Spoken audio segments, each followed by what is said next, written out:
refreshing, delicious double mint chewing gum presents for your listening pleasure Broadway's My Beat.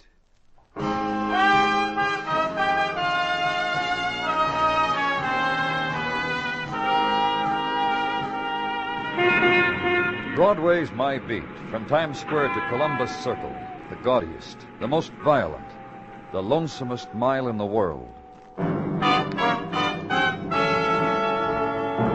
Broadway's My Beat, the thrilling drama of murder and mystery and the people who walk the Great White Way, with Larry Thor as Detective Danny Clover.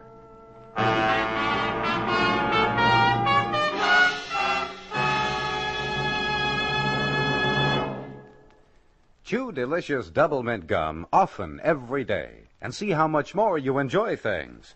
The refreshing double mint flavor makes your mouth and throat feel cool and comfortable.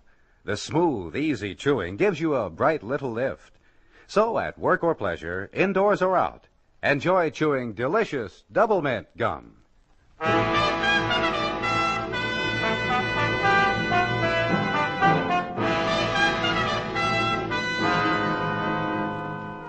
When shadows drift to the canyon streets and the beginning moon starts to ride, Broadway sends up its manufactured stars, giving notice that night is here.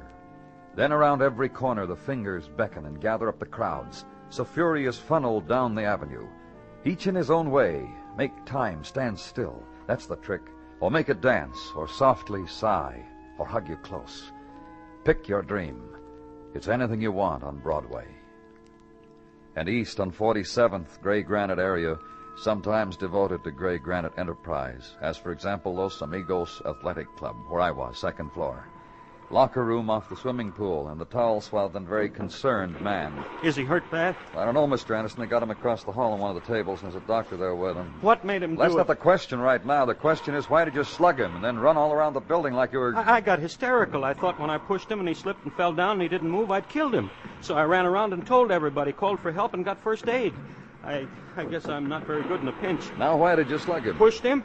Oh? Let's just get that straight, that's all. Okay, just tell me what happened. Well, we just finished doing our 10 lengths together up and down the pool, took our shower, and came right in here. We'd opened our lockers. Daddy? Oh, hi, Muggavan. This is Jesse Anderson, Detective Muggavan. Hi, Mr. Anderson. Mr. Anderson is the man who... Pushed Marty Lane, not hit him, pushed him. Well, whatever you did to him, he's lying on a rubbing table unconscious, Mr. Anderson. The doctor's shaking his head sadly. Did I kill him? No. But the doc says probably he's got a fractured skull. How bad he can't tell until he's taken to a hospital and x-rayed. Listen, I like Marty Lane. Is this where he lives? This address in his wallet? Let me see. Yeah, that's right.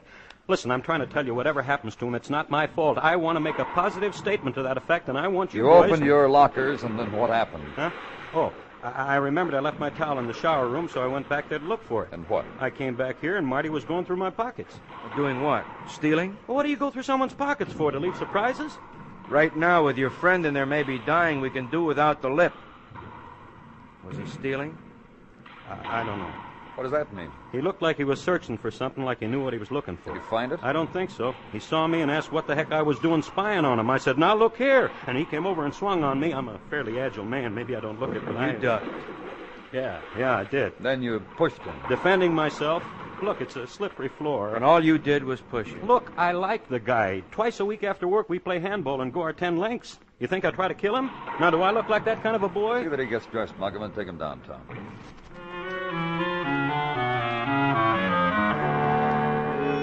Leave there and out into the night street. Street that holds a dimly heard echo of Broadway 3 blocks away. Car ride now downtown. Mission to break the news to an injured man's wife.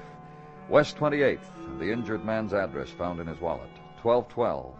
Brownstone converted into apartments. And the directory reads, Mr. and Mrs. Martin Lane, 2C, on a handy card.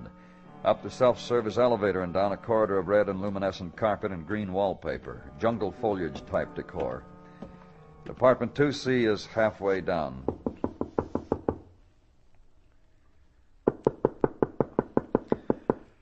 Mrs. Lane? She's home. Just give a little time. Okay. This time every Wednesday. Oh, go ahead. Knock again. You were saying about this time every Wednesday... I'm a baker. Then bread smells good. Well, here, go ahead. Take a whiff. About this time every Wednesday. I deliver bread. Mrs. Lane is a girl who likes for dinner a fresh loaf of bread from the oven. She... mind if I do? No, go ahead. Mrs. Lane, it's me, Charlie. Charlie the baker. Something's wrong. Oh? Something's wrong. For 3 years, Monday, Wednesday, and Friday, I bring freshly baked bread. Mrs. Lane, it's me, Something's wrong. We better get the manager. She hasn't missed for 3 years, and at 5 o'clock she called me and told me tonight the kind of bread she wanted. Let's try the door. Something's wrong. It's me, Mrs. Lane. It's Charlie the baker. I told you. What'd she do, faint or something? Dead. She's been strangled. A silence then in the room. And below, in the street, the drift of summer voices, the droning city heard clearly now. A puff of wind that moved the lace curtain, moved a strand of hair across the woman's face. I phoned in the death.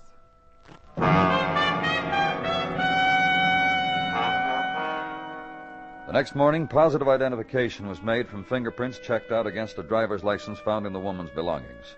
She was Mrs. Marty Lane, wife of Marty Lane, who was in the Polytechnic Hospital from a head injury.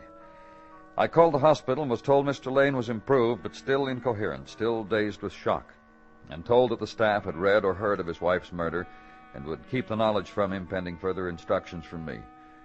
Legwork, then, at the Lane apartment house. A neighbor of theirs in the apartment across the hall. You're perfectly welcome to come in if you want, Mr. Clover. There's no need for you to stand out here, hat in hand. Well, thank you.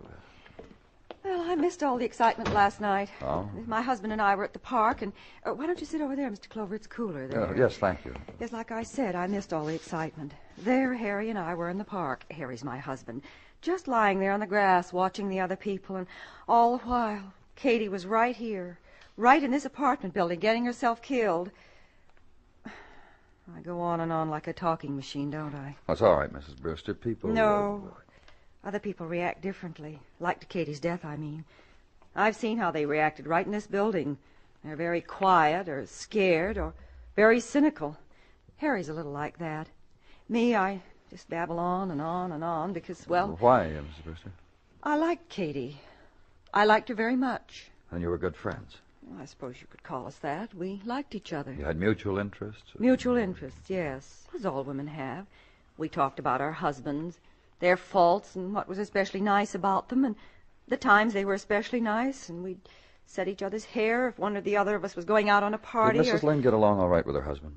What? I said, did... Yes, I know what you said. It's just struck me so odd a question like that has to be asked. That Did they get along all right? But they adored each other. I know they did. I often watched them when we were together, all of us. Sort of eavesdrop watching. They did little things, and I know they adored each other. And she made no great effort, just the way she was. I don't understand. Well, I mean, she never wore fancy slick clothes or makeup or anything like that. She dressed simply. Her face was her own, and they loved each other. Except... Except what? Oh, don't prick up your ears like that. It wasn't anything. What was it? Oh, just that Katie told me once her husband was a stick in the mud. Not a lot of fun, and I said to her, "Are you kidding? I've watched you two," I said. And she started to laugh, too, and said, "No, he was an angel, just..." I feel ashamed. I don't know why I've talked so much about that. Katie dead. Katie murdered, and I... Please, if you don't mind.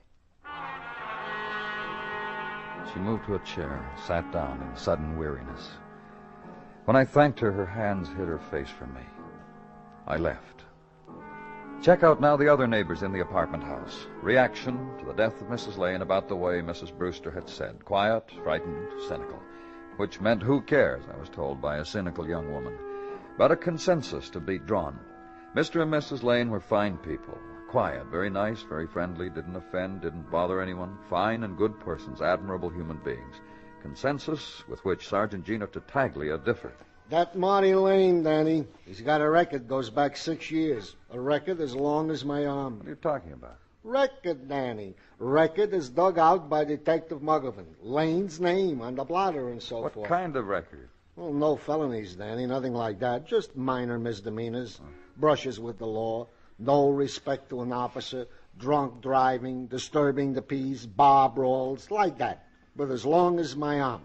Now his missus, What about her? also on the book, by her maiden name. But just once, Danny, June 1950, for hefting a stein of beer through the plate glass of a bar window and handed another stein by a fellow named Howard Graham, which she threw at the bar What are you mirror. talking about? Muggavan checked him out, Danny, and brought him in. Said you should talk to him. Very interesting conversationalist. Howard Graham? Who's been waiting outside for you for an hour. Bring him in. Mr. Graham, this way to see Danny Clover. Thank you, Gino. You can go. Have a chair, Mr. Graham. Yeah, thanks. Seems that you knew Mrs. Katie Lane. Especially when she wasn't a missus. Especially when she was just Katie Heglin. You got arrested once. Yeah, we got arrested, me and Katie. But for the one time you arrested her, you must have missed it 1,000. What are you talking about? That's just what Detective Muggavan asked me. Did you tell him? Mm-hmm. Well, tell me, too. Well, Katie was wild. What I mean is she was wild. There was a time once in Harlem, in the village once. She pulled the same thing, the very same thing, and nobody arrested her. Detective Muggavan told you she was dead? You didn't have to, I read it. And I remembered Katie like she used to be with me. I told the detective Did you about... know her husband?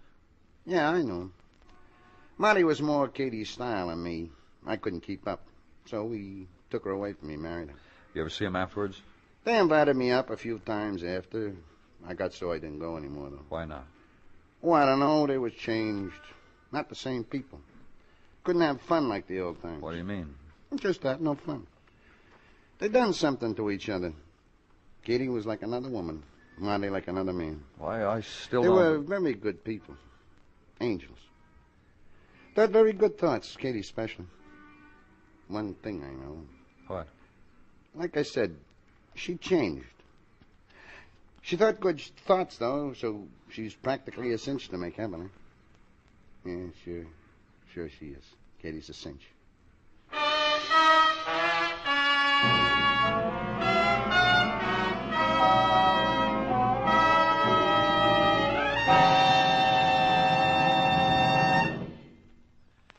Whatever kind of work you do, I'm sure you've noticed how it's the long, dull jobs that sort of get you down. You get so bored with doing the same thing over and over. Well, next time that happens, find out what a lot of help it is to chew delicious double mint gum. You see, as soon as you sink your teeth into a stick of smooth double mint, you enjoy a feeling of real satisfaction, and you'll like the steady, natural rhythm of chewing. Delicious double mint is a long-lasting treat, too. You can chew away for as long as you like, and you have something you enjoy doing while you go on with your work. And that cool, clean, double mint flavor is so refreshing it gives you a pleasant lift. So you feel better, and things seem to go faster and easier. Yes, delicious double mint gum is a pleasant chewing treat that's helpful as well as enjoyable. So buy several packages at a time and treat yourself to a stick at work or anywhere. That's double mint chewing gum. Healthful, refreshing, delicious. We now continue with Broadway's My Beat, written by Morton Fine and David Friedkin, and starring Larry Thor as Detective Danny Clover.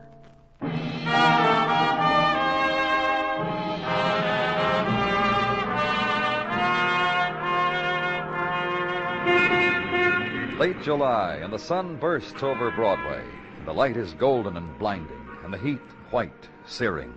And still they walk it. Walk the avenues of the sun, the tourists, the gawkers, the conquerors, the sleepwalkers. For the hawkers of Broadway have summer gimmicks to sell, not to be had elsewhere. And the tipsters of Broadway, a winner to be whispered such as was never known. And the sentimentalists of Broadway, a poem never before heard, crooned softly into the ear. So think fast, make a choice. Summer is short. And at headquarters, early morning of July, the talk, heat-weary against background of drone is spun by the electric fan. They'll bring Anderson right up, Danny. Drone is spun by Detective Muggavan. You got a thought on it, Danny? Well, Dr. Sinsky's report says Mrs. Lane was strangled at approximately 5 in the evening, just after she called the baker. Uh-huh. When do we get to talk to her husband, Danny? I checked the hospital a little while ago. He's still in no shape. Be helpful if we could talk to him. Uh-huh. Yes, Gino. Mr. Anderson, Danny. Officer Curcio just brought him up. Okay, bring him in. Sit down, Mr. Anderson. Look, how long are you people Till we gonna find out what happens to Mr. Lane from the push you gave him. You said it was a push. A couple other things. How is he? How's Marty? Not good, Mr. Anderson. We just got through asking a little while ago. Marty's not good. Go on, sit down. You and your friend Marty come to the athletic club twice a week, that right? That's right, twice a week. How'd Marty get there? What? How did Marty get there? Why, his wife drove him there. You sure? Of course I'm sure. Why should I lie about a thing like that? Nobody says you're lying. Just tell us how you know Mr. Lane's wife drove him to the gym club twice a week. I know because I see her. I see her drive up. Oh. Yeah, I see her. I always get to the club earlier than Marty. I wait for him in the reading room. Take my chair near the window, watch for him, wait for him, have a drink, read. Watch the passers-by. Watch for Marty, wait for him. Katie brings him twice a week. Another question, Mr. Anderson. You said you caught Marty going through your things. What was he looking for? I told you, I don't know. You're trying to get me mixed up? What are you... Come on, Mr. Anderson. I'll give you back to Officer Curcio.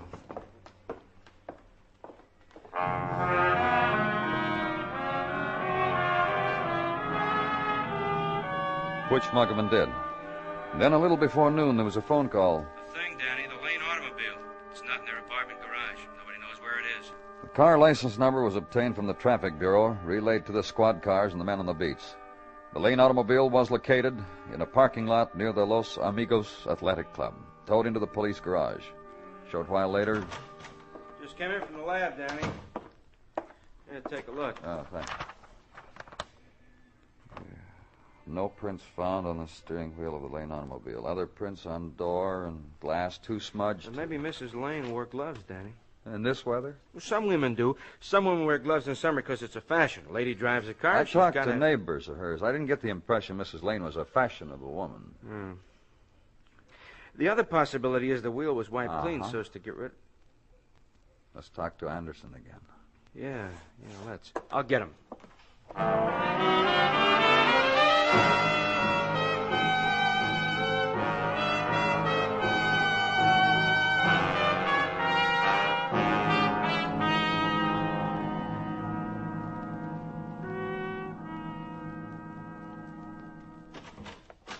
Right in here, Mr. Anderson. Yeah, I'm beginning to know your little place like a book. Good. Get comfy. Chair okay? Fine. Good. How's Marty? I called the hospital a few minutes ago. He's getting along. Is he going to die? No. It's a relief, boys. We want to run it down once more with you. I'll say anything you want. Boys, I'm relieved Marty's not going to die. The whole thing in that locker was an accident, right? Right? You caught him going through your pockets, a few words, he swung, and then what? He missed. I pushed him away. He slipped in a wet spot and went out like a light. Well, it makes no sense at all that he was going through your pockets. No sense at all. Okay, let's try it this way. The stuff in this envelope is what we took from you when we brought you downtown, okay? Come on over here and look at it. Okay. Right? The wallet. Is he going after that? I doubt it. I saw him put it back before he caught me looking at him. Any money missing from it? Oh. There's a $5 bill and 2 ones. That's what I had when I left the house. Oh. This automatic pencil? Why should he steal a dollar pencil? Well, these keys? This one's from my car. This is my house key. What do you want them for? Handkerchief? Uh-huh. This cigarette case? No. Go back. Huh? To the handkerchief. Let me see it a minute. Okay. See? The lipstick smudge. Yeah, I see it. He walked into the club. He had lipstick on his cheek, so I took it out of my breast pocket and handed it to You him. sure it was his wife? Huh? You sure it was Mrs. Lane you saw? Of course I'm sure. You see her face? Sure, All I saw was Marty leaned over to her and she kissed him. She always does that with Marty. She drives him. She kisses him goodbye. Uh-huh. Hey, you said someone told you his wife didn't wear lipstick, huh, Danny? Mm-hmm. She didn't. Katie Lane never wore any makeup at all. I've known her for years. You never saw her with lipstick? Nothing, never. Then he remembered, and he wanted back that handkerchief, and the woman who kissed him goodbye wasn't his wife. Hey, what's going on? Nothing you have to worry about, Danny. Yeah, release him.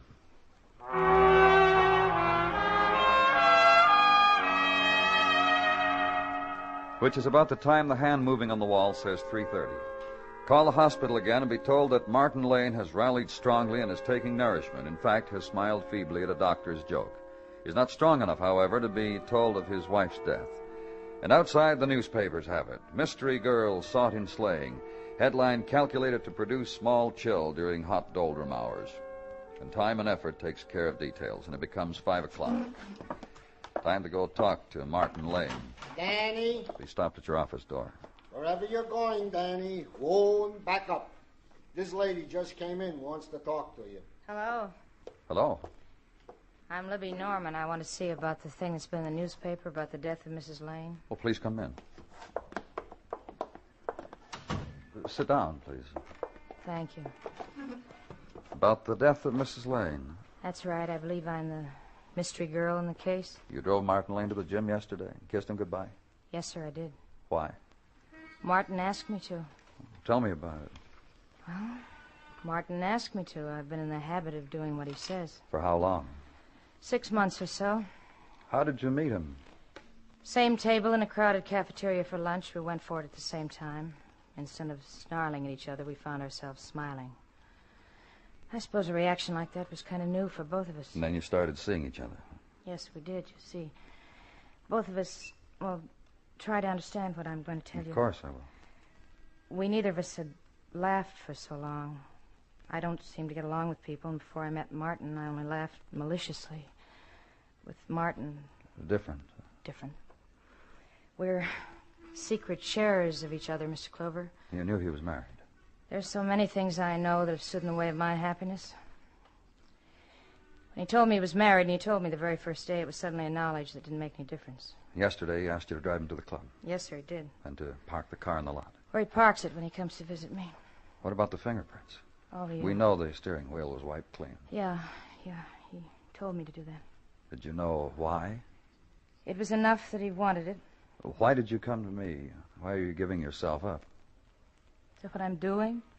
Giving myself up? Well... Yeah?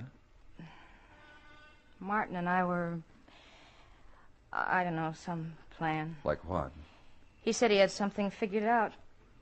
It was enough, but now Yeah? it'll be a long time. Yes.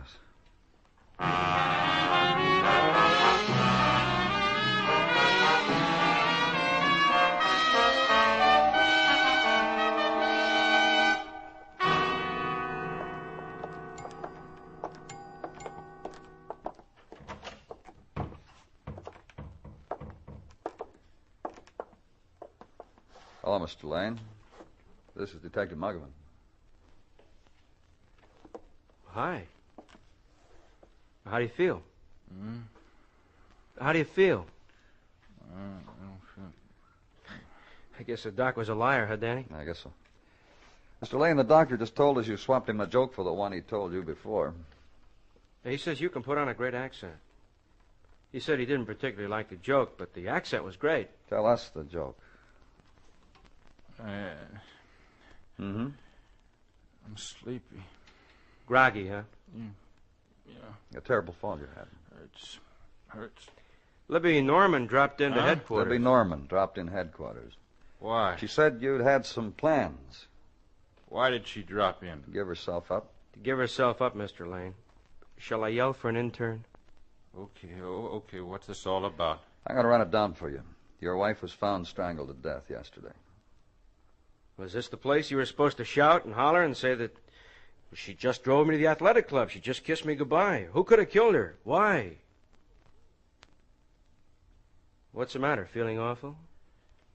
Libby showed up, huh? Told us about driving you to the club, kissing you so that Jessie Anderson would think she was your wife. Laid it out how she was your alibi. She didn't say that. She didn't say alibi. No, she didn't. She didn't know what it was all about. Get off it, Mr. Lane. I swear she didn't. She did just what I told her. Listen. Yeah? If I hadn't have fallen in the locker room, you would have been nowhere. You would never have found Libby. You would never have known about her. You found out about the handkerchief. Lipstick on it. Your wife didn't wear makeup, so it wasn't your wife drove you to the club. Another woman. Look for her, find her. Also find motive. Okay. Got tired, huh, Mr. Lane? Okay. A good and quiet life got too tiresome. You needed a change. I said okay, didn't I? Hey, you were quite a boy before you got married. Isn't that what you heard, Danny? He got into scrapes. Yeah, and his wife got into scrapes, too. You should have seen my wife before we were married. Gay, beautiful, wonderful dresser, and always having a ball. Wonderful girl. I changed for her so she'd have me. She changed for you. She became a drab. She thought that's what I wanted, and I did. I thought I did. That's what I became, too, a drab. You met Libby Norman. She wasn't gay, she wasn't a party girl, but she wasn't drab, and we had fun. Adult fun, not the kind of kid stuff Katie and I used to have. What made you strangle your wife? I don't know. I got angry. I got fed up. At her? At her, at me. In the years of nothing we had, I got fed up. I strangled her.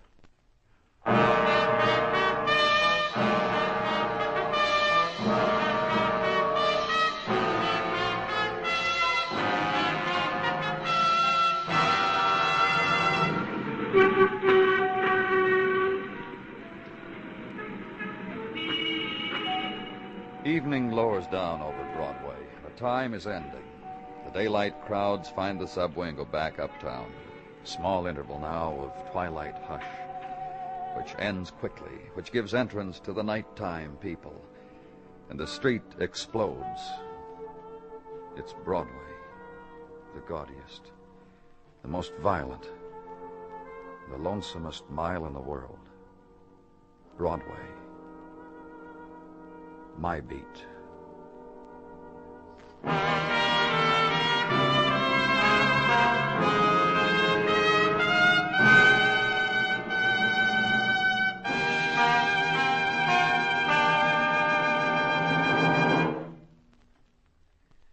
Refreshing double mint chewing gum is really two treats in one.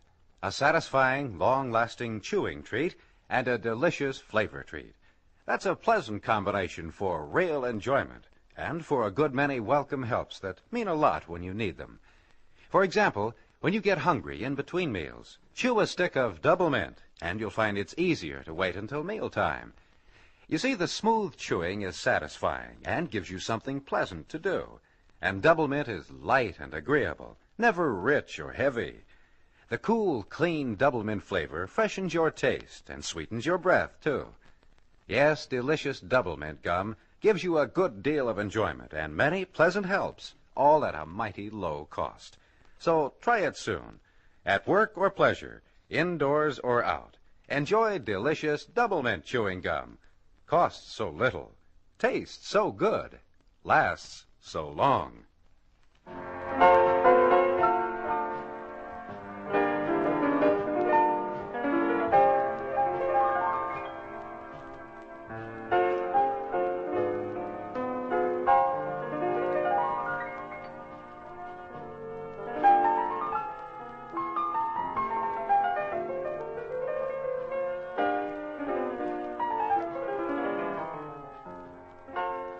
The makers of Double Mint Chewing Gum hope you enjoyed tonight's story and that you are enjoying delicious Double Mint Gum every day.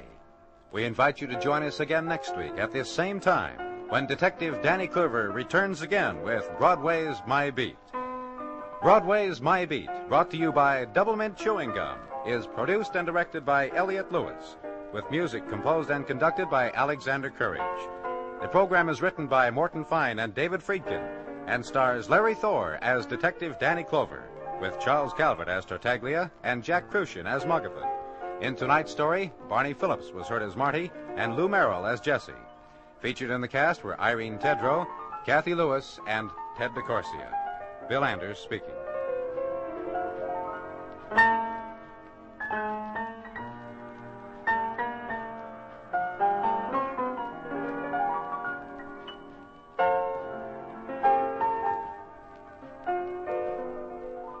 This is the CBS Radio Network.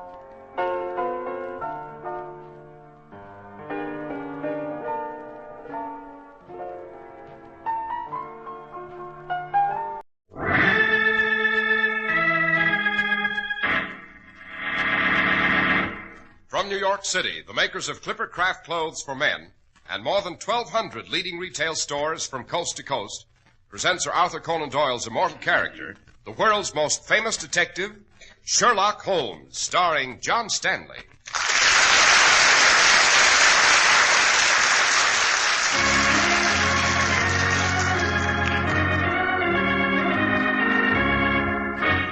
this week's story, The Mad Miners of Cardiff. Hear that, Holmes? That crumbling noise? Yes, Watson. Well, this coal mine we're in may be collapsing. Hadn't we better hurry back to the lift? Without discovering what awful thing has been driving the miners insane? Not a bit of it. Yes, but listen. If we stay, if we don't try to find the lift and return to the Earth's surface, there'll be just one consequence, Holmes. We'll be buried alive.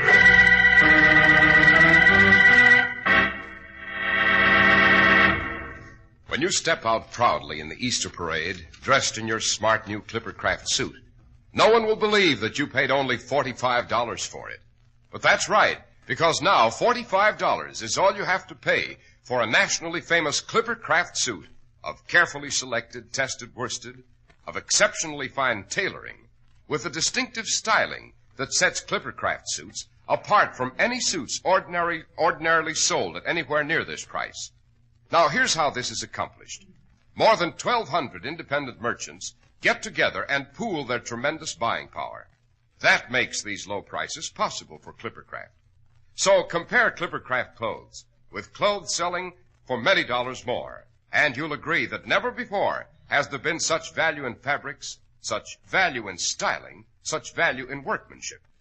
In short, you get America's greatest clothing value when you buy Clippercraft clothes.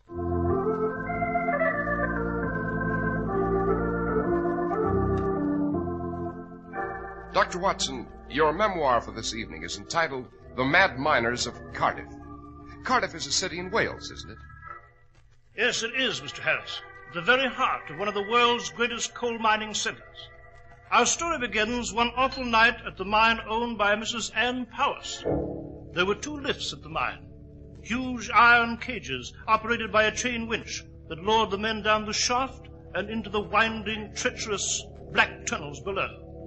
One lift was rarely in use, since it dropped into a portion of the mine that was abandoned. It was there that the horror began to unfold. There stood Daniel Lowara, a veteran miner, covered with grime, his lamp still flickering in his hat, leaning on his pick and shovel. He had paused for a moment's rest on his way home this night, when he heard a sound. Strange, he thought. No one had used this lift in some time. This section of the mine had been picked clean and deserted as too dangerous, you see. Daniel walked slowly toward the mouth of the shaft. Lad, it's you. What are you doing in this section of the mine? It's God's justice, that's what. We're paying for it, we are. We've no right. We've no right. Step off the cage, man. I've never seen you look like that. Can't you stand up? Here, I'll help you. Your eyes. I've never seen a man's eyes like that. It's what I've seen. The saints preserve me, it's what I've seen. Get hold of yourself, lad. A strong man like you, quivering. What did you see? The thing. That's all you could call it. Down in the mine. I wish my eyes had been struck from my head before I saw it. Try to make sense, lad. What's down the mine? What have you seen? I've seen men's bodies crushed by the weight of coal. I've seen men dying of the lung sickness with the death rattle in their throats. But never this. Never this. Tell me what happened. If I told you what I saw, you'd be going out of your mind. It isn't right for human beings to know there is such a thing inside the earth. They'd kill themselves. I heard a noise at this end of the mine. Go on. I knew it was deserted. Of course it is. Every beam is chalk marked unsafe. How could you? I heard a noise. It was not a noise of this world. Eh? My canary was all right, alive and well, singing in its cage. And I knew there was no danger of gas. And then I saw it. You can't imagine what it is. It's Mother Nature striking back, that's what. It's the Earth's revenge. She's spewing out the secrets we never knew she held. And I've seen it. I've seen it. Lad, no sight can do that to a man. Help! Someone! Lord's having a strange fit. Hurry, call the doctor. Call the doctor.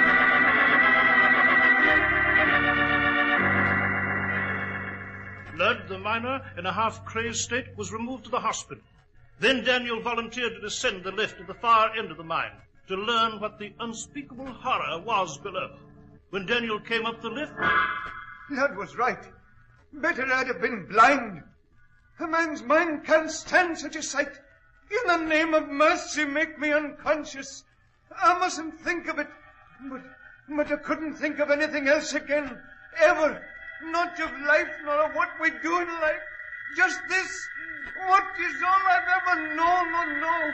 Just what I've seen down in the mine.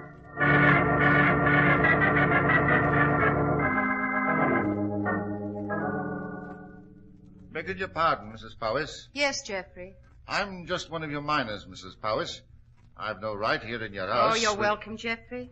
I've told the men I keep the same rules my husband did before he died. My employees are always welcome. What can I do for you? It's about this terrible thing in the mine. I know none of the men will work. I know you've tried everything.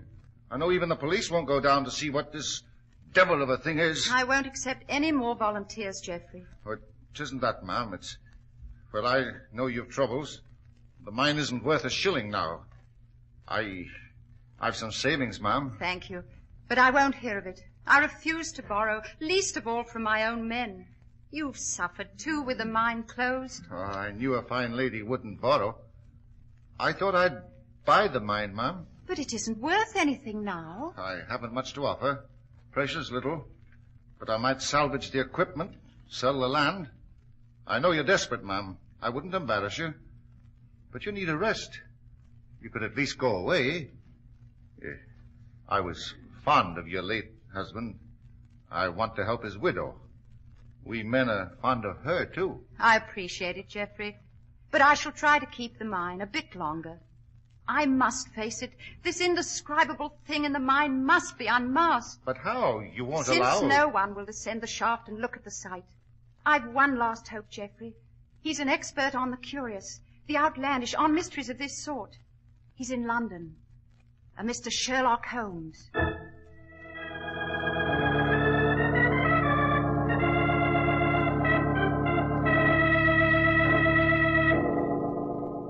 Mrs. Powis, you say 2 men became half-crazed looking at the spectacle in the mine? Yes, Mr. Holmes. Incredible. Can such things exist? Lud and Daniel have been miners all their lives, Mr. Holmes. They're normally vigorous, healthy, and cool-headed. But I wasn't satisfied with their reactions. What did you do? I asked the mine doctor to go down the shaft and look. And did he? Yes, he did. And he came back up in the cage in a waxy, immobile state, without human response, as though alive, yet dead. I see. Has he revived since? Yes. The moment he was alone, he attempted suicide. We stopped him, fortunately. In what condition are Ludd and Daniel? Well, Ludd has left. He's gone to Edinburgh, where he's resting at the Hotel Cosmopolitan. He refuses to tell a soul what he's seen. Daniel is at home, feverish, fitful. Have you completed your story, Mrs. Powis? Yes, I have. Then we must lose no time in reaching Cardiff and the enigma that lies in the mine.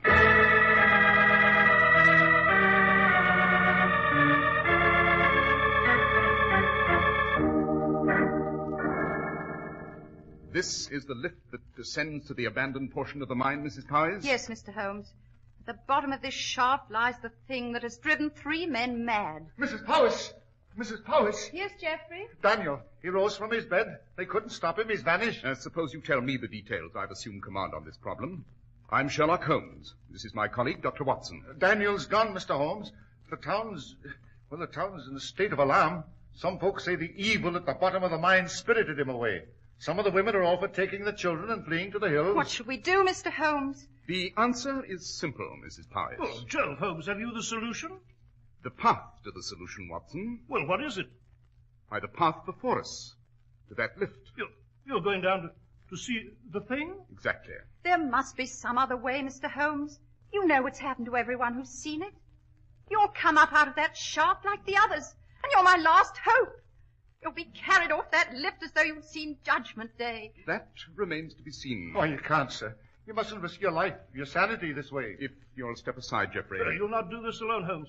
I shall see this through by your side. This is not a calculated risk, Watson. This is an inconceivable horror beyond human calculation. Whatever it is, Holmes, I shall go with you. Mr. Holmes, please. I'd rather lose the mine. The town itself is already alarmed, Mrs. Powers. We must face this.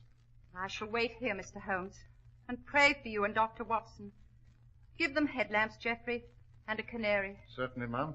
They're here by the shaft, the lamps. Just put these hats on, Mr. Holmes. So. Thank you. Dr. Watson. Thank you. The canary is in this cage. I'll take the cover off. As long as the canary seems well, you need not fear a gas leak. If the canary seems ill, if it dies, it'll warn you that poison gas is in the air. Yes, quite. The gate, Watson. Close it. Yes, right. Now, we shall look upon this thing below, whatever it is. Even if it's from the realm of another world, some monstrosity beyond man's limited imagination. Release lever, Watson. Release lever. We're going down. The mark, Holmes. 10 feet. The mark. 20 feet. The mark. 30 feet.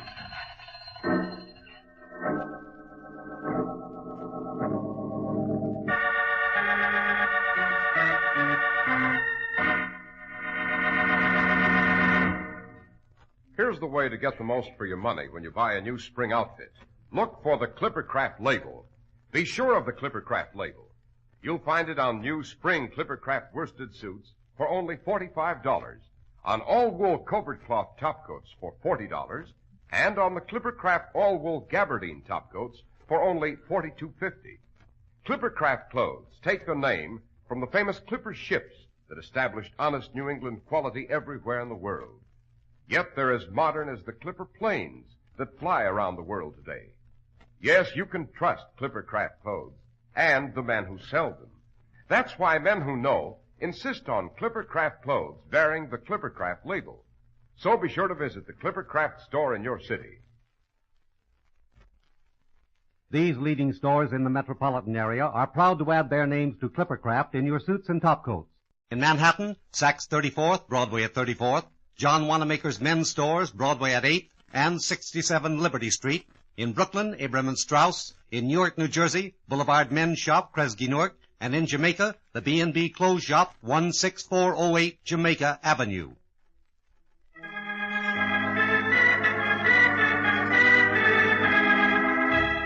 Dr. Watson, we left you and Mr. Holmes dropping deep into the abandoned mine on the outskirts of Cardiff. Yes, so you did, Mr. Harris. Holmes and I stood in the cage, bracing ourselves as we dropped down the black, musty shaft, prepared for what promised to be an intolerably awful sight. We've almost reached bottom, Watson. Ready? Yes, ready, Holmes. Yeah, we're slowing down. Must be the bottom. Yes, here it comes. Now, step off the lift. Keep an ear open for strange sounds. This is an abandoned area. A seam may crack and we'd be buried alive. Where do we go, Holmes? Along this narrow tunnel? Precisely. The light in our headlamps isn't very good, but it will suffice. All right, go on, Holmes. Hello? What is it? What is it, Holmes? Just ahead. A very strange object. What does it look like? It's against a beam. Turn your head, Watson, so the lamp in your hat lights the passage to the left. See? Yes. We'll have a closer look. Just move along. Foul air. The canary all right? Shh. We'll see. Wait. Yes, this is all right. No poison gas in the air yet. Good. Here we are. That object. Why, it's a human body. A dead man. From the description Mrs. Powers gave, I should say this is Daniel, the second miner to have witnessed the vision. The man Geoffrey said disappeared a while ago. See his throat? Brutally strangled. But who could have done it, Holmes? How did this happen? You hear that? There's a crumbling noise. Yes. It might be a cave-in. Hadn't we better hurry back to the lift? No, wait. Listen. Well, come, Holmes. We must try to reach the lift and go to the surface. This mine may be collapsing here.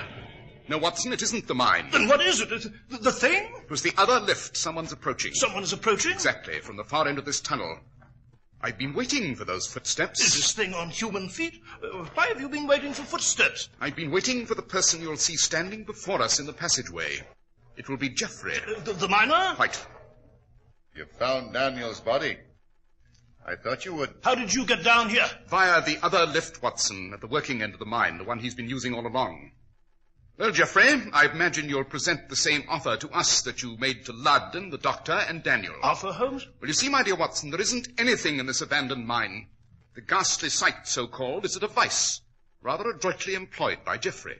My offer is very inviting, Mr. Holmes. You see, when I was down here just before this part of the mine was deserted, I located a new vein of coal, a rich vein, a vein that could make me, and all who helped me, millionaires. Yes, so you decided to frighten everyone away, lest they discover it. At least to keep them away until you owned the mine. I promised a share of the new vein to Ludd. He gave a fine performance, I thought. So did the doctor. I made an arrangement with him, too. Not so splendid a performance, Geoffrey. He must have injected himself with drugs to appear waxy and immobile. The story has worked well. It keeps the miners away. It makes the mine worthless. Giving you the opportunity to purchase it from Mrs. Powys for a trivial sum. She refused me, but she'll accept. Everyone comes round to my way of thinking. Obviously, Daniel didn't. Evidently, he chose to return here for another secret rendezvous with you, to demand a larger share. So you did away with him. About my offer. We'll make no agreements with murderers, sir. My terms are that you will return to the surface. You will be as convincing a pair of actors as the others. You will rant and rave about what you've seen. You will, of course, say nothing of Daniel. You will collapse, seemingly hysterical. A few days in bed, then you recover. That is one of the most desperate... My terms are that you will swear like the others, never to describe what you have seen as long as you live. It is supposedly too hideous to repeat. In exchange for all this, 10% of the new vein. And if we reject the offer? Oh, I'm afraid there isn't much choice, Mr. Holmes. Listen. But what is that hissing sound? I tapped the spot where I knew a very small amount of coal gas would escape, Dr. Watson. It's filtering now into this tunnel. I don't believe it. You're just trying to intimidate us. Am I? Watch your canary, Doctor. Just watch. Watch.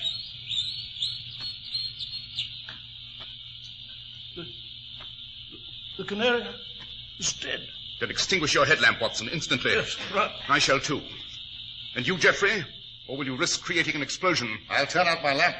But as for an explosion, I suppose you believe me now. I've a box of matches, gentlemen. If I strike one, just one, it'll explode the gas. We will be blown to bits. And we are to accept your offer, or you'll strike the match? Oh, yes. If you return to the Earth's surface and reveal this, my life isn't worth living. I'd rather we all died here. And now, the gas will overcome us at any moment, with very little time. Here's the matchbox and the match. I'm ready to strike it. Do you accept my offer? Yes or no? No. You're sure you won't reconsider? We will not reconsider. I'll stand by that. Just 1 second more and I strike the match. Watson, I've got it. It's pitch black, but I've got his arms. Watson, the rope at his belt. Can you find it? Yes, right you are. Hold him still now. It's so blasted dark here. Yes, tie him up. I've got him, Holmes. Tie him up. I've got a simple jujitsu that'll keep him still now. If I can just find his wrist. There. And now the knot. I can't move. Don't leave me here. The gas. No, we shan't leave you, Geoffrey. We shall take you to the surface and turn you over to the police. Come on, Watson, along the passageway where we came. You find it with your hands? Yes, I have it, Holmes. Then go back. Now, after you, Geoffrey. There's a small beam of light ahead. It must be the shaft. That's it. That's the cage to the surface. Yes, so it is. See, there's the lift. All right, jump on, Watson. You too, Geoffrey. I'll get on. There we are. It's as I feared, I guess. She always wins. She? The Earth. She's cursed, that's what. Her blessings aren't blessings at all. They carry a curse. The gold, the oil, the coal, the diamonds, all the riches of the soil. When we defy the soil and cut too deep, when we slash into our forests and slice the heart out of our mountains, she demands vengeance. And she exacts her toll. That is a lesson you should have learned earlier in the game, Geoffrey. The lever, Watson. Yes, right, Holmes. They called your friends the mad miners of Cardiff, Geoffrey. And in a sense, they were really mad. The cruel dream of power and wealth and glory, illicitly won. A dream not native to Cardiff, nor to these times.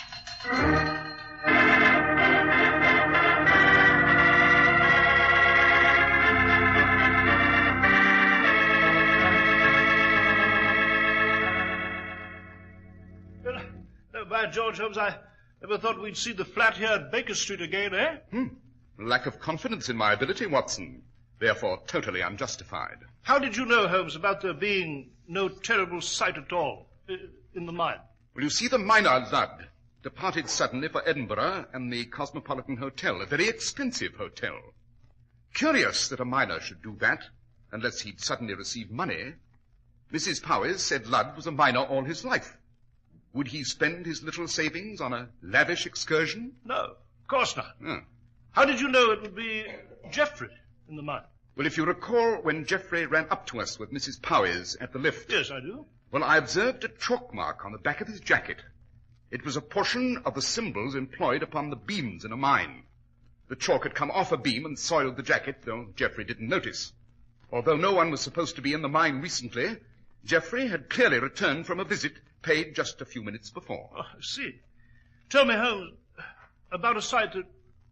Well, about some mysterious, unheard-of thing that would be so utterly awful it would drive the spectator instantly out of his mind.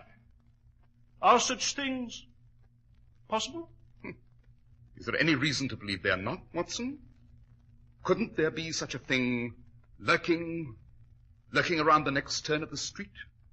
Or nearer, perhaps, at the corner of your hallway? Or in the room next to where you're sitting now?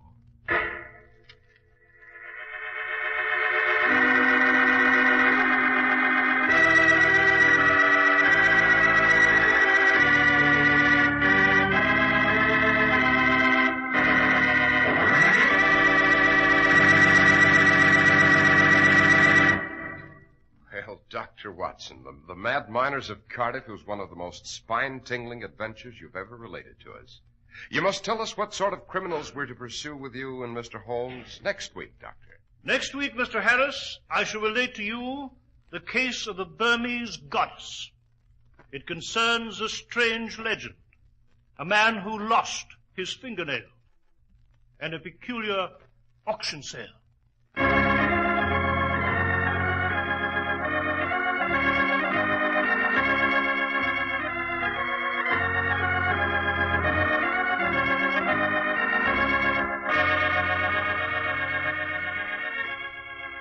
The makers of Clippercraft clothes and more than 1,200 stores from coast to coast have brought you another in the new series of broadcasts featuring the world's most famous detective, Sherlock Holmes.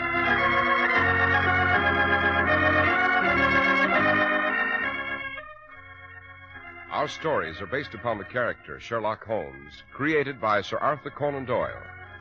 The program is produced and directed by Basil Lochran. Sherlock Holmes is played by John Stanley. Dr. Watson by George Spelman. This week's story was written by Howard Merrill with special music by Albert Berman.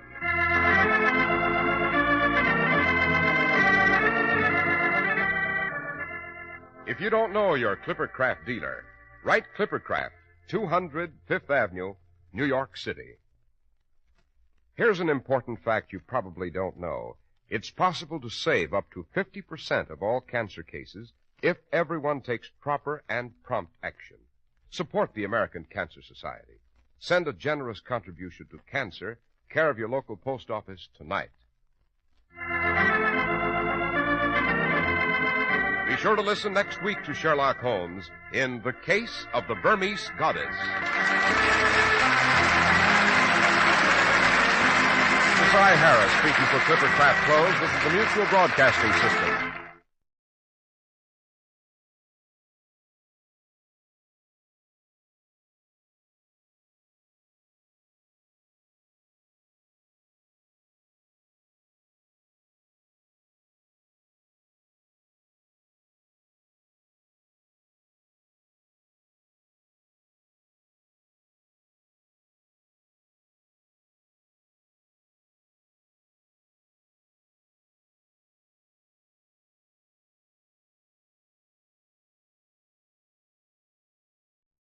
Now, starring George Raft, we bring you a world of adventure with Rocky Jordan. I'm Rocky Jordan. I run the Cafe Tambourine in Cairo. It's been set out this way, Love strikes the speech dumb, the ears deaf, the eyes blind. Yeah, I've seen it happen. It's what you might call really losing your head over a dame.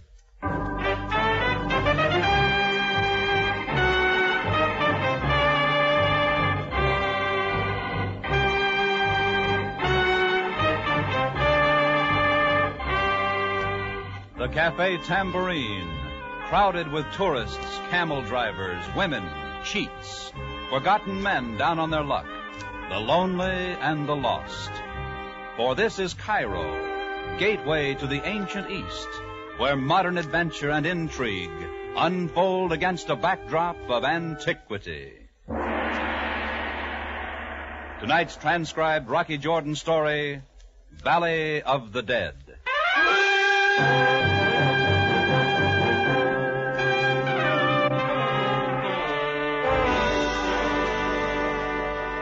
Hiya. Remember me? Chris, the barkeep at the Tambourine. Also the general dispenser of information. Yeah, Rocky Jordan and me have been buddies for years. And usually things go kind of smooth between us. Not always, though. I'm thinking of that Valley of the Dead deal when the blow-up between us sounded like the echo of an A-bomb.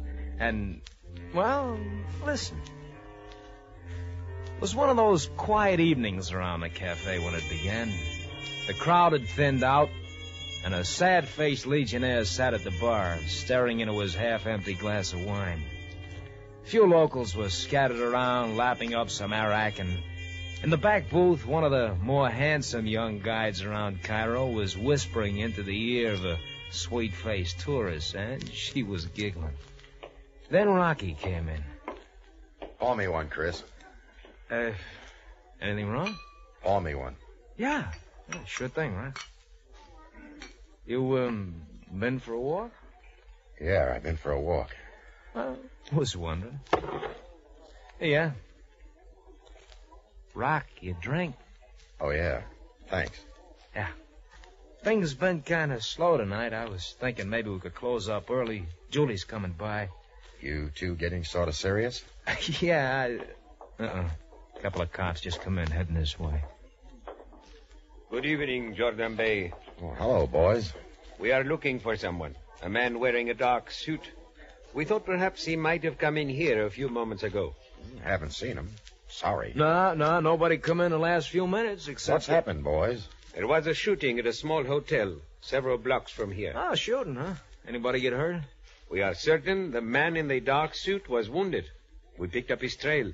Lost him near here in the native quarter. Oh, that's too bad. Yes. Thank you, Jordan Bay. Come along, Ahmed. I'm going back to the office. Close up whenever you want. Yeah, sure. I watched Rocky as he walked to his office. He opened the door, took just one step inside, and then fell flat on his face. I got over there on the double, locked the office door, and hauled Rocky to the couch. And that's when I saw it. The blood trickling down his hand. I put in a fast call to a doc who would keep his mouth shut, and while he was patching up the rock shoulder, I went out and closed up the cafe. A half hour later, when I got back to the office, the doc was gone, and Rocky was all business. Chris, you know a gent named Breezak? Breezak? No. How about a guy named Fabian? Risto Fabian. Well, do you? No. Are you sure? Yeah. For a minute there, I thought maybe I'd heard the name someplace before. I guess not. Here. Take a look at this. Check, huh? Yeah, 20,000 pounds, boy. That's... Hey, Rocky, this check is made out to you. I thought you didn't know Fabian. Well, I don't. Then why would he write you a check for 20,000? Look, I don't know. Honest, Rock. Say, does this have anything to do with what happened back at the hotel? Yeah, but we don't have time for all that now. You got to get out of here. Lay low for a few days. Oh, now, wait a minute. Don't argue. Here's 50 pounds. Get moving. Not until you tell me what... You said you didn't know Breezak. You don't know Fabian. All right, I'll take your word for it. Now you take mine. Beat it. Now listen, Rock. And don't take your fiat. You'll be spotted too easily. It's probably Julie. She must have come around the alley. I'll get it. Hello, Rocky. Come on in, Julie. Sorry I'm late, Chris. Oh, hello, baby. Well, What's the matter, Doc? Oh, ask him. You two boys been having a quarrel? Out of the blue, just like that. Get out of town, he tells me. What? Well, Rocky, what is this? Well, if you want your boyfriend to stay alive, you better tell him to do as I say. Where's the Fiat, Julie? Well, parked out front. Leave it there. Here. Take the keys to my car. Get Chris up to Dave Amunion's place. I'm going to walk down to police headquarters and have a talk with Sam Sabaya.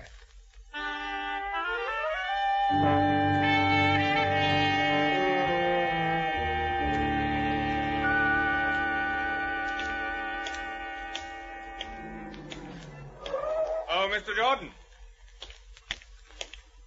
What's on your mind? I'd like to have a little chat with you. Sorry, I have an appointment. My name is Fabian. Mr. Fabian. Fabian? That changes things. I thought it would. Get in. Okay. I've been sightseeing before, so don't knock yourself out. Mr. Jordan, why did you go to that hotel tonight? Brizak's invitation was extended only to your bartender. I know, but Chris wasn't around when Brizak's messenger showed up. So I was asked to pass along the invitation. Which you did not do. That's right. Knowing Brizak as I do, I couldn't resist going myself. The fact that the messenger mentioned 20,000 pounds, that had something to do with it, too? You think I'm trying to cut in? That is exactly what I think. Suit yourself. Fabian, what is this all about? All I got from Brizak was double talk. And a bullet in the shoulder. He resented the fact that I took the check from him. I shall only have to write another one. Really, Mr. Jordan. It is a simple business deal. I wish to pay Chris for information which he has acquired. I'm not convinced. If you ask me, that check was just a come-on to get Chris and Brizak together so that killer of yours could do his work quietly. Mr. Jordan, if you are as concerned over Chris' welfare as you seem to be, you will do as I say. For the police would like to know more of a certain death which occurred here in Cairo a month ago. A man named Griswold was murdered, a geologist. I read about it. The killer got away in a small car, a yellow Fiat. That wasn't in the papers. Neither was this. Brizak arrived a few moments after the killing. He heard someone running out the back door, saw the yellow Fiat race away into the night. Brizak fired after the car, succeeded in breaking one of the tail lights. That's quite a story, Fabian. It happened. You can ask your friend Chris. But I doubt if he would admit that he was the one who murdered Griswold. Oh, we seem to have driven right back to your cafe. You can let me off here. But I thought you had an appointment. I've changed my mind. Yes, I can appreciate your dilemma. Oh, there is the yellow Fiat. I suggest you examine the tail light closely. Good night, Mr. Jordan.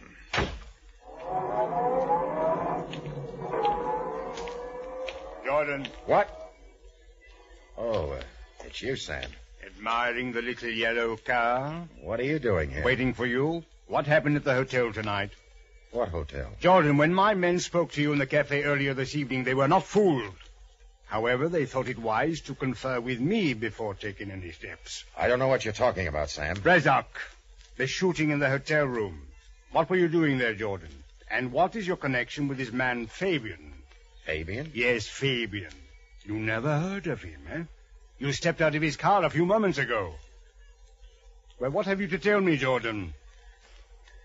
Sam, I'm kind of confused. I can't tell you anything. Jordan, already there has been violence. I cannot allow... I can't tell you anything now, and nothing's going to make me, Sam. You'll have to give me some time. Jordan, tell me, are you protecting someone or yourself? A little of each, maybe. Don't press me, Sam. I won't give. Very well, Jordan. I shall bide my time. But if there is any further violence, I shall hold you personally responsible. Sure. Now, tell me something, Sam. Who is this Fabian guy? Risto Fabian, bachelor, age 52, fond of horses and American women, citizen of Greece, permanent residence, Athens. You seem to know a lot about him. He is not an unimportant man, Jordan. Have you ever heard of the Valley of the Dead? Sounds familiar. A great stretch of land in a country to the east owned by Mr. Fabian and now on lease to the Egyptian government. On lease? Oil? Oil. Thanks, Sam. I think you've given me something to go on.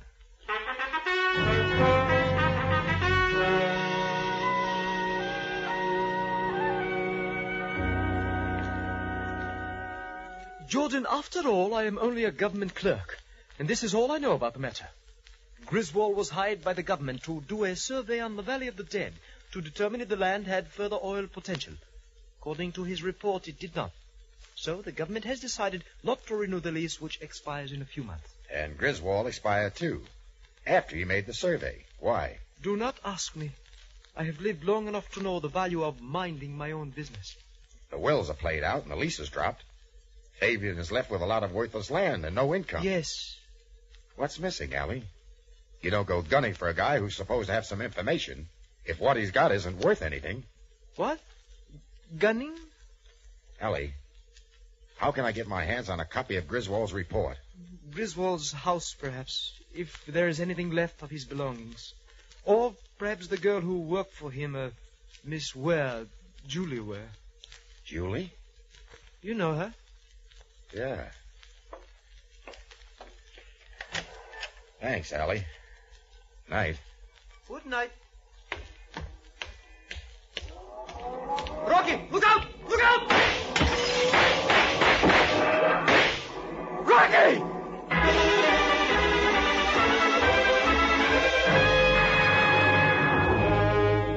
You are listening to tonight's adventure with Rocky Jordan, starring Mr. George Raft.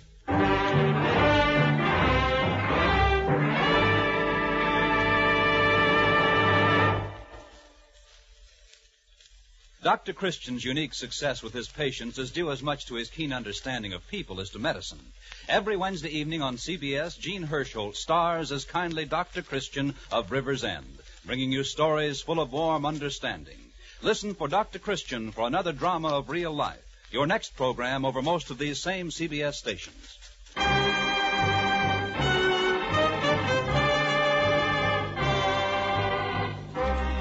Now we take you back to Cairo in tonight's Rocky Jordan story, The Valley of the Dead.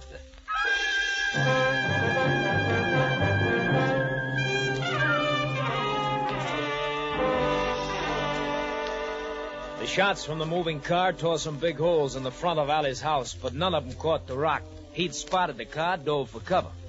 Well, he picked himself up knowing full well it had been Fabian and Brizac. And 10 minutes later, he walked into a low-slung apartment building not far from the tambourine. First thing he caught was the low wail of a sax. He listened for a minute, and it took him back. But then it stopped, and he walked down to room 212 and knocked. He tried again, and a door came open. But it was the one at the next apartment. And standing framed in the archway was a redhead with a neckline that looked like it was diving for pearls. Hello. Hello. Looking for Julie? Yeah, Friend of hers? in a way. Want to come in and wait? She might be back soon. Well, thanks. Maybe I will. Mona Clark, USA. You're an American, too, aren't you? Uh-huh. Rocky Jordan. Shake. It's not that I don't like far-off places. You just want to see something familiar once in a while. Yeah, I know the feeling. I've got a pot of coffee fixed. Want some? If you got enough. Plenty. I'll get right away. Where are you from, Rocky? I mean in the beginning. St. Louis. Good town. New Orleans myself. Been there? Well, lots of times. Oh, do they still serve coffee and donuts in the French market? They did when I left. Gee, I miss it. Well, home next month. Never no more to roam. Until next time. Here. You and Julie pretty good friends? Pretty good. I'm trying to find out about a fellow named Griswold. Griswold. Definitely a meatball. One of those guys who live on a steady diet of vitamins, always with the play. Yeah, I get the picture. Julie worked for him, you know. He's been up here a couple of times. Julie's boyfriend caught up with him here once and knocked him down the stairs. Tall, sandy-haired fellow named Chris. Now, that's the one. I thought he'd killed Griswold. He was so sore. Of course, Griswold never bothered me. He knew I'd rap him with my sax. Sax? Was that you playing just now? Uh-huh. First sax, Billy Baxter's all-girl orchestra world tour. Give a listen. Light? Very good. How about this?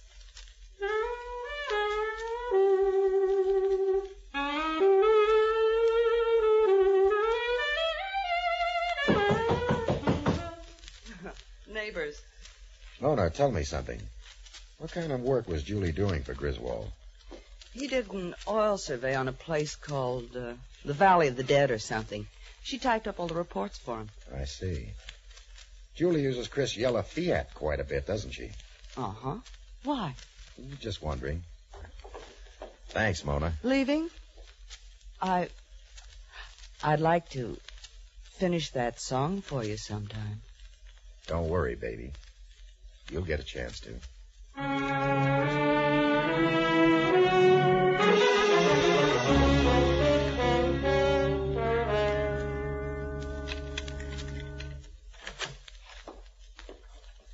Chris. Hi. What are you doing back at the cafe? You're supposed to be up at Dave Amunion's place. I'm not going any place until you tell me what you found out. All right. As near as I can make out, it goes like this. Risto Fabian thinks you killed Griswold for information about the Valley of the Dead. Oh, Rocky, you don't believe that, do you? No, but Fabian does, and that's why Breezak's gunning for you. Chris, where's Julie? Well, staying with a friend at the Island House in Bullock. Is she in trouble, too? More than she knows. What do you mean? Chris, how did the taillight get broken on your Fiat? What's that got to do with it? Answer me. Well, I didn't... Oh, yeah, I remember. Julie had the car that day. She said some kids broke it throwing stones. Sure. Chris, I'm going to tell you something you're not going to like. But I wouldn't say it unless I thought it was true. Well, go ahead. I'm listening. I think Julie's the one who killed Griswold. Rocky. It's lousy, I know, but it all fits.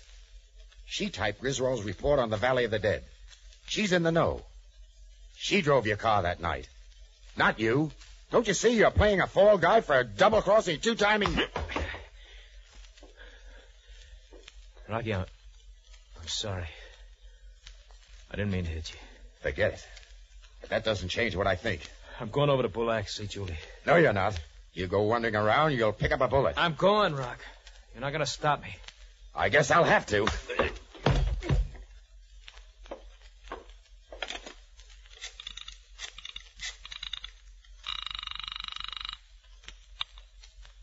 Cairo Police, Captain Sabaya. Sam? Rocky. Yes, Jordan. I just caught my bartender, Chris, dipping into the safe. I want him locked up.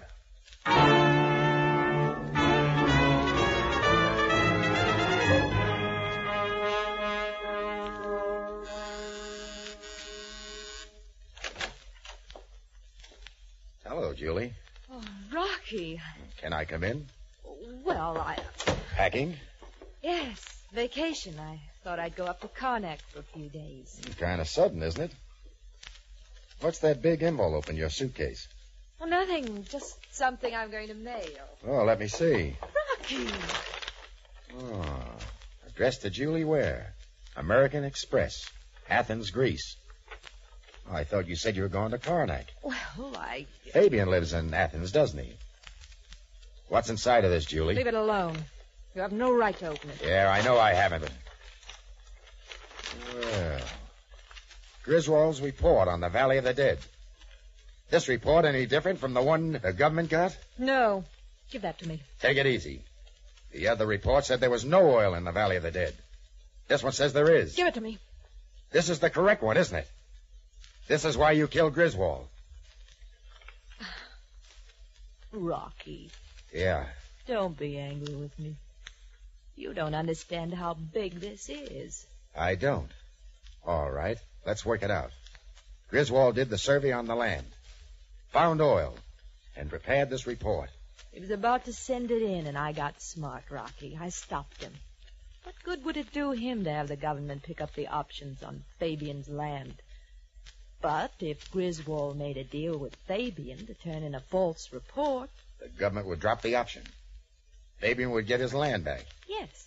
Oil's worth a lot these days to a lot of different people and countries. Price is high. Fabian could make a fortune.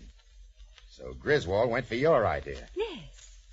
Fabian went for the idea, too, because he'd already been approached by a representative of a foreign power. But that's when Griswold began to act like an idiot. He said he'd settle for 20,000 pounds. 20,000 pounds. That's less than $50,000. Fabian stood to make millions. So you and Griswold talked it over, and he ended up with a letter opener in his back. You all start with the right report. Then you contact Fabian yourself and make a new deal. Yes, Rocky. And it can still be done. You and me, we can hit Fabian hard. A partnership in a billion-dollar business. Where's Chris? A nice, safe place. Why don't you get him out where it's not so safe? Fabian thinks he's the one who killed Griswold and knows about the oil. They'll be over in a minute. Fabian will go back to Athens satisfied. And then what? The day before the option comes due, you and I take a trip to Athens to see Fabian. We'll have partnership papers all drawn up. Fabian will have to sign them. It'll be too late for anything else. What do you say, Rocky? Lady, you're a louse. Rocky, what are you doing? Phoning the police. Oh, no, you're not. Put down that poker. Ow! Shoulder hurts, doesn't it? Oh! So long, stupid. What? Do not let my gun startle you, my dear. Fabian. Hey, may I come in? I have been following you, Mr. Jordan, for at length I have devised a method for bringing Chris, shall I say, into the range of Brizak's gun. Chris is out of reach, Fabian. He is in jail. I know. You will telephone Captain Sabaya and tell him you made a mistake. Tell him to release Chris. So Brizak can be picked off coming out of the station? Yes. He's standing across the street from police headquarters now, waiting. Let him wait. Mr. Jordan, you will take the phone and do as I say. Sure, I'll take it. There! But you pulled it out of the wall. That's right, and you can't find much use for it now. Mr. Jordan. Go on, pull the trigger. That'll get you nothing. Mr. Fabian, Yes, my dear. I know how to get Chris out of jail. If it would be any help to you. And why should you want to help me? Because I'm afraid you'll be angry with me. Through no fault of my own. All this and no music? Why should I be angry with you, my dear? Because I have this. Look, I believe this is something you want. Griswold's original report on the Valley of the Dead. Where did you get this? Chris gave it to me to hold for him. She's lying, Fabian. Silence. My dear, have you read this document? Oh, good heavens, no. It's full of such technical language I wouldn't understand it for a minute. Fabian, you're not going to go for this, are you? Chris doesn't know anything about this report. He didn't kill Griswold. She did. Oh, how can you say that, Mr. Jordan? Oh, he's lying, Mr. Fabian, to protect his friend. Yes, my dear, I understand. Tell me, how would you get Chris out of jail? Well, Chris and I have been quite friendly. It would be a simple matter for me to bail him out. Excellent. My car is downstairs. Mr. Jordan, you will drive. I shall sit by you with my gun in your side. Come, let's get started.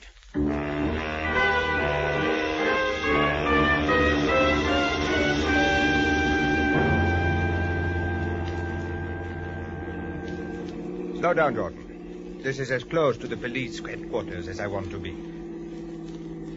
Stop there by the alleyway. Brizak is just... Yeah, I see him. Brizak. Brizak. Yes, Mr. Fabian? This charming young lady here will go into the police station after our men. They will come out together, but she is not to be harmed. I understand, Mr. Fabian. She will not be harmed. Oh, Mr. Fabian, I think it might be better if I came out of the police station a few moments before Chris. So Mr. Brizak doesn't shoot me by mistake. An excellent precaution, my dear.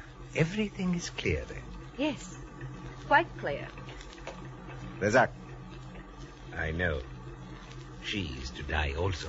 Correct. Now take up your position across the street. We will time it to pick you up as soon as you have fired. Well, as you can see, a lot was going on while I cooled off in the Cairo jail. The first thing I knew about anything was when Julie suddenly showed up and bailed me out. Then, while I was picking up my wallet and things at the desk, she waltzed out the front door ahead of me. Well, that struck me kind of odd. I moved after her, out the front door, and started down the steps. And that's when all Hades broke loose. A black convertible up the street took off with a sudden jerk. Hey! Mister, hit the ground! It was Rocky's voice, and I didn't ask any questions. Slugs from across the street sailed over my head, and then I saw Rocky behind the wheel of the car, and the joker beside him almost went through the windshield as Rocky grabbed the back of his neck and shoved. With his other hand, he yanked the wheel, and the car headed right for the spot where the gunman stood frozen in his tracks. Chris, grab Julie. Don't let her get away.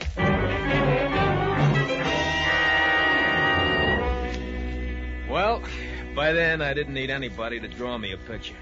I caught up with Julie halfway up the block and hauled her back. Captain Sabaya and a flock of cops had piled out of headquarters and taken over. And when Rocky got through talking, they had it all. A little later, Rocky, Sabaya, and me were heading along the street on the way to the Tambourine. I guess I did it up good this time, all right? Forget it, Chris. No, I don't want to forget it. I played the prize dope. I'm sorry. I apologize. Well, it's nothing to apologize over, Chris. It's one of those things that happen. Jordan is right, Chris. It happens. Why? Nobody knows. But nonetheless, it does. So many men, one time or another, are attracted by women of evil. You trying to tell us something, Sam? Well, as a matter of fact, Jordan, when I was a younger man, there was a dancer from Algiers who... You too, huh? Yeah, thanks, Captain. I'll turn off here, Rock, and go on home.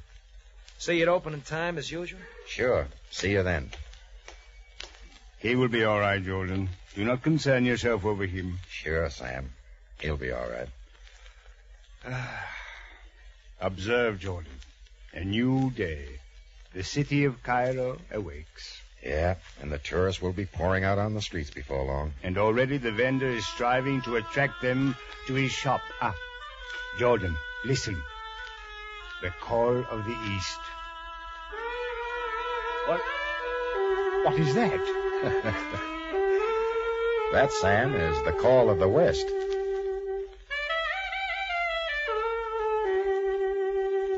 Excuse me, Sam. I'll see you around.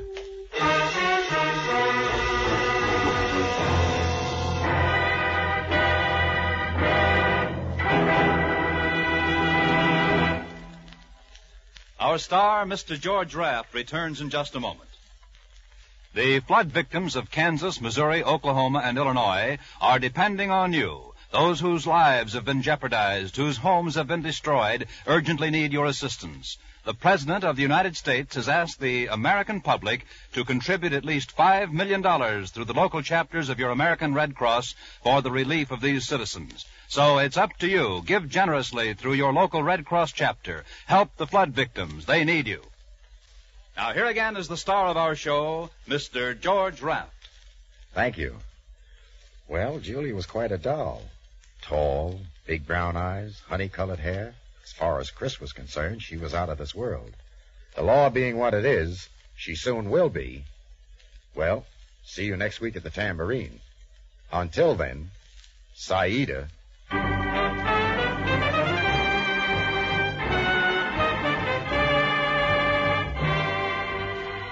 Rocky Jordan stars Mr. George Raft with Anthony Barrett as Chris and Jay Novello as Sam Sabaya. Also heard in tonight's cast were Donald Morrison, Gene Bates, Ted Osborne, and Gloria Blondell. Our original music is composed and conducted by Richard Arant. Production and direction by Cliff Howell. Rocky Jordan is written by Larry Roman and Adrian Jondeau. Bob Lamont speaking. This transcribed program came to you over CBS, the Columbia Broadcasting System.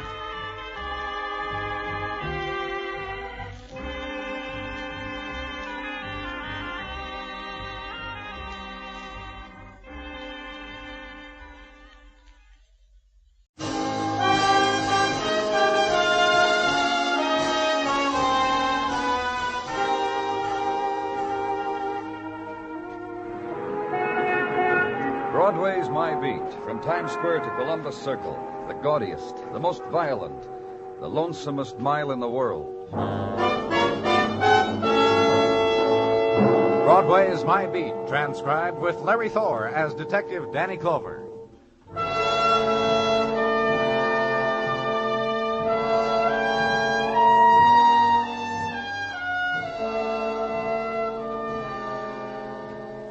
It's October's passing on Broadway, the time that drifts down into winter. And now there's the wind, the searching wind, the one that puffs around corners and gathers itself into squalls, rushes into doorways and down alleys looking for what the world has left behind.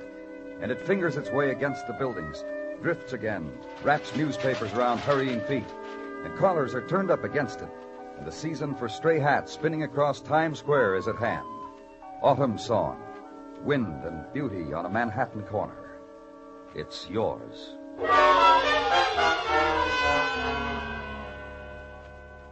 And where I was, in Detective Muggavan, ground floor apartment on 9th Avenue, the wind had spilled in from the street through open door and window, had spilled in, had carried away death, had caused a flurry. And this is what big men like you do for a living. Sometimes bigger fellas than us. Why don't you just try to take it easy, Mrs. Holland? Just lie there. Take it easy. That's right. Want to run it down for me, Muggavan? Sure. Old story. Lady stuck her head in the oven. Didn't you, lady? Got a suggestion for you. Or did someone beat you up and put your head in the oven for you? Suggestion's got your head in it. And the oven. And the gas. How'd you get these bruises, Mrs. Holland? Oh, Someone tried to kill you, like Detective Muggavan said? Or did you try to kill yourself? Okay, Muggavan. Well, lady across the hall came banging on the door to return a pot. Kept banging, knew Mrs. Holland was home. Put her eye to the keyhole, smelled gas, her nose not being far away. How'd you get in? A little fellow lives upstairs, couldn't kick in the door, so he took it off the hinges. Lady across the hall got the fire department, called us. Little fellow upstairs put the door back on the hinges. You try to kill yourself, lady? in France they say, "Ça n'allait mort." Among other things, that's the very words they use when wishing that one should drop dead. Now, think of the advantages you've had, lady. All this education and all, someone comes along and bruises you up and turns on the gas. Who did all that? The gist of the conversation is you should drop... Who let you in, mister? Ruth. Who are you? The cop outside said to go in. Ruth, you Hi, have... Glenn. Hi. Hi-ho, and a big locomotive. Why did the officer tell you to come in here? Ruth, you... Come on. Who are you, mister? Glenn who? Gilbert. Glenn Gilbert. With a great big firecracker for Glenn Gilbert. Remember, sweetie? Where's your husband? Why isn't he here? Remember, sweetie? This husband business is another one she won't answer, Danny. Sweetie. Sweetie, Glenn. Doctors? Come and gone. Will you listen to me? What? Don't worry about anything. What would he have to worry about? Nothing. Nothing. Attaboy. You're okay then, huh? Attaboy. You ready, Mr. Gilbert? What for? Talk. What for? You're a real doll, aren't you, Mr. Gilbert? What do you mean, talk? What do you want me to talk for? As far as we know, this has been attempted murder. You attempt anything like that, Mr. Gilbert? Glenn. What? I'm okay. You're sure now? I'm okay. Just tell them... I know what to tell them. Which one of you? Come on. Stay here with her, Marilyn. Mm-hmm. Outside, you don't mind, do you? Don't like always, huh? I'm not dressed for it. Yeah. Okay. Outside. Listen. Yeah? I don't want to be a snob. I just don't like hallways. They're cheapening. Know what I mean? No? Doesn't matter. Listen, Ruth and I went to college together. All that college talk in there. Bula stuff, the locomotive. Okay. You went to college together. Now she's married and... And I break in very concerned. That's right. We went to college together. Convertibles, frats, sororities, smart places to hide the cribs, all the rah-rah things. Boyfriend, girlfriend. You're going to get married? Let me tell you something. Okay. A cigarette? Light? Let you tell me what? She's not that dame you saw in that crummy apartment. Oh? Cashmere sweaters and tweed skirts and the fanciest gowns on the campus. That used to be Ruthie. Not that dame you saw in that crummy apartment. What happened? She married a bum. Oh, you know him? I just heard. And what are you doing here? I'm up from Pittsburgh. Make my home there now. Yesterday I looked up Ruth. We spent an hour or so remembering. That's not the question. I asked you what you're doing here tonight. I am going back to Pittsburgh. That's all. And you dropped in to say goodbye. That's all. All right, let's go back. What did Mrs. Holland mean when she said you'd nothing to worry about? How do I know?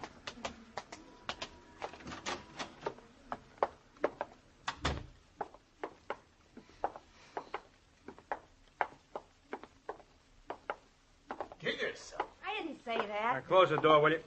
Oh, hello, Danny. Who's this?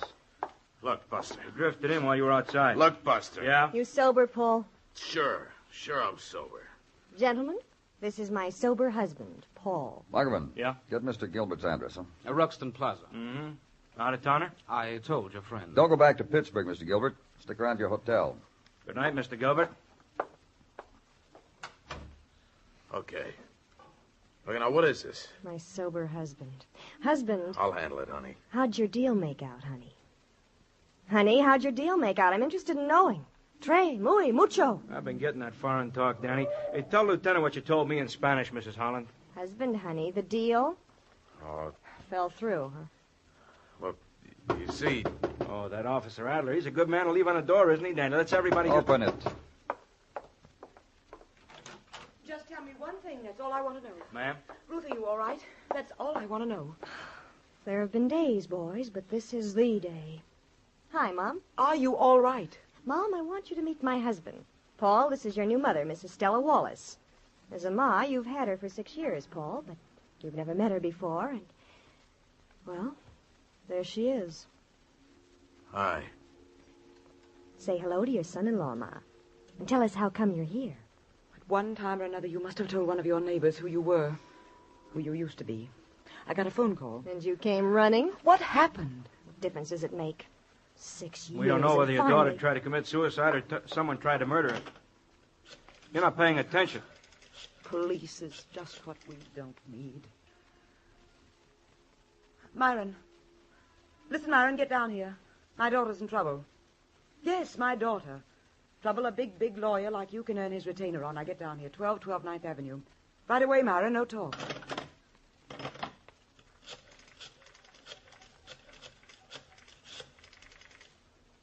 And Mrs. Wallace took over. Dr. Bigley, this is Stella Wallace, and don't ask me any questions. Just write down 1212 9th Avenue and get down here right away. Doctors and lawyers, and names prominent on rosters of people to know. And in a little while, the filled room and instructions received that Ruth Holland was released in the custody of her mother, very socially and civically prominent, pending further questioning. So leave there, home now, and sleep, and be glad. And the alarm clock always rings 2 minutes of the dream.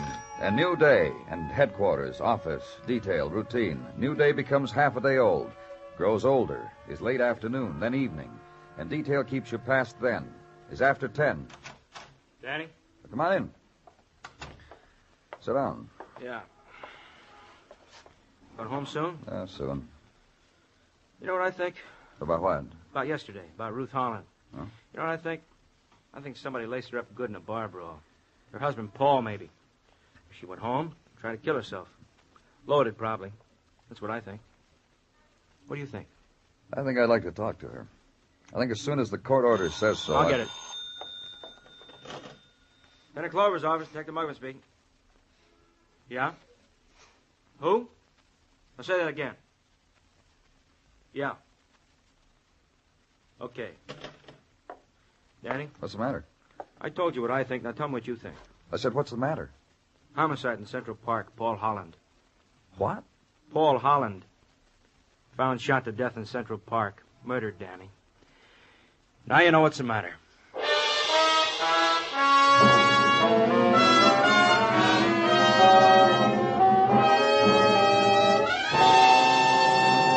You are listening to Broadway's My Beat, written by Morton Fine and David Friedkin, and starring Larry Thor as Detective Danny Clover. In about a week's time, 6 new plays opened along Broadway. And this Friday night, Stage Struck rounds them all up in one big broadcast. You'll meet Janet Blair, the star, and F. Hugh Herbert, the author of A Girl Can Tell. You'll get the inside stories on Gently Sea Does, Sherlock Holmes, The Trip to Bountiful, and the Solid Gold Cadillac. All on this Friday night, when your host Mike Wallace gives you the chance to be stage struck on most of these same CBS radio stations.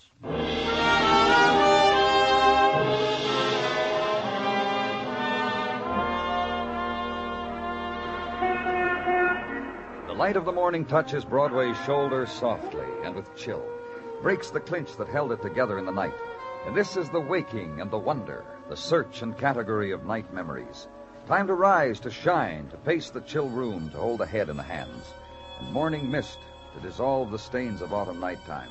And from a place from across the river, the last cry of night, first shriek of morning, claw of whistle, percussion of bell, steel hammer electrically tripped, a million clocks sounding the alarm.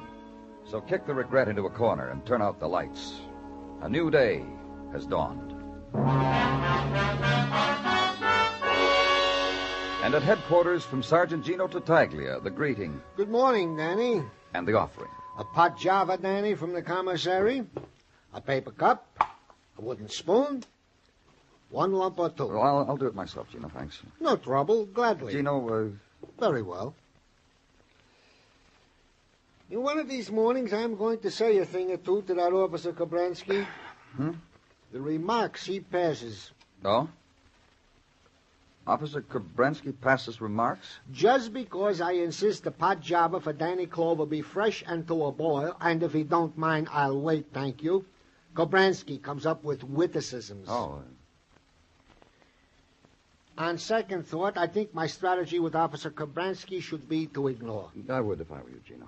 Thank you. That Kobransky needs Gino, a lesson. In the words of my uncle on Mrs. T's side, Uncle Bernard, a tight lip is worth two in the... Gino, you got something for me? No. Simply to keep you company. You're sure? Nothing on Ruth Holland, for instance? Simply a verbal report from Detective Muggovan on the phone, which I thought could wait until after you... Tell me now, Gino.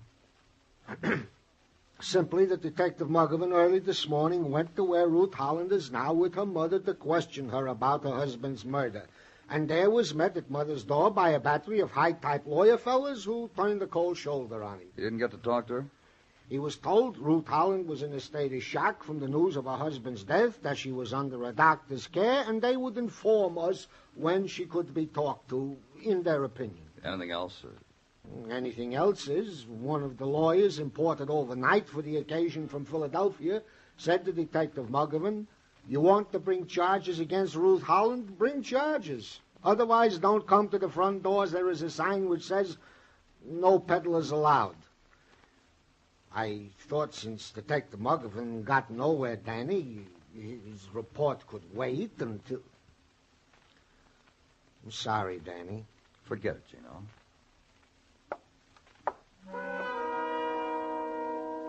The bowed shoulders, the slow walk, the sorrows of Gino Tartaglia.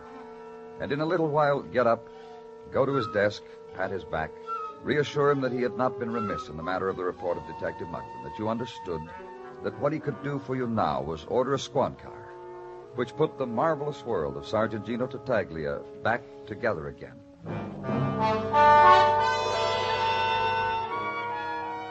Legwork now. Inquiry into the life and times of Ruth Holland, who had been near death, who was a new widow, whose grief was now in the care and custody of mother, whose shock was being handled by lawyers.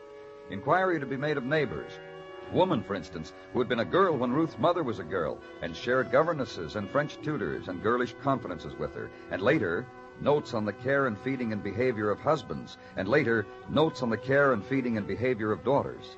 Woman whose own daughter was exemplary from the year one, and had only a shrug and a meaningful smile for mothers who let a silly daughter get out of hand.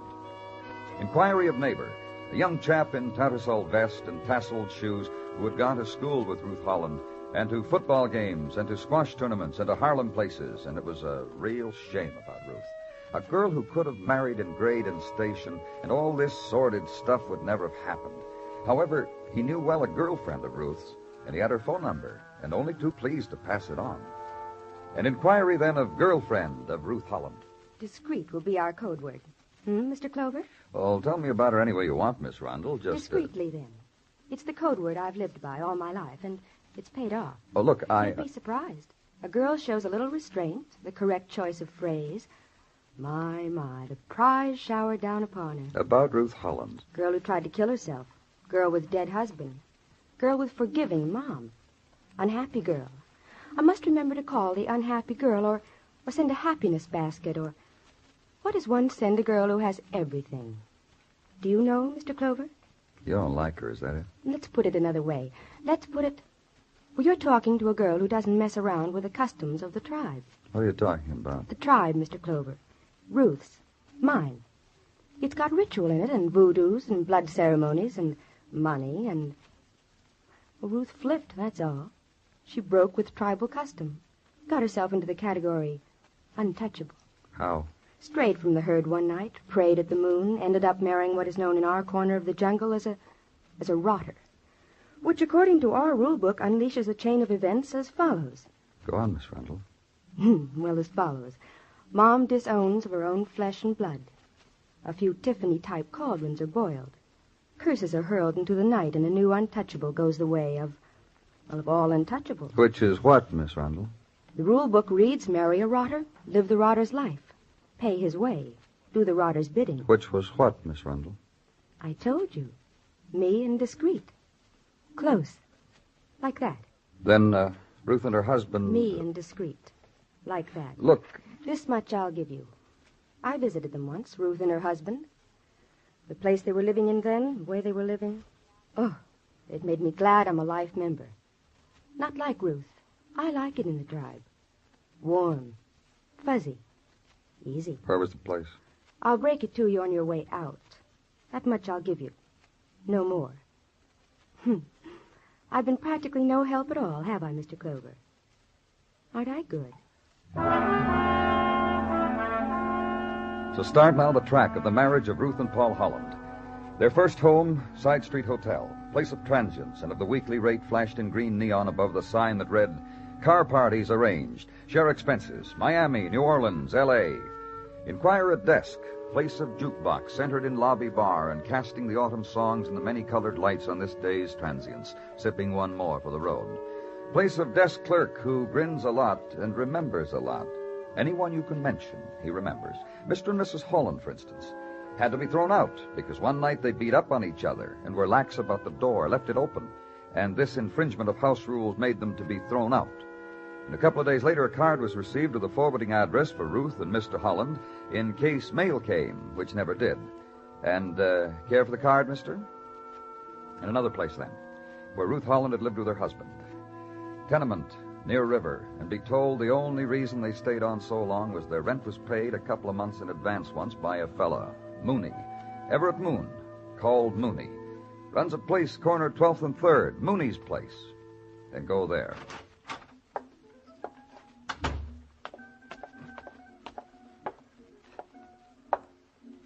Golly, Robert. Come back 2 hours from here. The room, the world will come to life for you. You Everett Moon? That's right, Robert. Police. Danny Clover. I'll just call you Robert, huh? I understand you know Ruth Holland. You really a cop, Robert? Sometimes boys put on man's clothes and play. Yeah. Real cop. Look. Thank you, Robert. Yeah, a couple of years ago, Ruthie worked for me. Camera girl, arranged the customers, took pictures of them the way they was arranged. She didn't make out so good, huh? Come again, Robert? I understand you paid 2 months' rent for her and her husband. One night, Ruthie ran out of negatives, and my best client was sobbing for a 3/4 profile. It was him or her, he said. I picked Ruthie to let go. Paul, that was her husband. He screamed at me when I did that. Still, you paid the rent for 2 months. Why? Liked her, hated him. Why? There's a fellow who screams in your ear when his wife is dropped from a job like Ruthie was. Fellow whose wife's paycheck each week goes for him to get out of hock. A fellow who cradles his wife to sleep with the big deal he's got cooking tomorrow morning, which never happens. That's a fellow to like. You tell me, Robert. You got a phone here? Back at his drapes. Another thing. What? I read Ruthie's husband, Paul, is dead since yesterday. You see her. You tell her she can have the old work back, huh? Anytime? Now there isn't Paul anymore. Do that for me, huh, Robert?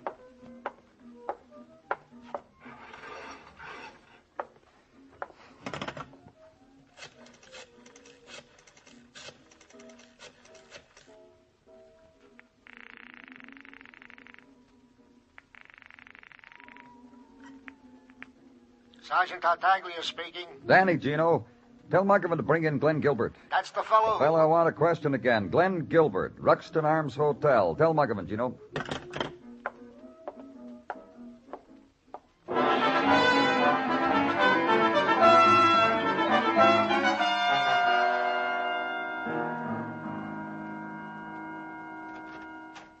Got the fellow outside, Danny. You want... Yeah, I'll bring him in. Inside, Glenn. Over there. Sit down. Thanks, Muggavan. Any time, Danny. My pleasure. You know why you're here, Glenn? I'm a boy with a college education. Remember? Then it's easy for you to figure why you're here. Three-way cinch. Once I loved Ruth Holland. Once Ruth married someone else. Yesterday you found that someone else dead in Central Park. You kill him, Glenn? I found a home in Pittsburgh. I found respect in Pittsburgh. Killing a woman's husband would louse the things I've got. It's the way they are in Pittsburgh. Why did you leave it, Glenn? What? Why did you leave Pittsburgh? Come here. All the fellas in my group do it from time to time. Change of perspective, we college chums call it. Fresh outlook, fresh material. That's why you came here? The time has come, the tortoise said. Yeah. I came to find Ruth. I found her. Old flame, old memories. For that, huh? A girl like Ruth, they never died. You'll forgive the cliche? Go on. Never died. It was the approach I was going to use with her to get her back. Lovers' rock, the night football games, the gravel against a sorority window when there was a moon. That was the approach I was going to use. When I saw her, I figured I didn't need to. Tell me about it. I lied to you. I saw Ruth a couple of times before the time I told you about, and once after. I saw what she'd become. I figured, who needs an approach? Why waste an approach? Go on. I spelled it out for her. She just stared at me. And that's when I hit her. That's how she got those bruises where I hit her. Then, after She tried to kill herself. I'll tell you something. I wish she had. I just wish she had. She had no right to spoil something sacred. All right, Glenn. You're under arrest. Assault? For now. Yeah.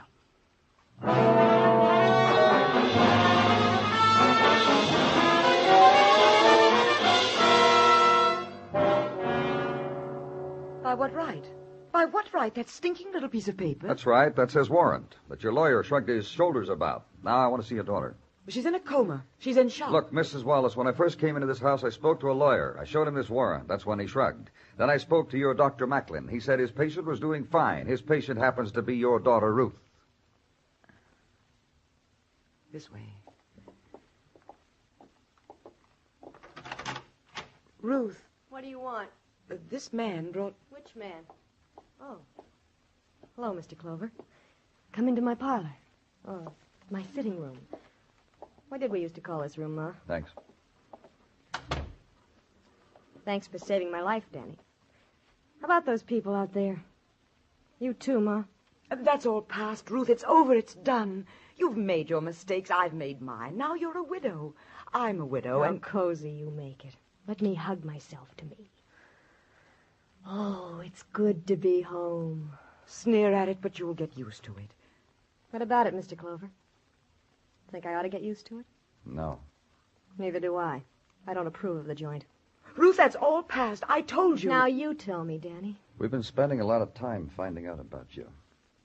Really? Yeah. It's a comic strip, isn't it? Isn't it? Isn't it, Mother? Oh, stop it. All I asked was an opinion of my life. Tragic, comic, tragicomic. An appraisal, that's what I want. Once... Now, there's a word. Once. That's the story of my life. I know. What is this? What is this? What are you talking about? About once. For instance, when, Danny? College. And Glenn Gilbert? Such a nice boy. He really was. He told me what happened. How he came here a few days ago. How we remembered together? Yes. He wanted to remember too hard. That was his approach. But it didn't turn out any different. Poor boy. So he beat you up. He didn't even do that well. Beat you up? Yeah, Ma. Glenn? Yeah, Ma. Beat you up? Yeah, Ma. I don't believe it. She doesn't believe it. But why? She believes it. Ma, he forgot I was a married woman and tried to romance me. I said no. He slugged me. Then you know what I did? Ruth, Suddenly I realized what's happened to me. 6 years. I warned you. Oh, Ma, you're always right. Gee, Ma. Golly, Ma. You see? 6 years. what I went through for that husband I had. From chrysanthemums in college to winking at the butcher for a quarter of a pound of meat. 6 short years. Could have made it more quickly. Now, that's all past. Yeah, Ma. Then my college beau slugged me. And I felt very bad. I tried to kill myself, and I didn't make it. And Ma, you got me and brought me here. And last night I sneaked out to see a fellow. And I shot him. The fellow happened to be my husband. The fellow happened to have made me what I am today. Why should I kill me when killing him would be more clever? Ruth. More adult, more collegiate. You know, savoir-faire. That's French, Danny. Let's go. Ma. Goodbye. Au revoir. Arrivederci. Auf Wiedersehen. Adios. Various languages, Ma. Let's go, Danny.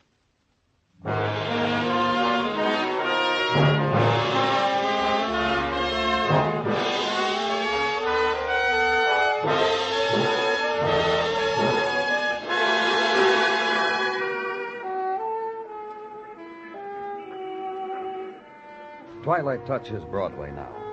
It's quitting time. The subway hour of tired faces. Blue plate special time. But soon will be the instant when a man will dart from a doorway, beckon over his shoulder to another.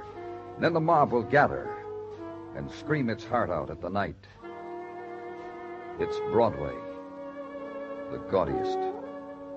The most violent. The lonesomest mile in the world. Broadway. My beat.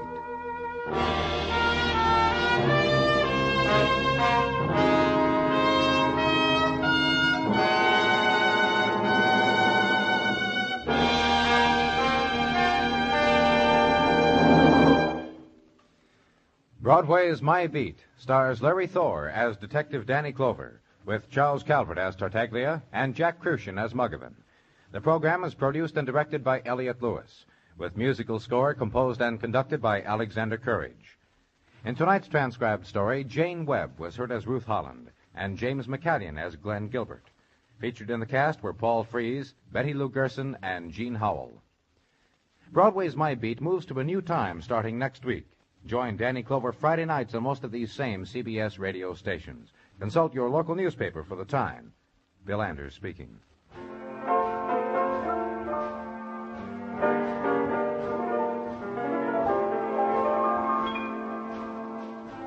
Tomorrow night, Professor McNutley, played by Ray Milland, gets a mysterious offering of romantic poetry in the mail.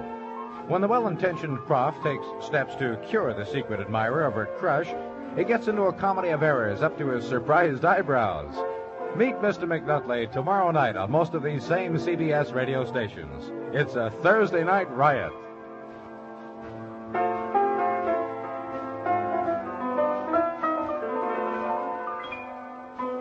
You meet comedy when you meet Millie, Thursday nights on the CBS Radio Network.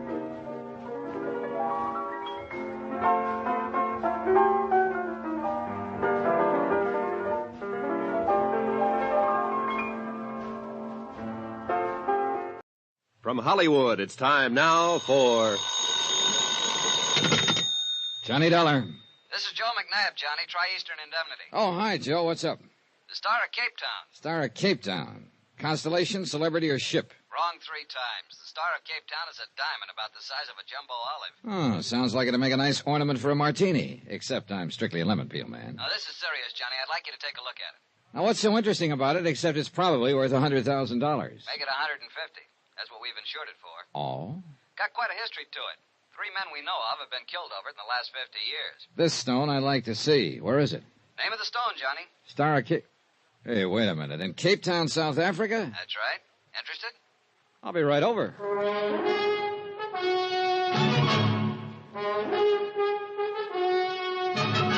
Tonight and every weekday night, Bob Bailey in the transcribed adventures of the man with the action-packed expense account, America's fabulous freelance insurance investigator. Yours truly, Johnny Dollar.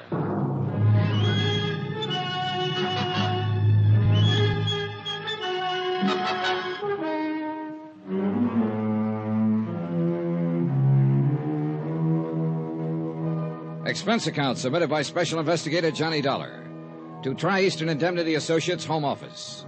Following is an accounting of expenses incurred during my investigation of the Star of Cape Town matter. Expense account item 1, $1.50 cab fare from my apartment to the office of Tri-Eastern Indemnity Associates. Joe McNabb was waiting for me. Sit down, Johnny. Thanks. So what about the Star of Cape Town? Sounds interesting. You're interested, we're worried. What about it? Ever hear of Andrew Lanning Forbes III? Forbes. Seems to me I've seen his picture in the papers a couple of times. International playboy type, isn't he? That's the one. He owns the Star of Cape Town now, inherited the stone after the recent death of his aunt. So? Johnny, like I told you, we've got that diamond insured for $150,000. But Forbes treats it like it was a 10-cent store hunk of costume jewelry. What do you mean? He carts it from place to place wherever he goes. Paris, Rome, the Riviera, you name it, he's been there. And so has the Star of Cape Town. Ooh, you mean that Oh, he keeps it in hotel safes, stuff like that, but that isn't good enough. We want him to put it in permanent custody somewhere. Yeah, I see your point. But he won't seem to listen to reason. And right now, it's a particularly bad period for us. How come? Forbes seems to be in one of his party-giving moods. He has them every once in a while. About 3 weeks at a time, a big party every night wherever he happens to be. Then he quiets down for a month or two. Yeah, probably resting up. But how come he's in Cape Town now? Who knows? Who knows why he goes anywhere he does? Oh, brother, sounds like a real character. Yeah, but what we want you to do is to talk him out of being a character long enough to put that diamond in a safe place and to keep an eye on it until he does. We got a plane reservation for you tonight at midnight. Tonight? Not just a minute. Now, look, if it's the money you're worried about, don't be. This means a lot to us. We're willing to pay accordingly. Joe, you may not believe this, but I wasn't thinking about the money. Then what? Those 3 men who got killed over that diamond. You told me about them over the phone. Oh, that. Look, the diamond's 50 years old. Those 3 killings were 20, 30 years ago. Just the same, 3 is always a crowd. And I wouldn't like to see it increase by 1. Expense account item 2, $3.60 cab fare to my apartment to pack and then to the airport, where Joe McNabb met me and told me 3 tired jokes in 2 minutes in a very subtle attempt to keep my mind off the 3 dead men as he gently steered me to the plane. Item 3, plane fare to Cape Town, South Africa.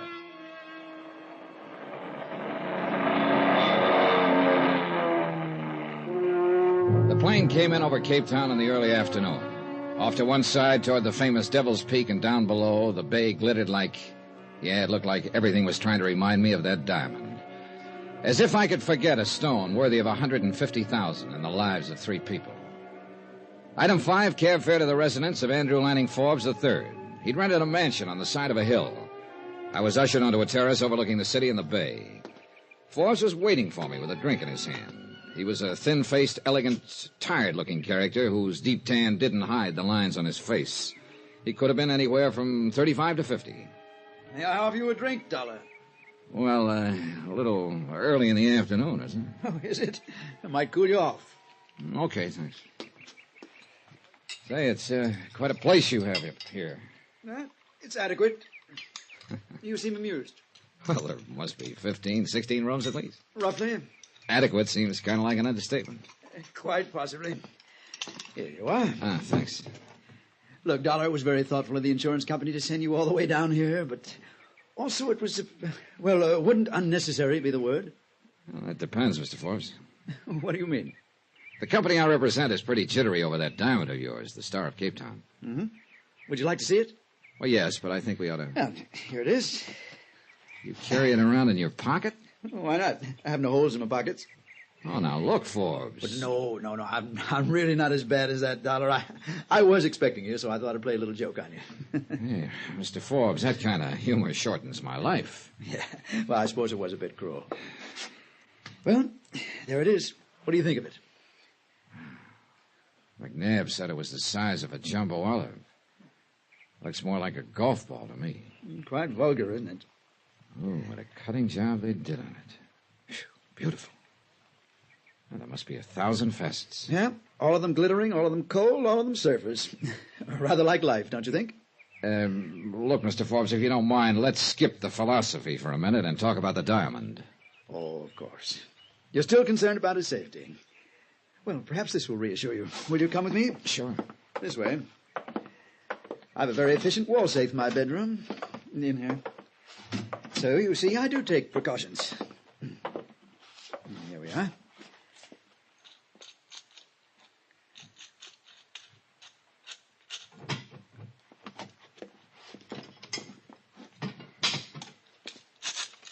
Yeah.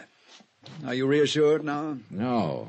Your bedroom opens off the terrace. It'd be too easy for somebody to get at that safe. Very well, Mr. Dollar.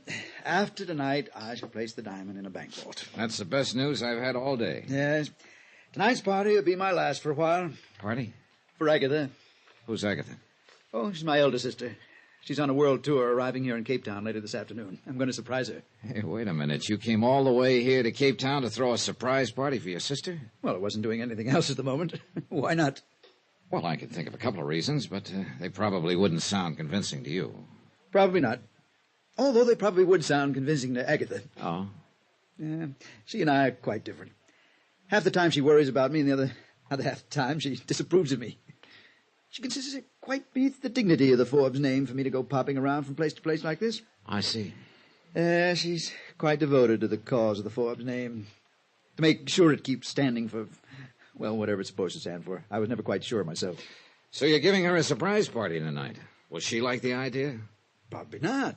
That's what makes it fun. Oh, by the way, would you like to come? Well, under the circumstances, I think I'd better. I wonder if I could have a guest list. A guest list? Oh, good heavens. You mean you don't have one? Well, of course not. I just invite people here and there and wait to see who turns up. Then you don't have any idea who all's coming? Absolutely not. Donna, that's the only thing that makes these parties worthwhile. Oh, great. A character with a quaint habit of carrying his diamond in his pocket, throwing a party where he didn't know who was coming. This was a situation not calculated to help my peace of mind, believe me. Forbes had his driver take me back to town. I stopped along the way at police headquarters and talked to Lieutenant Van Tile, who agreed to furnish a man to help me keep an eye on the party. Expense account item 6, cab fare back out to Forbes' house that evening for the party. I thought I was getting there early, but there were already quite a few people about. A stocky bartender shoved a drink in my hand as I walked in, and I took a look around. Quite a brawl. Then I spotted a girl with honey-colored hair and a green dress that matched her eyes. Well, it was as good a place to start as any. Hi. Hi. My name's Johnny. I know. Oh? I'm Sheila. You a friend of Forbes? My, you are new around here, aren't you? What do you mean? You'll find me at most of Andy's parties. He arranges my transportation. I see. Do you? What's your excuse for being here in this gay, mad throng? You an old friend, too? Matter of fact, no. I just met him this afternoon, and he invited me to come. That's par for the course. Ah, here you are. Oh, Forbes. I'm glad you two have gotten acquainted. Enjoying yourself, Sheila? Delirious. Oh, isn't she wonderful, Johnny? She's always so gracefully bored. You see, Johnny, I perform quite a useful function around here. I'm always good for laughs. Yeah. Well, is your sister enjoying the party, Forbes? Agatha? Why, of course not. Haven't you met her yet, John? No, I haven't. Oh, she's over by the window. The thin, aristocratic, tired-looking lady. Oh, yeah. Yeah, I see what you mean. Well, that's her look of disdain. She thoroughly disapproves of this whole party, and of me, of course. And of me. Come along, Johnny. I'd like you to meet Agatha. Oh, you're taking a chance. She'd probably disapprove of me, too. Oh, no. You look like the respectable type. Thanks, I guess. She'd thoroughly approve. I seem to have another guest arriving. Would you two excuse me? I'll introduce you to Agatha later, Johnny. Yeah, sure. The perfect host. When he wants to be. Oh. Who's the new arrival? Her name is Helen. Andy met her a day or two ago. Well, I'll say this for her. Yes. Isn't she? Sorry. Don't be. I'm used to it. You know something, Sheila? I don't get you. Oh, I'm not so hard to figure out, Johnny. I think you are. You don't like these parties any more than Agatha. Oh, now watch it, Johnny. You start comparing me to her, and she's going to disapprove of you. Okay, but I still don't get it. You don't like the parties or Forbes' other friends, yet you keep... tagging along. Yeah, I've got a perfect attendance record. Why? Well, I guess there's one obvious reason, but that would sound real corny. Maybe not. So let's just say that after you've been riding the merry-go-round long enough, standing on solid ground doesn't seem normal. Oh? Well, maybe if you keep riding that merry-go-round, you'll grab the brass ring someday. Don't bet on it. Sheila drifted over to the bar, where she sat quietly drinking the rest of the evening. I somehow felt sorry for her, but I knew she'd bought her own ticket to the merry-go-round, at least for the first ride. I looked over at Forbes and started sweating. He was showing the diamond off to the party. But before I could get to him, Agatha did. She must have told him in dignified but firm tones to put the ice on ice. He laughed and took it back to his room, so I relaxed. The party dragged on. Agatha managed to look frigidly pained the rest of the evening, but Forbes was obviously enjoying himself with Helen. They danced, then went out on the terrace. Sheila turned her back and concentrated on her drink. Finally, I went over to the bar. Sorry, Johnny. Looks like the bartender's gone home. That's probably a good idea. Good night. She headed carefully for the door and went out. Then I realized I hadn't seen Forbes for 10 or 15 minutes. I went out on the terrace. Nobody in sight. I walked to Forbes' bedroom door. Mr. Forbes? Forbes? No answer. One lamp was lit. Forbes was on the floor. The knife had gone in low under his ribs. He probably hadn't made a sound. Nearby was the case in which he...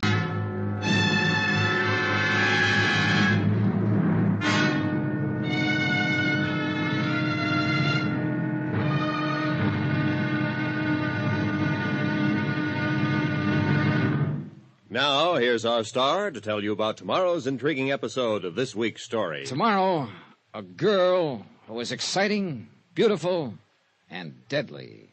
Join us, won't you? Yours truly, Johnny Dollar.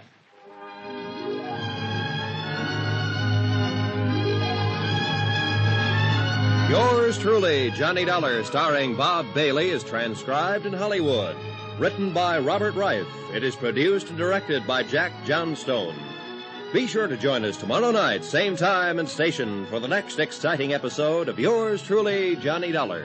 Roy Rowan speaking.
From Hollywood, it's time now for... Johnny Dollar. This is Lieutenant Van Tile of the Cape Town Police, Mr. Dollar. Oh, yeah, Lieutenant. I've been trying to get you. Anything new on the Forbes murder? I'm afraid not. How about the diamond? It's still missing. Oh, so far we're batting 0. Any suspects? Oh, yes, indeed. Who is it? Not it, Mr. Dollar. They. What do you mean, Lieutenant? How many guests would you say were at Andrew Forbes' party last evening? 60? Then we have 60 suspects. Oh, great.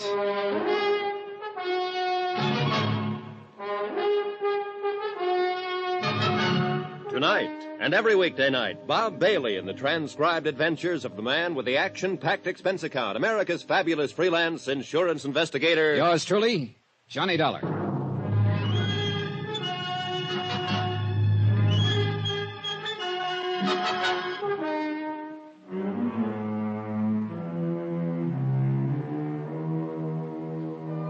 From Special Investigator Johnny Dollar, location Cape Town, South Africa, to the Home Office, Tri-Eastern Indemnity Associates. Assignment, the star of Cape Town matter. Expense account continued. Item 7, cab fare from my hotel to police headquarters. So far in this job, I'd been a big, brilliant nothing. I figured Lieutenant Van Tile of the Cape Town Police might be able to supply a few answers. But as it turned out, all he had on his mind was questions. Now, Mr. Dollar, suppose you sit down and explain your connection with this affair. Sure, Lieutenant. I can make it short, if not sweet. Andrew Forbes was an international playboy. I am well aware of that. Cape Town has entertained Mr. Forbes before. or vice versa. Well, then you probably also know that he recently inherited a very large diamond known as the Star of Cape Town. Yes? The company I represent was carrying the insurance on that stone, $150,000. They didn't like the way Forbes was flashing it around. They thought he was a bit too careless with it. I was trying to talk him into using a little common sense. And that is why you came here to Cape Town? Yeah, but it looks like I've struck out. Forbes is dead and the diamond's gone. You were at the party from some time before Forbes' murder until afterwards, hmm? That's right. You stayed in the main room the entire time? Well, yeah. Oh, now look, Lieutenant, I'd hardly fly all the way here to bump off a guy. Just questions, Mr. Dollar, just questions. Yeah, but what I need right now is answers. As do I. These other guests at Forbes' party, did you know any of them? No. Well, I met a girlfriend of his named Sheila, and a couple other people who were pointed out to me. Who were they? Oh, Forbes' older sister, Agatha, for one. A real aristocratic type. You can cross her off your list. Oh? Yeah, she disapproved of Forbes, all right, but not to the extent of sticking a knife in him, I'm pretty sure. It would have been beneath her dignity, if nothing else. Besides, she didn't leave the main room during the party either. Then there was Helen. Helen who? Well, I never did find out her last name. She arrived at the party late, and Forbes seemed to zero in on her right away. Zero in? I mean, he spent the rest of the evening with her. They danced for a while, then they went out on the terrace, and... Come to think of it, I never did see her come back inside. And I didn't see Forbes again either until I went to his room and found him dead. I see. We shall try to find this Helen. Can you describe her? Well, I didn't get nearly as close a look as I'd have liked to. Oh? Yeah, from what I could see, a real doll, Lieutenant. Dark hair, turned-up nose, fine complexion. Mr. Dollar, we need an objective description, not an appreciation. Well, at the time, I was more interested in her as a prospect than a suspect. I see. And you say you knew none of the other guests? That's right. We've been unable to find any sort of guest list. Oh, don't waste your time looking. There isn't any. No? Yeah, Forbes explained that he had a charming habit of inviting whoever he ran into. He said that half of the fun was in seeing who turned up. Well, that rather complicates matters, doesn't it? It sure does. Mr. Dollar, diamond thefts are not unknown to us here in Cape Town. No, I imagine not. Here are some photos of known jewel thieves. Mugshots, huh? Please see if you recognize any of these people as having been at the party. Well, it'd be a little hard to remember. You know, people were drifting in and out all evening, and there was... Wait a minute. Who's this guy? That is Julio Biak, a jewel thief. Do you recognize him? Starkey guy. Sort of looks familiar, but I can't seem to place him. Could he have been at the party? Oh, it's possible, but I can't be sure. Perhaps it will come to you later. I hope something comes to me sooner or later. That diamond, for instance. But at this point, I had to admit it didn't look very likely. One murder, 60 suspects. You get better odds than that on a roulette wheel. I left headquarters and decided to walk around a little, see if I could coax up some kind of ideas to my next step. I went down to the waterfront and looked around. Nice view, no ideas. Then, as I was walking along a narrow, deserted street, I realized I had company. The shadow from the top of the building next to me ran along the middle of the street, and I could see a silhouette. I stopped. So did the shadow on top of the building. I started up again. So did the shadow. I started edging out away from the sidewalk for a look. The shadow raised its arms suddenly, and I ducked. A large building tile crashed to the sidewalk right where I'd been a second ago. I jumped for a rickety fire escape over my head and scrambled up to the roof. Nobody in sight, and roofs stretching out in all directions, warehouses, loading sheds. Whoever it was could have been a block away by now. Pretty ironic. Somebody trying to take me out of the ball game when I didn't even know which team had the ball.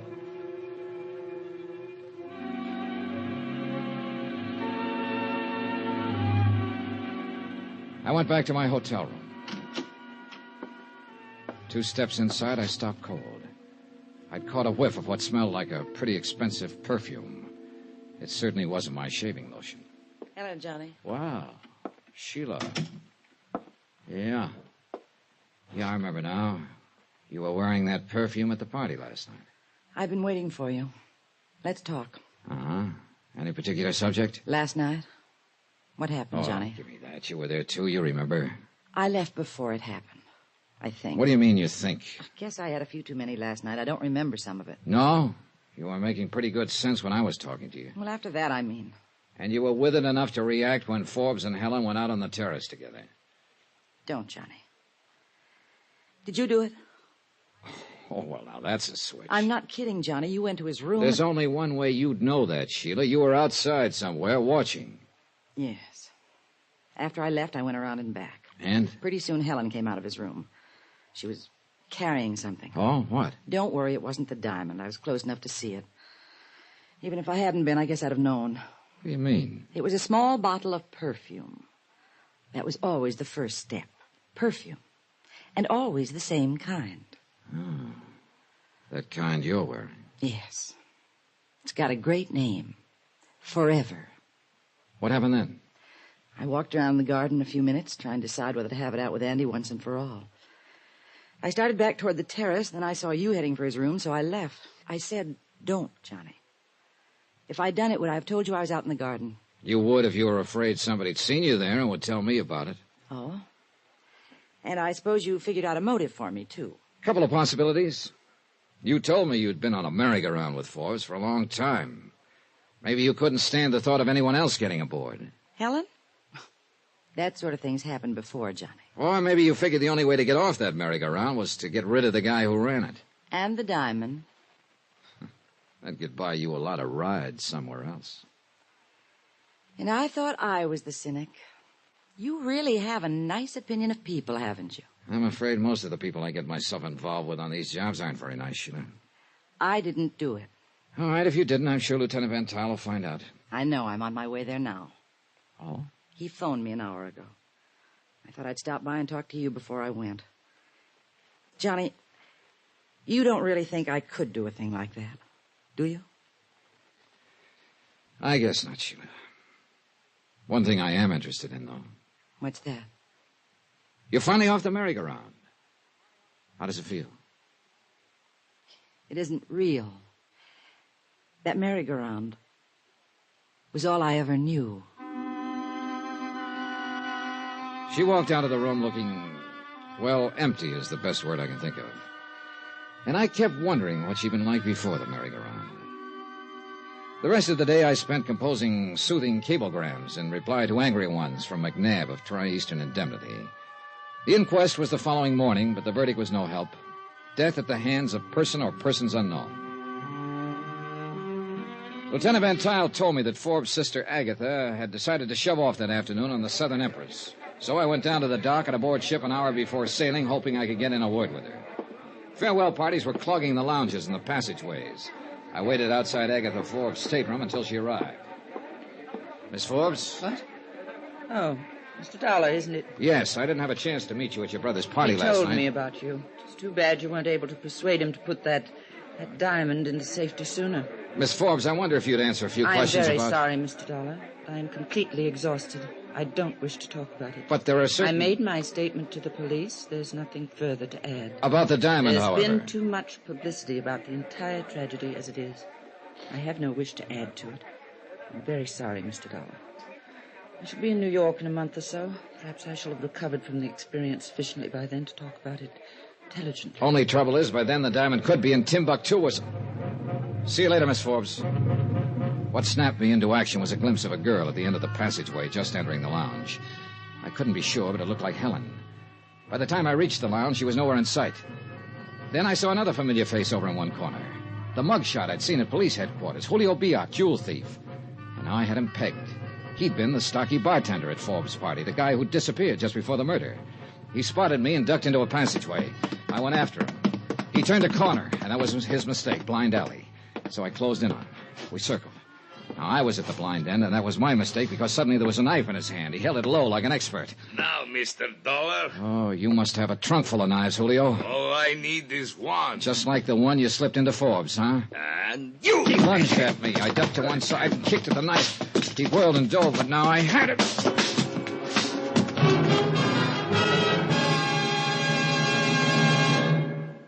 I'm glad you had him sent ashore and locked up, Mr. Dollar. It may be you have found our killer. But not the diamond, Lieutenant. It was not on him, eh? Nowhere. And that can mean just one thing. Either Julio is working with somebody who's sailing on the Southern Empress, or he's after somebody aboard who has the diamond. In that case, Mr. Dollar... In that case, the Southern Empress is going to have another passenger, me.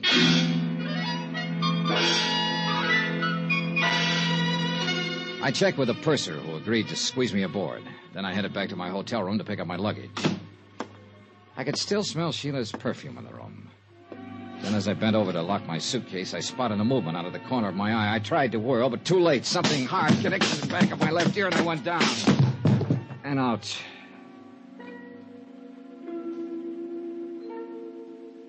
I don't know how long it was before I came to. The room was swimming, but I managed to get to the window and looked out. Then I realized somebody had voted me the man they'd least like to take a cruise with. The Southern Empress was underway and steaming out of the harbor.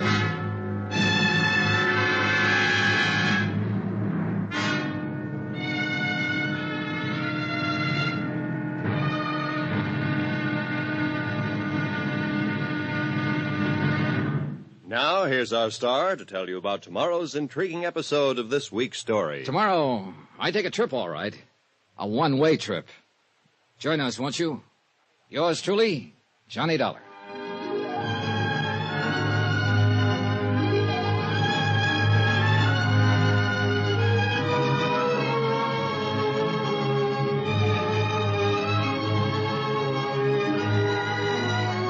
Yours truly, Johnny Dollar, starring Bob Bailey, is transcribed in Hollywood. Written by Robert Reif. It is produced and directed by Jack Johnstone.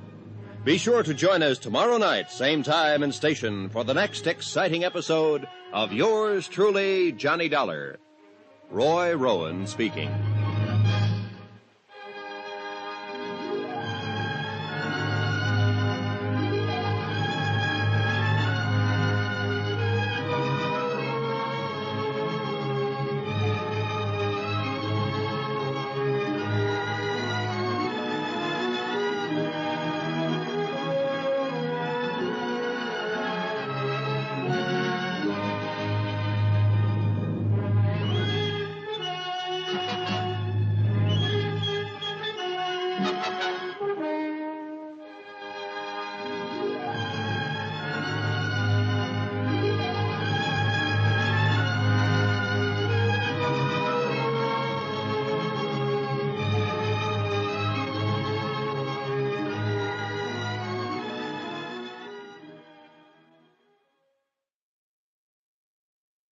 From Hollywood, it's time now for... Johnny Dollar. Lieutenant Van Tile of the Cape Town Police. I was just going to call you, Lieutenant. Something the matter? You sound very strange. Probably from nursing a lump on my head that had put the Star of Cape Town to shame. I don't understand. You found the diamond? No. To put it politely, somebody slugged me here in my room a while ago. Why? To keep me from sailing on the Southern Empress. She just shoved off, and I've got a strong hunch that diamond is aboard. That bears out what we've learned from Julio Biak. Did he confess to Forbes' murder? No, but we're fairly certain he's involved. However, he swears he does not have the diamond. Either he passed it to somebody aboard the Southern Empress, or he was chasing whoever's got it. Lieutenant, I've got to get on that ship. You say it is now on the way? And out of the harbor. You wouldn't happen to have a stray helicopter around, would you? I can make arrangements for one with the military. Can you be at the airfield in 15 minutes? Make it 10.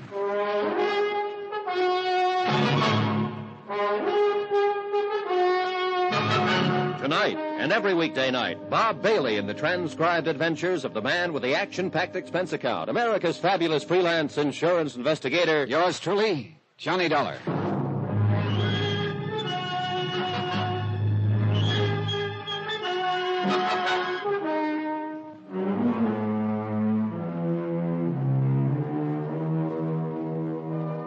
From Special Investigator Johnny Dollar, location Cape Town, South Africa, to the Home Office, Tri-Eastern Indemnity Associates. Assignment, the Star of Cape Town matter. Expense account continued. Item 8, cab fare to the airfield, where the helicopter was waiting for me. I don't know which was throbbing the most, the helicopter engine or my head. On the way out to sea, I had time to try to put the pieces together. But as usual, they didn't fit. A playboy named Andrew Forbes inherits a diamond called the Star of Cape Town, worth 150 G's. The insurance company gets fidgety at the way Forbes is flashing the stone around. So they send me to Cape Town to talk some sense to him. But now Forbes is dead and the diamond is missing. And the fact that his probable killer was picked up aboard the Southern Empress before it shoved off convinces me the stone is somewhere on that ship. But I've got no proof, even though I'm breaking my neck to get there at the moment.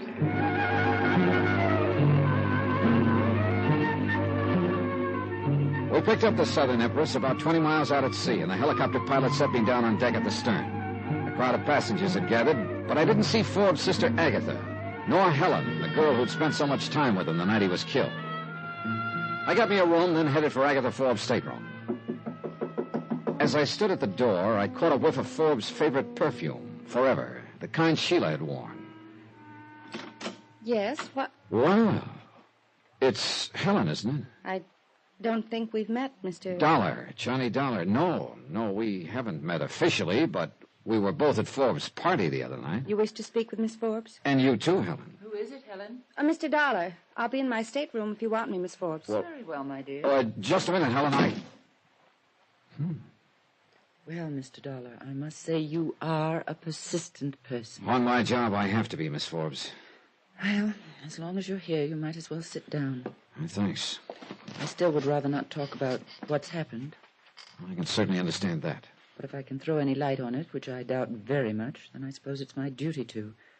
One thing I must ask, however. What is it? That there be as little additional publicity as possible. Forbes' name has been dragged through the dirt enough as it is. I'll do my best. Very well. What is it you want to know? Well, several things. First, do you think your brother could have been killed for a motive other than the diamond? Why, I hadn't thought of that. After all, you must admit that a diamond like the Star of Cape Town would be motive enough to the kind of people my brother thought it amusing to consort with. Yeah, you're probably right. But I'm trying to cover all the possibilities. How about your brother's friend Sheila, for instance? I prefer not to discuss her. But do you think she could have done it? I don't know. I'm afraid I wouldn't put anything past her. All right, another thing, Miss Forbes. I was pretty surprised to find Helen here in your stateroom when I knocked. Why? I didn't know you knew her. I have engaged Helen as my traveling companion.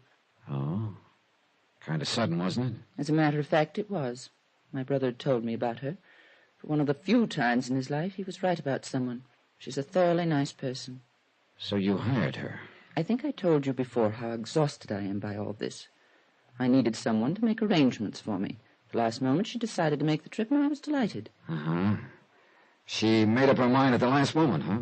May I ask why all these questions about her? Well, right now, she's pretty high on my list of possible... That's impossible. As far as we know, she was the last person to see your brother alive. And I refuse to believe she could possibly be involved. I hope she isn't. But I've got to run down every lead I can get. If I don't recover the Star of Cape Town, the company I represent is on the hook for $150,000. I have not filed a claim as yet, Mr. Dollar. Nor do I propose to until we reach New York. I shall give you every opportunity to recover the diamond. I appreciate that, Miss Forbes. But I'm afraid it still doesn't leave me much time. I went back to my stateroom. The door was open. But I was sure I'd closed it when I left. Inside was the same lingering smell of the same lingering perfume. Forbes' favorite, Forever. Sheila wore it, but as far as I knew, she was still in Cape Town. Then I remembered her saying that Forbes had given Helen a bottle of it. I also remembered smelling it in my Cape Town hotel room just before I got slugged. I thought then it was a carryover from Sheila's earlier visit. Now I wasn't sure. I started back out of my stateroom just in time to collide with somebody in the passageway. Sorry. Whoa. Say, partner, you sure took the wind out of my sails. Yeah, well, I'm sorry. I didn't know anyone was out here. Oh, I was just passing by, partner. Stacy's the name. Ben Stacy. What's yours? Dollar. On the level? Cross my heart. Well, when I tell people I bumped into a guy named Dollar aboard a boat, I'll mean it, huh? See you around, partner.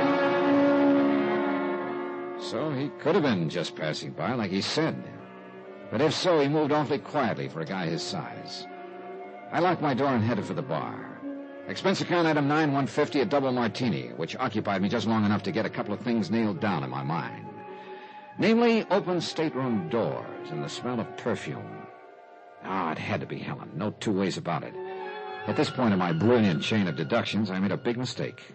I looked down toward the other end of the bar.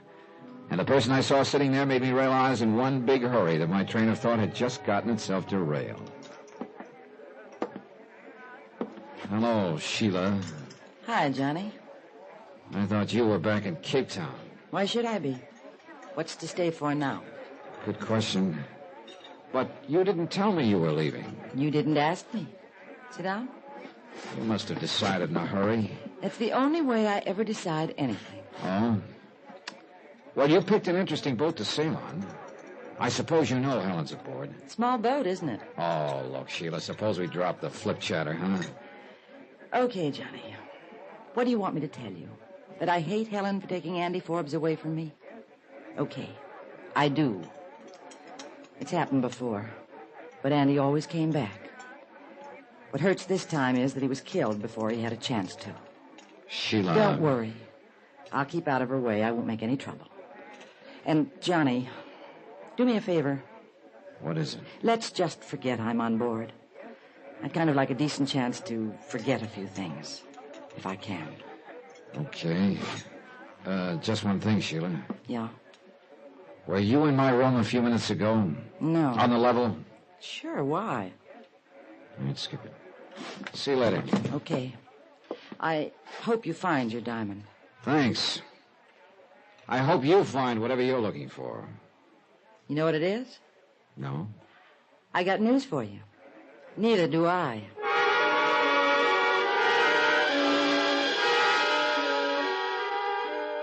Well, one thing was clear anyway.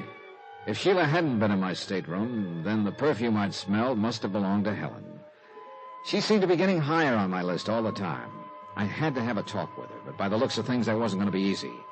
She was doing a pretty good job of avoiding me. About half an hour later, though, I spotted her topside in a deck chair with Agatha Forbes. Next to them was my old buddy from the wide open spaces. Why, some of the things we got out west you just wouldn't believe. I am certain we wouldn't. I've never been there, but Oh. Hi, everybody. Well, sir, if it isn't Mr. Dollar himself. Now, I ask you ladies, if that isn't just about the most colorful name a fella Good can have. afternoon, Yes, sir. Mr. Dollar. Hope you're a little more rested, Miss Forbes. Thank you, I am. And Helen, I'm glad Miss to see you. Forbes, I wonder if you'd excuse me. Why, certainly, my dear. I'm afraid I have a headache. Why don't you go lie down for a while? Thanks, I think I will. Well, now, that's kind of a chilly reception, partner. Looks like the little lady doesn't like you much. Oh, well, you can't win 'em all. Yeah, thanks. I'm sure Helen's simply tired, Mr. Dollar. Mr. Stacy here tells me he was quite a good friend of my brother's. Oh? Why, sure, partner. Andy Forbes and I was the best of buddies. Well, I didn't see you at his party the other night. Well, he asked me, of course, but I just couldn't make it. I tell you, though, dogged if I wouldn't have been there if I'd have known it was going to be old Andy's last party. Oh, excuse me, ma'am. That's all right. How long had you known Forbes, Mr. Stacy? Years, Dollar, years. Old Andy and me was always bumping into each other in the darndest places. Cairo, Paris, Copenhagen. I tell you, it was always a barrel of laughs when we got together. I'll bet. Why, I'll never forget one night in little old Dakar. We're going to be in Dakar in a couple of days, aren't we? I believe so. Oh, yeah. I suppose everybody will be going ashore for You the day. bet. Well, you don't want to miss Dakar. Why, I can show you some places you just wouldn't believe. Oh, yeah, sure. I tell you what, why don't we get up a little party and... Mr. Stacy, it sounds very pleasant, but I'm afraid you'll have to excuse me. I'm not quite in the mood for sightseeing. Oh, I understand. Sure enough, Miss Forbes. Well, Dollar, how about you? We'll see. Yeah. Well, anybody care to join me for a walk around the deck? No, thanks. I gotta keep up my appetite, you know. See you later. But don't you forget about Dakar. It'll be a ball. Yeah, it'll be a barrel of fun. Miss Forbes. Yes? Did your brother ever mention this character Stacy to you? No. Of course, Andrew had many strange friends that he didn't mention to me. Yeah, I'm sure he did. I went back to my stateroom. This time the door was closed and there was no odor of perfume. But when I went in, I saw that I'd had a visitor again, and this time he or she had been much more thorough. The room was torn apart from one end to the other. I sat down, tired and beat. I thought of that building tile somebody tried to drop on me in Cape Town and the bang on the head I'd collected in my hotel room. I knew that whoever I was after was also after me. And now it looked like a third party was involved. Whoever had torn up my room must have figured I might have the diamond. Sheila, Helen, Stacy, it could be any of them. Or even worse, it could be somebody I didn't even know about. But one thing was sure, I was no closer to that king-size diamond. Pretty soon we'd be getting to Dakar, and once everybody had the chance to get ashore, my chances of getting the diamond back were practically zero. I had a strong and sickening hunch that Dakar could be the end of the trail for me, and I didn't like it.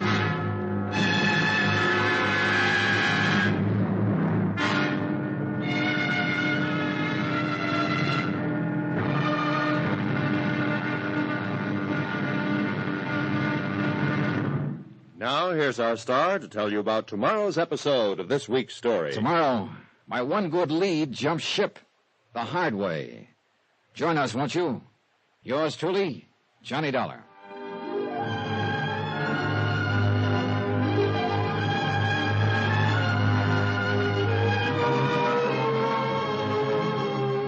Yours truly, Johnny Dollar, starring Bob Bailey, is transcribed in Hollywood. Written by Robert Reif. It is produced and directed by Jack Johnstone. Be sure to join us tomorrow night, same time and station, for the next exciting episode of Yours truly, Johnny Dollar. Roy Rowan speaking.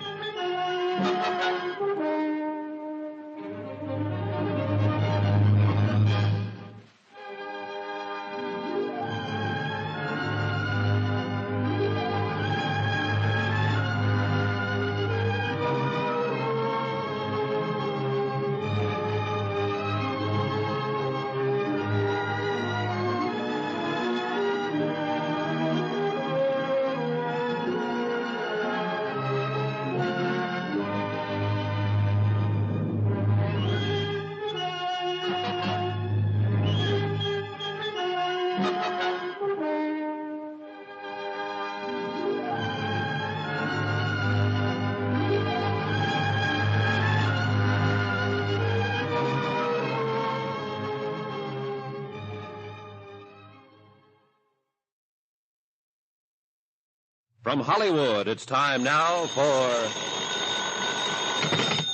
Johnny Dollar. This is the purser, Mr. Dollar. Oh, I was just about to call you. Oh? Better send a steward to my stateroom to put it back together. What happened? Somebody just tore it apart. But why? Oh, looking for something, I guess. The diamond? But why would they think you'd have it? Well, somebody's got me pegged wrong. Well, what's on your mind? A cablegram was sent to Cape Town about an hour ago, addressed to Julio Biak. Julio? Yes, isn't he the man who's being held on suspicion of murdering Andrew Forbes? Yeah, but the news hasn't been released, and obviously whoever sent the cablegram isn't aware of it. What did it say?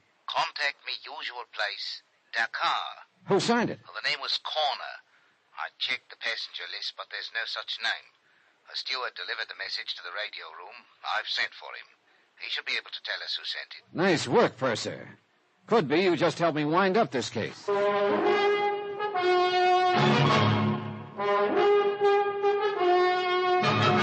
Tonight and every weekday night, Bob Bailey in the transcribed adventures of the man with the action-packed expense account, America's fabulous freelance insurance investigator. Yours truly, Johnny Dollar.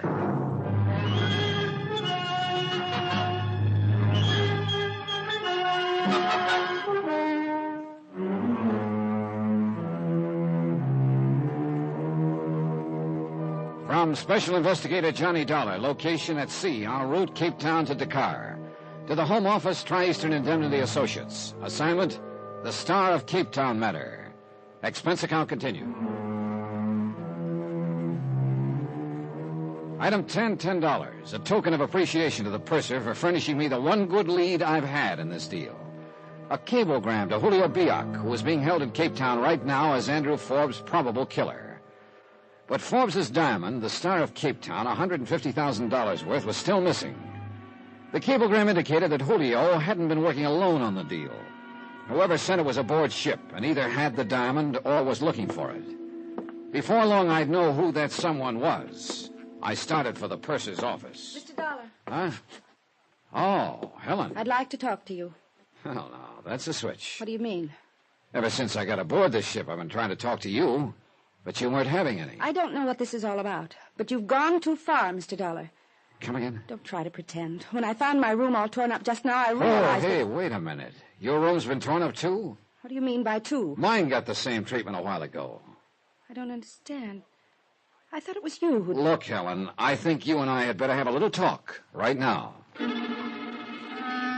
I steered her to the bar. Expense account item 11, $5, drinks. I still couldn't figure out which team she was playing on, but I had to find out, and this was the best way I could think of. May I have a cigarette, please? Oh, sure. Here. Thanks. I've been so confused, Mr. Dollar. Johnny. Johnny. Confused about what, Helen? Everything. It's all happened so fast. And then when I realized that somebody was watching me and following me... Look, I think you'd better start from the top. I suppose so. Maybe it'll make sense to you. I hadn't really known Andy Forbes very long. Longer than I had. That party he gave, it was so strange. All those people I didn't know. I mean, well, I guess it took me a little while to realize he was interested in quite a few people. Sheila? I feel sorry for Sheila. I guess she's pretty bitter about everything. But I didn't do anything to encourage Andy, and I didn't realize he was serious about me until the night of the party. And then he told me he was. And he gave me... A bottle of very expensive perfume, forever. Oh. His usual gift? I'm afraid so. I don't care. He wanted me to have it, and it's lovely perfume. I liked Andy. He was completely irresponsible, but in his own strange way, he was nice. So? When they told me the next morning that he'd been killed during the night, I couldn't believe it. And then when the diamond was missing... Yeah? His attitude about the diamond was very strange. How do you mean? He seemed to regard it as an inexpensive trinket. He was so careless with it. Oh, you're telling me. That's why I was sent down to Cape Town, to try and talk him into being more sensible with it. But, Helen, you said something about being watched or followed. Yes. When I left Andy's house that night, I felt that somebody was watching me. Oh. And later I knew somebody had been in my hotel room, and now my stateroom torn apart. What does it all mean? That's a good question. One more thing. Yes? You decided to make this trip rather suddenly, didn't you? I wanted to get away from Cape Town. Miss Forbes was kind enough to offer me a job as her traveling companion for the trip, so I took it. Do you like working for her? Yes. She's really a very nice person, perhaps a little on the dignified side. Yeah. I'm pretty concerned over the Forbes name. Wouldn't you be, after all that's happened? Maybe. Oh, Johnny, I've got to be getting back and see if she needs anything, but thanks. For what? Talking to you has made me feel a lot better somehow. Good. It's been a big help to me, too. How so? Oh, makes things easier for tonight. They're having a dance. And I've been figuring how to go about asking you.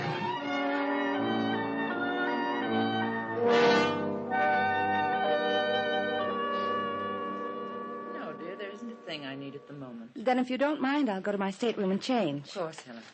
See you tonight, Johnny. Right. Well, you two seem to be getting along pretty well now. Yeah, I guess so. I'm glad. I'm sure you realize by now that Helen couldn't possibly be involved in the murder or the diamond theft. I hope not. You are a very suspicious man, Mr. Dollar. It's part of my job, Miss Forbes. I still don't have any idea who's got your brother's diamond, and if I don't find out before we get to Dakar tomorrow, the chances are I never will. I don't see how you can be so sure the Star of Cape Town is aboard this ship. I wasn't sure until today. That cablegram convinced me. Cablegram? Yeah, it was addressed to Julio Biak in Cape Town. Biak? Isn't he the one who's under arrest back there? That's right. He was posing as a bartender at your brother's party. We think he's the killer. But apparently whoever sent him the cablegram was working with him and doesn't know he's been arrested.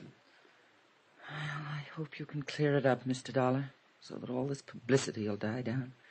It's been terribly trying. Yes, I imagine it has. I know Helen's felt the strain, too.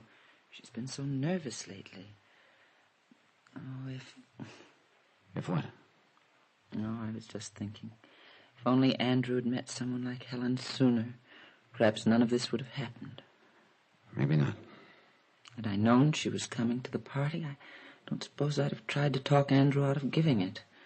She's been the one bright ray in all of this. Oh, if only. But regrets are so futile.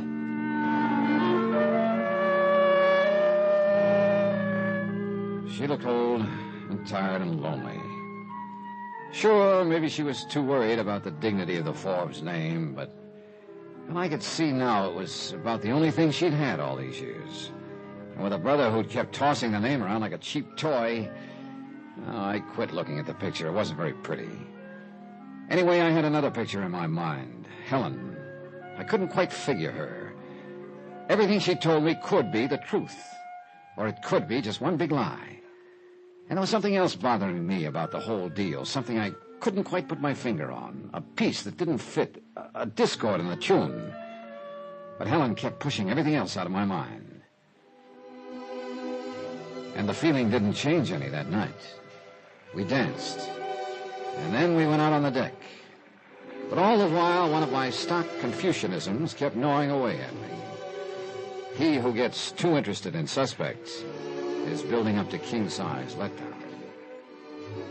It's beautiful out here. The moon and the sea and the ship sliding along. It almost doesn't seem real. I know. I almost wish it could go on this way forever. No people, no places. There's just one thing wrong, though. What? That routine doesn't work for very long. I know. Johnny. Hmm? Is there something wrong? What? You seem so far away, so preoccupied. Oh, just thinking about a lot of things, I guess. That's not being very informative. I'm sorry, I guess I'm not feeling informative. It's okay. Sometimes talking isn't very important. You know, Johnny, the last few days have been a sort of nightmare for me. But tonight everything seems so nice. Why would that be, Johnny? Oh, maybe I could make a kiss. Maybe you could. Johnny. Sorry, I'm not. Well, say now, if you two don't look just like a picture postcard. Hello, Mr. Stacy. Stacy? Yes, sir, I tell you, if they could put a picture of what I saw a second ago in all their travel folders, they'd double their business. How nice for them. You want us to run through it again for the proper camera angle? Johnny. Oh, come on now, partner. Can't you take a little joshing? Oh, I'll try, partner. The reason I've been looking for you two, we get into day car in the morning. Yes, I know. And you can have a barrel of fun in that town. So you've told us. What do you say we set up a little party? I can show you some places you won't believe. It sounds like fun. How about it, $1? Yeah. You can count me in, Stacy. Good. I'll see you in the morning then, bright and early. He means well, Johnny. Maybe. You don't sound very convinced. I don't know. Half of my job has always been sizing up people. Suddenly, I seem to have lost my touch. Meaning me? I didn't say that. If it's any help in sizing me up, what happened a moment ago? I meant that, Johnny. Mr. Dollar. What? Oh, excuse me a minute. Sure. Be right back. Yeah, what is it, Percy? That steward I was telling you about, Mr. Dollar? The one who delivered the message for Cape Town to the radio room? Well, where is he? That's just it. I don't know. You what? I can't understand it. I've looked everywhere. I'm worried. That's not good. I was counting on him to tell me who sent that message to Julio Biak. Whoever did is probably working with Biak and could have the diamond. Well, I'm sorry, Mr. Dollar. I'll keep looking and let you know the minute I find him. I turned back toward Helen, but she was nowhere in sight. I started along the deck to see if she... Johnny! What happened? What's the matter? I was walking along the deck. As I passed the lifeboat, somebody stepped out from behind it and grabbed at me. Who was it? I couldn't see. Well, come on, let's take a look. He ran away when I screamed. Oh, I see.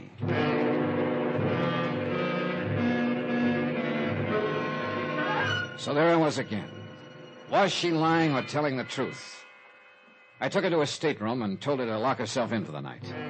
Then I went back to deck and tried for the umpteenth time to put the pieces together. But I didn't have long. Suddenly everything was noise and confusion. Almost by the time I got to the stern, the ship was circling, lowering a boat. 20 minutes later, they hoisted a body aboard. He was wearing a steward's uniform, and one look at the purser told me which steward it was. Yeah, my one good lead, gone.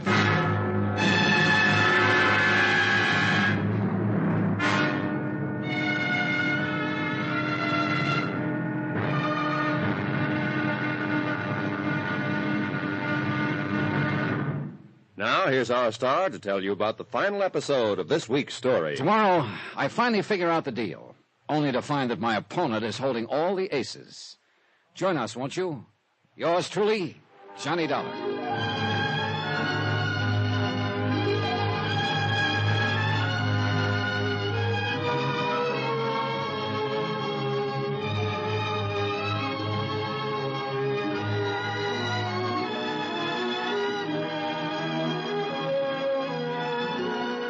Yours truly, Johnny Dollar, starring Bob Bailey, is transcribed in Hollywood.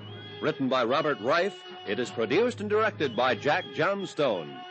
Be sure to join us tomorrow night, same time and station, for the next exciting episode of Yours truly, Johnny Dollar. Roy Rowan speaking.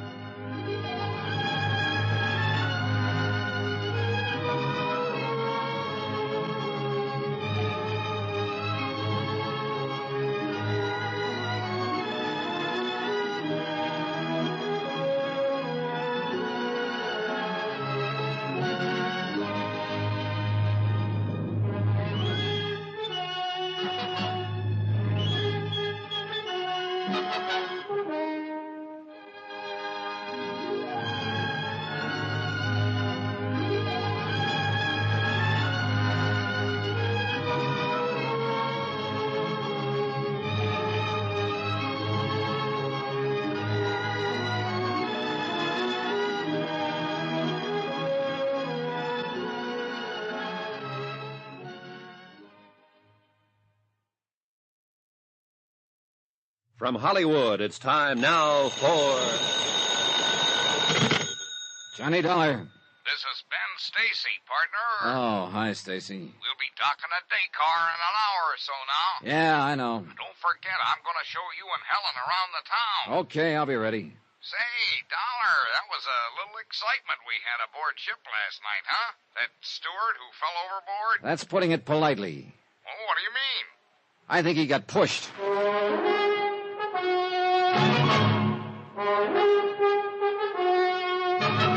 Tonight, and every weekday night, Bob Bailey in the transcribed adventures of the man with the action-packed expense account, America's fabulous freelance insurance investigator. Yours truly, Johnny Dollar.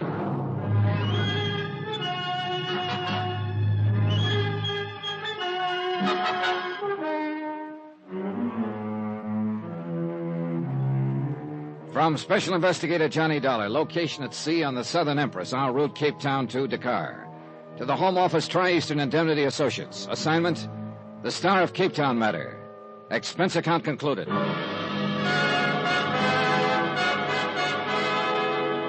Item 12, 50 cents, room service on 2 aspirins. Right from the start, this whole deal had been a series of headaches. Headache 1, Andrew Forbes, international playboy and owner of the Star of Cape Town, insured for $150,000. Forbes was tossing that stone around like it was a cheap toy. He wound up murdered, the diamond missing. Forbes' probable killer, Julio Biak, was in a Cape Town jail at the moment, but his Confederate was still on the loose. The steward who could have told me who the Confederate was had been fished out of the drink, dead, last night. Now we were going ashore at Dakar, and whoever had that diamond could make it hard for me to find. It could be Stacy, the boy from the wide open spaces. It could be Helen, traveling companion to Agatha Forbes. And I knew if it did turn out to be Helen, it'd leave me kind of sick inside. Worst of all, it could be somebody I didn't even know about. Hence the aspirin. Stacy had asked us to meet him at the gangway at 10 o'clock, but he was nowhere in sight when I showed up. Pretty soon, Helen and Agatha Forbes came along. Good morning, Johnny. Hi, Helen. Miss Forbes. Good morning, Mr. Dollar. Helen just told me about what happened last night. Somebody trying to seize her on deck. How dreadful. Perhaps I shouldn't have told you, Miss Forbes. No, I'm glad you did. Anything happened during the night, Helen? No, I kept my stateroom door locked. Well, here you are. Sorry I'm late. I guess I overslept. You all ready? All ready. Say, now, I'm mighty glad to see you with us, Miss Forbes. I was hoping you'd come. I won't be going with you. I'm going to stay aboard and rest. Oh, come on now, Miss Forbes. Do you good to let your hair down and frisk around a bit. Really, Mr. Stacy, I assure you I don't feel like frisking around a bit. I'll see you when you get back. Say, now, I guess I put my foot in my mouth talking that way. Oh, well, I usually do anyway. It's sure big enough. Well, one thing I had to give Stacy credit for, he was a good guide. He threaded us through street after street in the native quarter of Dakar. Narrow passageways crowded with people in stalls where native hawkers were peddling all sorts of merchandise. This is fascinating, isn't it? Well, like I told you, Helen, Dakar's quite a place. I love it. I wonder if it isn't about time we started back to the ship. Say, just a minute, Helen. I think there's a shop around here you'd be interested in. Silks, perfume, stuff like that. You interested? Sure. Well, let me get my bearings a minute. You need more perfume? Johnny, does it bother you that I still wear this perfume Andy Forbes gave me? If it does, I won't. Yeah, the shop I had in mind is right down the street. Come on. Stacy led us to the shop. Helen began trying on dresses and robes. This I didn't like. If she had the diamond, this was a golden opportunity to pass it along. But there wasn't much I could do about it. Then all of a sudden I realized that Stacy was nowhere in sight. I went outside and started along the street looking for him. Then I spotted a man following me, a native in a burnous. So I ducked down the next alley to shake him. But he didn't shake. Then I noticed that this was a blind alley. The native was closing in, and what he had in his hand looked strangely like a knife. Suddenly a door beside me opened. Come on in, Dollar. Stacy. I said come on in. A gun in front of me, a knife behind me. I guess I don't have much choice. So, you had your stooge steer me here. I figured sooner or later you'd start looking for me, so I just thought I'd make it easy for you. Oh, thanks. Stick around, Hassan. I may need you. Very well. Hassan's a pretty effective persuader, Dollar. How jolly. So you're the boy I've been after, Stacy. Correction. You're the boy I've been after, Dollar. What are you talking about? A diamond called the Star of Cape Town. Let's have it. Oh, look, don't give me that routine. Forbes was knifed by your buddy Julio Biak in Cape Town. You killed the steward aboard ship to keep him from telling me it was you who sent the cablegram to Julio. Right, boy, Dollar. That should mean you've got the diamond. Smarten up, boy. You think I'd have arranged this little reception for you if I already had the stone? Wait a minute. You're the one who was doing all the room searching aboard ship? I'm the one. Now let's have it. I don't have it, Stacy, and I don't know where it is. Oh, you got a real sense of humor, Dollar. So has Hassan. Why don't you show him, Hassan? Very well. Oh! Hey, look, this isn't going to do you any good. It's not going to do your face any good either, Hassan. Hey, look, you... Don't try it, Dollar. I guarantee you'll get yourself shot. Now, look. So you're a nice, brave boy, but you're being foolish. It's no good trying to snow me. I got it all figured out. Just what have you got all figured out? It isn't in her stateroom. It isn't in yours. I searched them both again this morning before we came ashore. That's why I was late. You're talking about Helen? Who else? That's why I steered her to that shop to try on dresses. The little lady who owns it is a friend of mine. She'd have found the diamond if Helen was carrying it. Helen? Yeah, Helen. How do you know she had it? Process of elimination, buddy. She was the only one with Forbes before Julio got to him.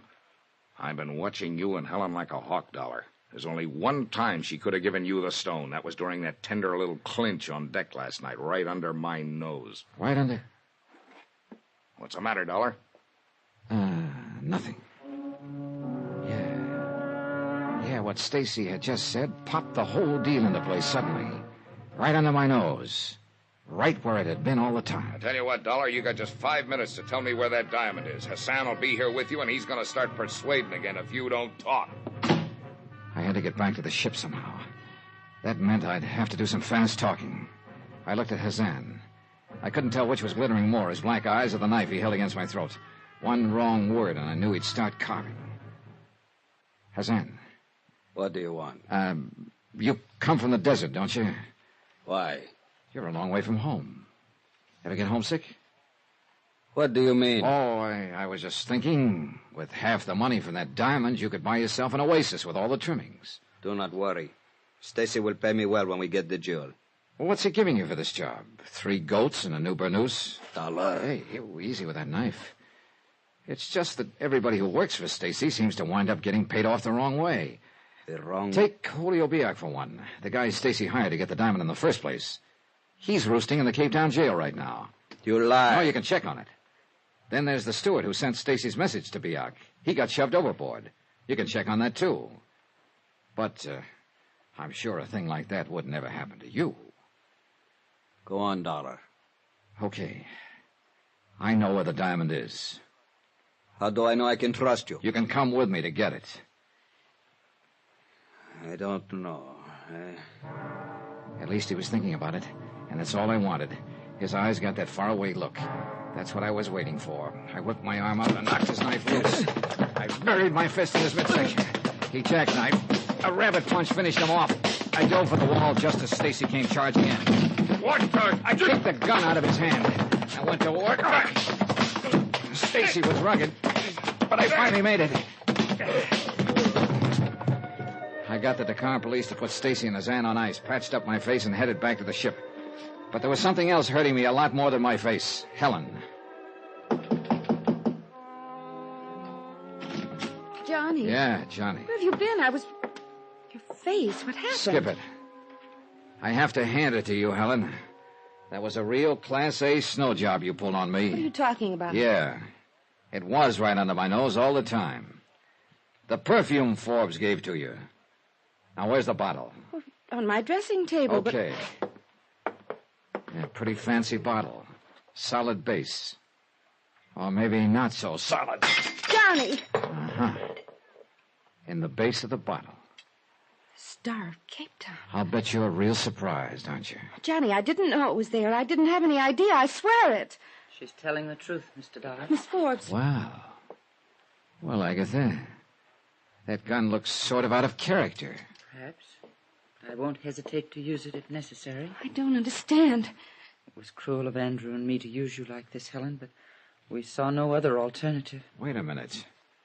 You and your brother rigged this whole deal right from the beginning, didn't you? Sure.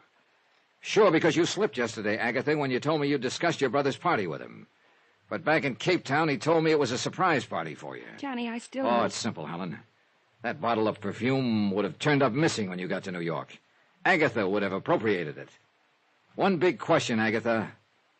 Why all this? Have you any idea what it means to see somebody drag the family name through the dirt time after time with his wild escapades? And have you any idea what those escapades cost? Your brother was in debt, huh? Terribly.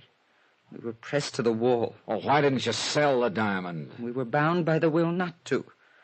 But arrangements were made with someone in New York. What we could get for the diamond, plus what we could collect from the insurance. It would be enough. Oh, nice little scheme. But you didn't figure on Julio Biak trying for the diamond in Cape Town and killing your brother in the process. No. First, I didn't know what to do. But it soon became clear that more than ever I had to go through with a plan. My brother's creditors began to make trouble right after his murder. The diamond, please. Oh, now look. Don't you get it, Agatha? You're licked. What do you mean? You've done all this to protect the Forbes name. Of course. You failed. The story's out. No. It's known only to the two of you. How are you going to keep us from talking? I'll do whatever is necessary. Bribe us? Kill us? Sorry, neither one's going to work. Mr. Dollar, do not force me... You're trapped, Agatha. By the same thing that got you into all this, the Forbes name. Are you going to brand it with murder? No. No, I don't think you are. I don't think you could. I don't know. Please, Mr. Dollar. I'll take the gun, Agatha. Thanks. Oh, Johnny. It's okay, Helen. I guess I have failed, haven't I? All the way. Expense account item 13, $375.50. Transportation and incidentals from Dakar home. Expense account total, $1,283.60. I turned the diamond over to the authorities for safekeeping, and Agatha Forbes to face charges of fraud. Julio Biak and Ben Stacy were indicted for the murder of Andrew Forbes. Remarks about Agatha. I guess she did what she did because she thought the end justified the means, which is one of the oldest sucker traps of them all. About Helen? Well, now that she's no longer a suspect, could be I'm no longer building up to a big letdown with her. At least it hasn't come yet, and I'm still waiting. And the waiting is real pleasant. Yours truly, Johnny Dollar.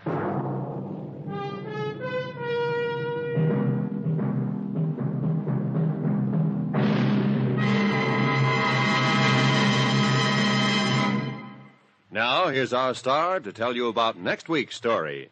Next week, a yacht that wasn't there and a man who wasn't there. They never were. But that's where I found them.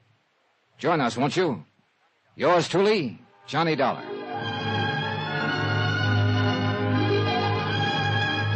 Yours truly, Johnny Dollar, starring Bob Bailey, is transcribed in Hollywood. It is written by Robert Reif and produced and directed by Jack Johnstone. Heard in this week's cast were Gene Tatum, Virginia Gregg, Harry Bartell, Chester Stratton, Marvin Miller, and D.J. Thompson. Musical supervision by Amerigo Marino. Be sure to join us on Monday night, same time and station, for another exciting story of yours truly, Johnny Dollar. Roy Rowan speaking.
Broadway's My Beat, from Times Square to Columbus Circle.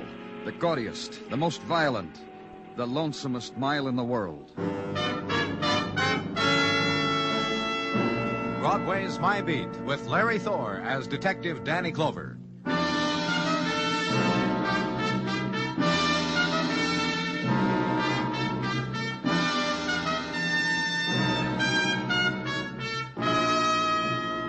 Nighttime of November, a special time on Broadway. Sense it. It's a new time, when the after images of early autumn are dying, cloaked already in river mists, chill and drifting.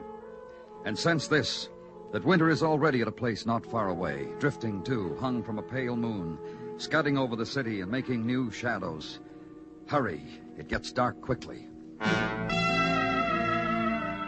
Where I was, darkness was cut across by the fingers of light, intersecting the beams of two searchlights, focused groundward. Destruction of building temporarily halted. Rush wrecking job stopped because of this. Remains of dead man found, and report phoned to headquarters. This would be the cellar, Mr. Clover, where we found him. Under 3 inches of composition flooring. Uh-huh. What does it look like to you, Mr. Clover? Real puzzle, huh? Just a skeleton and all? Well, there's something we can tell about. You know, what I can't figure out, that satchel of money laying beside him. Must be over $1,000 in there. About that. Imagine lying 5 years under a cellar floor. How do you know it's been 5 years, Mr. Rogers? When I bought these 3 buildings to tear them down for a garage, I got a story about this one, right where we're standing. What story? Of course, we've torn down to the cellar, so you can't tell, but this one used to be a nightclub, you know. No, I didn't. Yeah, it was. That's the story, a scandal or something about this nightclub. The bank told me. Partner or something 5 years ago ran away with a payroll or something to California. What else? Nothing, except that the other partner tried to hold on to the club, but it failed a year later. Bankrupt. Bank took it over 4 years ago. Couldn't lease it. Nailed it up. Anyhow, that's the story the bank told me. Well, it doesn't look like the man ever got to California. He was murdered. Sure, what else? He didn't just lie there and pull 3 inches of composition flooring over his head. Shot. Huh? Twice. See the bullet? The chest cavity here? Small caliber 22. And here, right arm fractured, and beside it, see, another bullet. Bigger one? Yeah, 38. Shot twice by 2 different guns. Like I said, a puzzle. Well? Well, what? This is a rush job, Mr. Clover. You know that. Let's get this stuff out of here.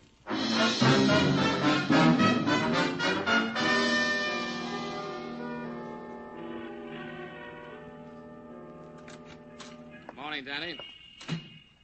Said good morning in case you didn't hear. Hi, Dennison. Sit down. Excuse me for saying it, but you look a little beat. Big night last night? No. Well, you're a single man, Danny. You're entitled to a big night. Were you going to say something, Danny? No. Oh. Then maybe this will interest you. Got a rundown on a corpse you found last night. What about it? Well, that's what it takes to get a rise out of you, Come on, huh? get with it. Yeah, I'd better do that, else I won't be liked, huh? Technical, shot at the teeth. Muggavan put the code on the teletype. Late last night, the one place we got a call back from was Dannemora. You get on identification? Code checked out to a former prisoner named Bob Foster. Released 6 years ago after a 10-spot stretch for grand larceny. Anything else? Stick with me, kid. I'm loaded. My identification came in. I checked it with R&I. They had a file on Foster. Here, wait. Muggervin left some notes for you. Yeah, 1947, May 23.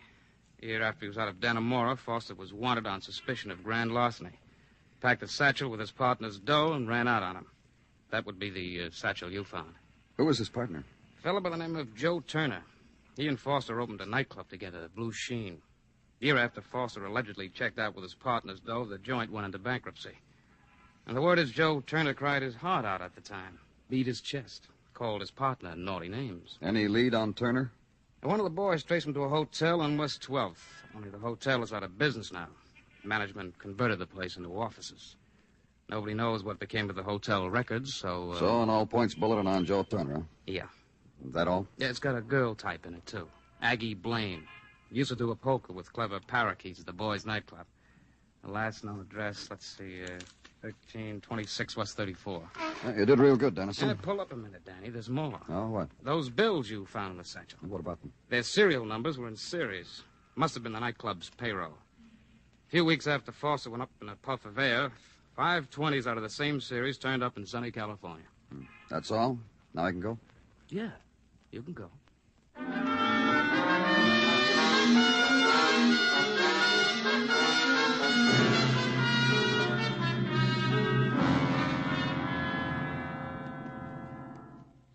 Don't sit in that chair, Sonny. Just pick a spot on the floor and stand on it.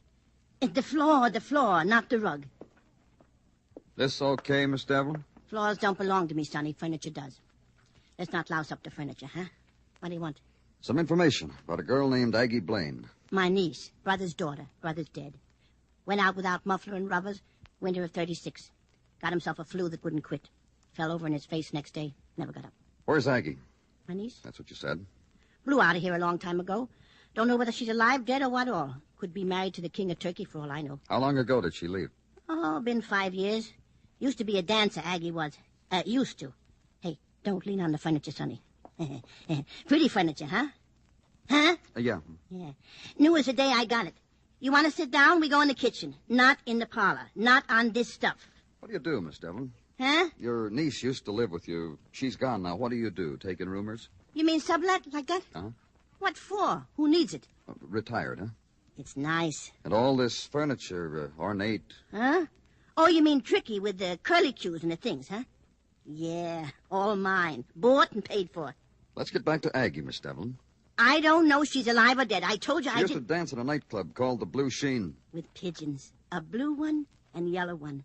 One named Gloria, the other named Phyllis. Oh, I seen it myself. Look, Miss Devlin, one of the men who owned that club was found last night. He'd been murdered. You're leaning, Sonny. He'd been murdered, and your niece might be able to tell us something about it. Couldn't you give me some... No, nothing. Aggie, she was a dancer. Is she alive? Is she dead? How do I know? And leave there. And once more into November Day, its furnishings also not to be touched, nor leaned against. For instance, the autumn perfume worn by the girl who almost brushes your sleeve, sidesteps, changes course, hurries on. And from far off, the brief, wild sob of a freighter sailing out of autumn waters. And at headquarters, it arranges itself into familiar pattern, routine investigation into death, and wait. And on the first quick surge of November night, the return on the All Points Bulletin, Joe Turner, bankrupt nightclub owner, had been spotted in a Skid Row bar. Third booth on the right was all his. Go there. The place is jukebox and fat cat scrawling symbols in sawdust. The place is Joe Turner, who was once a man. You come up with a drink, mister, and something good will happen to you. Do you understand me, Joe? I'm from the police. Something real good. I'll dance for you. You watch me. You watch me, you hear? This is just for you. Sit down, Joe. You don't have to do that. You like me, huh? You'll buy? Huh? I got other routines. Tell me about your nightclub, Joe. Huh? Your nightclub, the Blue Sheen. Tell me about the club and about Bob Foster. Him? Oh, you're a friend of Bob's? I'll hate you. I'll squash you like a fly, so help me. What'd he do to you, Joe? Who? Who did something to me? Foster. Bob Foster. He stole from you, didn't he? Walked out on me. Didn't even wave goodbye. He Just took my money, danced off someplace. Far away. Never sent a postcard. Nothing. Aggie either. Aggie Blaine? There was a dancer. Did you ever see her? Oh, it's a stunning dancer. Well, I'll show you a dance. It's with the hands first. You see, it's like this. You know where Aggie is, Joe? Aggie's far away, too. Aggie and Bob. Blue sheen. We found Bob last night, Joe. He'd been buried under the cellar of your nightclub. Bob? Bobby Foster? Oh, that's where he's been. You kill him, Joe? Because he stole from you and went away? Joe, listen to me. I performed for you, mister. Where's my drink? You kill him, Joe? I don't know. Maybe I did. He deserved it. Maybe I did. You think I did? Come on, Joe. Let's you and me go uptown. And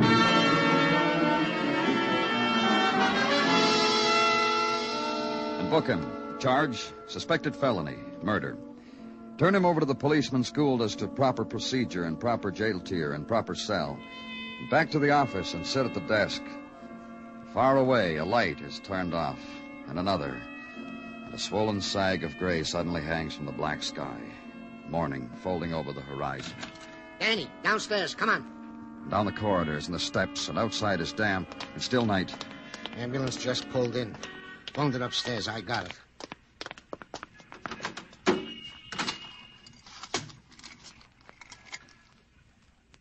Miss Devlin. Uh-huh. Shot. Dead, Danny? On account of the police rang her doorbell yesterday? On account of she's Aggie Blaine's aunt? I'm talking to you, Danny. You think so?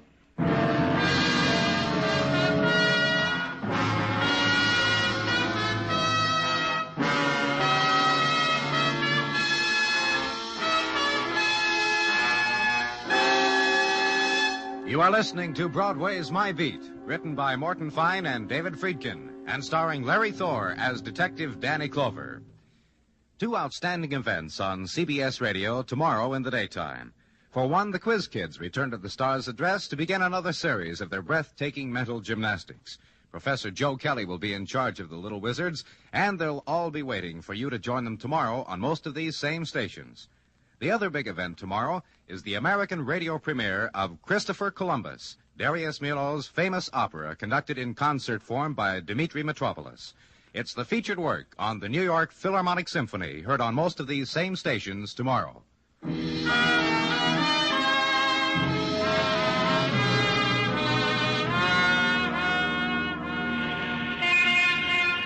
Broadway makes its entrance out of subway kiosks, out of night corridors, blinks once and long against the white of a new November day, then moves into it, soft, polite. It's the thing to do. Treat the morning nice. Don't step on the cracks. You'll still be on your feet when day is done. And the other performers, the man hanging from a spectacular, twisting out the Mazdas that died in the night. And the mannequin, her face dusted, a bolt tightened where wax had given in tonight. And torso and head tilted closer now to shop window. And on wax lips, the good morning kiss. A new day, kid. Live it.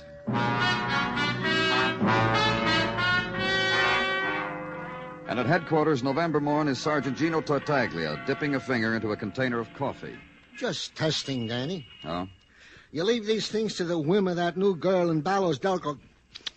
I knew it. Too sweet. Well, that's too bad, Gino. Some days you wake up on the wrong side, you get too many lumps in your container. True, Gino. Don't feel bad about it, Danny. No percentage in building a tragedy out of it. We'll both be bigger persons if we don't make of it an issue with the delicatessen. And off to work we go. You game, Danny? Whatever you say, Gino. Am I permitted a simple statement of fact? Of course. I admire you. Thank you. To work.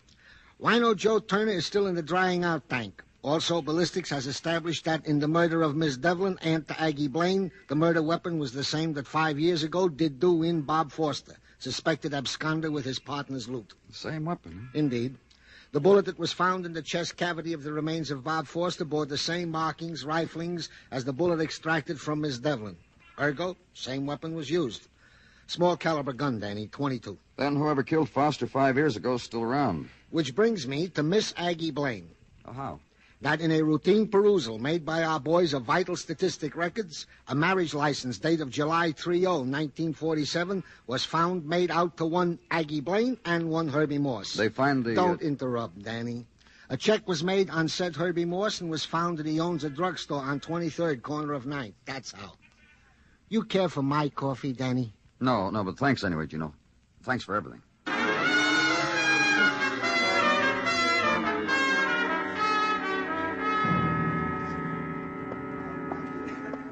You just use this, Mrs. Westfall, and you'll have that lanolin plush look in no time at all. Thank you. Yes, sir? What can I do for you? Mr. Moss? Right. My name's Clover, Mr. Moss. I'm from the police. Hi. I'm trying to get some information about a girl named Aggie Blaine. Depends upon what kind of info you want. She was my Frau. Some things I'll tell you, some things I won't. Just tell me how you met her and when you met her and why you're not married to her. Things like that, Mr. Moss. What's the matter? You think you could have stayed married to her? Mr. Moss. You haven't got the dough on the wherewithal. Just tell me about it, Mr. Moss. She's not going to make a fool out of me. You know what I'm going to do one day, buddy? Get me another wife, a big gal, a big blonde gal. Then I'm going to find me Aggie and walk up and down in front of her with my big blonde wife rubbing her cheek to me. I'm going to show her... When did you meet Aggie? On an airplane. I said hello to her, and from there on in, it was air pockets all the way to Frisco. You met her on the way to California, huh? Now, when was this? In 47, druggist convention. I never saw the inside of the convention hall, not with Aggie showing me the fancy eating places, and me with a paper to read on dressing at the prescription department. Now, go on. That was in June. Then back in New York, somehow she wouldn't let me see her. Then she called me. When? July the 30th. I know, because July 31st we tied the knot. How come the divorce? A fella. I worked late one night fixing up a 1-cent sale. I came home. She wouldn't let me in. I beat the door in with my bare hands. There was a fella there selling rugs. He gives me his card and left. Next day, she followed him. One of these days, I'm going to look that guy up. You know that? You still have his card? Do I? Right in my wallet. I want it. Oh. You're going to fix him, huh? Swell. Here. Here's the card. I'm on your side, buddy. Have you seen Aggie since then? I'm happy to say no. However, the day that I do, I will also find me that big blonde buddy. I'm going to parade her up and down in front of Aggie. And get out of the way of Mr. Moss's wagging finger. And through the aisle, lined with preparations guaranteed to keep you alive longer than anybody. A right turn, down the aisle of space guns, insecticides, and bubble baths. And then left at the table where everything is marked down to 19 cents. And out into the street. Legwork now, an address off the card given to you in the drugstore. Mr. Irving Lustbander, rug dealer. Aggie? She ran out on me, mister. Long time ago. Customer of mine came in one day and ordered our most expensive number wall to wall. Aggie went along with the delivery truck and never come back. Customer's name? Ewing. Dr. Keith Ewing, big back man. Got offices in the Muncie building. And at the offices of the Muncie building, be told by Dr. Ewing that Miss Blaine was merely a patient of his, and after he cleared up her back condition, he never saw her again. No, he never treated her at his office. She was an outpatient at the Cheney Hotel. So go there, Cheney Hotel. Yes, the clerk says. Miss Blaine, yes, indeed. He checked out, he's sorry to say. The morning after an automobile dealer's conclave, he remembers. Forwarding address, well, yes, indeed. 1213 East 61st. So go there. The girl who answers the door is dressed in velvet pedal pushers, but shakes her head sadly at the name of Aggie Blaine. Agatha, it seems, moved out on her about a month ago. Baggage, and her very own boyfriend, Tony. Where? Well, Tony owns the apartment building over on East River, Beekman Place. So go there.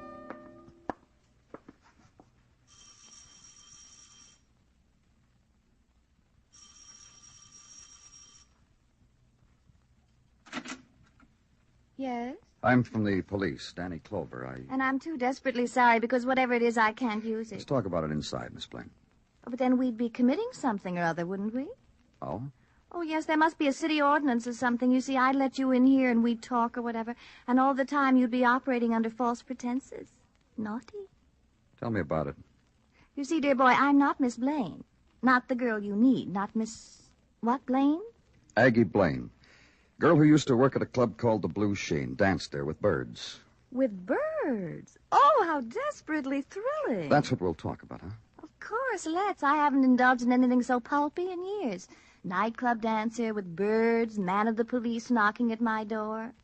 Oh, just walk right in, Mr. Clover. The rugs are deep and the fireplace is Italian marble, and my dressing room is perfumes and custom-made crystal and full-length golden mirror, and it's a castle, and I call it home. So you may plump down wherever you like. I'm grateful. Don't thank me, thank Tony. Tony Crenshaw, my fiancé.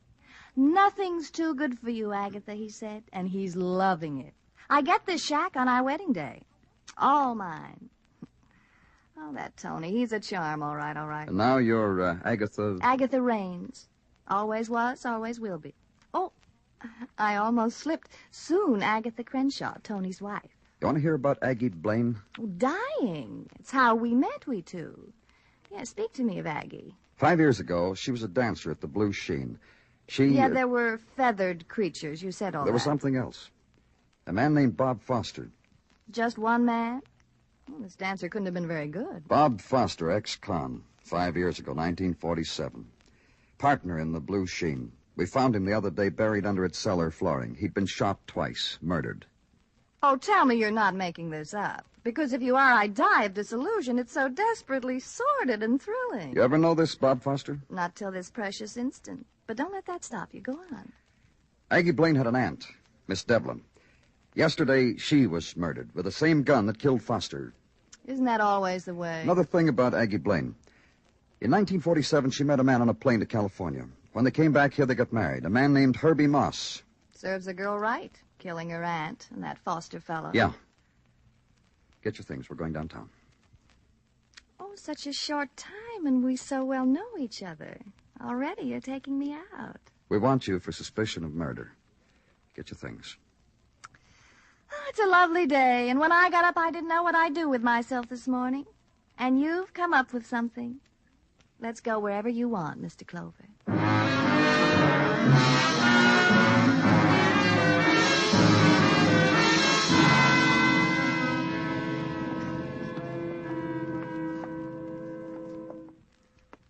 And this room is what, Mr. Clover? Interrogation room. Sitting or standing? Sit down, please. Smoke? Oh, I have my own. You can light me, though. Yeah. Thanks. Still excited? Tolerably. It's slowing down. Do something about it, Mr. Clover. Like book you now? For what was that again? I've forgotten. Murder. Oh, that's a charge, all right. That's really one of the... Danny? You got him? Bring him in. Come on, Joe. How do you feel, Joe? It's a shame the way I feel right now. Hi, Aggie. Charades, fellas? I supposed to guess what he is? Yeah, do that. Hint, a guy named Joe Turner, co-owner of a nightclub named the Blue Sheen, partner found in the cellar. Employed a girl named Aggie Blaine. Now guess why he's here. Hi, Aggie. There's no excitement in it anymore, Mr. Clover. Take me home. Then you don't know who this man is. By the pink of his eyes, I'd say a wino. You look nice, Aggie. A rum pot. Well, there's another way we can do it, Dennison. Get the druggist, get the rug salesman, the doctor. Look at her, Danny. She's getting excited all over again. Those people bring back fond memories, lady? You should have seen her when she danced. Should have seen her with the blue light. With the spinning spot. Hi, Joe. Where you been, Aggie? I looked for you once, Joe. I couldn't find you. You're a stinking liar, Aggie. Now you see why I didn't find you. Now we all know each other. Hi, Aggie. Sure. I used to know a cop. I've been drinking a lot, Aggie. I've been thinking about you. Have you? Joe? She's still pretty. Almost all we need, Joe, is the motive. Why did you kill Bob Foster? Hey, Aggie. Don't remember out loud, Joe. Do you want the business, Joe? The nightclub or her? Tell him, Aggie. You want to confess how you killed Bob? Go ahead. Oh, baby, baby. I'm going to tell him my part, baby. I never killed anybody. Joe. Who'd I kill? I wanted the business, so I took a shot at Bob, but I hit him in the arm, that's all. Then he ran to you, Aggie. You boys believe rum pots around Go here? on, Joe. Next time I saw my poor old partner, he was dead. Then you felt so sorry for him, Joe, you buried him under the cellar with some money to see him on his way.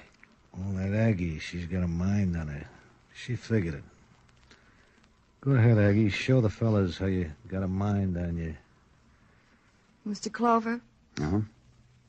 It's getting serious, huh? Huh, Mr. Clover? That's the lieutenant's serious face, yeah. It's getting serious. Look, Bob Foster came over with a shot arm. I said, Bob, before you go see an MD about your poor bullet-filled arm, here's a gun. Bob, I said, you shouldn't take that from a guy like Joe. When I handed the gun to him, it went off. Well, it's some mind. Then what was your aunt defending herself against when she got shot by the same gun? Well... When Bob came to you when he was shot, you were staying at your aunt's place, weren't you?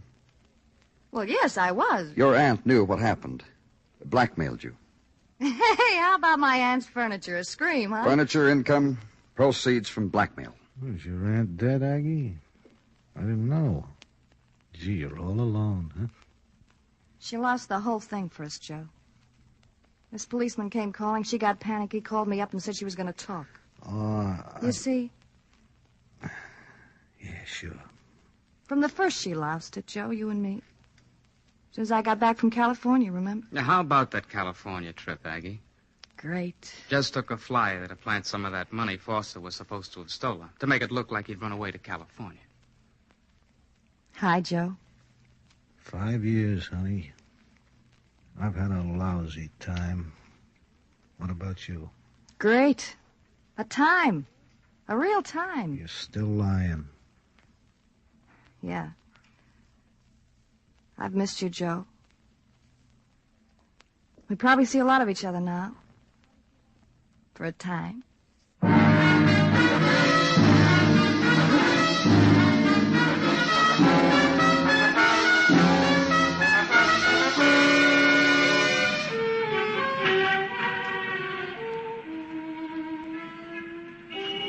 In the ebb of nighttime, the slabs of Broadway lean against the darkness in crazy tilted angles. The balance is delicate, precise. So the walk must be careful, the talk quiet. It's the never-never time that drifts in from the edge of the world. The time of regret. It's Broadway, the gaudiest, the most violent, the lonesomest mile in the world. Broadway, my beat.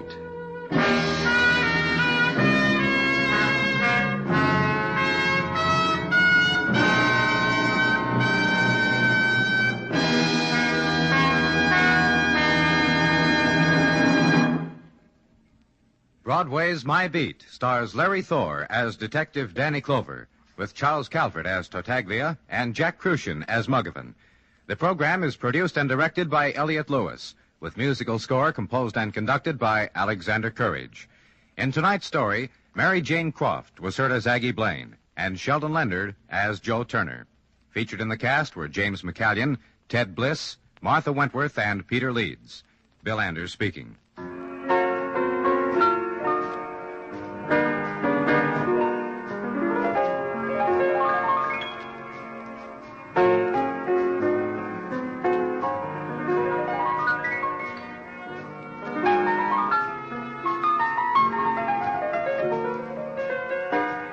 Have you ever longed for escape? Escape from an everyday existence that may have a color of its own, but with which, nevertheless, you are temporarily bored? If so, CBS Radio's dramatic adventure program called Escape is meant for you. Every Sunday evening on most of these same stations, listen in for a new drama of Escape at the Star's address.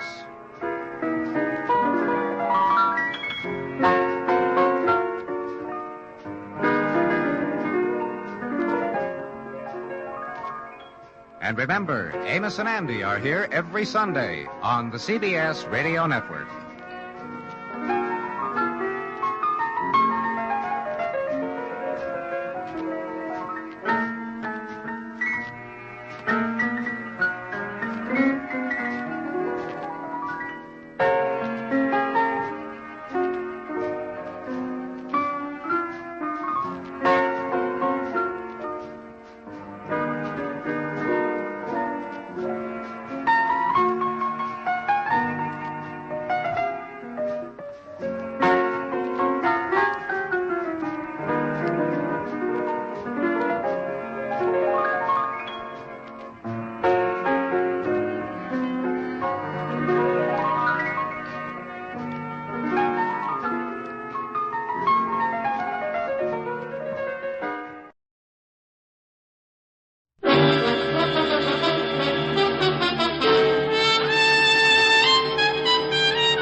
The National Broadcasting Company presents Dick Powell as Richard Diamond, private detective.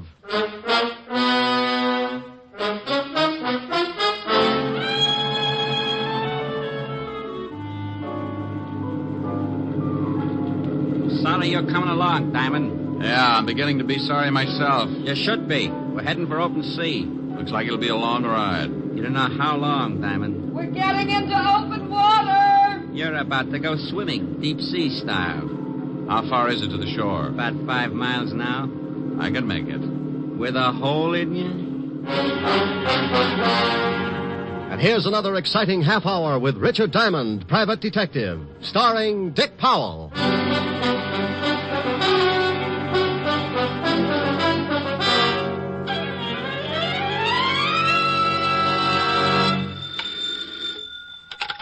Diamond Detective Agency, happy homicide. You know, that's pretty bad, that is. Oh, my goodness. Walt? Yeah. Well, what can I do for the shining light of the 5th Precinct? You can get right down here. I want you to do me a favor. I'm not going to help Sergeant Otis cross the street again.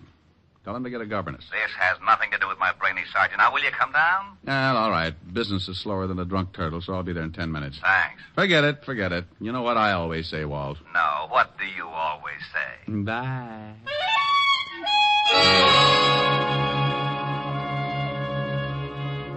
Well, sometimes that's the way things get started. The phone rings, and Lieutenant Walter Levinson, 5th Precinct Homicide, tells me to get down.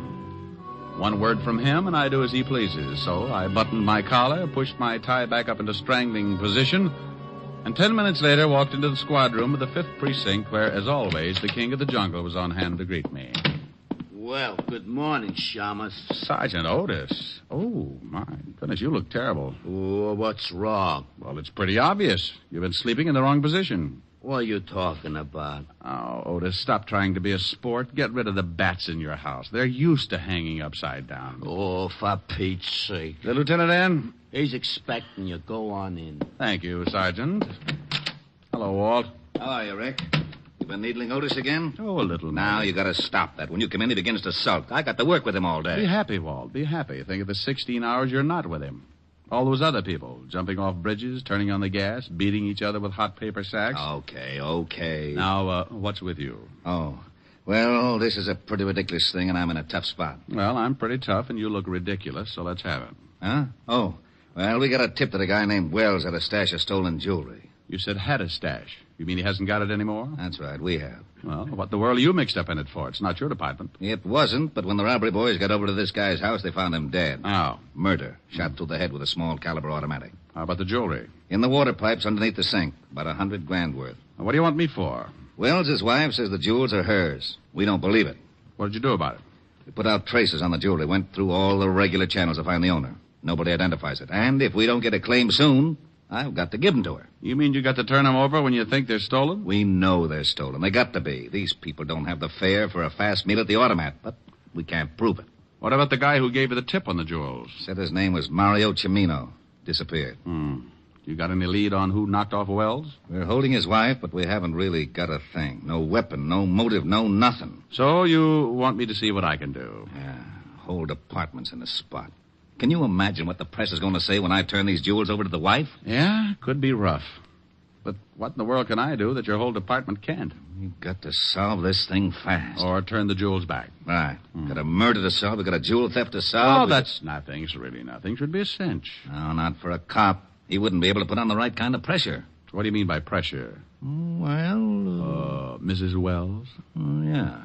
Go ahead. Cimino's missing. We need him to tell us how he knew the jewels were stolen. If he's a stoolie, guys like that know you'll give them an even shake. Maybe he'll come out when he hears you're looking for him. Okay. Now, what about the wife, this Mrs. Wells? I was holding her till you got here. She's being questioned. You want to see her? One thing, Walt, before I do. Am I going to like this job? Knowing your taste, I say yes. When the boys brought her in, they walked her through the robbery detail. Everybody went right out and bought yo-yos.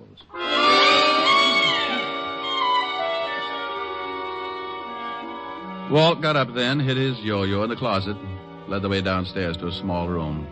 It was dark, except for the single light burning near a desk. In the circle of light sat a young girl, late 20s, blonde and, well, you know. If the State Highway Commission built roads with that many curves, every driver in New York would need seasick pills. She was being questioned by one of the detectives. What time? I've told you at least a dozen times. I got home 10 minutes before you got there, and I called you. Your husband had been dead over an hour. I can't help that. I came home, and I found him, and I called you. Yeah, you called us. But I'm asking you about the jewels. Oh, how many times do I have to tell you? He found them. He found them. Why this routine, Walt? You think she had something to do with it? Only suspect. We're giving it to her like this so you could take a look without her seeing you. Where did your husband get the jewels? He told me he found them. Oh, please, look. I don't know anything about the jewels or how my husband got killed. What'd you do with the gun? I told you that, too. I don't know anything about a gun. I didn't kill him. You understand? Collins. Yeah? Come here. Give her another 5 minutes, then send her up to my office. You got to turn her loose. Okay, Lieutenant. Somebody bringing the rubber hose? All right, Mrs. Wells. Now, when did your husband find these jewels? Oh, please. How many times do I have to tell you? He found them 3 You days heard enough, ago. Rick? Yeah, let's go. Yes. Yes, yes, yes, yes! What do you think? What do you want me to think? The girl doesn't seem too unhappy about the loss of a husband. Well, he'd been away for about 4 years, up until a week ago, in the Army. Occupation forces in Germany. No criminal record on him, huh? No. Well, let's see what I can find out. Oh, here's the information on the girl. Address, phone number. Thanks. Oh, do some more checking on the husband, and I'll give you a call after I see the girl. How are you going to get in to talk to her? Walt, did I ever ask you how you got promoted to head of homicide? No. You want to tell me? Well, it's simple. Seniority, experience, hard work. Well, just lose the hard work, and you've got a fair idea of how I'm going to get in to talk to Mrs. Wells.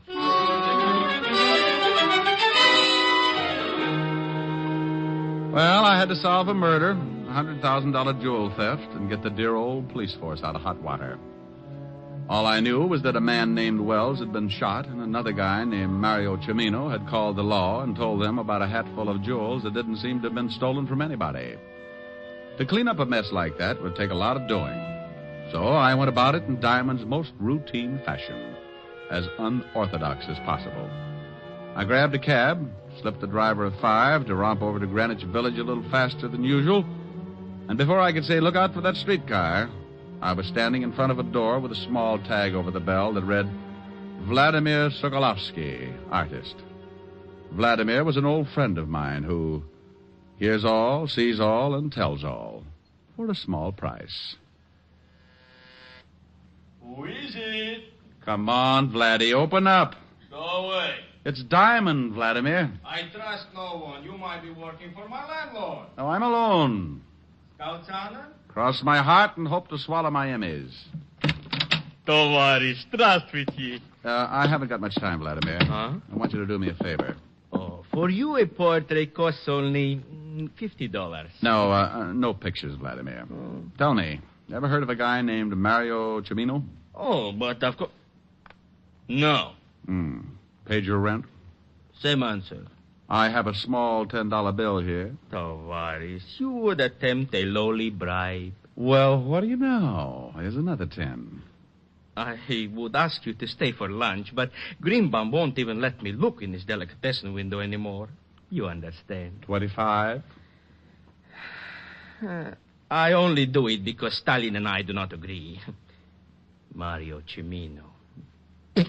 Peasant. What does he do? Keeps busy. An occasional stick-up bookmaking. Owes me $11.80. Marianne and the 8 at Hialeah by 8 lanes.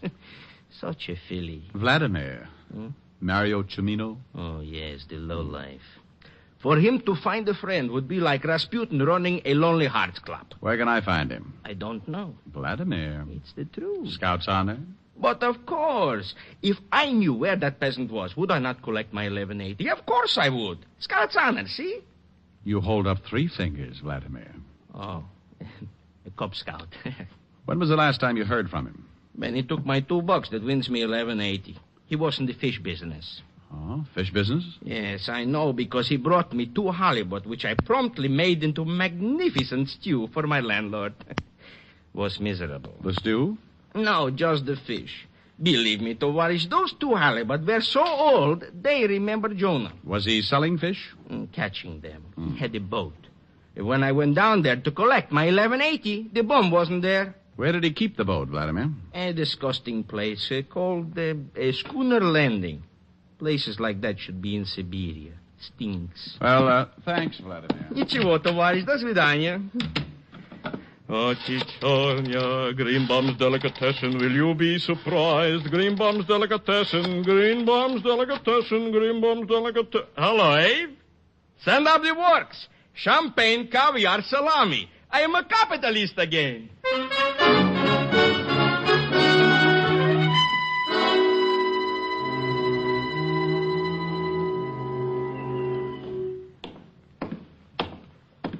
Hello there. Hey, I said hello. Hello. You run this landing? Yep. Know a man named Cimino? Mario Cimino? Yep. Yep. Seen him lately? Nope. When was the last time you saw him? You a cop? Nope. It's too bad. Why do you say that? Owes me a week's rent on my boat. Skipped out? Yep. Understand he was fishing down here, is that right? Yep. How long ago did he rent the boat? 2 weeks ago. How long ago did he skip out? About a week. Anything unusual about the things he did? Well, he sure weren't no fisherman. Why do you say that? Didn't know the first thing about it. When he first rented my boat, he used to go out for 2 or 3 hours and come back with a couple of fish. Didn't have no rigging to speak of, no live bait, just a pole. Didn't that bother you? Nope. Wasn't none of my business. Had a license. You mean a regular fishing license or a commercial? Yep. Commercial? Yep. Did he do anything unusual the last day he was down here? Well, I don't know. He went out about 4 o'clock in the afternoon and was back here by 6:30. Only thing unusual about that, it's a funny time to go fishing. What day was that? We could go tomorrow, Tuesday. Thanks, Bob. Hey, sure you ain't a cop? Yep. G-man? Nope. Don't say no more than you have to, do you? Nope. Bye, Sonny.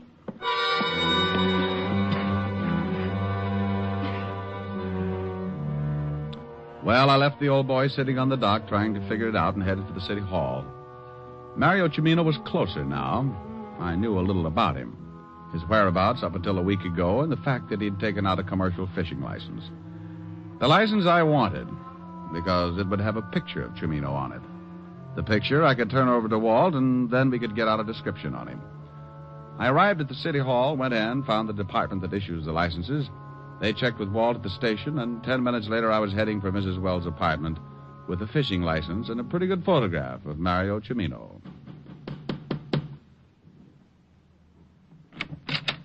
Yes? Yes. Well, hello. What can I do for you? That's a remark with a lot of answers. Right now, I want to talk. Go ahead. Oh, well, I get tongue-tied when I stand in the hall. You want in? That's it. Why? Ever see this picture before, Mrs. Wells? What? Come in. Seniority, experience. What? Oh, nothing. That man in the picture. Who is he? Don't you know him? I've only seen him once. Oh, we can sit on the couch, Mr. Diamond. Where did you see this man, Mrs. Wells? He came up to see my husband. He was leaving just as I arrived. Your husband say who he was? No. He mentioned something about some business he had with this man. Well, if it makes any difference to you, this man in the picture is Mario Cimino. Oh. The one the police are after. The man they think killed my husband. The man who called and told Lieutenant Levinson about the jewels your husband had hid in the water pipes. Are you from the police? Well, here we go again. No, honey, I'm a private detective. Oh. Your husband just got back from Germany a week ago, didn't he? Mm-hmm. By boat? Mm-hmm. What day did he arrive? You've got big blue eyes, haven't you, Mr. Diamond? Yeah. Very pretty. Honey, you better sit over there. You're scorching my collar. All right. Where was I? I don't know where you were, Mr. Diamond, but I was thinking... Oh, yeah. Well, what day did your husband arrive? Last Tuesday. When did he... You must have a hard time combing your hair. Awfully curly, isn't it? I'll stop back when I got more time. We'll straighten it out. Please do. Well, Mrs. Wells. Yes? The time your husband's boat got in? In the afternoon, around 5. Oh, well, thanks, Mrs. Wells. Leaving? Going home and have another talk with Father. Please stop back. If he misses anything, I'll be glad to fill in. Maybe I'll send Dad instead.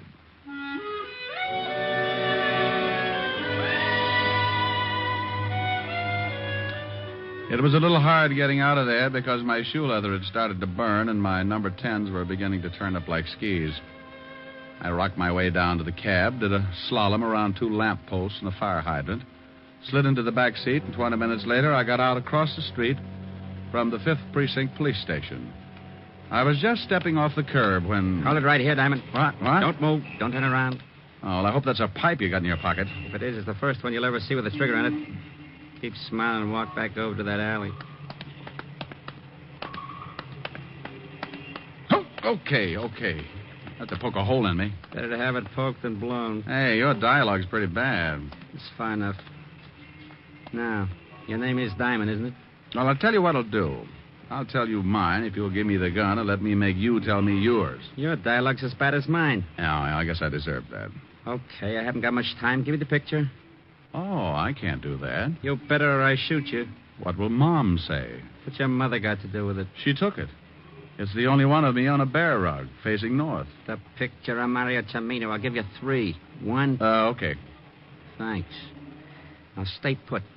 Count 10 before you turn around. Believe me, Diamond, I mean it. I'll kill you if you move before 10. You're being pretty silly, Mario. They'll pick you up sure. I don't think so. Oh, by the way, Vladimir says to thank you for the 1180. Tell her it was nothing. Start counting.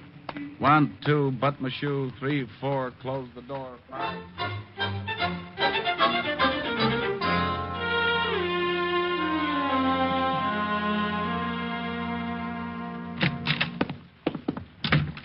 Oh, Rick, you find out something? Well, I sure did. This is the lousiest precinct of the city. Oh, yeah? Oh, yeah. Now, 2 minutes ago, I got stuck up right at your front door. What? Yeah. And I had that picture of Mario Cimino on the fishing license. He swiped that? You just know it. Well, don't yell at me. You haven't solved this mess, have you? No, but I'm pretty close. Well, that isn't close enough. I had to send the jewels over to the wife a few minutes ago. Oh, dandy. Well, I had to. Well, what about the newspapers? They haven't gotten wind of it yet. We still have a little time. Now, what about Cimino? How did he know you had the picture on the license? Well, somebody gave him the tip. Gave him my description, but just relax. It wasn't Cimino who stuck me up. It wasn't? Not unless he paid Vladimir Sokolowski $11.80 in the last hour. Oh, wait a minute. I don't understand. Well, you're not alone. I'm a little mixed up, too. Well, let's both get untangled, shall we? Tell me what you found out. All right. Now, listen. Wells arrived last Tuesday by boat in the afternoon around 5. This we know. Mario Cimino was being a fisherman then. Oh. He'd rented a boat, taken out a fishing license. Okay. The day that Wells arrived, Cimino went out in the afternoon, stayed about 2 hours, came back, and disappeared. And then Wells shows up with a sink full of jewels. Right. Probably had them on the boat. Avoided customs by dropping them overboard, and Cimino picked them up. And Cimino killed him for the loot. Why? Why? $100,000 in jewels? Why not? Wells was killed in his own apartment, wasn't he? Yeah. Well, if Cimino picked the jewels out of the water, why go and kill Wells? Why not just take off? Wells could never go to the police. Oh. Yeah, and another thing. The pickup was pretty carefully planned. Wells couldn't have done it. He was in Germany. Somebody here had to plan it. Knew Wells had the jewels. The wife? Could be. But where did he get the jewels in the first place? Well, a lot of that stuff's still hidden in Germany. You check with military intelligence, and I'll bet it ties up. Well, this guy who stuck you up and lifted the picture, you say you don't think it was Cimino.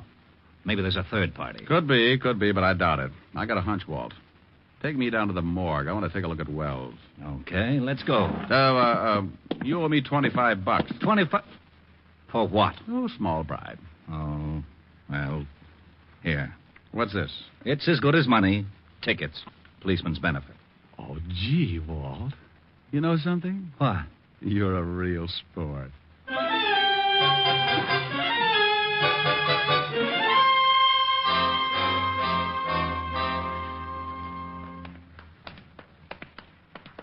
Right over here.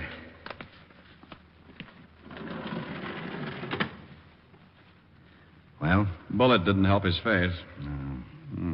Why don't you get the Army records on Wells? Why? The wife identified him? Good for her, but she missed one slight detail. Yeah? Yeah. This isn't Wells. What? That's right, Walt. This is Mario Cimino. How do you know? From the picture on the fishing license. This is the same guy. Good grief. And you had to go and give the jewels back to Mrs. Wells. But... if you still want to save those jewels along with your hide, you better grab orders and get over there. But... I'll see you when you get there. Now step on it. But...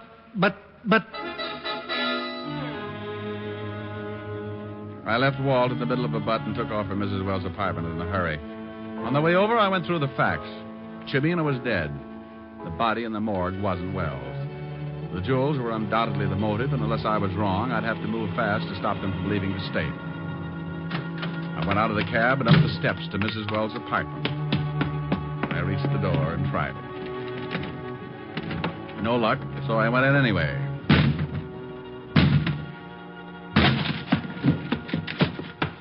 The front room was empty. I went through the other rooms. Nothing. Clothes gone. Drawers empty. They'd taken off with $100,000 in jewels, but where to? They had to be smart enough to know they'd never get out of town by the usual means of transportation. So what would be better than to pay up the back rent on Chimino's boat and go fishing? I left Walt a note where I was headed and took off for Schooner Landing.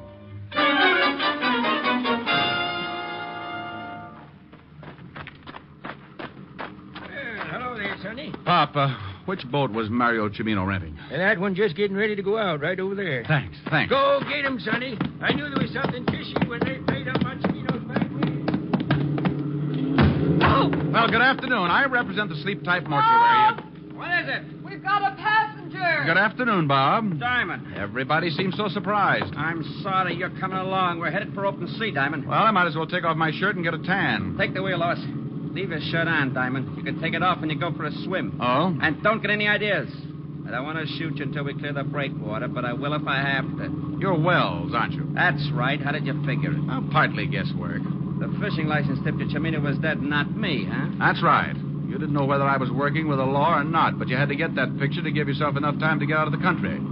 Your wife called you and gave you my description. I knew the damage that picture could do if it got to the police, so I had to tag you. Pretty smart. Thanks. We're getting into open water. You can start taking your shirt off, Diamond. I swim pretty well. With a hole in you? Why'd you kill Chimino? He wanted 50% defensive stuff. I wouldn't buy that. Found him phoning the police and had to kill him. So you put your papers on him knowing your wife would identify him as you. Why didn't you just grab the jewels and take off? You sound like you're stalling for something. But I'll tell you anyway. Those jewels are in the sink. I knew the law would be there in 10 minutes, so I had to take the chance they wouldn't find him. Bob, there's a boat coming up pretty fast. So what? Well, I hate to spoil the party, but I think it's the Coast Guard. You're nuts. I think dear old Lieutenant Levinson got my little old note. So that's what the star was Bob! about. Shut up and stay with that wheel. Bob, that boat. Shut up! All right, Diamond, down in that cabin. I'll get seasick. None of your funny cracks. Just get down there. I think I'll take this life preserver just in case. Drop it. Sure. Give me that gun. Bob, that boat's almost alongside. Bob! Bob! Bob! Bob! You heard what the man said, baby. Stop the boat.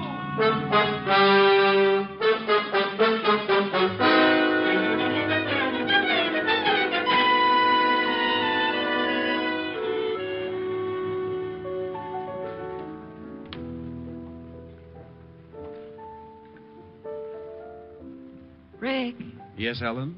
phone for you. Walt. Oh, thanks, dear. Hello? Rick, I just got a report from Army Intelligence. The jewels were stolen from a collection the Germans had evidently hidden during the war. What about Mrs. Wells? She admits the whole thing. She saw her husband on a furlough a year ago, and he told her to expect word when he was ready to move. She contacted Mario Chimino for the fence. She'll probably get life. Well, that's too bad. She was the type who really could have had a good time with life. What are you doing? Looking at my beautiful girlfriend, Helen? Oh, thanks. I say hello. The lieutenant says hello, honey. Hello, Walt. Why don't you two get married? Why don't you mind your own business? Rick was just going to sing me a song, Walt. Oh, yeah? Well, leave the phone up, Helen. I'll get Otis. Otis? Yeah, Lieutenant. Come here. I want you to hear something. Go ahead, Rick. All right. Oh, Otis, listening all? Yeah, I'm listening. Well, get your nose out of my ear. Sorry, Lieutenant. What song would you like to hear, Otis? You going to sing something for me? Sure, just for you. What's your favorite? Well, now, let's see. Hey, do you know... Otis. Otis, that's the song. Sure. Washington at Valley Forge, cold as heck, and up spoke George. Otis. Yeah. How about get out of the wheat thresher, Mother? You're going against the grain. Oh, I don't know. It's an old spiritual. Look, I got a better idea. You just listen, huh? Okay, but I still like... Otis, you're fighting me. Well, okay.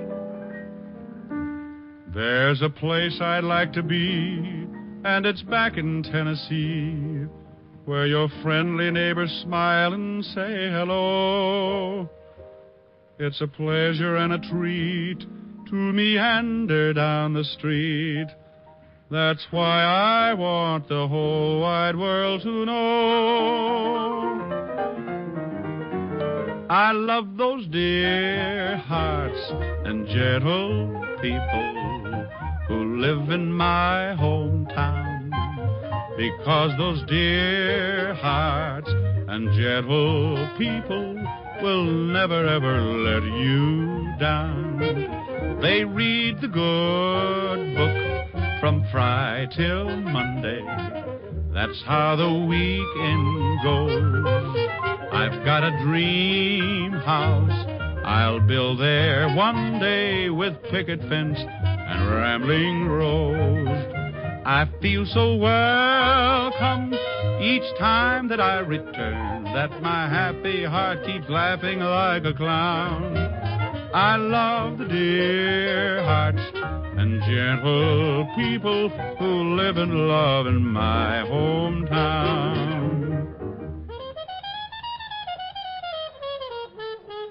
I feel so welcome each time that I return, that my happy heart keeps laughing like a clown.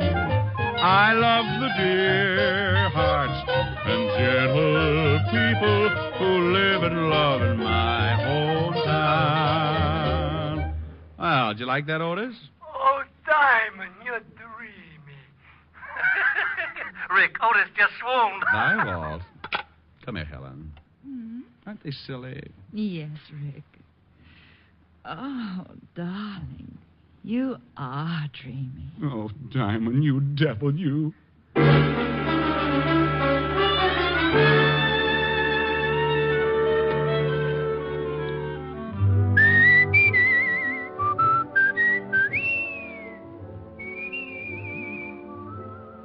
You have just heard Richard Diamond, Private Detective, starring Dick Powell. Ed Begley played Lieutenant Walt Levinson. Also in the cast were Wilms Herbert, Francis Robinson, Jack Crucian, Yvonne Patey, and Charles Seal. Music was under the direction of Frank Worth. Tonight's show was written by Blake Edwards and directed by Russell Hughes. Dick Powell currently may be seen in the motion picture version of the best-selling novel, Mrs. Mike. Two other shows for Sunday on NBC that you'll want to hear tonight are the American Album of Familiar Music and Take It or Leave It. Together, they make up 1 hour of the very best in listening pleasure for you. Baritone Thomas L. Thomas brings you the songs you love best during the 30 minutes of restful reminiscence on the American Album. And immediately following this delightful musical show, Eddie Cantor comes romping into your radio with the $64 question on Take It or Leave It. There's a solid 30 minutes of question marks and laughs when it's time for Cantor, Sunday on NBC. Make it a point to hear both the American Album of Familiar Music and Eddie Cantor's Take It or Leave It tonight and every Sunday over most of these same NBC stations. There are 2 more of NBC's great lineup of Sunday shows. This is Eddie King inviting you to be with us next Sunday at this same time, when we will again bring you Dick Powell as Richard Diamond, Private Detective.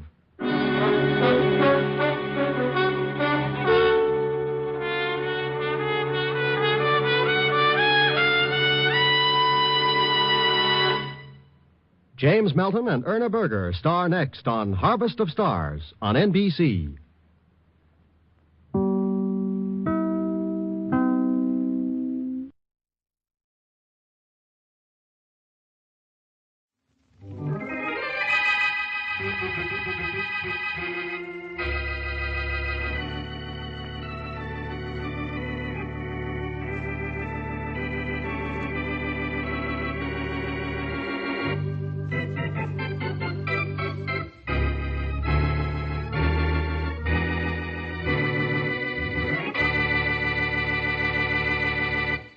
I've got a gal who's a beautiful gal, but she ain't got a brain in her head.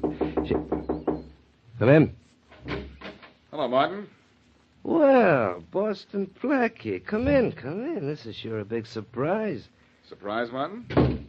Have you lost your memory? You phoned and asked me to come down here. Yeah, I know, Blackie, but frankly, I didn't expect you to show up. Sit down, sit down. No, thanks. I move faster when I'm on my feet. Oh, Blackie, there's nothing to be afraid of. All I want is to ask you a favor. I want you to lend me 10 grand. Oh, that's nice of you. Oh, what's the matter? You think I'm a bad risk? No, a bad boy. Is that all you wanted to see me about? That's all. You won't lend me the money? How did you ever figure that out? Is that why you got me down here? That's right. That's wrong. So long. Keep your head underwater. I've got a gal who's a beautiful gal, but she ain't got a brain in her head. She's the belle of the ball with no trouble at all, but up between the ears, she's dead. Hey, Tom, he's gone. I know, Jim. I heard the door close. Did I keep him here long enough for you to get a good idea what his voice sounds like? Look, why do they call me Tom Jenkins, the man with everybody's voice? I've been a stage headliner for 20 years. Yeah, I know all about that, Tom. When you do Blackie, will you be good? Good. I'll be perfect. Just before Blackie went out the door, he said, like this. So long. Keep your head underwater. No. That's not quite right, Tom. It's close, but not close enough. Now, try it again.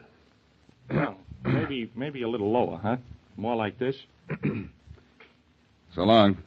Keep your head underwater. Perfect. That was perfect, Tom. Sure it was.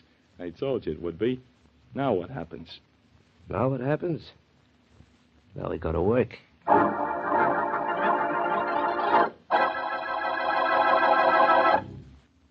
And now back to Dick Calmer as Boston Blackie.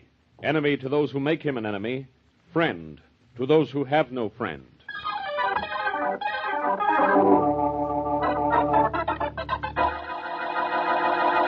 I've got a gal who's a beautiful gal, but she... Well, did you find Mike's new phone number, Tom? Yeah. Here it is, Jim. You want me to call him now? Right now. Are you sure you remember how to do Boston Blackie's voice? Just listen to this. You want me to call Mike now, Jim? Oh, that was perfect. All right, go ahead, call him now. This is going to be something. Here goes. I've got a gal who's a beautiful gal. She's a real perfect model, you'll note. She looks good in mink, but when she starts to think, her mental control is remote. Quiet, it's ringing. Oh, great. Make this good, will you, Tom? Good? It'll be perfect. Hello? Hello. Let me speak to Mike Burns. Speaking. Mike, this is Boston Blackie. Oh, Boston Blackie, huh? Well, what is it? I got news for you, Mike. Jim Martin is out to kill you. So? What's it to you? A lot. I know you don't like Jim. Well, I don't like him either. What's that make us? Fraternity brothers? No, not quite. You see, I'd like to get Jim myself, but I think you have a priority. Now, if you'd like to surprise Jim, you'll find him hiding in that abandoned gas station on Route 20 at 9 tonight. Are you leveling, Blackie? Go on out to the gas station and see for yourself. Thanks. Maybe I will. Goodbye. Goodbye. Well, Tom? He thought I was Blackie, all right. No doubt about that. All right.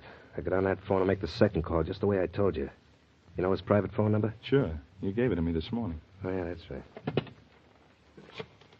I've got a gal who's a beautiful gal. One look and you know she's perfection. She walks like a queen in the movies I've seen, but she thinks in just every direction. She's not the kind of... Well, is it ringing yet? Yeah, just started. Make this good for sure. This is the most important part. Good? It'll be perfect. Faraday speaking. Hello, Faraday, old pal. This is Blackie. I know it. And this is police headquarters. Goodbye. Never mind a goodbye just yet. Be a good boy right now, and you'll be a happy kid later. I'll be a happy kid when they pass a law to keep you from bothering me. Look, when I stop bothering you, you'll have to start thinking, and you're so out of practice, Faraday. Listen, you want to get hold of Mike Burns, don't you? Do I? I'll say I do. Well, I know where you can find him. Yeah? Well, I know where I can find Lana Turner, but I can't get near her either. Look, Faraday, I know you can't get to Mike in his hideout without losing 10 cops doing it. But I happen to know he's going to be at that abandoned gas station on Route 20 at 9 o'clock tonight. It's your one chance to get him. I still think this is a joke. But enough people have died because of Mike Burns. And 2 of those people were policemen. So maybe I'll take a chance. Do that, pal. That gas station at 9 tonight. You can set a trap for him. So long, Faraday. Well, good? Good, it was perfect. He thought I was Blackie, and he's going to have cops out there when Mike arrives. Great. You begin to see what's going on now, don't you, Tom? Yeah. This fellow Mike Burns has threatened to kill you, hasn't he? Uh-huh. So, to save my own skin, I have to pickle his. All right. You go back to the theater, Tom. Thanks to you, I don't have to kill Mike myself. The cops are going to do it for me.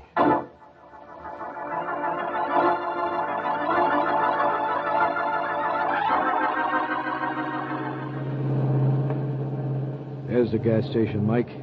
The road past those bushes. Yes, I know, Tony. I know my way around this place. I think I'll leave the car here. I'm getting out and walking the rest of the way alone. You want me to take the wheel now? Yes. You're ready to get going fast. Blackie said Jim would be here alone, but Hey, you Mike, never... look in those bushes. Where? I caught the flash of something shiny moving up there. Where? Over there. Hey, over there, too. All right, Mike. What? It's the cops. Get going, Tony. Come on, get going. There we are. No! Mike, what's the matter? I stopped a slug. Bad? No, just in the arm. Keep this crate rolling. Should be wide open in a second. Are you all right? Yeah, sure. Takes more than a lame wing to bother me. I'll get you to a dock right away. Never mind the dock. Take me to Boston Blackie's place. Blackie's?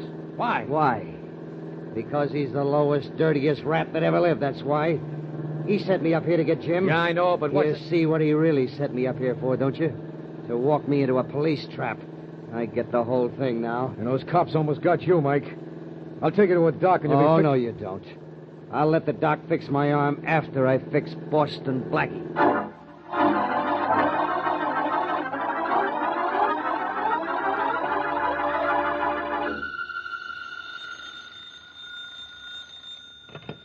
Hello. Hello, Blackie. This is Mary. Are you standing me up? Oh, no, Mary, I'm just a little late. In fact, I was just going out the door. Uh-oh. There's someone at the door. Come on in. Well, how soon are you going to be here? In 10 minutes, Mary, I promise. Put on your hat and coat and... Oh, hello there. Hello, Blackie. Know me, don't you? Mike Burns? Yes, sure, I'll be right with you. Blackie, who are you talking to? Just the maid, Mary. She wants to clean up in here, I think. The maid has a very husky voice. Oh, she's got a cold. I'll see you in 10 minutes, just as I promised. Bye. All right, bye. Well, Mike, as long as you're here, come on in. Only I have a date. Suppose I get a girl for you. Look, It'll be a nice... The only date you're having tonight was with me and this. You see what this is? It looks like a gun. That's just what it is. And you know why I've got it on you, too. Do I? Well, that's news to me. Don't try to go innocent on me, Blackie. I don't like phonies. I don't like them either, Mike. And I really don't like not knowing what you're talking about. What's this about a trap? You know all about it. You sent me out to that closed-up gas station to get Jim Martin, the way you said on that phone. The phone? I didn't say anything to you on any phone. You called me at 4 o'clock this afternoon, you know it. There were cops waiting for me out at the gas station. You know that, too. Oh, so that's it, is it? Mike, I think I know what's happened. Yeah? I was up at Jim's about 4 this afternoon, but it wasn't to call you. Jim said he wanted to borrow money from me. But what he really wanted to do was borrow my voice. Look, that was your voice on the phone. I know it. You think it was, Mike. But believe me, it wasn't. Somebody was imitating it, and there's only one guy around who's that good an imitator, Tom Jenkins. I don't know anything about any Tom Jenkins. All I know is that you phoned me and told me to go out to that gas station. Jenkins is on the stage at the City Theater, Mike. He's the one who talked to you. He's the one... Oh, forget about Jenkins and everybody else. I know you made that phone call and set me into that trap. So come on. You and I are going for a little ride out in the country. But, Mike, I have a date with my girl. If I'm not at her apartment in 10 or 15 minutes, she'll have the police out looking for me. So what? So unless you want to be followed out into the country, let me phone her and tell her I'll be delayed. All right. One word about this, Blackie, and I'll blast Don't you. worry, I won't tell her anything. In fact, you can stand right there and listen to me. Oh, don't think I won't. All right, go ahead and pick up the phone and call your girl. And let's get out of here. All right, I'll pick up the phone and clip you with it. Oh! So, I was saved by the bell. The Alexander Graham bell.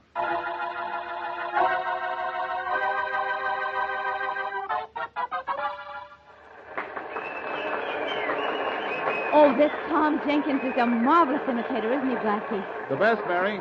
That's why we came to this theater, just to see him. Yes, I know. Folks, you got that one a little too easily. And I don't think you'll have much trouble with this one either. I know I don't. Now listen, all you guys and babes out front. If any one of you run into Bacall, I want you to tell her I was up at the theater tonight, not clowning around. That was Humphrey Bogart, wasn't it? Wasn't Shirley Temple. No wonder he could imitate my voice. He can do anybody's. And then there's a fellow who isn't quite as tough, but is certainly is just as unpleasant when he wants to be. He usually says to his frightened victims, Don't worry, little girl. I'm not going to hurt you. I just want to give you this lollipop. Oh, Blackie, that was wonderful. No, it wasn't Mary. It was Peter Lorre. Any time you want to apologize for that, it's all right with me. Thank you very much, and good night. Oh, shucks, it's all over. Well, his act is finished, yes. Let's wait till he gets a chance to take off his makeup, and then we'll go back and have a little chat with him. Blackie, please tell me why we're backstage to see Mr. Jenkins. Well, Mary, it's not because I want his autograph, I assure you. Wonder why he doesn't answer. Well, maybe he's not in his dressing room. Oh, Blackie, you're up to something. I just know it. I'm up to something, all right, Mary. My neck in trouble. Oh, why doesn't he answer? Well, I certainly don't know. Listen, Mary, Jenkins imitated my voice and got me in trouble with Mike Burns. Yes, you told me that. I wish somebody would tell me why Jenkins doesn't answer my knock. I guess I'll try the door. Well, nice try. It opened. Mm-hmm. Let's walk in and wait for our friend. Good enough. You know, I always... Blackie. Yes, I see him, Mary. It's Jenkins. Well, is he? Uh-huh. He is. Dead, huh? Very. Oh! The door slammed. No, it didn't, lady. I slammed it. Mike. Blackie, is this Mike Burns? Yeah. I'm Mike Burns, lady. Take a good look at me if you want to. Because as soon as I get through with your boyfriend here, I'm going to polish you off for good measure.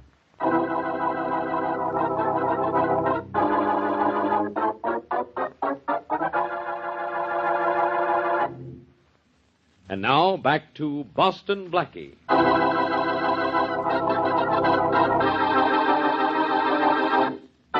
Gangster Jim Martin hired a mimic to imitate Blackie's voice and trick another gangster, Mike Burns, police killer, into a trap set by Inspector Faraday and his men. But Mike escaped from the trap, and believing Blackie double-crossed him, he goes to Blackie's to kill him. Blackie, however, escapes and goes to see the well-known mimic, only to find him dead. Then Blackie and his friend Mary Wesley are both trapped by Mike. As we return to our story, Blackie tries to reason with the killer. Look, Mike, use your head instead of your gun for a change. Do you know who this dead man was? Yeah, sure I know who he was. Who? Tom Jenkins, headliner on the show. You saw his billing, huh? Good. Now, what did Jenkins do? He imitated voices. Go to the head of the class. Jenkins could have imitated my voice, couldn't he? Yeah, he could have. He not only could have, he did. That's why he's dead. So put your gun away. Not yet, I won't. Oh, look, Mr. Burns, quiet, even lady, will you? This is between Blackie and me. You heard what the man said, Mary. I'll be quiet. Now, Mike, don't you see it was Jenkins here, hired by Jim Martin, probably, who made that call? Yeah, it could have been at that, only it was you who crowned me with that telephone. I had to do that. You wouldn't listen to me. Look, give me time and I can prove it was Jenkins here who called you and sent you into that trap. Give me some time, will you, Mike? Wait a minute. Sure sounded like you on the phone, Blackie. Sure it did. Jenkins was good, Mike. The best impersonator in the business. Uh-huh. Makes sense, all right. Okay, Blackie, I'll give you a chance to prove what you're saying, but listen. Wherever you go, I'm going too, see? And wherever you go, you're going to go in my car, see? Fair enough. And get this too, Blackie. First place we go is where I want to go. Where's that? Pick up my pal Tony. I think he ought to come along with us. He'll be insurance against you doing anything I don't like. You see, Tony likes to use a gun, and I kind of like to see him use it. Remember that, Blackie.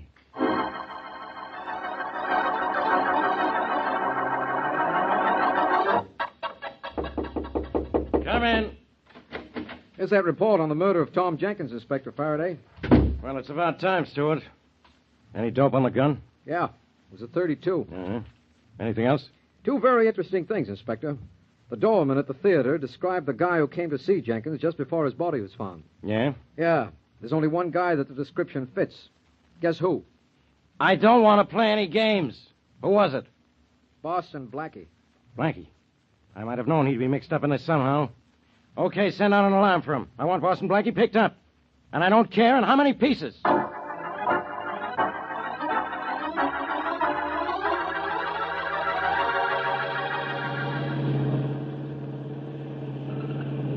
Look, Mike, you'll guarantee Mary will be safe if I leave her here in your car while I go in to see Jim Martin. I'll be all right, Blackie. Don't worry. You'll be safe, Blackie, as long as you play it safe and don't pull anything fancy while you're in with Jim. All right, here's his place. Pull up here. I know where he lives. All right, Blackie, get going. Okay, relax, Mary. I'm so relaxed, I'm limp. I'll be right back. You better be.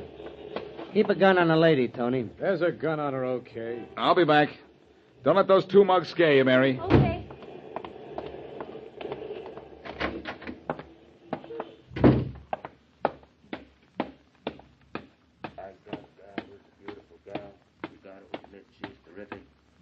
Perfectly swell, but I'm here to tell.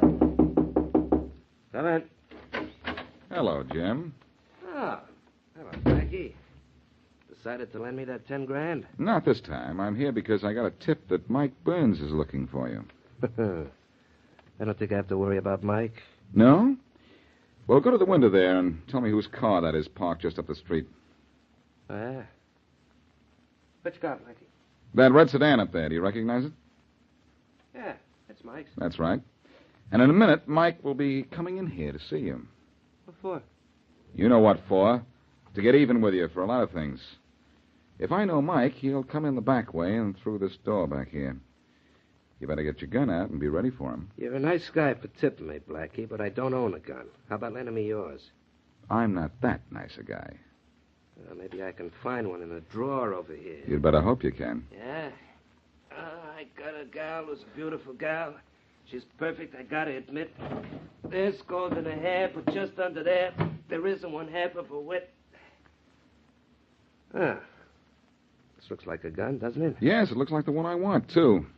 Look, it's something like mine. Put your gun away, Blackie, fast. I think not, Jim. I need it to help me get what I want. Your gun. In fact, that's the reason I'm here. What? Mike's not on his way up here? No, he's waiting outside for me. I'm going to prove something to him. Whatever it is, I don't want any. Drop that gun, Jim. Drop it. Sure, I'll drop it, Blackie, as soon as... Oh. Knocked it right out of your hand, didn't I? Don't ever try to outshoot me, pal. Just leave the gun where it fell, Jim. You didn't own one, huh? Well, you don't now, because I'm taking it. Look, what do you want my gun for? I think it's the gun you used to kill Tom Jenkins. So he could never admit he imitated my voice. Oh, you figured out the Jenkins angle, huh? Try and prove it. Oh, I'm not going to try to prove it, Jim. I'm going to leave that up to the police. But I think I'd better make sure that the cops will know where to find you when they want you. Come here. What for? I've got a present for you. Here. Oh. Sleep well, Jim. Because I'm going to put some rope around your hand so that later on the cops can put a rope around your neck.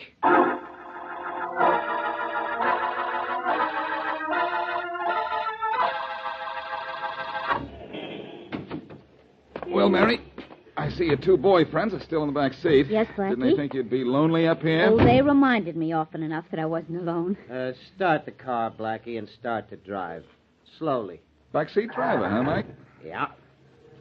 Well, Blackie, what did you get out of Jim Martin? Enough to prove he killed Tom Jenkins, I hope. And if I can prove Jim killed Jenkins, won't you be convinced Jenkins was imitating my voice on that phone call? Maybe. Well, where do we go from here? You tell me, Blackie. Well, I got Jim Martin's gun. I'm pretty sure it's the gun that killed Tom Jenkins. You got Jim's gun, huh? You hear that, Tony?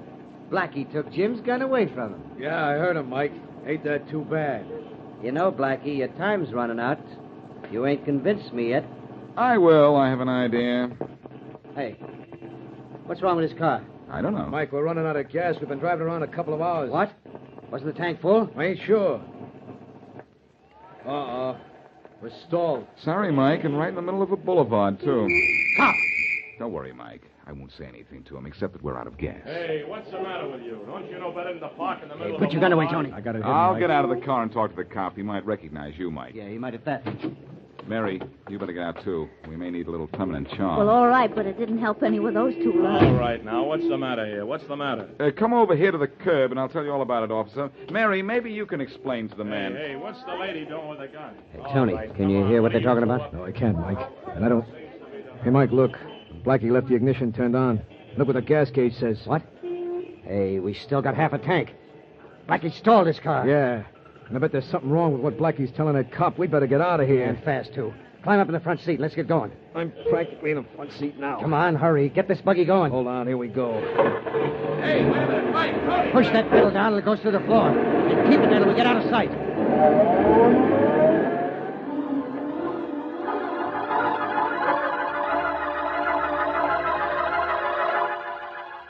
Attention all cars, attention all cars.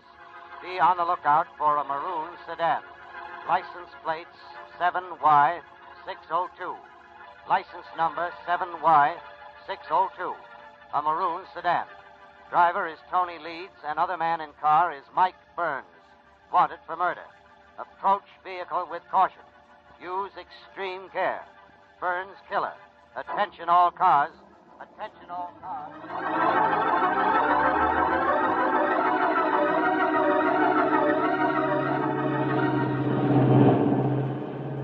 Mike, what do we do now? Just drive around like this? I'm trying to think, Tony. Maybe we did wrong. A wrong thing skipping away from Blackie. Maybe he wasn't crossing us when he talked to that cop. No? And why did he say we were out of gas when he had half a tank? He didn't say that, Tony. You did. Hey, Mike, look what's behind us. A police squad car. Look, we'll just pull out of that side street there. Another squad Yeah, car. you're right, Tony. Hey, there ain't all. There's a third one coming out of another side street. There. There's a fourth, pulled away from the curb just behind us. Blackie's still that cop, all right? That dirty double-crosser. Never mind about that guy now. Drive. Let's get out of here. Okay. Turn the corner onto the speedway here. All right. Forget Black if it is, huh? Never mind about him. We'll get him sure, but later. Come on, faster. She's wide open now. Well, keep it that way. Those cops can drive almost as fast as we can. Yeah, but not so good. They got to slow up to make the turn out of that bridge up there, but I'm not gonna. Hey, take it easy, will you? Sit still. I know how to make it without slowing down. Tony, it's a sharp turn. Look out, you fool. Slow down. Slow down, nothing. Hold on. Here we go. Tony, we can't make it. Let go.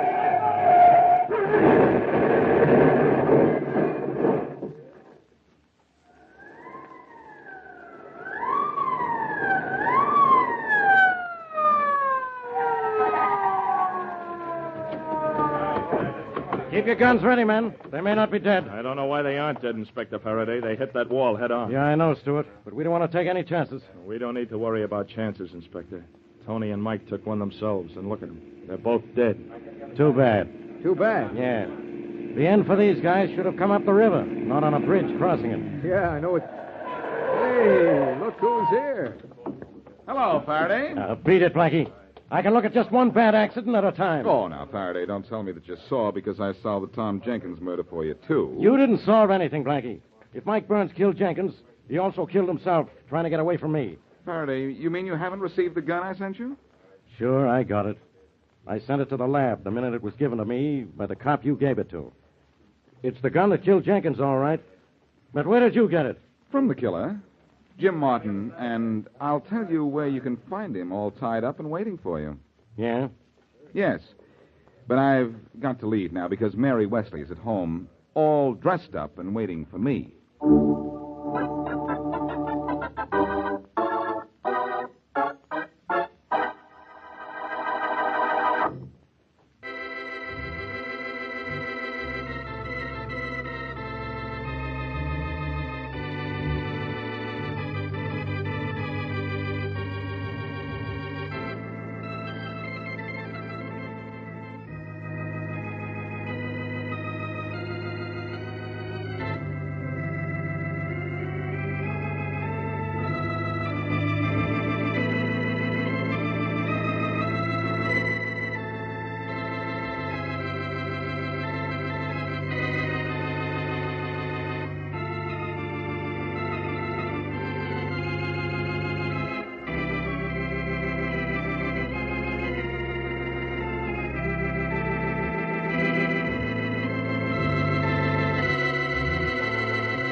My name's Regan. I work for Anthony J. Lyon, Detective Bureau. They call me the Lion's Eye.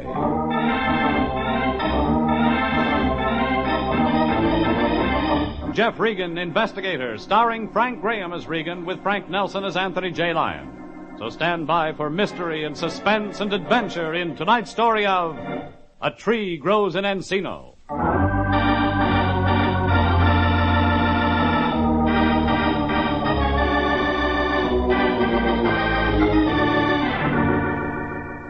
There was a confused redhead with cool lips and a hot temper, an interior decorator who didn't want his orange trees moved, and a strange little man who hired the Lyon Detective Agency to make sure he got himself convicted of murder. A real sensible case. It was about 5:30 lunchtime when I reported back to the Lyons office to see what was on tap for the afternoon. Plenty was. Plenty in the form of a thin, haughty little man sitting across the desk from the Lyon. Anthony J. had his mouth wide open when I walked in. Jeffrey, come in, come in. I've been waiting for you.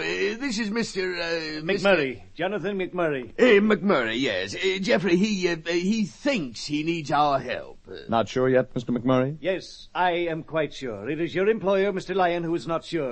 Well, now, I wouldn't say that, Mr. McMurray. Yours is a very unusual case. Suppose somebody tells me what this is all about. Jeffrey, Mr. McMurray... I will explain my own problems, Mr. Lyon. Yes. Yes, you explain them, Mac. Mr. Regan, it's quite simple. I want you to prove I am guilty of murder. What? Yeah, quite simple, Jeffrey. I have murdered my wife, Mr. Regan. I've gone to the police and confessed. They refuse to believe me. It's up to you to prove I'm right. Yeah, up to us, Jeffrey. Wait a minute, Fatso. Let's get all the story, Mac. You killed your wife and the police won't believe you? When? On the morning of April 3rd at 3 a.m. 3 years ago. 3 years? You see, Jeffrey, I told you this was Mr. Lyon. Yeah. I had gone to bed early the night of April 2nd. I heard noises several hours later. I assumed they were burglars. I went downstairs, taking my gun, of course, and saw a figure breaking in. Naturally, I fired. It was my wife. Your wife breaking into your own house? It seemed that way at the time. Perhaps I was not fully awake. We all make mistakes, you know. All make mistakes. Of course. I do not believe in murder. That is why I am here. The police wouldn't believe you. Nothing but a group of incompetent, immoral civil servants. Are we not paying them to establish law and order? I ask you, Mr. Regan, are we Finish not... the story. What happened after you shot your wife? In a moment of utter weakness, I lost my head. I fled the city. And for 3 years you've hidden out. Only your conscience got to bothering you. You finally decided to... Certainly not. The woman was dead. My problem was more basic, down to the very roots of nature. I wrestled, shall we say, with all the evil of the world, and won.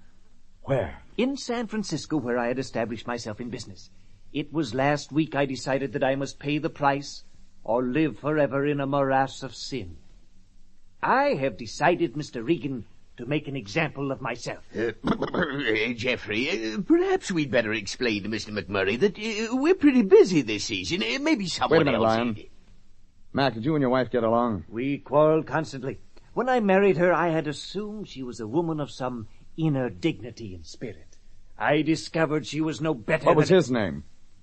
I beg your pardon. The other man. There was no other man. She had not sunk that low. We quarreled about her work. It kept her out nights. Her work kept her out nights? Exactly. She was an interior decorator. Lois, that was her name. Lois was one of those soulless moderns. Form follows function, that sort of nonsense. I take it you aren't modern. I, sir, am an architect. An architect of the old school. I believe in the established order of things. You, Mr. Regan, are morally obligated to see that justice is done. Jeffrey, do we have... Lyon, they can't all make sense. Gentlemen! Enough of this childish quibbling. I assure you, you are going to take my case.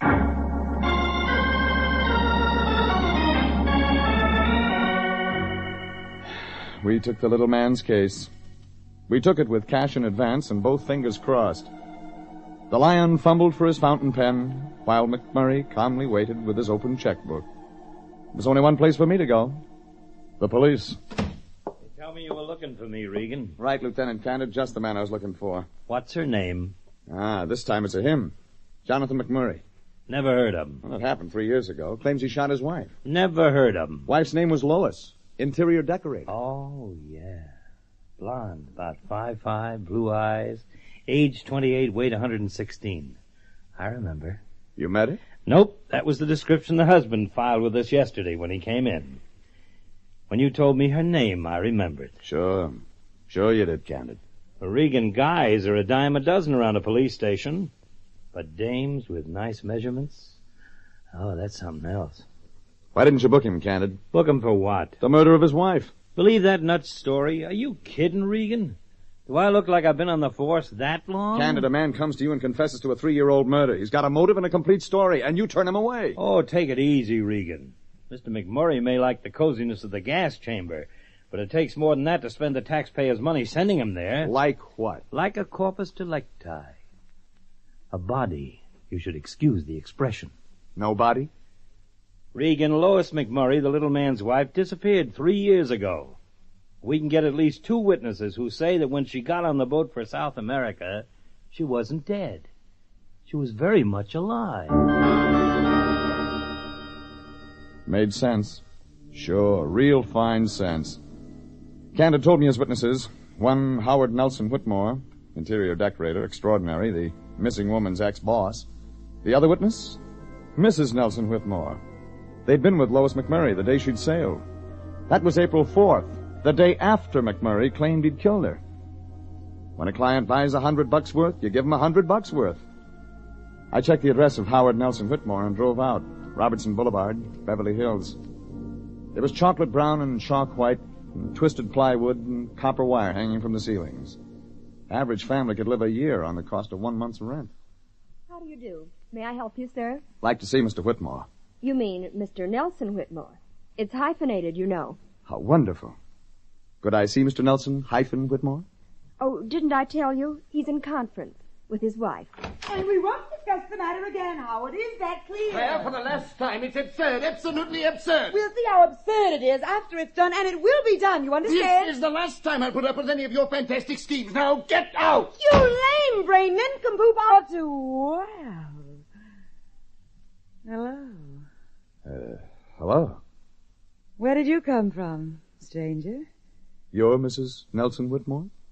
For the time being, but then, of course, all things change. You know that, don't you? Sure. All things change. Maybe you and I could talk about that. Oh, I'm sure we could, Mr. Regan. Jeff Regan. I'm sure we could, Mr. Regan. My card. I'll be at home in an hour. Encino. Just off Ventura. You can't miss it. She was medium size and red hair and medium size and red hair. She drifted out of the place like a pneumatic cloud looking for a bolt of lightning.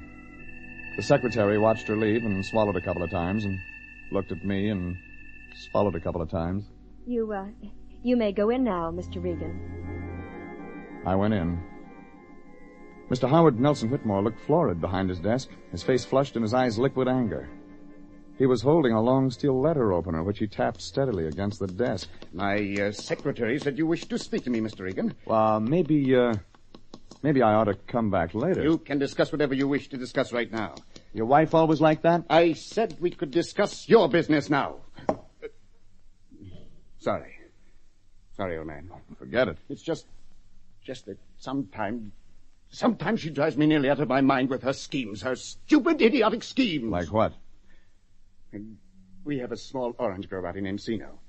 I shouldn't say grove, really. Only 10 trees. She doesn't like oranges? No, she wants them moved. Can you imagine that? She wants those 10 trees uprooted and transplanted to some other part of our land. She says they'll blend into the landscape better. And you don't think so? Of course I don't think so. Planted those trees myself 3 years ago in the spring. And planted them where they are because that's where they belong. Trees belong certain places, is that it? I will not have you questioning me this way. I planted those orange trees where I wanted them planted, and that's that. They've been there for 3 years, and they've stayed there. Okay, Mr. Nelson Whitmore. They're your oranges, and it's your land. I don't know what's gotten into me, Mr. Regan, letting a few orange trees upset me this way. It's just that I don't like people digging around my yard. It's a good idea. Never know what they might turn up. What's that? Nothing. I understand you and your wife were with Lois McMurray when she sailed for South America a few years back. No, sir. I didn't get the name. Mrs. Jonathan McMurray. Lois. Used to work for you. Yes. Yes, of course. Been so long since she left us. For South America, that is. Yes. South America. Yes, my wife and I went with her to the boat. Funny thing, you know, her husband claims she's dead. Her husband? Jonathan McMurray. Yes, of course, the architect. Blundering idiot if ever I met one. You like people, don't you? I like decent people, not narrow-minded bigots like that McMurray fellow. He's still living in the dark ages. Yeah, but as far as his wife's concerned, Lois, she's gone. Out of the country. Yes. As far as I know, it was 3 years ago. Yes. 3 years ago this week. Maybe there's more. More? What else do you mean, Mr. Regan? More that you know that you aren't telling me? Like, why did she suddenly leave for South America? Mrs. McMurray sailed to South America with an admirer. In other words, she ran out on her husband. Precisely. Not that I could blame the poor girl. McMurray never gave her a divorce. She was literally forced into it. It all fits. Except for one little item. Yes? McMurray claims he shot his wife on April 3rd. You claim she sailed for South America April 4th. Somebody's lying.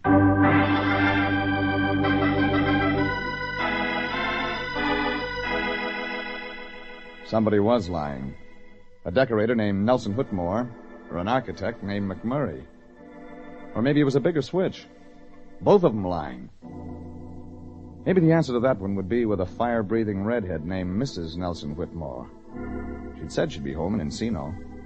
It was an invite I wasn't going to pass up. I got out there around 5:30, the sun dropping down behind the valley hills, the grass around the place soft and moist, and the 10 orange trees lining the driveway to Mrs. Nelson Whitmore's house. It was redwood siding, sprawling over a hillside, weaving around like a giant snake. Ranch type for millionaires. Complete with gravel driveway, 4-car garage, and swimming pool. I rang the doorbell. Hello, Mr. Regan. I knew you were too intelligent to turn down my invitation. Red hair, red dressing gown, same texture. Soft and silky. A film of expensive gauze covering golden tan skin. This way, Mr. Regan. The drinks are mixed. You thought of everything. If we don't think of ourselves, no one else will.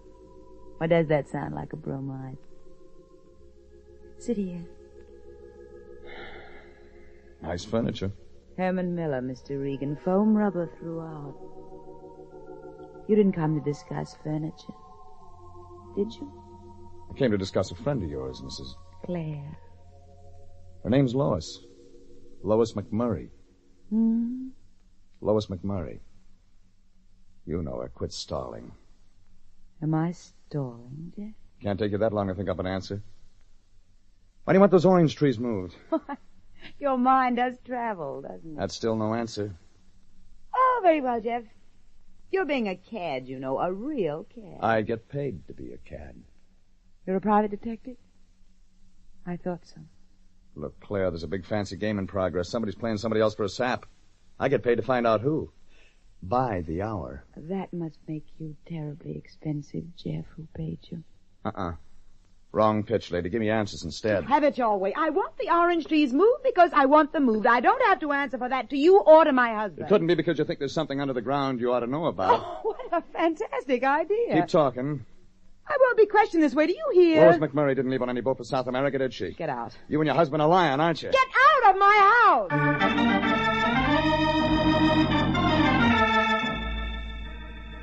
I got out. Out of the Redwood mansion. Out down the gravel driveway past the orange trees toward my car. When it happened.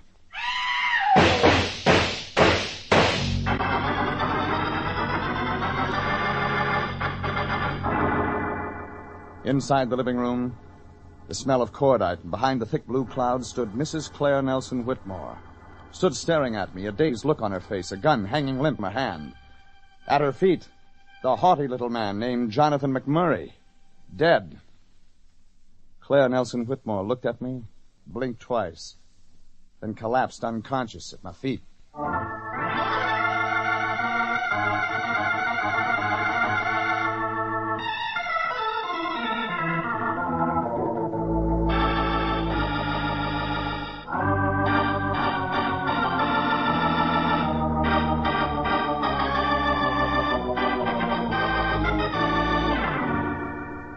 It started when the Lion and I were hired by a self-righteous little man named Jonathan McMurray. He claimed he'd shot his wife 3 years ago and wanted us to prove it. Only I met an interior decorator and his wife who claimed they'd seen the McMurray woman leave on a boat for South America, very much alive. The only thing that made sense was that I was standing in the living room of the decorator's wife, Claire Nelson Whitmore, and she was lying unconscious at my feet. And next to her was my client, Jonathan McMurray. Not unconscious. Dead. I called Lieutenant Candid down to police headquarters and waited for Claire Nelson Whitmore to supply some answers. Thanks. Thank you, Jeff. You killed McMurray? He came at me after you left the house. He came through the back door. He had a gun. You had a gun? I was frightened. Just before you got here this afternoon, I heard a noise. I thought it was a truck backfiring from the highway. But it scared you enough to get a gun? He shot first. Mr. Regan, he shot first. Yeah, he shot and missed, and then you fired back. I had to, Mr. Regan. I had to. It was self-defense. There's 2 guns on the floor, Claire. Yours and McMurray's. Both of them hot. The police will decide. Police? Well, you could save some time by talking now. Jeff, I'm confused. I'm terribly confused. I don't know where to turn. Well, that makes sense. I didn't mean anything earlier today. I didn't mean anything, Jeff. All in fun. A great big pitch like that. All in fun. It was self-defense. I shot him in self-defense. Police. Oh, Jeff, you gotta believe me. Not me, lady. The police. They're the ones who gotta believe you.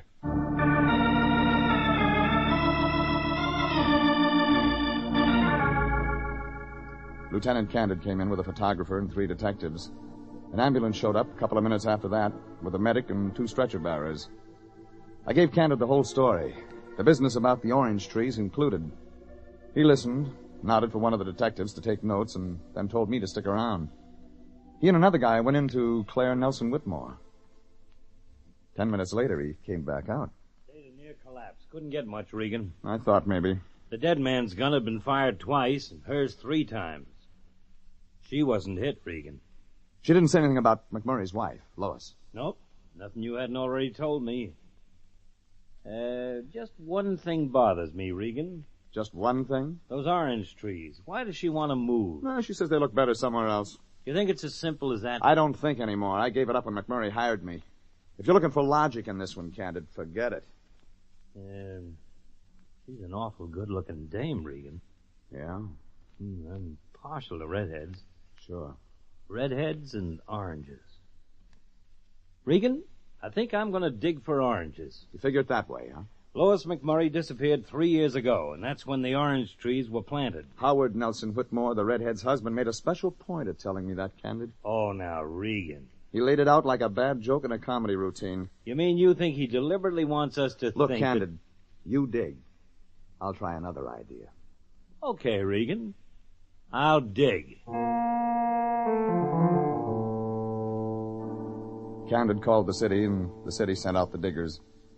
Maybe I was off base. Maybe I'd had too many weird stories for one day. But the orange tree routine smelled as phony as Limburger in a perfume shop. I called my boss, the Lion. Anthony J. Lyon Detective Agency. Anthony Me, J. Fatso, get your pencil. Jeffrey, I've been trying to get in touch with you. Okay, you have. Jeffrey, that McMurray fella called here about 2 hours ago. What? Jonathan McMurray. He told me to tell you to forget everything. He told you that? Yes, he said something about going back to San Francisco, that divine law would right the wrongs, or something like that. Lion, are you sure? Is something wrong, Jeffrey? Just one little thing, Fatso. McMurray's here with me now. Oh, good. I wanted to ask him about... Dead, Fatso. Well, tell him for me. Dead? No. Yeah.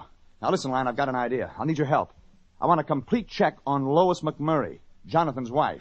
I want to know where she was born, how many kids in the family, If her parents are living, where she met her ex-husband, Jeffrey, everything. are you out of your mind? Our client's dead, and besides... Don't argue, Fatso. Just get busy. Yeah, but Jeffrey... McMurray gets his money's worth, Fatso. Dead or alive.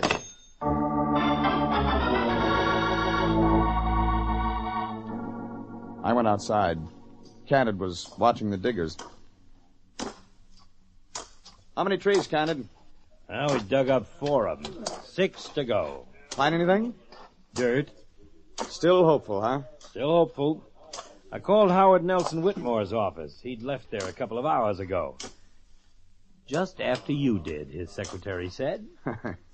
Think he left for Point South? I don't know, Regan. I don't like it. Any of it. Mm-hmm. Except the redhead. You're partial to redheads, remember? I'm looking for a blonde now. A deceased blonde. Who left for South America. You told me about it. All right, so maybe she didn't leave for South America. Maybe she's dead, Regan. Dead and buried. Buried under one of those orange trees. No, that's a good guess. You got anything better to offer? Nope. See you around, Candid. That's when I got an idea. A halfway idea that kept growing until it was a big, full-blooded 100% idea. Claire Nelson Whitmore said she'd heard a noise, like a truck backfire from the highway. She said that's why she'd gotten out the gun.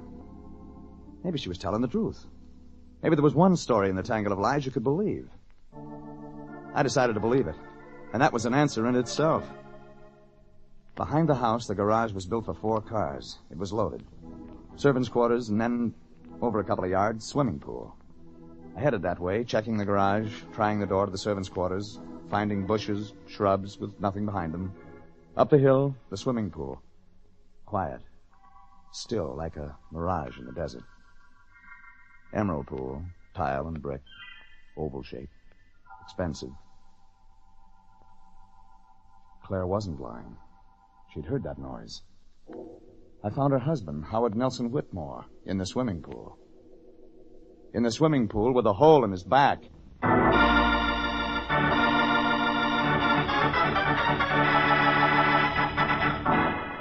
Candid and his boys puffed up the hill to the pool in a hurry when they caught my signal, and I went down to the house, to the room of Claire Nelson Whitmore. Jeff. Don't get up, lady. You and I are going to have words. But, Jeff, you know how bad I feel. Yeah, you may feel worse. But the police said I could rest. Yeah, that was before they found your husband dead in the swimming pool. Hey, what? You didn't know about that, huh? Howard, When they pulled him out, they found a bullet in his back. Oh, no, Jeff. I didn't do it. I didn't do it. That's no answer, lady. The whole thing comes in one big package. You tied the ribbon on it. Give me the phone. No, Jeff, no, I didn't I can tell you a few things, baby, but I want to be sure. Real sure. But, Jeff, Just give me the phone. Yes, Jeff? Oh.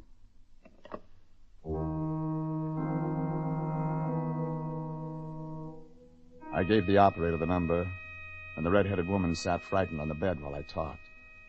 Her eyes looked at me, cutting, deep, staring through the tension, knowing what was happening and hoping it wouldn't happen. I got the line, and I got my answer, while the red-headed woman sat staring at me on the bed. Jeff, what did you find out? About Lois McMurray? What I thought I'd find out. That she's from Chicago. She has no brothers or sisters. That her parents are both dead. She's alive. Yeah. She's alive. Jeff, what does it matter about her? Lois McMurray met Jonathan in Chicago, just after she got out of prison. McMurray made her his project for the year, Salvation, his version of it. She married him. She married him, because she didn't know what else to do. She married him because girls with prison records don't have a lot of choice. She married him, and he converted her. Go on, Jim. He taught her to live a decent life, as he called it. She was his project, remember? The straight and narrow. She didn't love him. She never loved him. Who could? But she was a confused woman. She needed something, somebody. She got little Jonathan McMurray, crackpot crusader. Oh, she got him, Jim. And she learned to hate him. Hate everything about him. Hate his pettiness, his cruelty, his self-righteous conceit. But he wouldn't give her a divorce. That was wrong. She didn't appreciate his good deeds. She hated him, Jeff. She hated him. Yeah, Lois. You hated him. And then you met Howard Nelson Whitmore. He was the opposite of McMurray. Clever, crafty, and in love with you. He cooked up a scheme whereby you could get rid of Jonathan. He framed up that burglar routine. Jonathan fired at a shadow that night 3 years ago, only when the lights came on, you were on the floor playing dead. I had to, Jeff. Don't you see? I had to. I couldn't stand it anymore, living that way, being a prisoner of the man I hated. Anything was better than that. And just like Howard figured, Jonathan ran. He ran a long way. But he came back, Jeff. Why did he have to come back? Because he wanted to make an example of himself. You and Howard spoiled that. You were alive, not dead. That infuriated him. His one chance in life to be a martyr, and you and Howard ruined it for him. That's why... That's why he shot Howard and then came after you. Vengeance. The wrath of the righteous. Divine law, he called it. He was going to be a martyr after all. Jeff, you know that I didn't shoot first. You know it was him, Jonathan, mean, hateful. Mrs. Whitmore, Lieutenant Candid wants to see you. Jeff. And when I came around, Howard Nelson Whitmore got scared of his story about seeing Lois leave for South America. He knew he couldn't make it stick, so he tried that orange tree routine while I was in his office. Figured the cops might dig, but they'd never find a body. No corpse, no crime. It's the whole story, lady. You dyed your hair red, no relatives to identify you. You forgot about being Lois McMurray. She's dead, Jeff. Please, let her stay dead. All right, Mrs. Whitmore, open up. That's it, Lois. Candid's no dumbbell. Jeff, he doesn't know that I'm... No one knows. But me. I know. I'll testify for you, Lois. But I won't lie for you. All right, open up that door. You've got hands, Candid. Open it up yourself.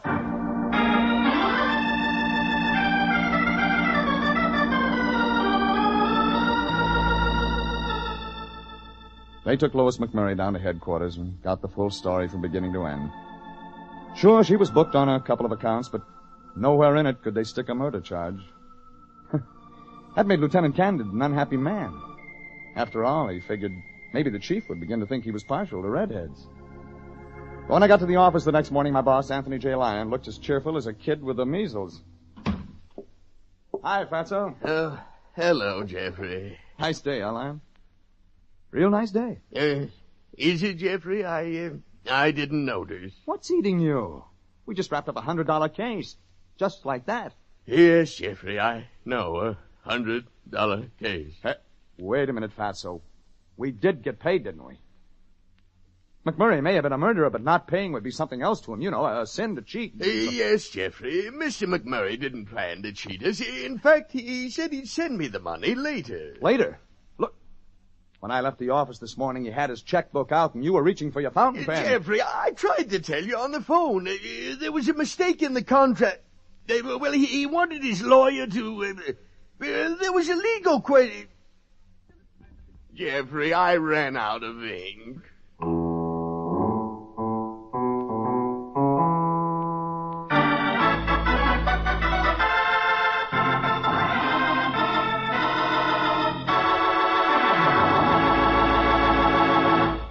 Jeff Regan, Investigator, is written by William Frug and William Fifield, produced and directed by Sterling Tracy, and stars Frank Graham as Regan with Frank Nelson as Anthony J. Lyon. Original music is by Dick Arant. Bob Stevenson speaking, inviting you to be with us again for more suspense and mystery and adventure with Jeff Regan in...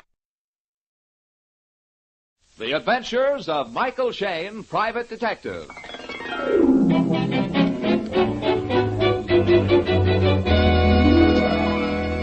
The people who make the new 76 gasoline and Triton motor oil, Union Oil Company, present The Adventures of Michael Shayne, Private Detective, starring Wally Mayer and Kathy Lewis.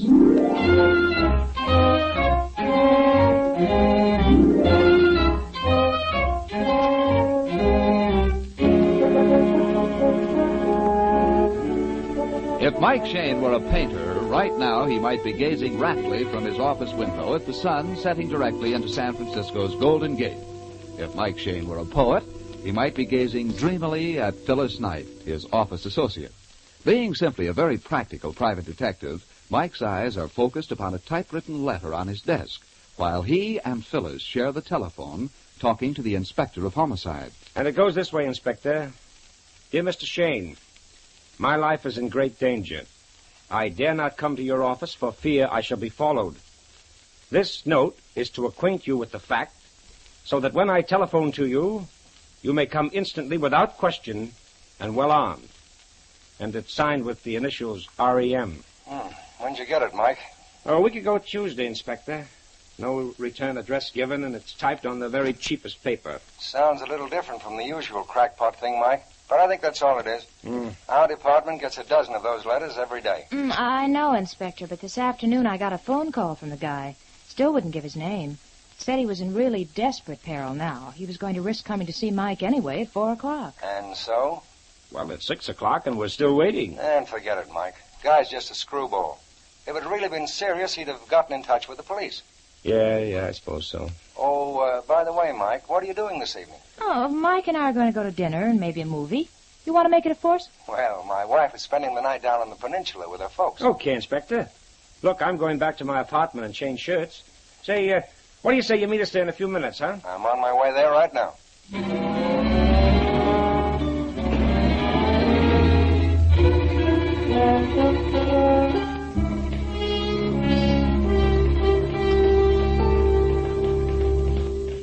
Hope you kids don't mind my inviting myself along like this. Oh, nonsense. We love to have you.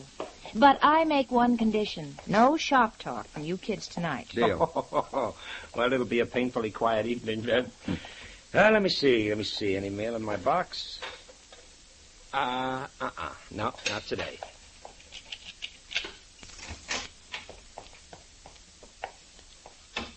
All right, make yourselves to home, children. It won't take me a minute to shave and put on a clean What shirt. under the stars? Mike! Huh? There on the floor. Holy... Mike, what do you want? Where did you get it? It's a head. A mummified human head. Yeah, it's been shrunk. The head's no larger than a baseball. And the skin, it's almost black. That long hair. Oh, it gives me the shudders. Mike, how in the devil did it get in here? Somebody pulling a gag on you? Blamed if I know, Inspector. From what I've read, I'd say it's a trophy of some head-hunting tribe. Probably Sarawak or Borneo. The cheekbones look more like an Indian's to me. You know, they say they have headhunters in Martinique and up the Amazon. You're right, Phil. It's a South American Indian. But how did it get in here? The front door was locked. Well, the same goes for the windows. Unless maybe the one in the bedroom.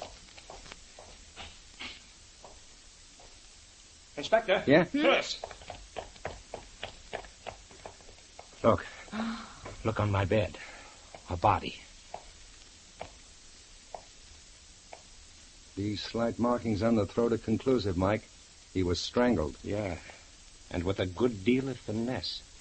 It was done with something, some soft noose, a garrote or something. First we find a mummified Indian head and then a man strangled. Well, kids, there must be a connection between the two. Yeah, Phil, but what? Did the killer leave the head for Mike, or did this man drop it? Hey, there's something on the floor. Yeah. Huh? The man's wallet. The driver's license gives his name as R.E. McIntyre, 1198 California Street. Born April 5th, 1896. Listed as married. R.E. McIntyre. R.E. Inspector. Yeah, Mike? The initials on that letter. R.E.M., R.E. McIntyre. This is our man. Yeah, but what in the blazes was he doing in your bedroom? I thought he was to meet you at your office. Well, maybe he was being followed, Inspector. Decided he'd be safer if he could hide in Mike's apartment till Mike came home. Oh, it's dizzy any way you look at it. There's almost $100 here in his wallet. He's dressed like a Nob Hill millionaire. Yet he wrote to me on the cheap paper a schoolboy would use. Yeah, let's go through his pockets and see what else we can find. Okay. First, the wallet. Here. A gold pen and pencil, initialed R.E.M. Yeah. Here's a checkbook. Key ring. Gold knife. A couple of dollars in small change. One pack of cigarettes. Match folder. That's all. Yeah, it doesn't tell us anything. Hand me the phone, Mike. I'm going to call headquarters for the squad, and after they get here... We're leaving for 1198 California Street and the lady who is Mrs. McIntyre.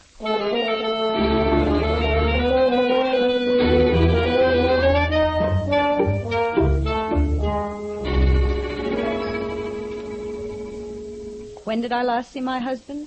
Well, we ate luncheon at the Palace Hotel, and then Mr. McIntyre said he had some business to attend to. What time was that, Mrs. McIntyre? I would say 2 o'clock. Well, that's just about when he telephoned the office. He told me he was coming to see Mike at 4 o'clock. Did your husband tell you, Mrs. McIntyre, that his life was in danger? That apparently he was being followed everywhere he went? Mr. McIntyre never talked over his affairs with me. However, I did notice that the past several weeks he seemed very nervous. I thought he was brooding over some business matter. And just what was his business? Mining. He and his partner, Anthony Locke, own a big tin mine in South America. South America? That's where the dried Indian head came from. It did mean something. Mrs. McIntyre, do you know if your husband had any enemies? I've answered that. Mr. McIntyre did not talk over his affairs with me. Mm-hmm. Well, he certainly provided a beautiful and expensive home. Mrs. McIntyre, can you explain why he should write us that letter on the cheapest sort of paper and then sign only his initials? Mac's done that trick before. Hmm? He wanted you to think he was a poor man, so you might work for him at less money. Oh. He would even introduce himself by some false name that would fit his initials. Yes, he thought that much of a nickel. Except when he could spend it on himself, huh? I presume, Mrs. McIntyre, your husband left a will. Mr. Shane, I'm getting very weary of repeating this. My husband did not talk over his business with me. Of course he had a will. And of course I'm the beneficiary. You must realize, Mrs. McIntyre, that I realize that for 1/2 hour I've been subjected to highly impertinent questions. I know nothing which can help the police department. And there the matter ends.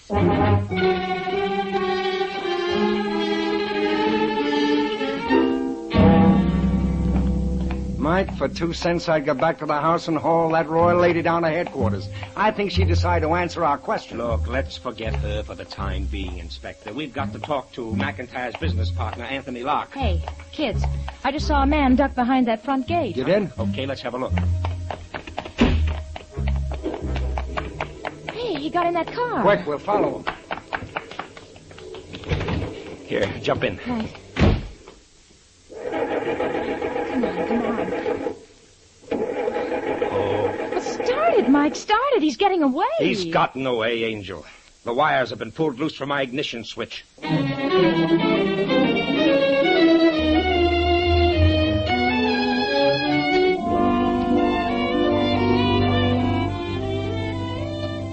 We'll return to the adventures of Michael Shane in just a moment. Many motorists have been amazed at the way the new 76 gasoline performs in traffic and on hills. Well, the reason is simple. It's because the new 76 contains components of the same 100-octane gasoline Union Oil Company's refineries produce for the Air Forces.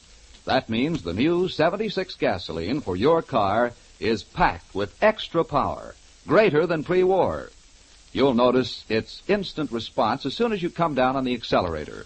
You'll like its quieter, faster action. And you'll like its price, too. For 76 is a non-premium gasoline and still sells at regular prices everywhere. So for a real thrill in driving, put in a tank full of the powerful new 76 gasoline.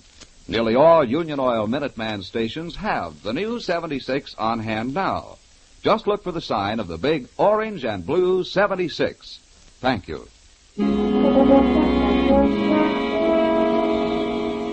Tonight, a triple mystery dogs Mike and Phyllis. Why was a mummified Indian head left in Mike's apartment?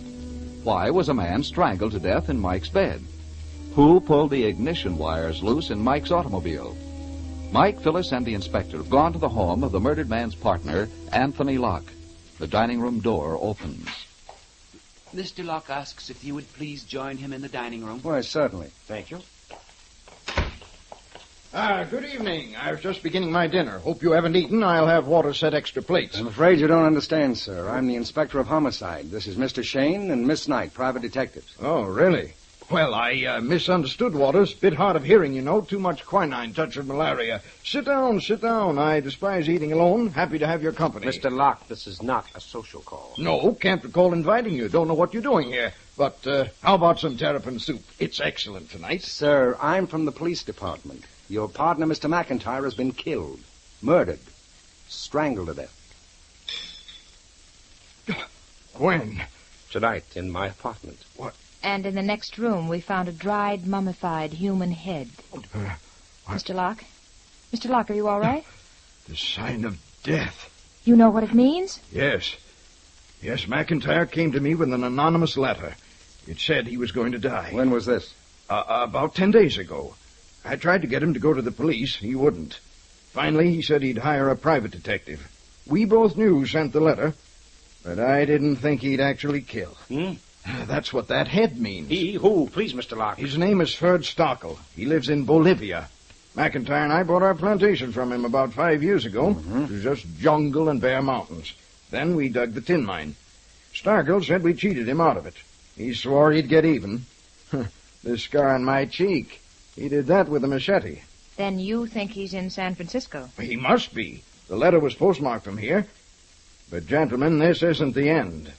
I have received the same letter. The same death threat? Yes. Okay, let's have a look at that letter. Well, that's the strange thing. I had it on my desk, then suddenly it disappeared. Then we better move fast. I want a description of this Ferd Stockel. Well, I can give you that. He's about 5'7". He has black hair, black eyes, very dark skin. He'd be about 40 now. He speaks English with a peculiar hissing accent. Good. Now, Mike, we better get moving. But how can you catch him? What can you do? Plenty. We're going back to headquarters and broadcast a general alarm.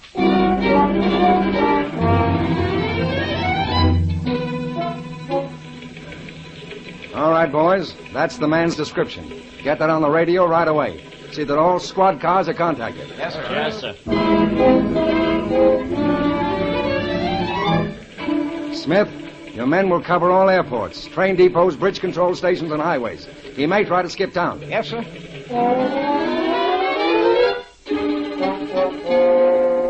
Russell and you boys go over the registrations at all hotels. See if you can get me the immigration authorities. Yes, sir. That's all. Get busy.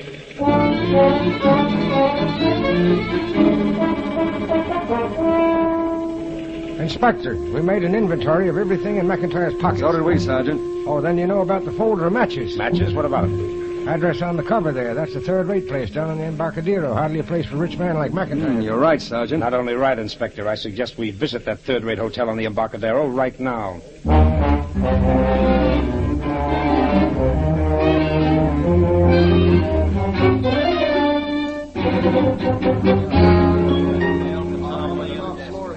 Well, that's what I said. Ain't nobody name of Ferd Starkle registered here. Well, he may be under another name. You got any man registered from South America? Hey, let me think now. South America. Well, yeah.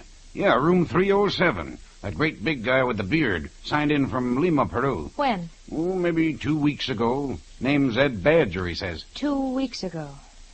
Time fits if the description doesn't. Okay, I guess this time we walk up.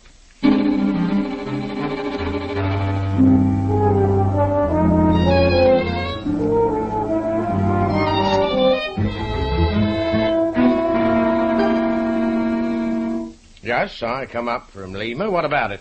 Before that, Mr. Badger, by any chance were you in Bolivia? Oh, now I'm on. You've been talking to McIntyre.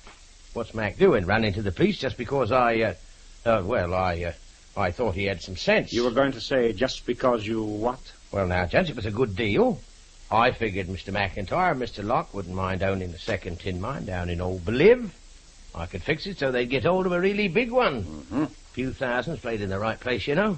But if Mac is going to turn Sunday school boy on me... Mr. Badger, you work for McIntyre and Locke? I was boss of the mine, madam, until they were looking for an excuse to get rid of me. But Edge Badger is not one to hold hard feelings. When did you last see McIntyre? Well, he come to the hotel here yesterday. Now, I'm not one to do Mac dirt. You ought to know that. So if you gentlemen will give me an idea what this is all about. Mr. McIntyre has been murdered. Oh, that's not so good. No. Mr. Badger, you mind telling us where you've been for the past 3 hours? Oh, I see what you mean. Well, I've been right here in my room. And, maybe a couple of trips to the bar. Did Mr. McIntyre tell you that he'd received a letter threatening his life? No. A letter, eh? So that's what was worrying old Mac. I figured he was having trouble with his wife. While you were down in Bolivia, Mr. Badger, did you know a man named Starkle? Ferd Starkle? Oh, did I know Ferd? There's a cutthroat for you. Oh? Now, if you were to ask me if Ferd Starkle would kill Mac, I'd say yes. Mac and Locke really crossed him up once. Have you seen him in San Francisco? Here? No. He's down in Bolivia. When did you last see him there? Why, a couple of months ago, I say. Yeah. You mean you think he's in town? I wouldn't like that, gents. He's a bad one. You said a moment ago you thought McIntyre was having trouble with his wife. Where did you get that idea? Well, I only thought. I don't know. Go on, please. Well, I don't know anything. Mac just said something about his wife nagging him. I hope you gentlemen won't tattle that to her. I may have to do business with her and Locke. Hey, you won't say anything, will you? That's for us to decide. Mr. Badger, is there anything further you can tell us? Anything else that comes to your mind? No, I can't think of anything. Mm-hmm. Inspector, Yeah, I Mike? think I've got a slightly different angle on this case. I'd like to go back to McIntyre's house and have a look at his private papers, whether Mrs. McIntyre likes it or not.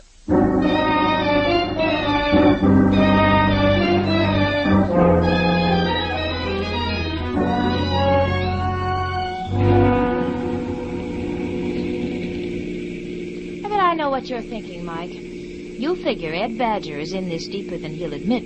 Now you want to get some proof in black and white. Well, that's part of it. Yeah, he told us just what he wanted us to hear and no more. So he's a shady character. But probably he's never risen above petty larceny and confidence games. You know, he doesn't look like The type, yes, You know, someday, Angel, the inspector and I are going to take you down to Rogues Gallery and show you the pictures of every convicted murderer for the past 10 years. You'll say most of them look as innocent as the inspector or myself. That's no recommendation. Oh, get her. Here we are, kids. I'll pull up in the driveway. Stop the car. Quick. What? There's that man, the man who tore the wires out of Mike's car. Yeah, he's running down the walk. Hey, you, stop. Stop or I'll shoot. That stopped him. Come on. Inspector, if you've hit him... Don't worry, I aimed at the pavement. He's pretty shaky in the legs. What's the big idea? Try to kill a man. Listen, if I wanted to hit you, I couldn't miss at that short range. You can't get away with this. Sticking up a guy right in... I'll have the law on you. You're talking to him, buddy. I'm Inspector of Homicide. Now, we want to know why you were sneaking around outside this house. And why you pulled the wires loose in our car. I'm a private detective. I was paid to watch this house. Who paid you? McIntyre. I'm watching his wife. Oh, is that so? Then, Inspector, suppose we give him a chance to do more than watch her. Suppose we make him talk to her.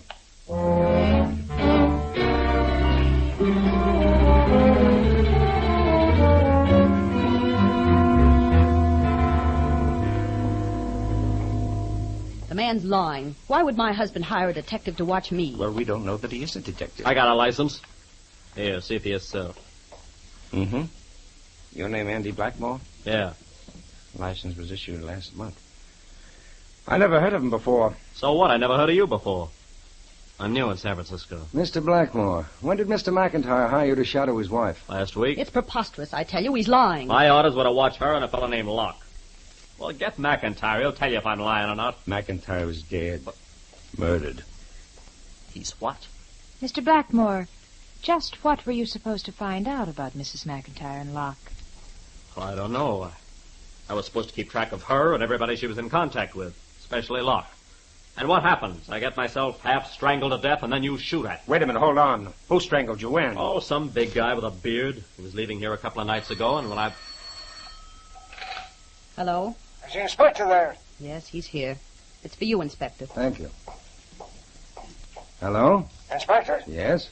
Mr. Locke just phoned headquarters. Says he's discovered a very important clue. All right, Sergeant. Tell him we'll be right over. You meet us there.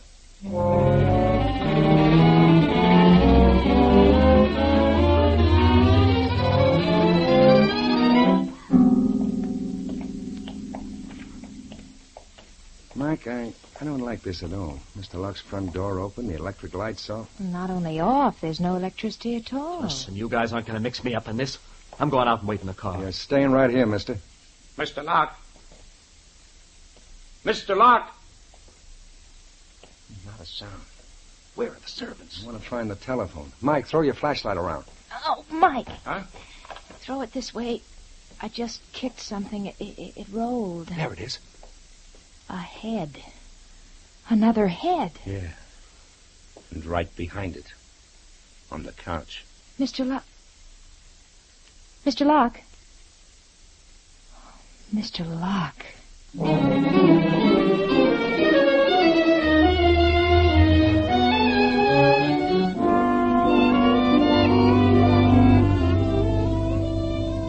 In just a moment, we'll return to Mike and Phyllis in their adventures. We don't say that driving with the new 76 gasoline will eliminate all your traffic problems, but we do say it will make your driving a lot more pleasant. Even the oldest cars perk up and come alive when you put in the new 76. That's because this new post-war fuel contains components of the same 100-octane gasoline that Union Oil Company's refineries are producing for the air forces. That means it's packed with extra power, greater than pre-war. You'll notice this as soon as you come down on the accelerator. You'll like the quieter, faster action of the powerful new 76 gasoline. And you'll like its price, too, for 76 is a non-premium gasoline and still sells at regular prices everywhere. So for a real thrill in driving, put in a tank full of the new Super 76. The new 76 gasoline is now going on sale at all Union Oil Minuteman stations. Just look for the sign of the big orange and blue 76. Thank you.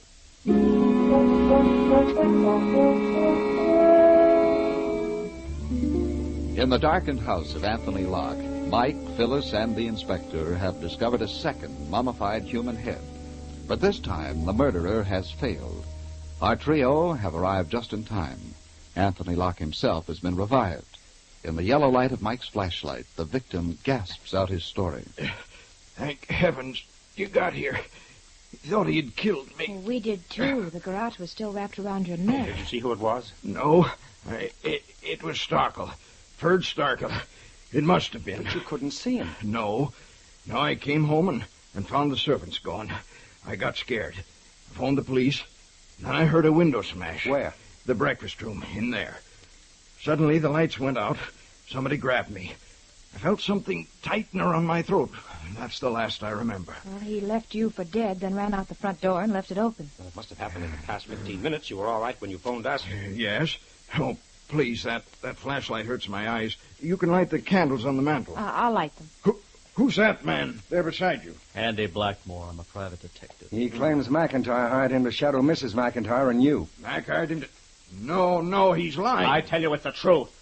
Now, listen, you guys aren't going to rope me into this. Mr. Locke.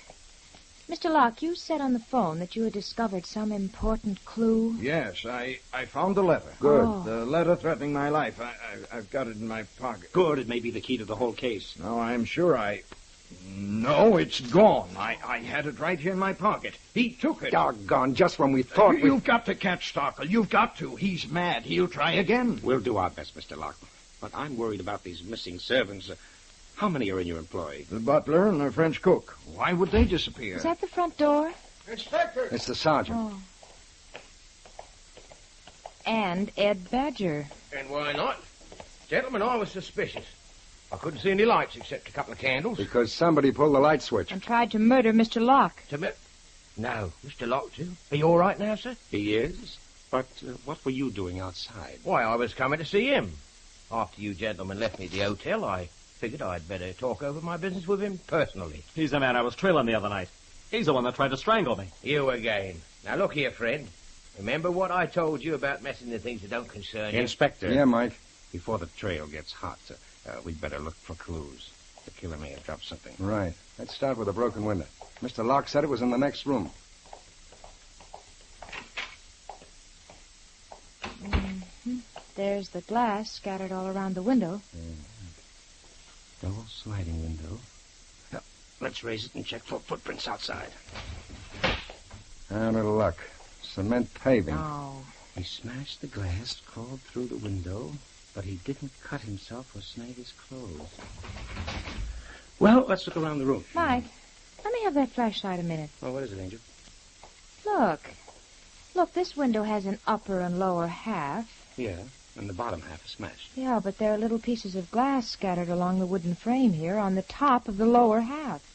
Now, how could glass from below the frame get on top of the frame? Angel, you hit it. Hmm? The top half of the window was lowered first. And when it was raised again, the glass was transferred from one frame to the other. Then that window was smashed from the inside. Wait a minute, kids, wait a minute. Remember Mr. Locke said he got a threatening letter just like McIntyre's? Yeah, the one he just said was stolen for the second time. But only McIntyre did anything about it. I see what you mean. Mm-hmm. Oh, Mr. Locke. Yes? Mr. Locke, where is the power switch that turns on the electric lights? Right down in the basement. And immediately after the window was smashed, the lights went out and somebody grabbed you? Yes. Mr. Locke, it would take several minutes to get from that window down into the basement, then tumble back upstairs in the dark. What? Why, You faked the whole thing. You broke that window yourself. You got rid of the servant. No, it was Ferd Stockel. You built up a dramatic story for us to swallow, but your own partner didn't believe it. That's why McIntyre hired a detective to watch his wife and you. You were the one who insisted on going to the police about McIntyre's threatening letter. But you also got a letter. You never went to the police. You didn't hire a detective. Because you knew there was no danger, Mr. Locke. Because you are the murderer. No. Somebody followed McIntyre to Shane's apartment. Somebody climbed through the window and strangled him. Thank you, Mr. Locke. Thank you. As sweet a confession as I ever heard. None of us told you that the killer got into my apartment through the window, but you're perfectly correct. Well, Inspector, I guess that's all the proof the DA will ask of you.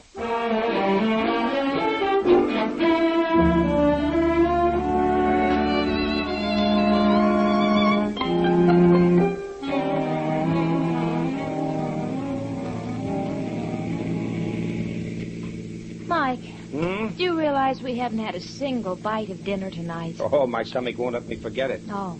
The inspector told me he'd meet us at Fisherman's Wharf as soon as he finishes at headquarters. I hope he can find out where Locke got those gruesome Indian heads. Oh, he probably brought them with him from South America. Well, maybe so. Anyway, Mike, I think I can guess Locke's motive for the killing.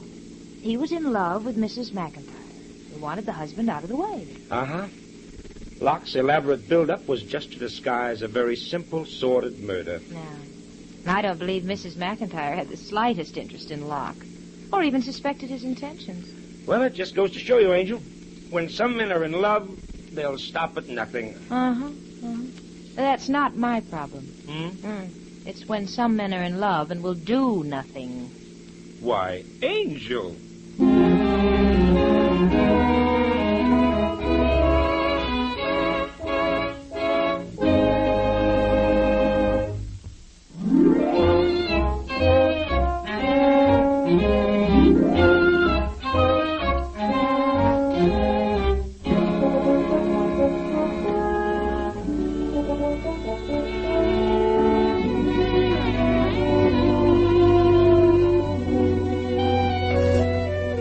Tune in again next week at 8 o'clock for another adventure with Michael Shane, Private Detective, starring Wally Mayer and Kathy Lewis, with Joe Forte as the inspector. Tonight's story was written by Richard DeGraff and based on the character created by Brett Halliday. Music was composed and directed by Bernard Katz. This is John Lang saying goodnight for the people who make the new 76 gasoline and Triton Motor Oil. Union Oil Company.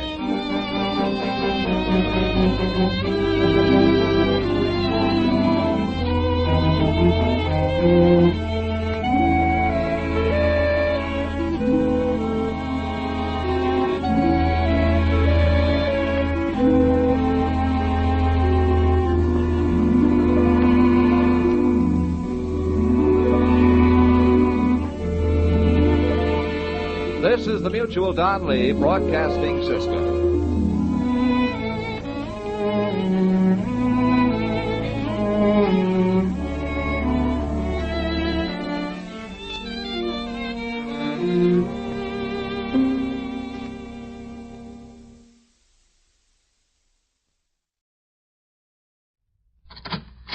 Thank heaven someone's come. Help me. What's the matter? What's happening? Oh, it's awful. Oh, listen to her, Mr. North. She's just Jerry, fine. her dress is all torn. Yeah, I see. If you don't cut that out, Mr. Shirley, North, he's crazy. Don't let him hit me again.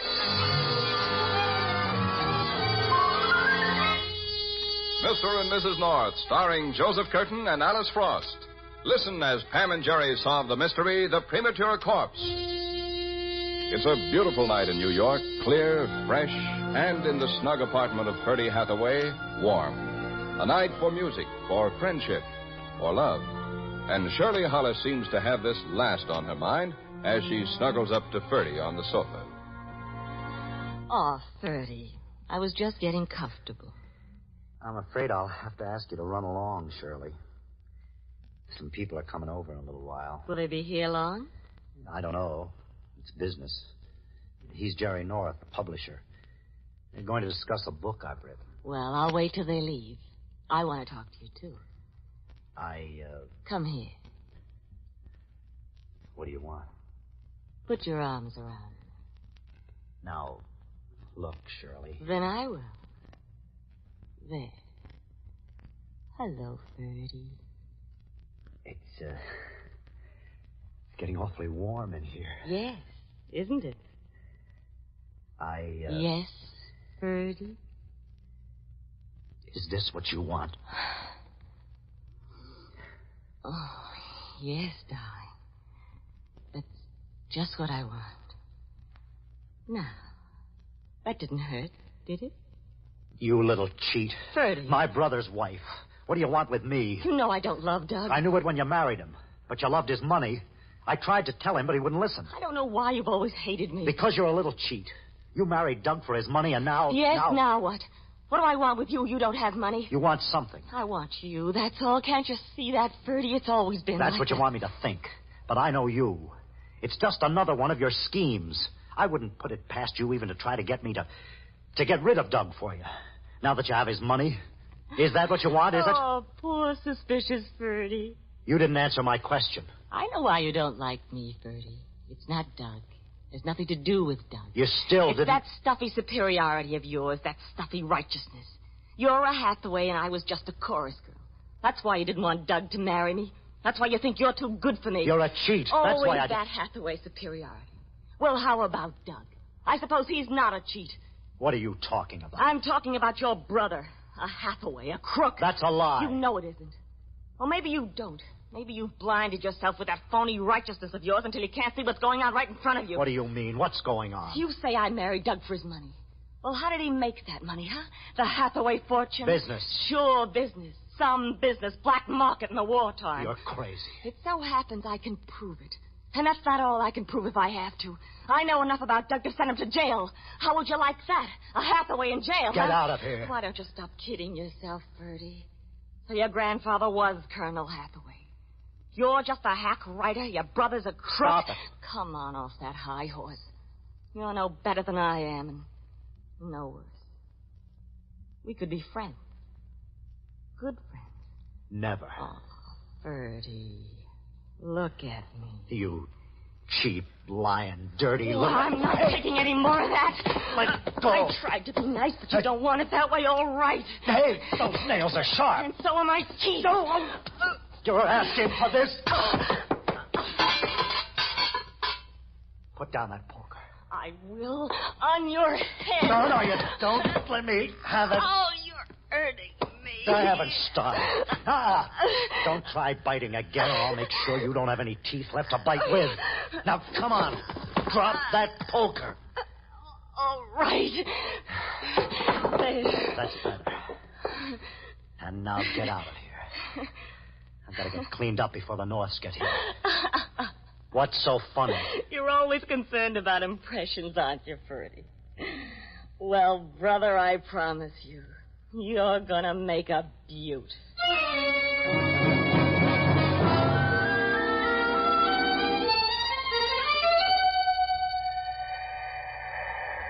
The more I think about it, Jerry, the more I think his sister will have to be killed, too.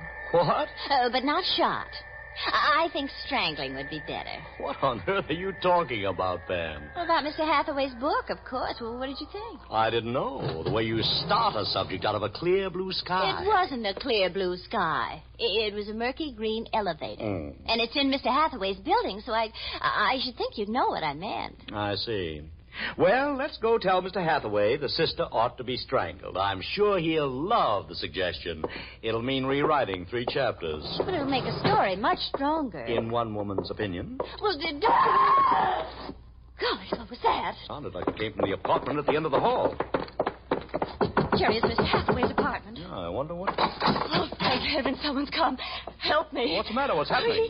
Oh, it's all... Don't listen to her, Mr. North. He tried to kiss me. When I wouldn't let him, he hit me. Jerry, her dress is all torn. Yeah, I see. She's just trying to embarrass me, Mr. North. Why would she try to do that? Kind of hard to explain. You bet it is, you maniac. Oh, stop it, Shirley. Did you hit her, Mr. Hathaway? Her face looks bruised. Well, yes, I guess I did, but... Why? Well, because she bit me. Stop it, Shirley. Jerry, she's hysterical. It's just an act. If you don't cut that out, Shirley, I'm going to have to hit you again. Mr. No, don't let him hit me. He won't. Now, come on. Let's go in and see what this is all about. No. I want to go home. I want to see Doug. I want my Doug.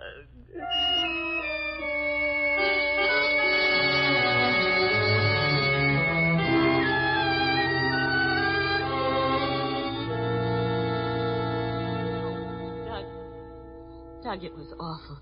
When I wouldn't let him make love to me, he got like crazy.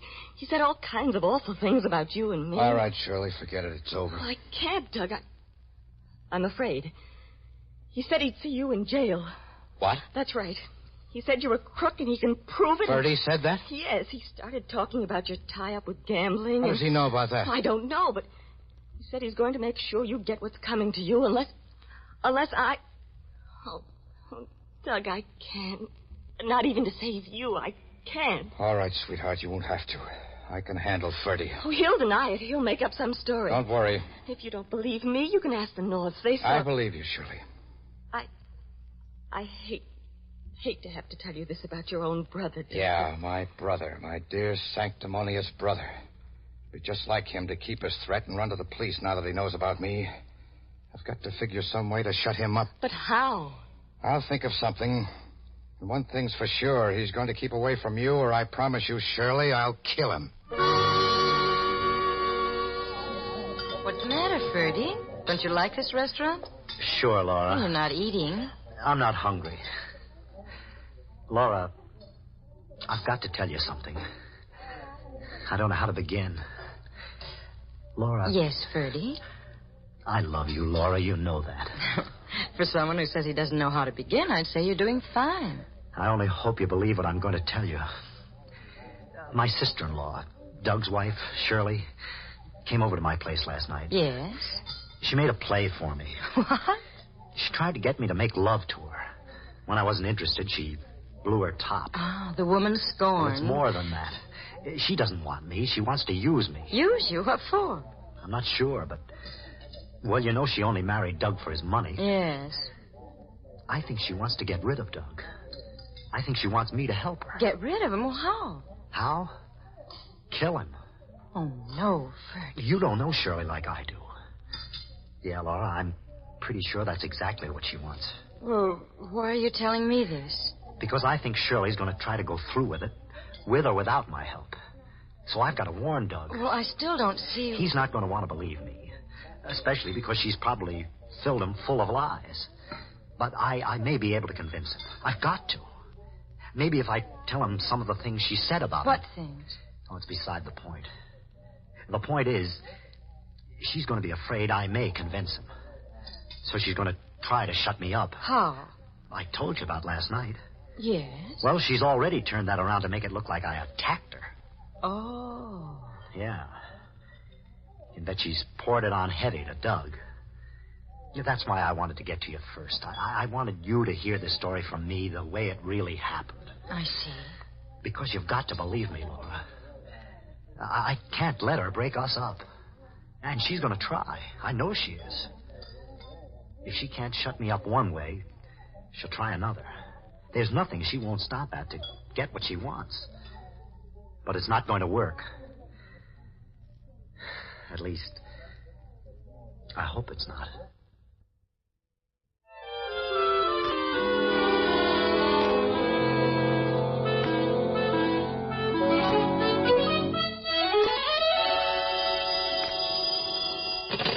Hello. Hello, Jerry. This is Bill Wagon. Oh, yes, Bill. How are you? Okay.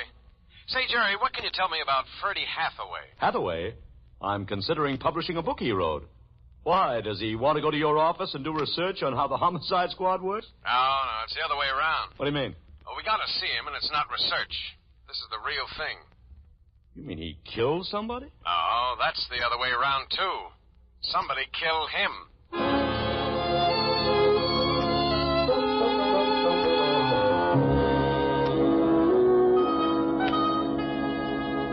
Well, Jerry, I'm all ready.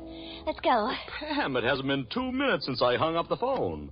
And you asked me to tell Bill we couldn't possibly to get over to see him for at least an hour. Oh, we're not going to see Bill. We're not? No. But, darling, he wants to talk to us. I told him about the incident last night, and he wants all the details. Oh, we'll tell him. Later. All right, dear. But if we're not going to see Bill right now, where are we going? To see Laura, of course. Oh, yes, of course. Laura. That's a good idea. I thought you'd agree, darling. There's just one thing, though. Oh, what's that, dear? Who in blazes is Laura? Oh, you know, Jerry. I do? Laura Arnold. Freddie Hathaway's girlfriend. Hmm? Well, don't you remember? He mentioned her last night. He was afraid that she might hear about Shirley's accusation and might believe it. Oh, that's right. And if she did believe it, it might make her angry. And you think it might have made her angry enough to commit murder? Well, you never know. At least it's worth checking up on. As long as Bill wants us to give him information, maybe we can take him more than he counted on.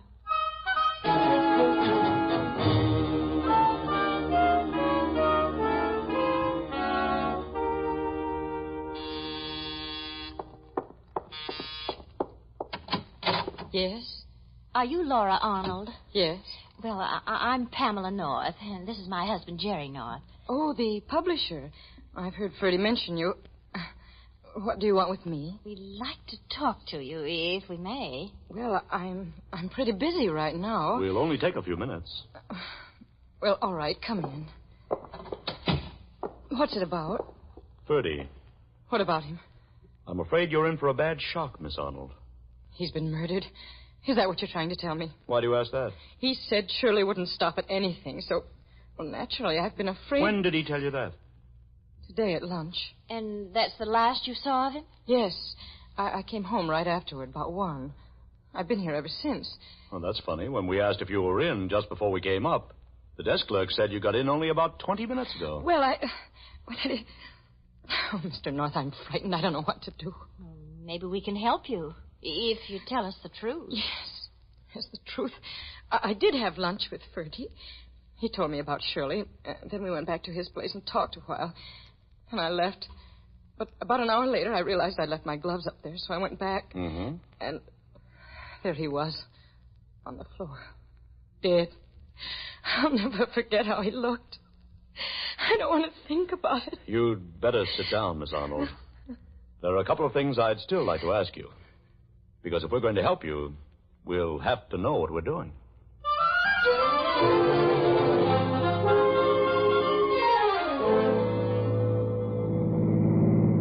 She says she was afraid you'd suspect her, Bill. That's why she wouldn't give a name when she phoned that she discovered the murder. And why she ran out before you got there. Uh-huh. Well, I'll get around to her later, after I've had a talk with Hathaway's brother and the brother's wife. Find out if they own a yellow convertible, Bill. Yes, that's right. Miss Arnold says that a yellow convertible pulled away from in front of Ferdy's place just as she arrived the second time. Did she know the make? No, she said she never saw one like it. It was very long and low. And it had a funny shaped back, kind of like, the way she described it, it must look something like, well, like the back of that car parked right in front of us. Hey, Pam, that is the car.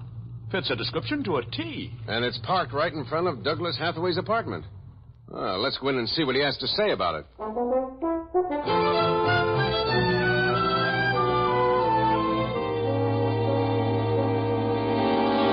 I know you have your job to do, Lieutenant, but is it necessary to question me now? After all, it's quite a shock hearing my brother's been murdered. Well, suppose we question your wife. And from what I hear about last night, I don't imagine his death should make her too unhappy. I didn't kill him, if that's what you're implying. I'm not implying anything. I just want to ask you some questions. I suppose you want to know where I was. Well, I was right here. I've been home all day long. Was your husband with you? No, he was at the office, Mrs. North. Oh, then nobody was with you here. Nobody saw you. The servants did. Part of the time, anyway. And part of the time not. Oh, Doug, are you going to let them suggest... No. Look, Lieutenant, I can't take this now. I don't feel up to questions, and I certainly don't intend to sit by while you badger Shirley. Well, let's clear up the matter of the car, at least. What about the car? Did you drive it to work this morning? Couldn't. It's brand new. It wasn't delivered until noon. Then you didn't have it with you at the office. I just told you. All right. You didn't have it. And you, Mrs. Hathaway, you didn't go out at all? How many times do I have to tell you? Well, then who did have the car? Nobody. The salesman delivered it, left it out front, and it's been there all afternoon. Well, if you want to get by with a story like that, you should get a car that's not quite so distinctive. What do you mean? Tell her, Jerry. Well, Mrs. Hathaway, it so happens your car was seen driving away from your brother-in-law's right after the murder. And with a custom job like that, there can be no mistake. Well, that is, I don't... All right, Lieutenant. I had the car. Oh, you did, Hathaway? Yes, I came home from the office early and picked it up, went to see Ferdy, but I didn't kill him. Why'd you go there? I wanted to talk to him, but there was a man with him. What I had to say was private, family matter. Didn't care to discuss it in front of a stranger, so I left. Well, who was the stranger? Ferdy didn't introduce us. I was only there a minute. What did he look like? Tall, blonde, well-dressed. You'd know him if you saw him again? Yes, but now that's enough questions. Not quite. I still said wanna that's know. enough. Now, look, Mr. Hathaway, I'm just trying to find out what... Say, where are you going? To call my lawyer and see if I have to put up with this. Don't answer anything until I come back, Shirley. When you know Doug better, Lieutenant, you'll know better than to try to cross him. What was that? Well, there must be someone in there with Doug. They're fighting. Oh, the shot. Come on, Bill. There's Hathaway on the floor. He got away. Window to the terrace. I'll go see what I can find, Jerry. And you stay with Hathaway and see if he's all right. Right. Doug. Oh, Doug, what happened? He was hiding in here. A fellow I saw at Ferdy's tried to slug me with a blackjack, but I heard him and turned. Just grazed the side of my head. Yes, you've got a gash there. I put up a fight. He broke away, ran for the window. I fired at him. Guess I missed. Blow had me kind of woozy. You're sure it's the same man you saw at Ferdy's? Positive. Well, I took a quick look outside. No sign of anyone now. Well, he could have crossed the terrace to another apartment or gone down the fire escape and ducked in below. But then he's still in the building. Yeah, he'll be out of it before we can do anything about it, Pam. And what do we do? Well, first of all, Hathaway, you stop being coy and give us a detailed description of this character. Or do you still want to call your lawyer? No, Lieutenant, you win. I'll tell you whatever I can.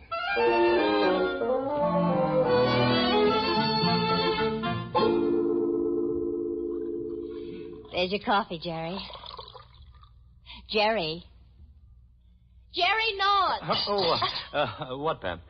Your coffee. I know you don't like it cold. Oh, thanks.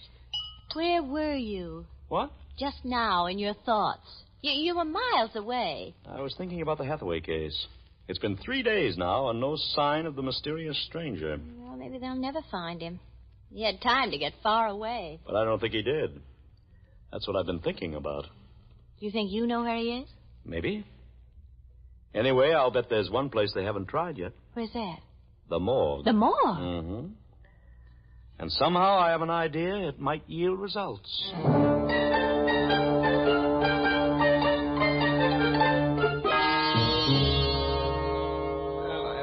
That was a pretty good idea of yours, Jerry. I don't know, Bill. Wait till we see if Hathaway identifies the body. Yeah. I could be wrong, but this seemed like the logical bet. Well, here's where we find out. Here's Hathaway. Morning, gentlemen. Morning. Oh, good morning. Am I late? Oh, right on the nose, Hathaway. Well, should we go in and get it over with? Yes, let's. All right. Right through here. You really think it's the right man, eh, Lieutenant? Well, that's for you to say, Hathaway. He seems to fit the description you gave us. Oh, here he is. Well, Hathaway? That's the man. Are you sure? Yes, Lieutenant, I'm sure. Well, Jerry, seems you were right. Mm-hmm. You know, Hathaway, this is very interesting. Now, you say you saw this man at your brother's the day your brother was killed. That's right. Your brother was killed on Tuesday. But it so happens this fella died on Monday. You see, Pam, I thought that if Hathaway was lying, he'd jump at the chance to strengthen his story. So I suggested that Bill show him a corpse that approximated the description he gave us. Yes, after all, the corpse couldn't talk back. Right. And now that we've eliminated the mysterious stranger, we can concentrate on the real suspects, and Bill thinks he can wrap it up. That's why he asked us down here today. Come in. Well, Pam and Jerry. Well, how's it going, Bill? We've just started. I don't see why you had to bring them in, Lieutenant. Because, Mrs. Hathaway, they were present when you had your unpleasantness with your brother-in-law. All right, we had an unpleasant scene, but it wouldn't make me kill him. That depends on the reason for the scene, Mrs. Hathaway. I told you the reason. He tried to make love to me. And... I can suggest another. Yes, Jerry? Suppose Mrs. Hathaway wanted to get rid of her husband. What do you mean? He has a lot of money, Mrs. Hathaway. Maybe that's what you married him for. Then you tried to get Ferdy to help you kill him, and when he refused... You're lying. You're lying. Hey, off. Don't talk to me like Hey, that. that's enough, Mrs. Hathaway. Now, stop it. Stop it, Miss Hathaway. I'll tear his eyes out. I believe you would. Oh, Doug, help me. You know he was lying. Of course he was, so calm down, will you? You don't believe him, Doug. I told you I don't, but this is no way to answer him. Yeah. Yes, you're right, but you make me so mad. I see I did. You have a low boiling point, Mrs. Hathaway. You couldn't expect her to like what you were saying, North. I didn't. You just said it to upset her. I just said it because I wanted to see if it were true. What on earth gives you the idea that it might be? Things that Laura Arnold told us? So that's it. Laura. Wouldn't you know? Why do you say that? Can't you see she's behind this whole thing? It all ties up now. I'll bet she's the one who claimed to have seen my car at Ferdy's, too, isn't she? What if she is? Lieutenant, you said I've been trying to shield Shirley. I have. Mm-hmm. When you said my car was seen at Ferdy's, I could see Shirley was upset. She didn't know what to say, so I stepped in and said I'd been to Ferdy's. And you hadn't? No, but I thought Shirley might have. But now that I know she wasn't, at least not at the time of the murder... How do you know that? Because now I know when the murder happened. It's been in the paper. Well? Well, I did have the car at that time, but I was nowhere near Ferdy's. So if Laura says she saw me there, she's lying. It seems to come down to your word against hers. Well, I've sent for her, too, so let's see what happens when she gets here. Oh, I don't think we'll have to wait for that, Bill. I know which one to believe. You do, Pam? Yes, Laura. Mr. Hathaway's still lying. So it looks like he's the murderer. Don't be ridiculous. Laura says she saw my car at Ferdy's. That means she had to be there herself. That's just it, Mr. So Hathaway. naturally, she's going to lie, try to place somebody else there, but too. But she couldn't have been lying. Why not? You told us your car was brand new. It had been delivered just a short time before the murder. That's right. Well, then how could Laura have described it, unless she really did see it at Ferdy's? Jerry, get him! I've got him. All right, Hathaway, sit down. Looks like you've told one lie too many.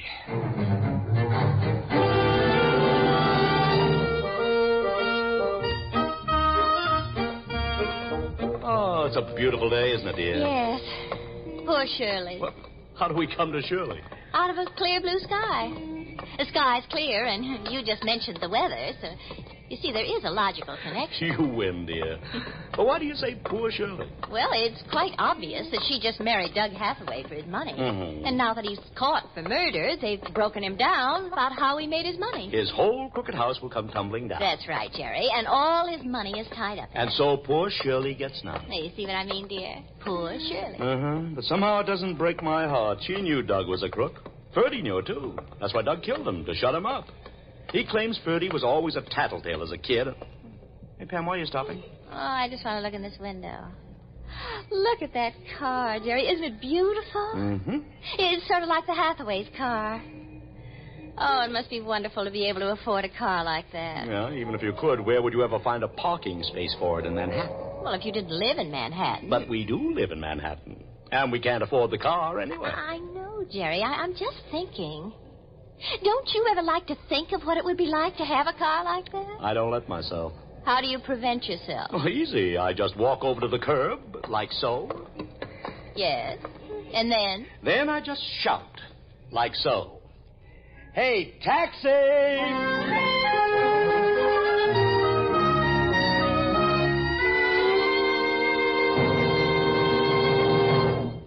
The adventures of Mr. and Mrs. North are brought to you through the facilities of the United States Armed Forces Radio Service.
Stay tuned for Nero Wolfe. This Sunday marks the premiere of The Big Show on NBC. Not just any big show, it's The Big Show. NBC's hour and a half of comedy, music, and drama. The best of each. The Big Show will be heard every Sunday afternoon over most of these stations. with Tallulah Bankhead as Mistress of Ceremonies. Your stars for this Sunday's broadcast include Jimmy Durante, Fred Allen, Ethel Merman, Frankie Lane, Mindy Carson, Meredith Wilson, Danny Thomas, and hosts of others. All this and Tallulah, too. No wonder it's the Big Show. My boss is the smartest and the stubbornest, the fattest and the laziest, the cleverest and the craziest, the most extravagant detective in the world, Nero Wolfe.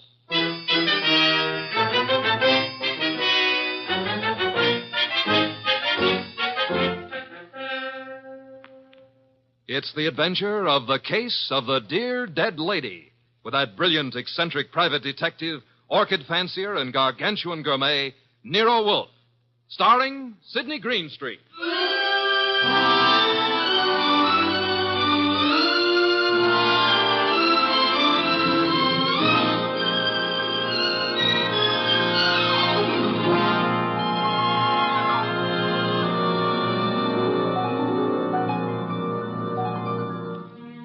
Nero Wolfe had just come downstairs, having tended to his precious orchids. He was, as usual, seated in the library, which served as the office. He had just dialed a phone number, and, with his eyes closed, was leaning back in his specially built chair, which was big enough for two, but not two of him.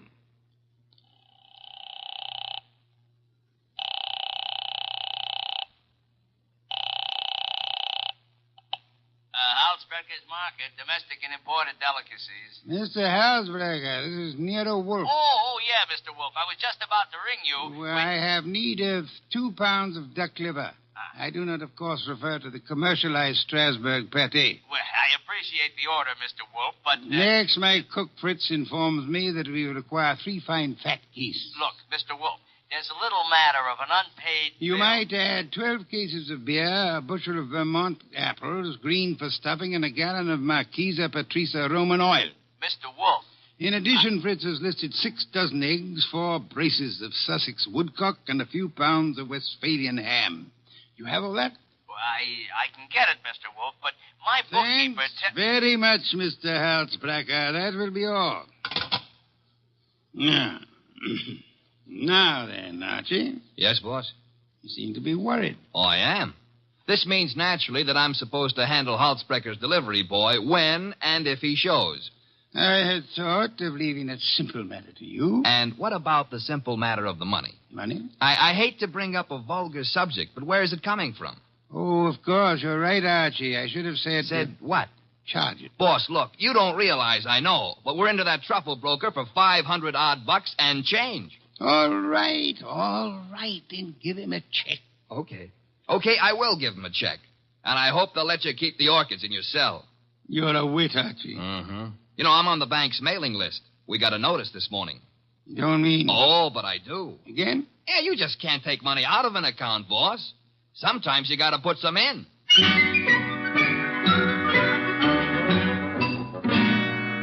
This is the only way to deal with the man I work for, and if I hadn't thrown him that scare, he wouldn't have been willing to listen when the door buzzer rang, and a prosperous-looking young guy in the kind of clothes that don't grow on trees came in and stood in front of the boss's chair, fiddling with the brim of his pork pie.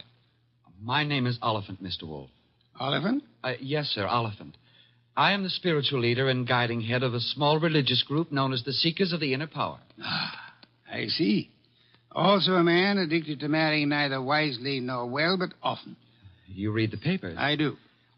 Mr. Wolfe, I am as aware of my sin-ridden past as anyone else is. The point is that I'm no longer that kind of man. Even a person such as I can see the light in time. Good. Might I ask why you've come to see me, Mr. Oliphant? I need your help, Mr. Wolfe. Concerning? A certain young lady with whom I'm deeply in love. Oh, I beg you not to confuse the present emotion with any of my earlier escapades. What I feel for Miss Dana is the pure and righteous glow of an upright seeker of the inner power. I promise to look on you as thoroughly redeemed, Mr. Oliphant. Proceed. Oh, by the way, do I recognize the name of your young lady as a Park Avenue socialite, an amateur swimming champion? Yes. But she's sweet, wonderful, beautiful. I've asked her to marry me, and she's given me some hope.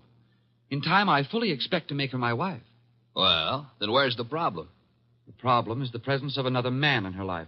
I'm sorry, sir. I'm a detective, not a matchmaker. This isn't a question of making a match, Mr. Wolf. I have much too much respect for your talents to think of offering you such an assignment. Exactly. What do you want me to do? I want you to save Ilse Dana's life. Her life? Mr. Wolf, this other man I spoke of is insanely jealous. Not only of Ilse's present, but of her past as well. He has threatened to kill her. I don't doubt your earnestness in this matter, Mr. Oliphant, but how would you know? I was listening on an extension in Miss Dana's apartment a few days ago when Hunter called. Hunter? Yes, sir, Jack Hunter, known as Jack the Babe Hunter. Wait a minute. I know that canvasback. Huh? Sure, he's a coffee and cake prelim waltzer. Oh, he's not. He's a boxer. Archie is being fancy. Overlook it, Mr. Oliphant. Is Hunter in love with this lady of yours? I doubt it. He's a man of complete moral and spiritual corruption, I believe. Naturally you would.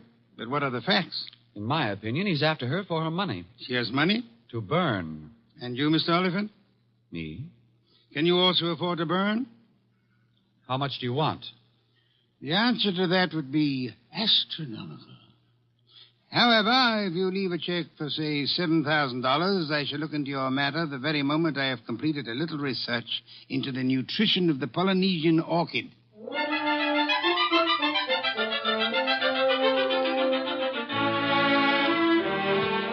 Oliphant's check gave our bank account a slight blood transfusion. I think it was the boss's plan to spend a week or two in the plant rooms before he got busy on the case.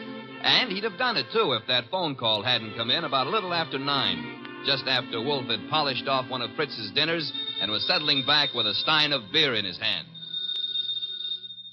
Don't disturb yourself, Archie. I'll get it. Now, well, look out you don't strain yourself, boss. You got to straighten out an elbow to reach that receiver. You have an unfortunate flair for mixing humor with impertinence, my friend. Hello, Nero Wolf speaking. This is Ilse Dana, Mr. Wolf. How do you do, Miss Dana? We were discussing you only this morning. So I've heard. Through whom? Ted Oliphant. I see. The young man seemed to be quite worried about you. The young man should tend to his own affairs. Said you were in some danger. I know what he said, and not one word of it was true. Oh? I'd like to talk to you, Mr. Wolf. I'm sure it'll be an immense pleasure. Where do you live? I have an apartment at 22 Blanton Street. Could you be here soon? I could be there in a quarter of an hour, Miss Dana. By proxy, of course.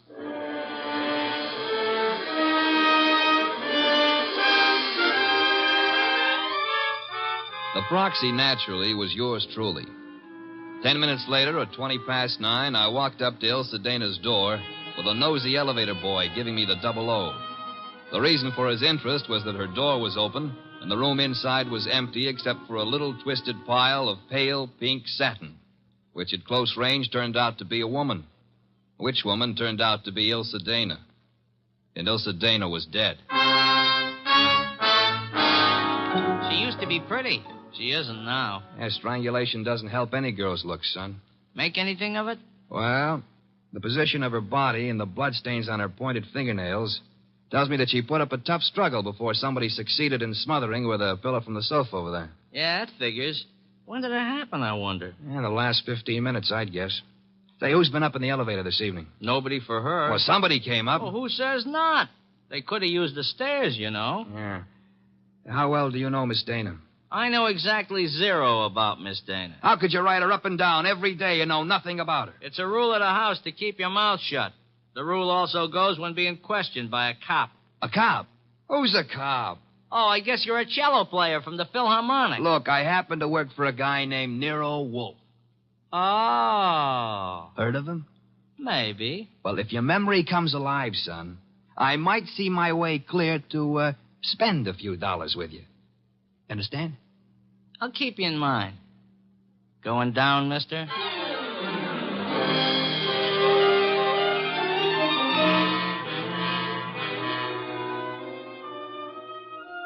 I spent time trying to get sense out of the superintendent and a set of chambermaids, but they were as quiet as a ballpark on Christmas Eve.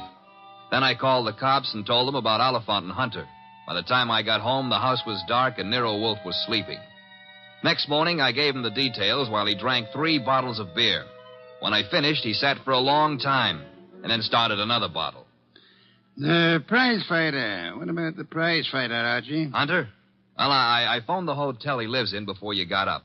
And? They told me he wasn't in. You know, I begin to think that Mr. Oliphant brought us a more absorbing case than he suspected. You know, I'm glad you like it. I don't like it. I don't like work of any variety. But this thing has its points. Well, what do we do next? Next, we investigate my client. What? Merely because a reformed playboy employs a detective doesn't exempt him from suspicion, Archie. Oh, now who's that? I'm afraid we have no choice but to open the door and see. My name is Young. Barstow Young. It's nice meeting you, Mr. Young. What do you want? I want to see Nero Wolf. About? About a certain young lady with whom I am deeply in love. What? Will you repeat that? I want to see Mr. Wolf about a certain young lady with whom I am deeply in love. Her name, please? Ilsa Dana. Is it possible that you entertain plans of making her your wife? Why, yes, but there's a problem involved. Another man? Yes. Well, do come in. Do come in. I think we've been waiting for you. Oh, Mr. Wolf. Here's another one. Ah, Mr. Wolf. You've come to me about Miss Ilsa Dana, sir? I have come to you, more specifically, about a man who has threatened her life. How unusual. He's the treacherous kind. Mild-mannered, you know. As we say in my profession, he underplays it. Your profession, then, is the stage. It is, sir. Go on, you interest me deeply. I was present recently when he told her that he would certainly kill her unless she mended her sinful ways. Sinful? No one denies that Ilsa has had, shall we say, a checkered career. But the man's attitude is totally fanatical. What's his particular brand of fanaticism, Mr. Young? Theodore Oliphant is a religious maniac. Well, what do you know? He's come to give Theodore a bad report card. I don't understand. I've come to ask Mr. Wolf to prevent his murdering Miss Dana. Am I allowed a direct question, sir? Why, of course. Where were you between 9 and 9:20 p.m. last night? 9 and 9:20. Why do you ask? You said I was permitted a direct question. Oh, well, I was walking in the park, as I remember. Do you make a habit of walking in the park? I have lately. I'm preparing for an important role in a forthcoming production. What's so important about last night? From your point of view, a great deal, sir. Well, what do you mean? Last night, Miss Ilsa Dana was murdered. What? Mr. Goodwin here discovered the body. No. I'm afraid I must insist, Mr. Young. Why are you looking at me like that? Are you accusing me of... I have accused you of nothing, my dear sir. Well, now, look, you're making a mistake. Oliphant killed her. You may be sure of that. I have your word. I know him. He was trying to reform her, wanted to make her a devout follower of his cult, the Seekers of Power.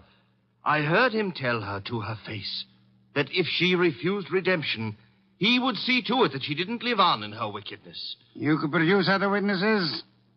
Do you know, in your own smug way, you're as detestable a character as I have ever had. All right. Let's everybody take 5. Yeah? Nero Wolf? He's busy. This is Archie Goodwin. You'll do, Goodwin. This is Jack the Babe Hunter. Oh? How are you? Great. Except the cops seem to want to talk to me about some murder fandango because, as I get it, you named my name. You got it wrong. I doubt it, and I'm coming over there to set you straight.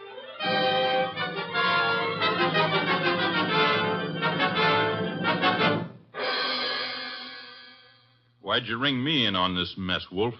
You knew the girl pretty well. Me and how many more? Besides, what time was she murdered? Last night between 9 and 9:20. I see. So if you would inform the police where you were at the time, that should be that. Yeah. By the way, Mr. Hunter, where were you at the time? I don't see your badge, Wolf. I was only wondering. I haven't been near the Dana woman for over a month. But if you're really interested, I'll give you the name of the killer. Please do not keep us in suspense, Mr. Hunter. A couple of years back, Ilsa financed a guy in a big and lousy Shakespearean play that closed like a clam and nothing flat. Go on. It was money down the drain. The guy's got nerve. And he was in love with her, and he figured she'd do anything for him. So he comes back to her to finance him again. This time in Hamlet, no less. I see. I don't have to tell you what a flop that would be. You needn't tell me the actor's name either. You know? Mr. Barstow Young just left here. Yeah? Well, he's your man, Wolf. He got so sore when she told him she wouldn't toss any more moolah into his broken-down career, he went off his rocker and tore it down. Your reason for thinking so? I met him on the street one day, and he started beefing to me with blood in his eyes. It's all I could do not to punch him. The results might have been less fatal if you'd followed your instincts, sir. I couldn't. Guy's built like a broomstick. He's weak as a cat. Hit him once, he'd crack like dry plaster. I see. What's on your mind? This man you're accusing of Miss Dana's murder, Mr. Hunter, he was very much in love with her. She was thinking about marrying him, he said. He said. Yes, he did. I heard him, too. He was talking through his skull cap. Ilsa wasn't going to marry anybody. No? No, she couldn't. Why couldn't she? Well, but she just couldn't, that's all. So long.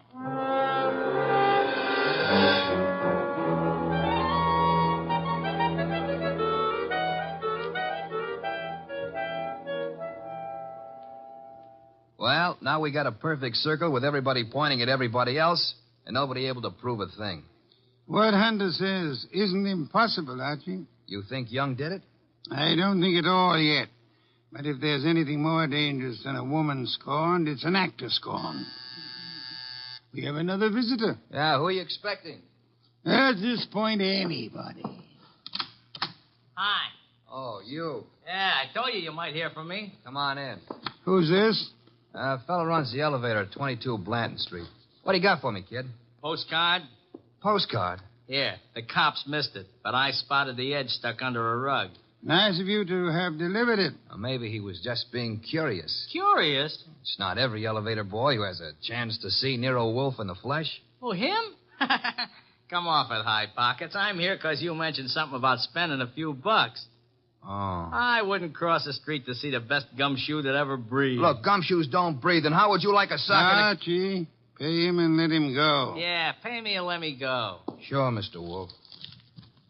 Here you are. Thanks. Don't mention it. Anytime, pal. Anytime. How do you like that fresh little punk? Archie, the lad has done us nobly. Yeah? A typewritten card addressed to Miss Ilsa Dana. Well, what's it say? Rather peculiar message. Have you prayed tonight?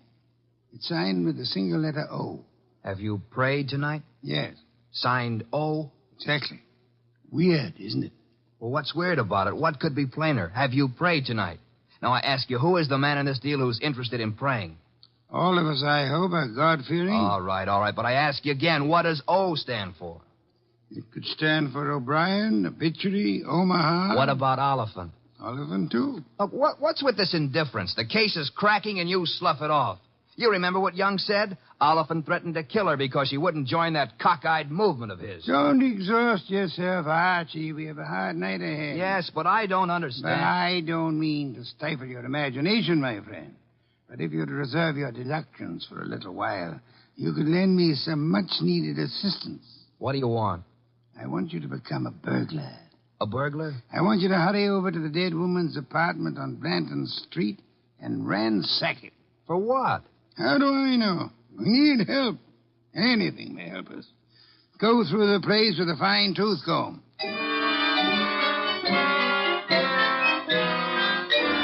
I tore the late Miss Dana's apartment to shreds, but I saw nothing. Then, just as I was about to give it up as a bum job, I noticed a little writing desk in the living room. Pried loose the lock and spotted something among a pile of papers that belonged to no well-to-do flat. It was a pawn ticket, lot 8N046, and the address was a pawn shop around the corner on 6th Avenue. It wasn't more than 90 seconds later that I walked into the joint and tossed the ticket across the counter. Oh, yeah, this, want to redeem it. And fast, huh, Pops? Yeah, it's nothing that's worth much, mister. No? No. Oh, what is it? This? Small steel filing box. Oh. Anything in it? I don't know. Come to me locked, never been able to get it open.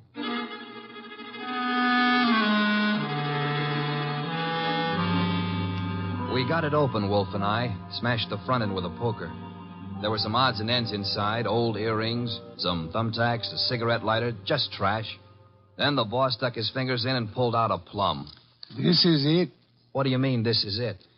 You fail to recognize this classic document? Huh? A A marriage license, Archie. A marriage license. Yeah, well, whose marriage license? The wording is self-explanatory. Listen. This is to certify, etc., thus licensing on this 3rd day of May, 1946, the marriage of Miss Ilse Dana to Mr. Johann Jaeger. Johann Jaeger? Exactly. Well, who in the world is Johann Jaeger? We'll soon see. I don't get it. I can understand. It's a befuddling little puzzle. It'll be very easy for one to make a fatal mistake here. But, of course, you won't. I won't. 3 hours later, I'd herded all the suspects into the office, and he sat in his chair and glared at them. Oliphant, Young, and Hunter. It was tense and tight, and the boss let it stay that way, saying not a word to anybody while he calmly sipped his beer. It was Oliphant who cracked first. I didn't kill Ilsa. I couldn't have. Jealousy is a very compelling motive, Mr. Oliphant. And you came to me, remember, complaining that there was another man in Ilse Dana's life? Whatever I complained about him, and jealous as I was, I didn't kill her as the sacred power is my holy judge. Being unacquainted with your sacred power, I'll have to ask you for a better authority. Sacred power. Oh, it simply wouldn't have been possible for me to have done it. Why not? Yeah, why not? Because I was at Mickey's Night Owl Club last night from 7 until 4 a.m. Contemplating the sacred power, no doubt. That can be proved, Mr. Oliphant? Let me call now. Let the head waiter tell you. Well, you take your embarrassment as an indication that you're telling the truth. Hey, wait a minute. You can't let him off like that. Don't be bothersome, Archie. Yeah, but we got that card he wrote, the one about have you prayed tonight, signed with his initial. He didn't write that card, Archie. Now, look. And the O is not his initial, is it, Mr. Barstow Young? I'm afraid I don't understand. On the contrary, I am afraid you do. But for the record, I'll explain. Oh, Archie. Yes, boss? Hand Mr. Young that large red volume off the shelf behind Mr. Hunter's head. This one? That one, thank you. Now then, Mr. Young, you will favor me by opening the volume to page 1133. But why? Open it, sir. Good. You will now count 6 lines down from the top and read what you see. Have you prayed tonight? Thank you, Mr. Young. What the devil is going on? Mr. Young has just given us a reading from a tragedy. The line, have you prayed tonight, is spoken by the hero to the heroine just before he murders her. The name of the heroine is Desdemona. And the hero, as I'm sure you all know, is Othello. Othello? Yeah, the O was not Oliphant, Archie. Othello, I think, was a Shakespearean play which Miss Dana financed for our Mr. Young. And knowing she would recognize the quotation as well as the threat behind it, he sent it to her to warn her that he meant to murder her. You won't have the unmitigated gall to deny that, will you, Mr. Young? No. No, I don't deny it. Do I call the police? But I didn't kill her. The fact that I sent the card doesn't mean I killed her. Well, it'll do for my money. But not for mine, Archie. What? Mr. Young couldn't have killed Miss Dana. Why not? Because he lacks the strength to strangle such a healthy young woman, a champion athlete. Wide awake and full of fight. He's rather a frail person, as we know, and smothering Miss Dana with that pillow was no easy task. She struggled. Therefore, she clawed the wrists of the murderer. I'm sure that if you examine Mr. Young's wrists, you will find no scratches or scars. Here, let me see that. Go ahead. Well, Archie? Yeah, you're right. Nothing. I was sure there wouldn't be. The person who actually killed Miss Dana was a powerful physical specimen. Yeah? Yes, Mr. Hunter. In all probability, a professional athlete. A muscular man in good condition. You pointing at me? Seems quite likely, doesn't it? You're out of your head. Am I? Yeah. Ilse Dana war Ehefrau. Nicht wahr? Jawohl. I mean... You said yeah, Mr. Hunter. And you meant yeah, yes. I asked you in German if Ilse Dana was your wife, and you, in the heat of emotion, answered me yes in your mother tongue. Look, what's going on here? Allow me to present Mr. Johann Jaeger, Archie. Him? I've known it since we first saw that marriage license. You see, Jack Hunter is the English translation of our friend's real name back in Germany, where he comes from, Mr. Johann Jaeger. Oh, what do you know? So you proved nothing. Yeah, I was married to Ilse. That's why I said she couldn't marry anybody else. But I didn't kill her. She was my wife. I loved her. Oliphant told us you were insanely jealous of her. What if he did? You know better. Do we? Sure you do. Ilsa told you herself over the phone that every word Oliphant said was a lie. Interesting. What is? How you could possibly know what Ilsa Dana told me over the phone. I haven't mentioned it to you or anybody else. Oh, well, you see... I see most clearly, Mr. Yeager, that you must have been in the apartment with her listening on the extension phone, or you couldn't possibly have that information. And it was only a few minutes after that telephone call that Ilsa Dana was smothered to death. Then I see it's about time I said good night. Wait a minute, Yeager. Wait a minute. Good work, Archie. I advise you to sit still, Mr. Johann Yeager Hunter. I was right. I told you he threatened to kill her. But why? I've only guessed at the story, reconstructed it, so to say. But I think you and Mr. Young ought to be congratulated. On what, sir? On not having won your fair lady. You've always thought of her as a sweet, demure society girl. But actually, she was a vicious person, as bad as the man who killed her, if not worse. She tortured him cruelly for 4 long years. How can you say that about her? How can you doubt it, Mr. Oliphant? There must have been a great many men in her life. We know at least 2 definitely, you and Mr. Young. But she was in love with me. She was in love with me. I'm sorry to shatter your illusions, but she was not in love with either of you. She was using you for her purpose. What was her purpose? Tormenting the man she married. That was her preoccupation day and night. She delighted in tyrannizing over him, as one might in breaking a bull or taming a wild mustang. Do I come near the truth, Hunter? Yes. Until I couldn't stand it any longer. May I ask then why you married her? Why? Because I couldn't help myself. I crawled for her. I married her on the terms that nobody should ever know I was her husband. She was too good for me, she told me that to my face over and over. But we belonged to different worlds. But I was crazy about her, so I took it. What I've taken you wouldn't believe. Oh, I'm sure I would, Mr. Hunt. I'm a very understanding man. The question is, will a jury believe you? And that we must begin to learn immediately. Archie. Yes, sir? Phone for Inspector Kramer.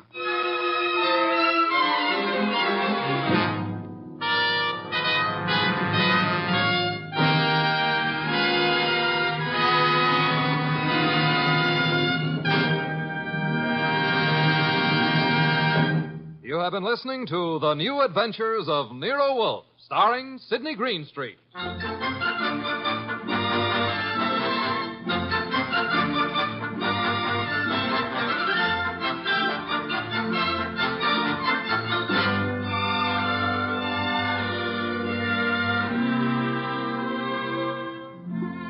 Tonight's transcribed story by Peter Berry was based on the famous characters created by Rex Stout. This is an Edwin Fadiman program produced and directed by J. Donald Wilson. In the cast were Herb Ellis as Archie Goodwin and Lee Millar, Marna Keneally, Larry Dobkin, Barney Phillips, and Jerry Hausner.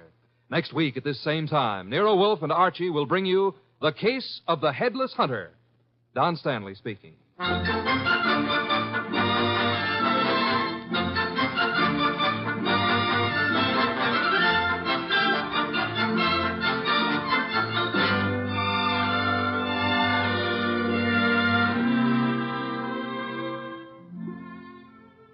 And don't forget, this Sunday marks the premiere of The Big Show on NBC. Not just any big show, it's The Big Show. NBC's hour and a half of comedy, music, drama, and the best of each. The Big Show will be heard every Sunday afternoon over most of these stations, with Tallulah Bankhead as mistress of ceremonies. Your stars for this Sunday's broadcast include Jimmy Durante, Fred Allen, Ethel Merman, Frankie Lane, Mindy Carson, Meredith Wilson, Danny Thomas, and hosts of others. No wonder it's The Big Show. And Theater Guild on the Air this Sunday presents Judy Garland in Miss Alice Adams. So don't forget, Tallulah Bankhead brings you The Big Show Sunday on NBC.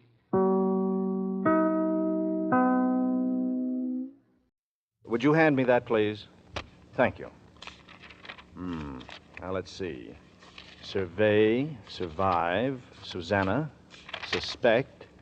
Here we are.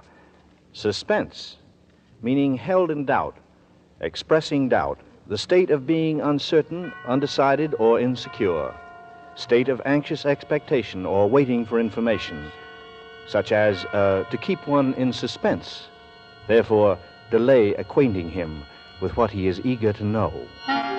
Suspense.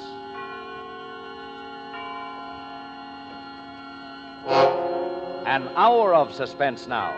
A full 60 minutes at this time. And with the distinguished actor-director Robert Montgomery as your host. Tonight, our star is Howard Duff, famous wherever radio is heard as Sam Spade, detective. And as Spade, he will appear in The Candy Tooth, a suspense play produced, edited, and directed by William Spear.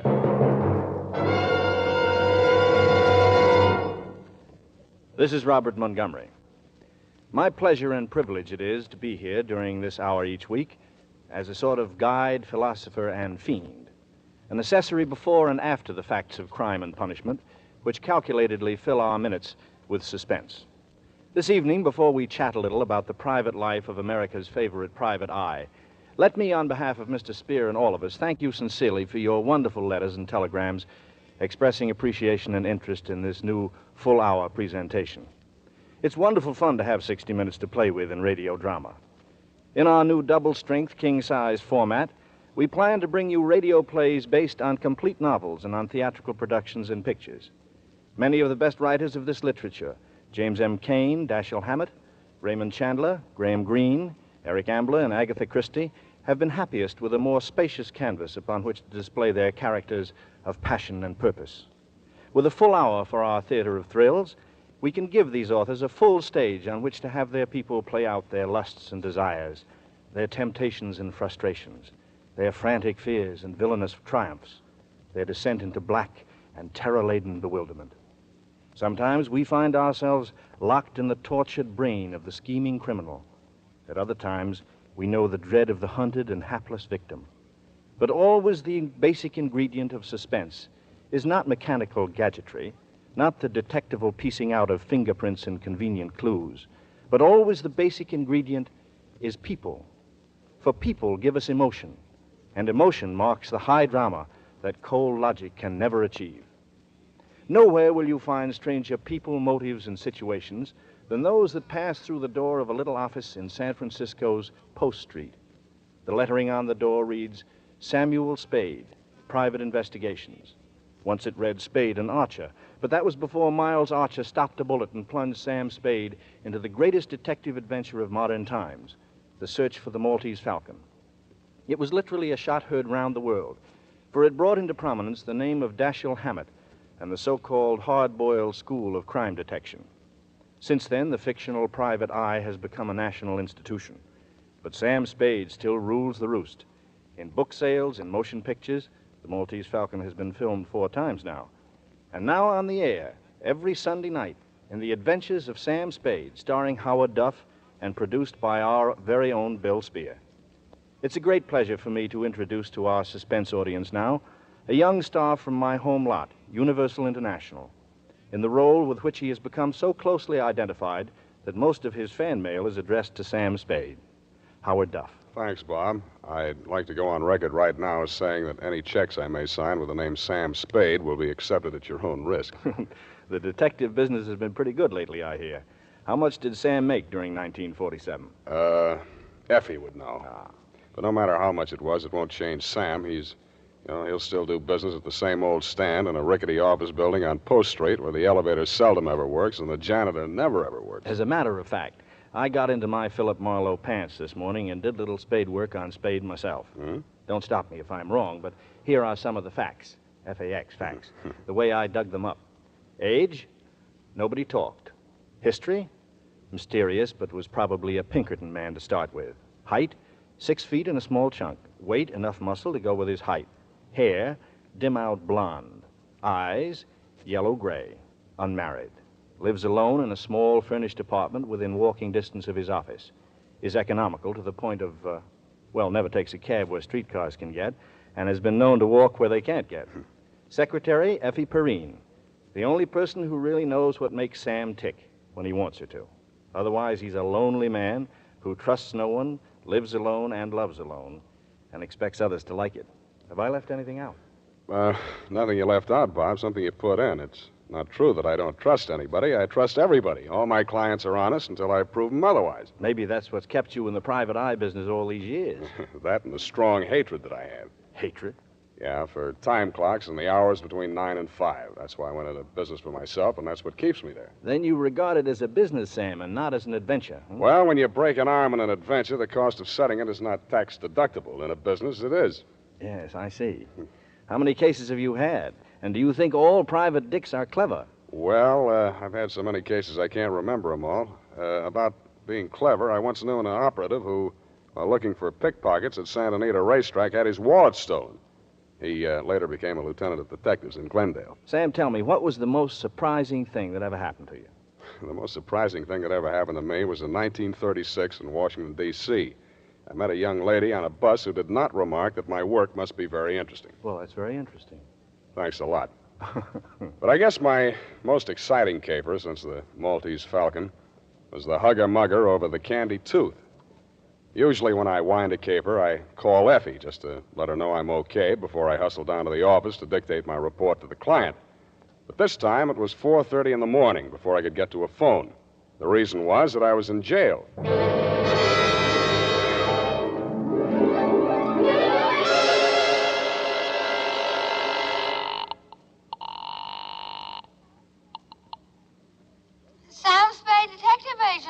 Wake up, Angel. You're home in bed, not at the office. Huh? Sam, is that you, Sam? Mm-hmm. What time is it? 4:30 in the morning.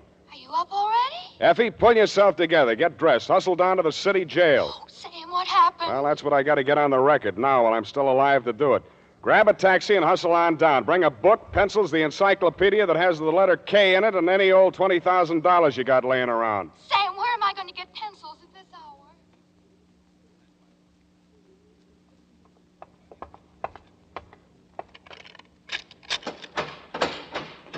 Oh, Sam, I hurried just as fast as I could. There was no taxi around. What are you doing in jail? My apartment's being redecorated. Did you bring your book? Well, of course I did. And pencils, too. But you're here on a murder charge, Sam. Whatever could have happened Take it down, to you. Effie. But, Sam, what did The you San do? Francisco Homicide Bureau. Attention, Detective Lieutenant Dundee. Date, fill it in. I will. From Samuel Spade, license number 1375596. Subject, the Candy Tooth Caper. Dear Dundee, I don't know all the answers, not yet. But what I do know is going down on paper while I'm still alive to get it there. Oh, Sam. The scenario runs something like this. This morning, a telegram came to my office. It was addressed to Samuel Spade, Esquire, and it was signed Casper Gutman. Gutman, the fat man.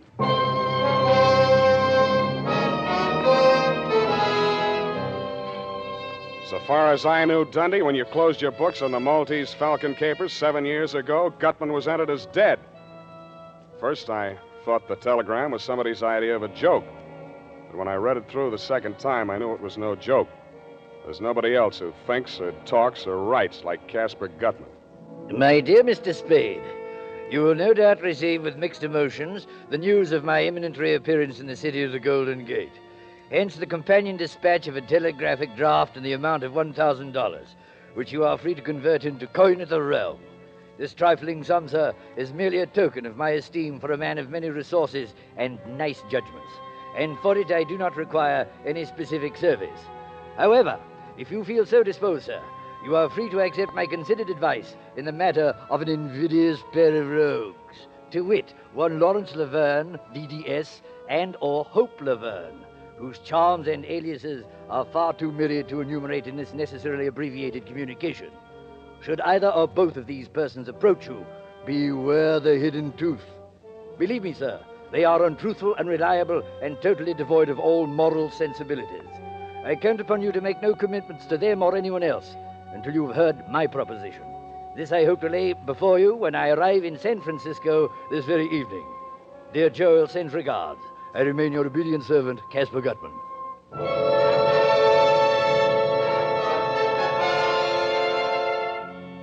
Casper Gutman, the fat man. I know, Dundee, you figured I didn't get hurt much the last time I tangled with Gutman over the Maltese Falcon. But that's because you didn't know Bridget O'Shaughnessy as well as I did. As well or as warmly. Well, I figured if Gutman was still in the land of the living, let him come. This time I wasn't going to get hurt in any way. There couldn't be two Bridgets. Nevertheless, I ate a can of spinach, which I found on Effie's desk. Then I sat down again, facing the door. Nothing much happened for almost 10 minutes. I was still trying to dig the meaning out of Gutman's double talk, and I'd gotten about as far as his warning about a hidden tooth when Effie ushered a man into my office. Mr. Spade. Well, I must say that you are indeed a pleasant surprise, but pleasant. You've said it. What can I do for you? My name is Laverne. Lawrence Laverne. How do you do? I shall spare you the tiresome details and plunge right into the problem. Oh, dear. At the Hotel Royal George, there is a mildewed cretin, but mildewed, registered as Mr. Herman Julius. Oh, a really frightful person. Very frightful, huh? Oh, the kiss of death department. The only thing about this creature that has any charm is a 4-tooth lower bridge in his right jaw. Now, Mr. Spade, I want you to get that bridge for me. I'm sorry. It sounds as though you're saying I want you to get that bridge for me. Precisely. Mm-hmm. Why? Because he refuses to pay me for it. You're a dentist? I prefer to regard myself as a dentist sculptor. I created this bridge for Mr. Julius with infinite pains. And now he refuses to pay me. I ask payment, and he accuses me of acting without charm. Mr. Julius wouldn't happen to be a very large, fat man? Oh, contraire. Skin and bones. Well, Mr. Spade? I'm afraid you come to the wrong man, Mr. Laverne. What you want is a lawyer to sue him. Sue him? Months of legal wrangling? Oh, no. Oh, no. I intend to be vindictive about this. I am by nature a very gracious and charming person. But now let him beware. I shall have that bridge from Herman Julius, even if you must knock him down and wrench it from his jaw. Uh-huh. You tried knocking him down yourself? Oh, I could never even bring myself to perform extractions. I always send those patients to less sensitive dentists. Yeah, well, I'm afraid you'll have to find yourself a less sensitive private detective. Oh, dear. Well, Mr. Spade, what would you advise me to do? Mr. Laverne, I would advise you to get out of California before Walt Disney sees you. Well, good day, sir. I would like very much to have you in my chair someday. Might teach you some manners. Mm-hmm. Beware the hidden truth. Hello. Hello. Please sit down, Miss... Thank you. Laverne. Hope Laverne. Miss Laverne? Yes. What can I do for you? Well, I'm looking for my brother.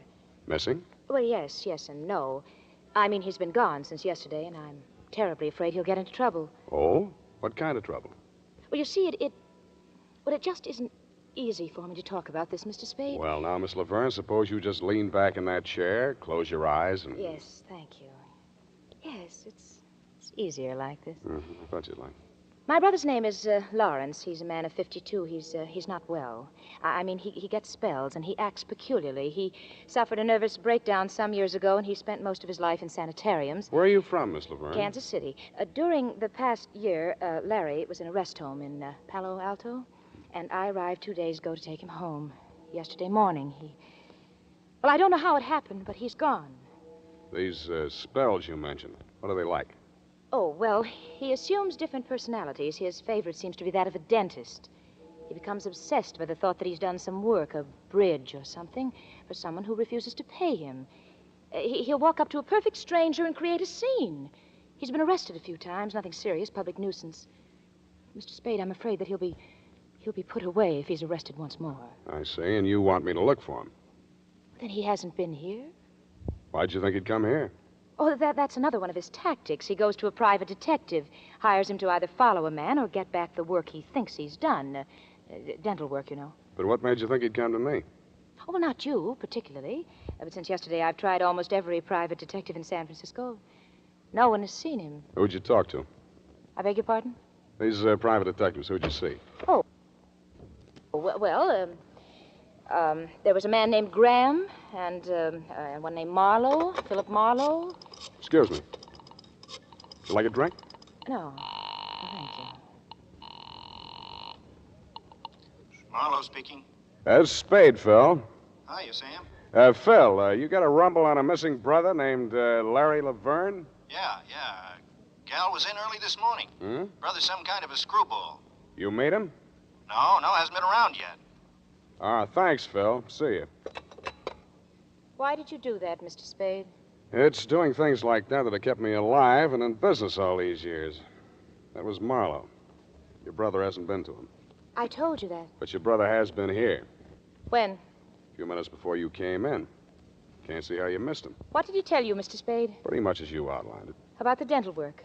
And some man owing him money. Yeah, some man named Julius. Herman Julius, he said. You know him? I never heard of him. He's probably just another figment of Larry's imagination. Mr. Spade, I'm terribly worried about Larry. I got that impression. Will you try to find him for me? Can you give me any idea where I might start looking? Well, I think I know how Larry's mind works when he's in the midst of one of these spells, and if you find this Mr. Julius, you'll probably find Larry close by. So you want me to find Mr. Julius first? Oh, well, I only thought it would be simpler checking on this Mr. Julius' movements than on Larry's unpredictable whims, you see. Don't you think that makes good sense, Mr. Spade?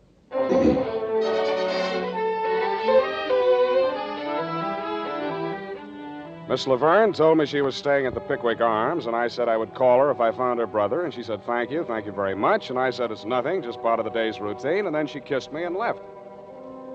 After lunch, I strolled over to the Royal George Hotel. Duke, the housekeeper, gave me a rundown on Mr. Julius. A quiet, nervous little man who'd sealed himself up in his room for 2 days, eating out of room service. I didn't have any trouble finding the hacky who'd driven him away when he checked out. He gave me the address, and 20 minutes later, I was mounting the front steps of a greasy rooming house on Sacramento Street.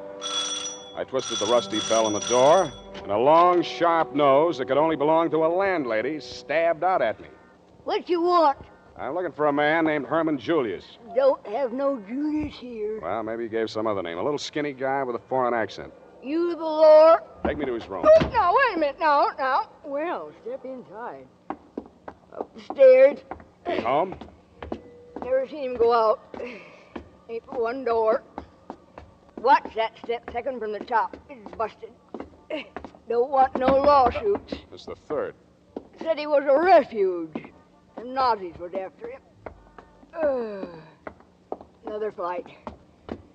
Never knew he was in a tangle with the Lord. Smell that? Certainly do. Cooking in the rooms. I got a rule, too. Sneaking electric plates, they do. Runs up the bills. Buzzards. Here's his room. Mr. Julius! Mr. Julius! Mr. Julius, you second there?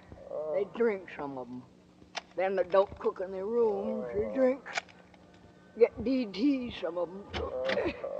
Oh, go on in and get him. I don't want no part of it. Oh, they stay. I didn't see who it was right away. His face was the color and consistency of crushed strawberries. I helped him up and over to the wash basin in the corner of the room. With his face washed, he looked a little better, but he still looked like Larry Laverne. Oh, am I ever glad to see you? I thought it was them coming back to kill me. Did you find Julius? No. Got away, the wretch, down the fire escape as I came in. Who did this to you, a big fat man? Oh, to tell the honest truth, Mr. Spade, I never even got a good look at him. He was all over me before Who's I even Julius? What's in his bridge work? Oh, I'll tell you everything, but please, first, let's get out of this horrid room. Oh, it smells like cabbage. Larry Laverne was tougher than he looked. After the going over he'd gotten, you or I would have been hospital-bound, Dundee. But he did a late take. We were on the way back to his hotel, walking toward Market, when he crumpled in the middle like a sack of flour. I grabbed him and held him upright, looked wildly around for somewhere to park him. We were standing in front of a newsreel theater. I bought 2 tickets and piloted him inside. We sat down. I undid his clutch in my arm and concentrated on the screen. The subject that followed the football game was some big Oriental celebration somewhere in India or someplace. A very fancy parade with white elephants. Candy, Raj, and all the Ceylon, rest the of it. famed white elephants of the Orient get their annual airing as crowds of devout Buddhists gather to do homage to some of the strangest relics in the modern world. Here in Kandy, the Mecca of the Buddhist religion, pilgrims gather from near and far. Indian Rajas, Burmese officials, and Chinese dignitaries in ceremonial dress prostrate themselves before the jeweled casket containing the most sacred object of the Buddhist world, legendary relic of Buddha himself, as the Orient goes wild in jubilant celebration. Temple dancers of Candy perform for the crowned heads of the Orient. Take me out of here. I can't stand it, Uncle Man. I tell you, stark-raving man. Take it easy. You're annoying the customers. You brought me in here on purpose. You're trying to drive me crazy, but crazy. Easy.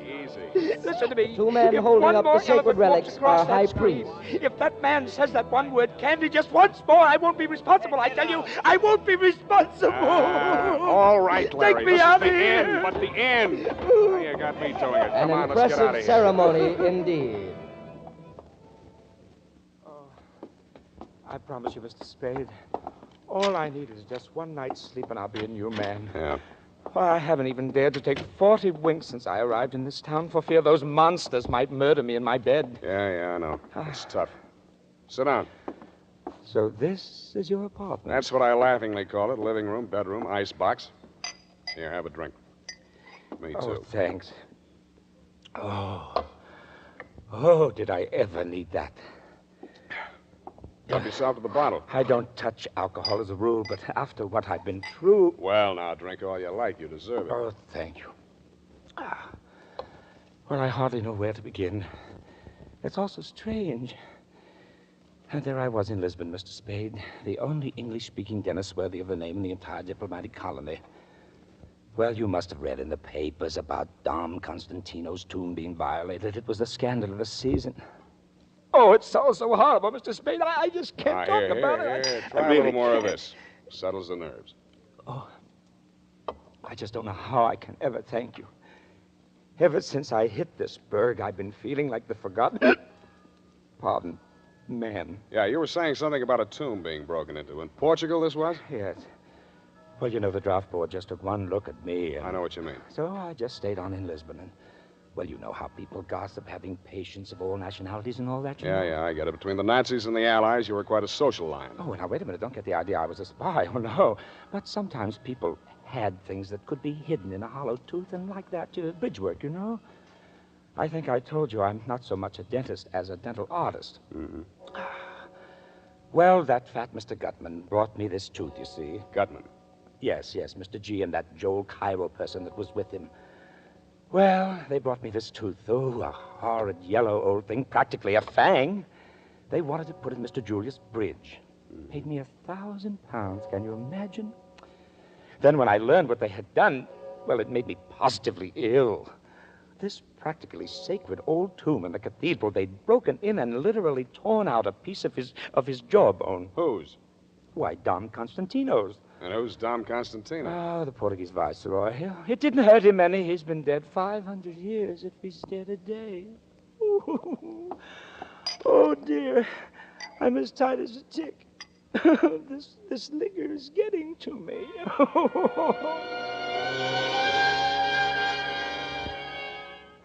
And it was. I thought he'd open up some more, but I overplayed the bourbon. Half a bottle later, he passed out.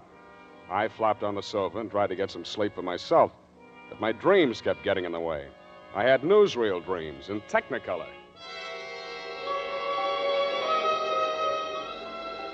I dreamed that a white elephant with a face like Caspar Gutman was leading a parade down Market Street.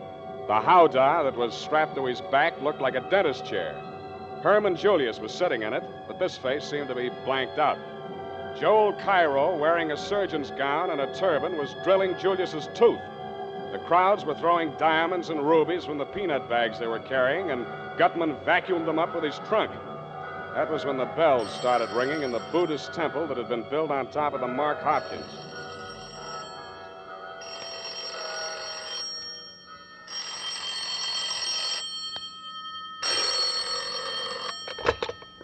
Yeah. Mr. Spade. Yeah? Mr. Spade, I need your help. Who's this? Hope Laverne, please, Mr. Spade. I'm terrified. Where are you? I'm in a drugstore at 5th and Mission. Near the bus depot? Yes, please, come at once, Mr. Spade. Well, can't you come here? I can't. I don't dare go into the street. All right. Wait there. I'm on my way.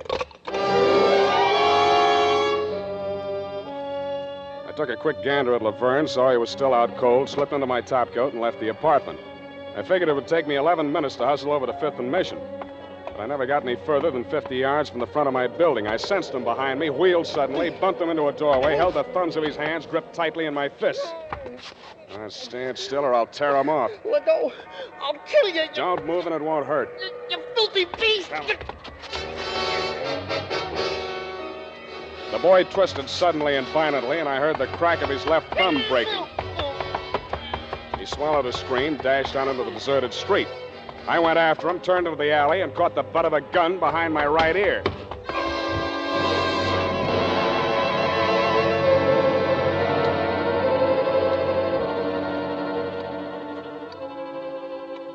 I don't know how long I was out, but I do know I came to at least 3 hours too soon. I needed much more rest. I opened my eyes, steadied a swaying ceiling, and then I heard his voice. Well, sir, this is indeed a jolly reunion.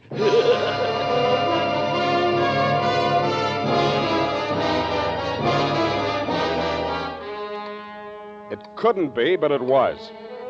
Casper Gutman, the fat man of the Maltese Falcon caper.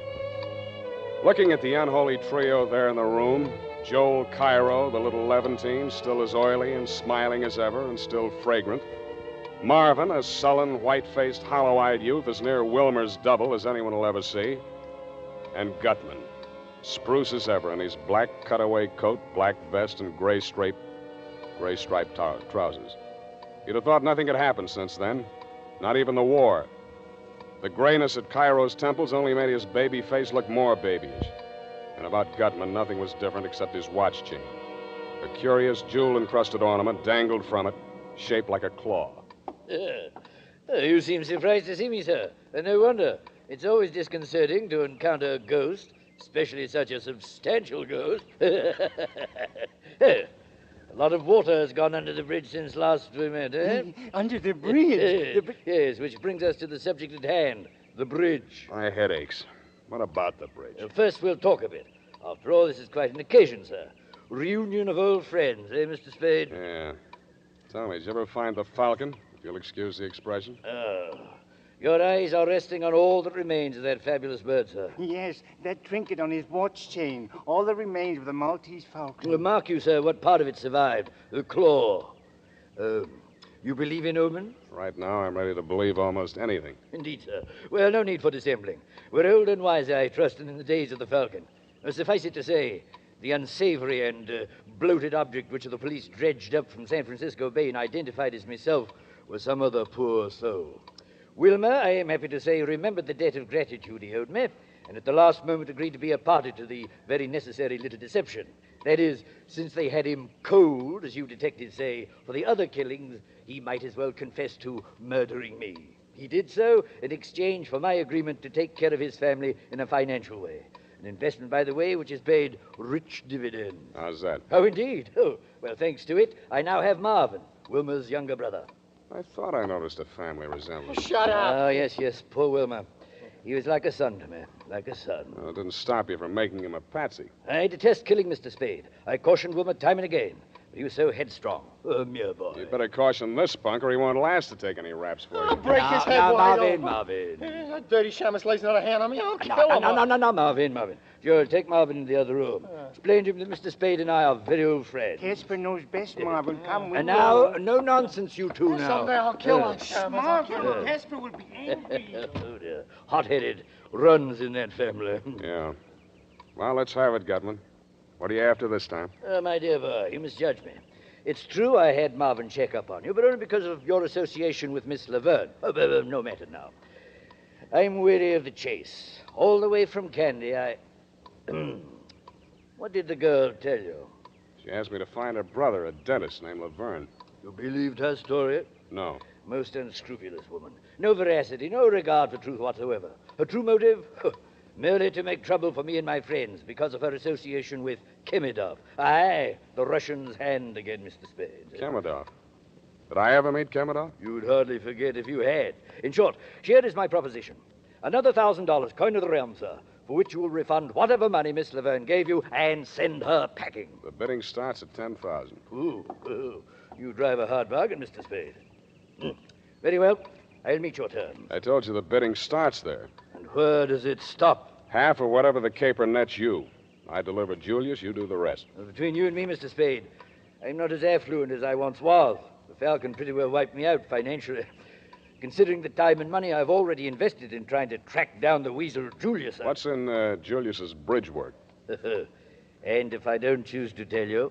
Then it's no dice. Think it over, Gutman. Either I'm in all the way for half, or I deliver Julius to the other outfit. And that is your final dictum, sir? Take it or leave it. Either you're in or you're out. Good night, Mr. Spade. I trust you will call me on the telephone when you reach your diggings and tell me that you've changed your mind. No hard feelings. The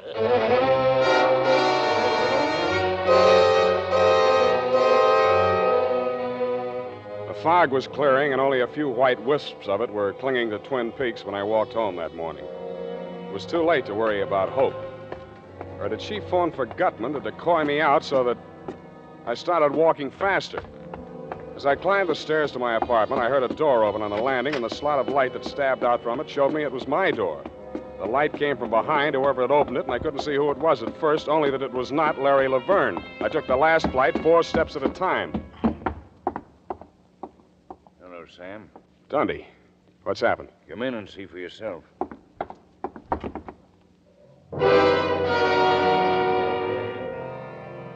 What I saw for myself, I wish somebody else had seen for me. Hysterical Larry was lying on his back on my bedroom floor. His eyes were wide open, and he had a crooked grin on his face. A very crooked grin. Whoever had killed him had wrenched his jaw out of place.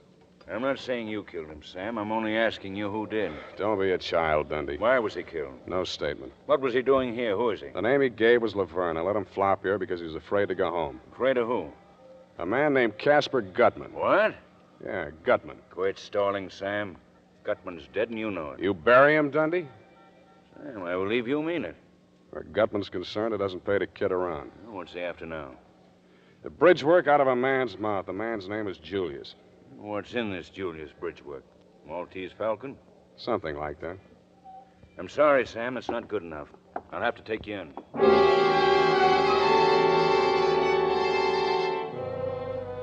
So you took me and you booked me. Bail was set at $20,000. You saw to that. You figure there's only one operator who'd put up that kind of money to spring me, and that's Casper Gutman. I hope you're right. Period. And the first part, at least, of Sob Story. But, Sam, what is in Herman Julius's bridge work? Laverne told me it was a tooth Gutman stole out of a skeleton in an old Portuguese catacomb. What's so valuable about that? I don't know. Could be a jewel inside of it? No, it's not Gutman's kind of game. Besides, the thing that made poor Laverne blow his top in that newsreel theater was something more like an elephant tusk. Oh. Where's that encyclopedia? Did you bring it? Oh, yes, I did, Sam. Yes, I did. Wasn't I smart? Look it up.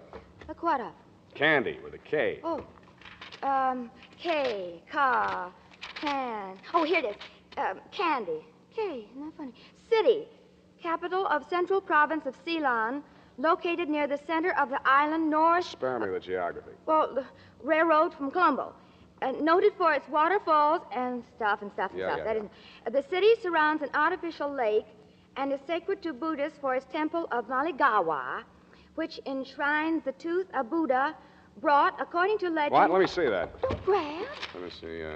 It's sacred to Buddhists for its temple of Maligawa, which enshrines it. Effie. What's the matter, Sam? The tooth of Buddha. Sam, you don't think that's what's in Herman Julius's bridge work? If it was, Gutman would be after him. But how did he get to Portugal? If it did, Gutman's the man that could track it down. Sam, you sure of that? No, Angel. No. The only thing I am sure of is this. When the Maltese Falcon laid an egg, it hatched a flock of vultures, and they're all circling right around my head. Well, cheer up, Sam. You won't be in jail long. I'll bring you a cake with a file in it. Angel. No, devil's food.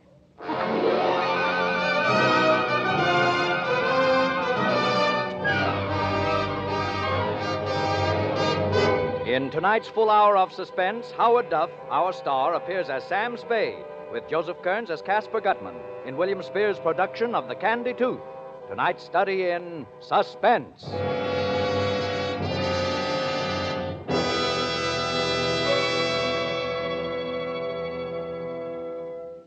In just a moment, we will return with the second half of The Candy Tooth. This is CBS, the Columbia Broadcasting System.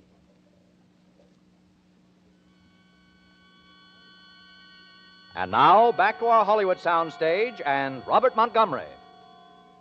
At the point at which we interrupted Sam Spade's narrative just now, things were at a pretty pass. A pretty pass indeed. A pretty pass.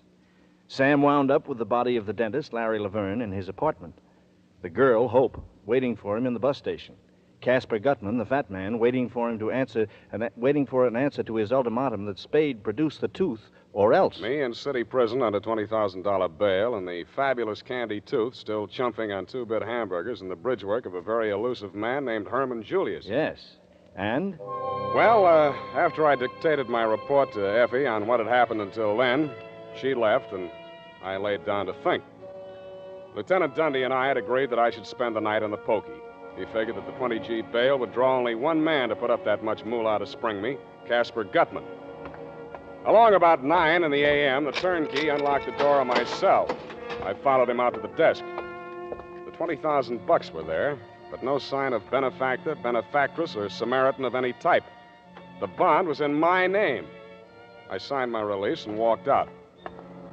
Across the street was parked a long black limousine with the curtains drawn. I started for it when a voice at my elbow checked me. George Senor Spade. Si. I'm Dom Constantino de Braganza. His I who have put up the $20,000. Is that so? Well, thank you. Now, why? I desire a service. My card, senor. Dom Constantino. Wait a minute. You seem to know the name, eh? Yeah. For a guy who's been dead 500 years, you don't look too bad. Oh, thank you. You are referring, of course, to my illustrious ancestor, Dom Constantino, the first Portuguese viceroy of India, who indeed had been dead since the 16th century. It's on his behalf I speak to you now. What can I do for him? Restore the tooth which was wrenched from his skull by a pack of unspeakable ghouls who violated his tomb in Lisboa. You think they're in San Francisco? Let us not be naive, senor. The contemptible little dentist, Laverne, was killed in your apartment. Therefore, you must know the whereabouts of the other ghouls. I know so many ghouls, senor. You'll have to be more specific. I refer to a fat pig named C. Gutman and an odorous little camel named J. Cairo, and most especially to a woman of the female sex by name H. Laverne. You want them or the tooth? Both. Not one without the other. No, it'll take a little time. They haven't got the tooth. You know where it is? In the bridge work of a man named Julius. Oh. That then explains the dentist and the diabolical manner which they employed in smuggling the tooth out of Lisboa. Now, you go on home and you stay there until I call you, huh? Senor, I respect your judgment. Thank you. You will find me at the Hotel San Rafael, and for your retainer, you may consider the $20,000 bond as yours. Wow. Adios, senor. Adios. Be careful crossing streets. Adios. Adios. Adios. Adios, Dom Constantino. Adios. Yeah, adios. Adios. Adios. Mr. Spade. Sam, get in. You, got a hack license, Miss Laverne? Oh, please don't, Sam. I know this car's ridiculous, but I don't dare use taxis or be seen on the street. What did that man tell you? What happened last night when you called me from the bus station in such a panic? Why didn't you come? I went to see the fat man. You saw Gutman? Did he mention me? You didn't make that call last night to get me out of the apartment so that somebody could get in and kill Laverne. Oh, Sam. Then why did you call? Because I found Herman Julius, and I'm driving you there now. We didn't do any talking after that. She sat very close to me. There was plenty to talk about, but we didn't do any talking after that. I was vaguely aware that we were driving across to Oakland, and a few minutes later we pulled up in front of an apartment building. We took the elevator up to the 9th floor. This is it, Sam. 9B.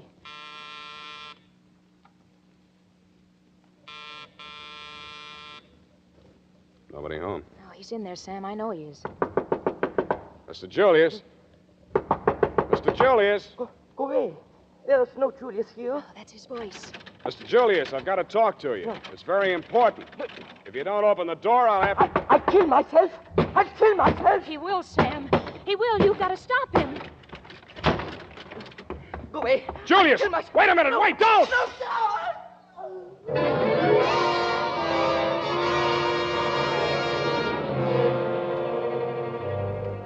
It was the 9th floor he started from. Poor, frightened little Herman Julius was dead on arrival. By the time we made it downstairs, the street was cluttered with cops. I grabbed Hope by the arm, hustled her around the corner to a rented limousine, and told her I'd call her later. My next stop was the fat man himself.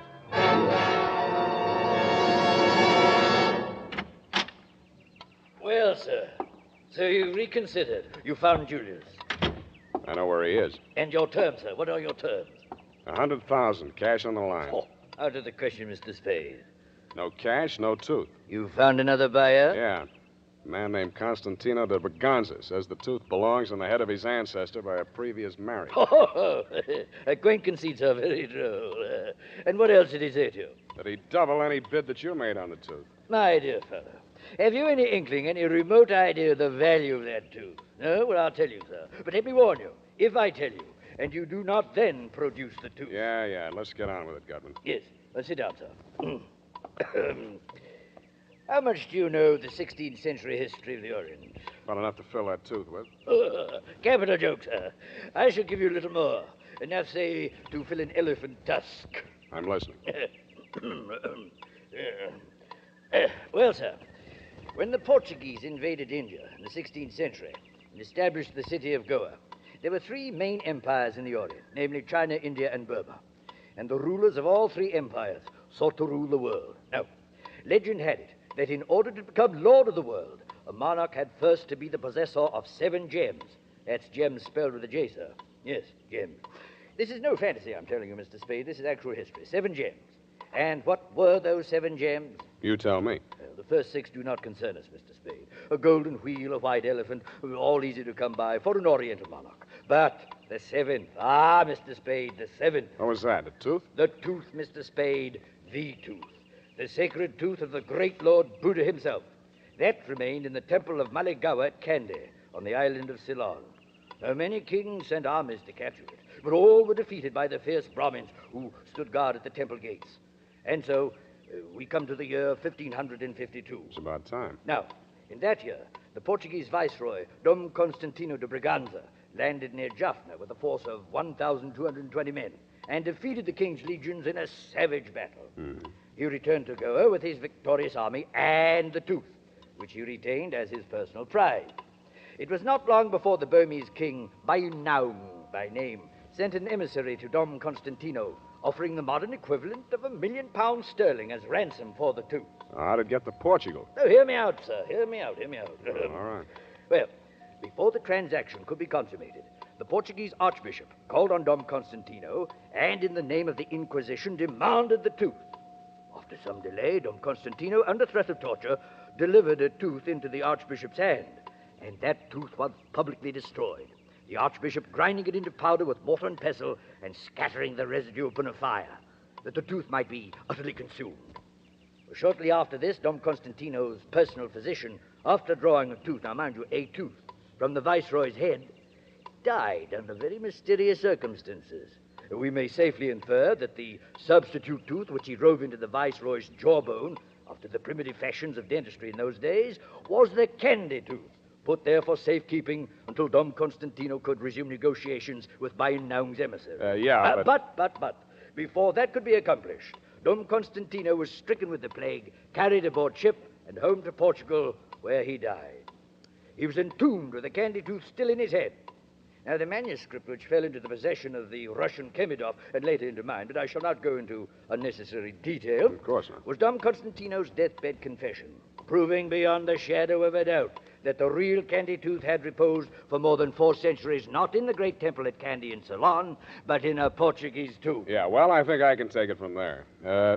You still haven't told me what my percentage is. Well, my dear boy, if your percentage were 1/10 of 1% of what can be realized on that tooth, you could retire to a life of sloth and luxury for the rest of your days. For the restoration of the true relic, there is no limit to what the Buddhist world could and would pay. Gifts and tribute paid to one temple alone exceed $11 million a year. Now, my boy, you begin to comprehend something of its value? I'll still settle for cash. Very well, then. $10,000. It's a deal. You understand, Mr. Spade. Now that you have my secret, the affair must be gotten over quickly, for good and all. If it is not, believe me, this time I shall not bargain with you for my life. You shall bargain with me for yours.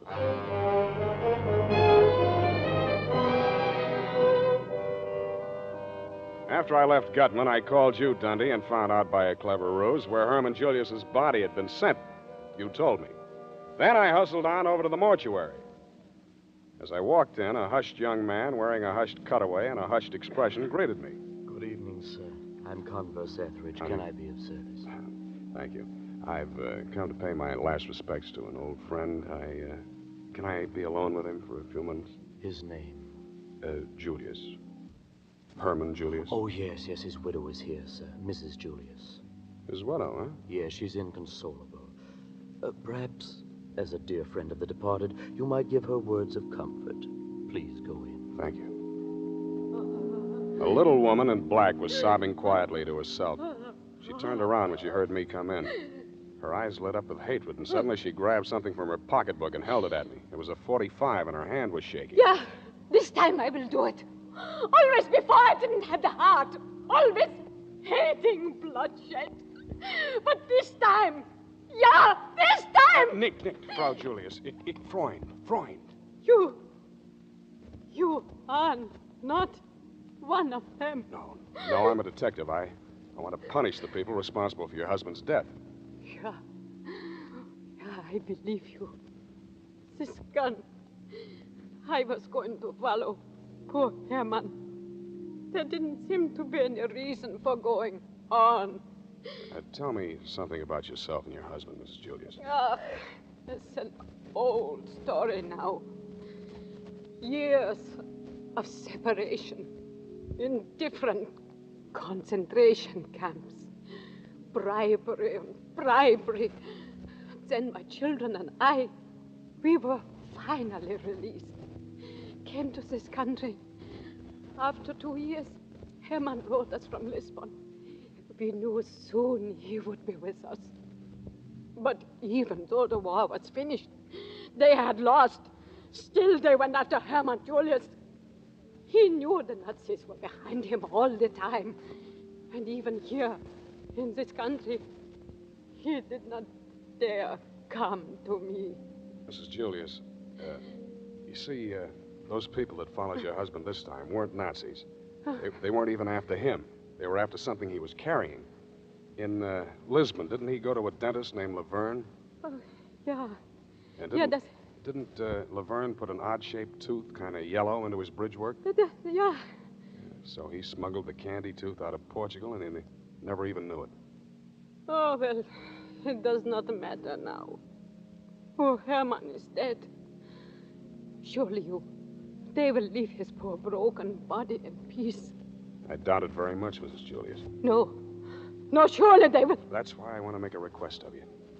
You see, others have died besides your husband because of this thing. More will die unless you do as I ask you. Oh, to stop terror, any terror, I will do anything, Mr. Spade. Anything you say.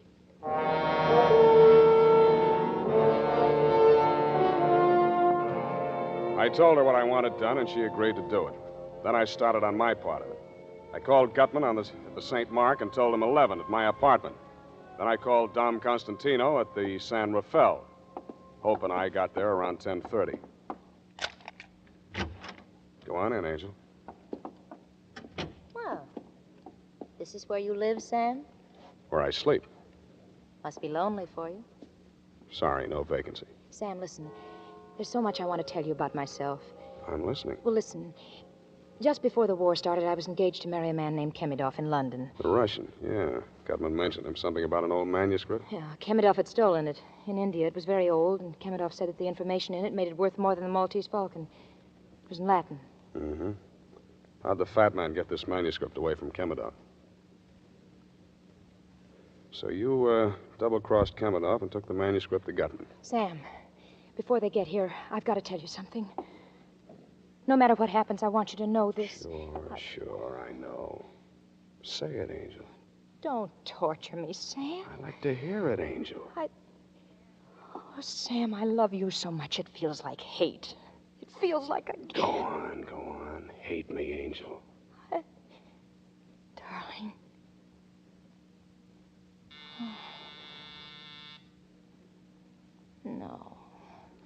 No, don't answer it, Sam. Relax, Angel. You'll be okay. Sam, Yeah? only you, Sam. All I want out of... Only you. Just stay on third, Angel. I'll bat you home safe. Ah, you see, sir, I have a punctual man. Come on in, Gutman. Oh, look, the same apartment, the same colors, everything the same. Yeah, the same rat race, Cairo. Hello, Marvin. Killed anybody since lunch? You want me to give it you, Shamus? Oh, please, Marvin. No unpleasant talk. Mr. Gutman, please tell Marvin. In here, gentlemen. Yes, Marvin. Mr. Spade, I'm sure, regrets the unfortunate... Well, and what have we here? You all know the lady? You see, Mr. Gutman, you see, I told you. Now he's dealing with her. Oh, this is Shut up, you hear me? Shut up. Don't talk just like that. I'm jumpy. I don't feel good. I don't know what I'm You shut up, too. Always fighting, violence, unpleasantness. I am getting too old for this. Now, Mr. Spade, to the business at hand. You have the tooth. I want some answers first. Did you have our dentist friend Laverne killed? No. Did Marvin kill Laverne? No. Cairo? No. Nobody killed Laverne. He died of old age. Have you asked the little lady there? Sam. I gotta ask you, baby. Oh, Sam, how could you? Answer me. No, Sam, you know I didn't. Well, it doesn't matter. I got my pigeon picked to take the fall. Oh, I don't feel so good. Now, Marvin, retain yourself. No violence. Well, sir, That's it. Sit still. I have a package from the Avalon mortuary for Mr. Spade. Oh, hello, sir. Yeah, let's have it. Mrs. Julius said to tell you... Yeah, thanks. Well, Gutman, this is it. This little package. The candy tooth. The tooth, at last. Give it me, sir. Give it me. Oh, Mr. Gutman, it's all over. We've got it. We've got it. We have. Come, sir, no more teasing. Put those fat lunch hooks down before I chop them off. I rather thought this wasn't all. What now, sir? I told you there was another bidder. And here he is. I would advise you not to reach for your gun, Mr. Spade. You're pointing that gun at the wrong belly. The fat man's inside. Mr. Gutman, Mr. Cairo, Dom Constantino de Braganza of Portugal. Portugal, indeed. It's the Russian. Kemidov. Do not be so formal, Hope, my darling. You may call me Sergei Ivanovich. All right, let's get off the Kopeck. We're all here. You see, Mr. Mr. Gutman. Spade, you are an unmitigated cad, sir. You all along this man was an imposter. That was the name he gave me. Well, what matter? There's enough for all. Fatches old mujik. Mr. Spade, you'll please give me that package. Now, Marvin, now! They both had their guns into each other at once, practically. Kemidov fired first, but Marvin didn't fall. He spit out his chewing gum, then he squeezed the trigger of his .45. They both looked more surprised than anything else, but they were both very dead before they fell down. Marvin. Dead. As dead as Kemidov. Oh, well, it was worth it. You know, of course, it was he who killed Laverne. I told you I had my pigeon picked for the fall. By gad, man, you are a winner. Poor Marvin. He looks so dead. You can have the package now. Oh, yes. The tooth. He seized the package with his fat little fingers. They were trembling so he could hardly undo the strings. He tore the outer wrappings, exposed a small metal jar. He looked at me and wrenched the lid off it. He dumped the contents onto the table. The tooth, what is it? There's nothing here but ashes. Ashes, sir, ashes. That's it, Gutman. Ashes. The tooth is there, along with the rest of Herman Julius. He was cremated this afternoon. Cremated? The tooth, it was cremated. No, it cannot be, no. But it is the truth. Oh, you idiot. Again you are the idiot. Why do I stay with him? Why? Well, come, Joe. Shall we stand here weeping and bemoaning a curious quirk of fate? Or shall we defy all fates? Were we not well underway to finding the Romanov scepter when this charming lady detoured us with her romantic notions? Come. What say you, Joel, eh? You mean we yes, go to... Yes, Joel, to Samarkand. Mr. Gutman, do not say it. He is listening. Yes, a wise precaution. Then we go, eh? Yes, Mr. Gutman, yes, we go. Adieu, Mr. Spade. Oh, sound. It's like the stage of the Old Vic at the final curtain of Hamlet. Alas, poor Marvin, I knew him well. Oh, well, many a slip twixt the cup up in the tooth.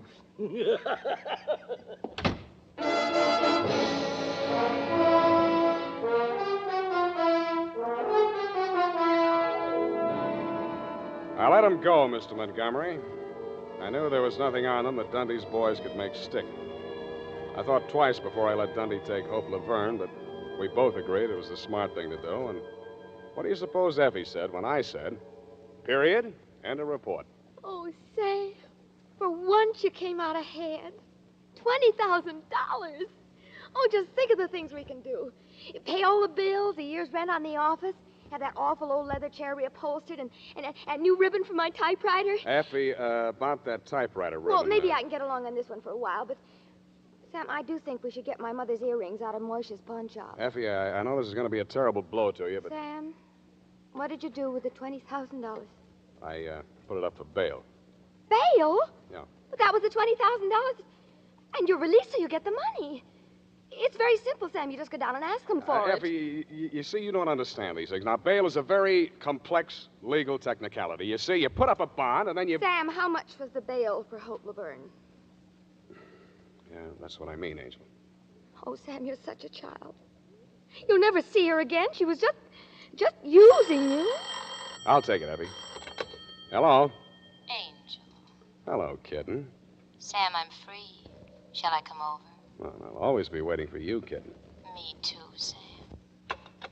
Kitten, indeed. C-A-T. Kitten. What's that, Angel? Oh, forget it, Sam. I just get Can't carried figure away. me out, eh, Angel? Well, I'll tell you. I've lived without faith, and I've lived without charity, but I've just got to have... About here is where I say, oh, good night, Sam. Good night, sweetheart.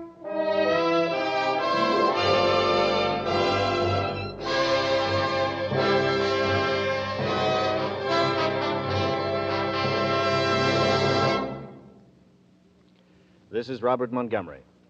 I'm sure our suspense audience agrees with me when I say that whenever it is, it can't be too soon to have Sam Spade back with us again in a full-hour adventure on radio's outstanding theater of thrills.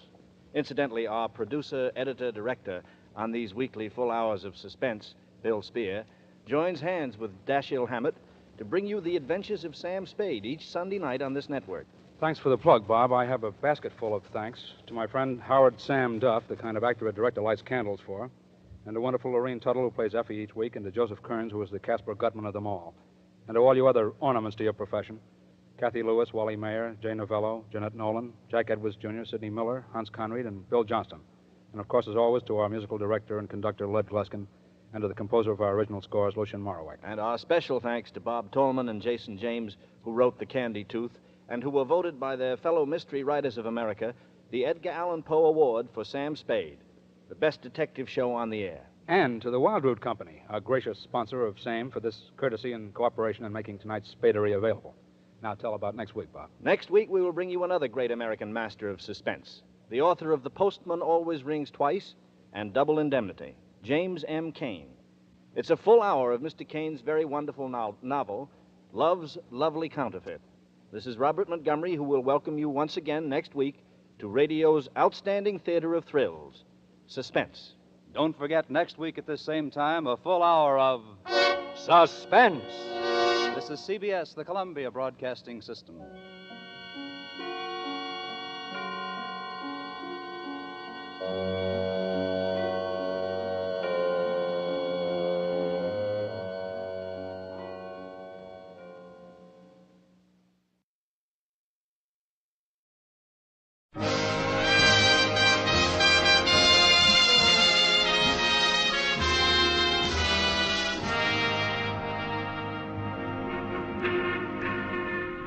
Broadway's My Beat, from Times Square to Columbus Circle.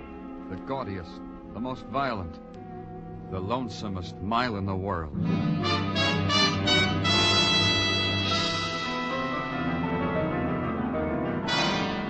Broadway's My Beat, with Larry Thor as Detective Danny Clover.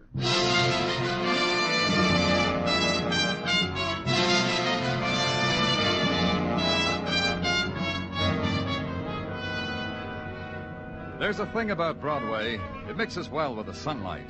On a noonday of summertime, the concrete strikes silver glints, The mob is nicely proportioned with silken ankles and dachshunds and wind-blown hairdos. And an organ grinder plays background music for the big grin and the clown's funny nose. At headquarters, I stood watching it, pushing away the time for the filling out of my routine reports. The diversions were down there in the streets, the girl and the yellow silk dress she wore, both knowing about summer and loving the feel of it. Then I heard two things. The sigh that came from me, the phone ringing that came from the phone. Danny Clover speaking. Did you do what I told you? Who is this? Did you do it, Mr. Clover? I don't understand. Who am I talking to? I wrote you a letter about Stephen Courtney. But Stephen Courtney's dead. Yes, I know he's dead. What's the matter with you? Everybody knows he's dead. What's your interest in Courtney? Who are you? Can't you see it doesn't matter who I am? Can't you understand? Stephen Courtney... Hello. Hello. Hello.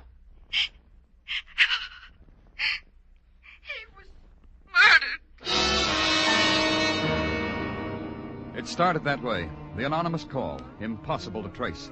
The sifting through the dust of a man's death. Stephen Courtney's dying had for a moment upset the delicate balance of many worlds. Of finance, of corporate bodies, of dynasties in oil and steel, and the breeding of racing horses. The decay that for months had wasted his body had forced him finally down to the level of all old men who must die. The headlines wept, the commentators lamented. The memos came down from chairmen of boards. There'd be a minute of silence for the death of Stephen Courtney. But now it was spoiled. Now a voice cried murder. And the policeman must listen. In the Records Bureau, I found Stephen Courtney's death certificate. Cause of death, heart failure. Date of death, June 16th. Attending physician, Dr. Arthur Fulbright. In his office, Dr. Fulbright was poised, curious, and annoyed. Permit me to understand. You're questioning my diagnosis of the cause of Steve Courtney's death? We can put it that way if you want. On what do you base this sudden presumption? You have a right to know. On a phone call. From whom? Another doctor? Some quack who wants to destroy my reputation? Chooses to degrade me by having me questioned by the police? It came from a woman. Who? She didn't say. All she said was Stephen Courtney was murdered. That's preposterous. Steve Courtney died last week as I had expected him to die, of a coronary disorder. You knew he would die of it, as I knew it, his family, his servants, his enterprises. But you'll fill me in, huh, Doctor, because I wasn't that privileged. Now, the newspapers had it for months. How old Steve was bedridden. How he had chosen me as intimate friend to be his attending physician. How I kept him by sheer know-how from death's door. Still, he died. There are things in heaven and earth. Yeah. Tell me about his dying. Normal. I had a call from his estate on Long Island. I canceled all other calls, went out there. Found old Steve lying sprawled on the floor, dead. Peacefully dead. You said he was bedridden. Why was he was he on the floor? I confess the question occurred to me at the time, but then I rejected it. Like everything else, old Steve chose his own way of dying. Describe it to me exactly, how you found it. I have. He was sprawled in the middle of the room. He had knocked over a radio on a... That's strange. What is? The radio. I'd left explicit instructions. Nothing of the sort was to be in the room with him. Too exciting? Now, what do you know? Old Steve defied me. Yeah, I guess he did at that. Sometimes it slips out of our hands, doesn't it, Doctor?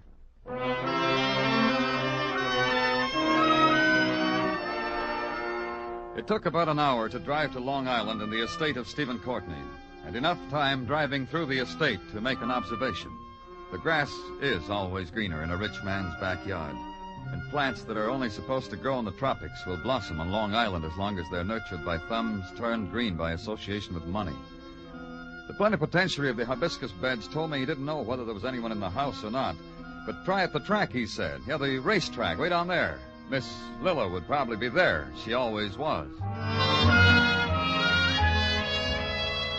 Then some more of the tour to the private track of the late Stephen Courtney. When I got there, the decor was still intact. A golden girl riding a black racing stallion, and a man leaning over the rails holding a stopwatch. He did fine, Miss Lilla, just fine. Whoa, Sun Prince. Steady, boy, steady. That's the boy. How did he do, Joseph? 101 and 2/5 for the 5 furlongs. I'll help you down, Miss Lily. All right. Who's your friend? Huh? Your friend. I didn't notice any. Hey, what are you doing here, mister? My name's Danny Clover. I didn't ask you Hi, that. Danny. Cool off, Sun Prince, Freddie. What can we do for you, Danny? I'm from the police. Fine. I'm Lilla Courtney. This is Joseph O'Donoghue, our trainer. How do, Mr. O'Donoghue? What's the police want with Miss Lilla? Joseph takes care of me. I see he does. The old man said I should. The old man said that, Miss Lilla. Joseph? That day he died. The next morning from that, his voice said to me, Joseph, you see that Miss Lilla is all right. When did my father tell you that? The morning after he died. Your daddy still talks to me, the way he always did. I'm glad. Things like that happen to Joseph, Mr. Clover. Once, well... No, tell me about it. I once chartered a plane to take some people down to Baltimore last year's Christmas. Joseph said don't go. A voice came to him while he was sleeping and said, tell Miss Lilla not to go. But I went. The plane crashed. I was the only one who came out of it alive. Even at that... Well, here, feel my knee, Danny. Well, Go ahead, you'll see. The doctor said I'd be a cripple for life. Dr. Fulbright? Oh, you know him? We just met. Don't go back to him, Danny. I think he's incompetent. But he diagnosed your father's sickness as heart disease. I know. Oh, I suppose I'm being malicious. Of course, Daddy had trouble with his heart. Of course, Dr. Fulbright is competent. What about the radio in your father's room? What did you say, Danny? The radio. Your father wasn't supposed to have a radio in his room. He did on the day he died. He did? Now, I don't understand either. Why are you here? Why is a policeman asking me questions about Daddy? Call it routine. Don't talk to him, Miss Lily. Joseph. I got a feeling about it. I say don't talk to him. Danny, I'm sorry. I've got to go now. There's some questions, Miss You'd better talk to my brother. He's around someplace. Try the house. I just can't talk to you, Danny.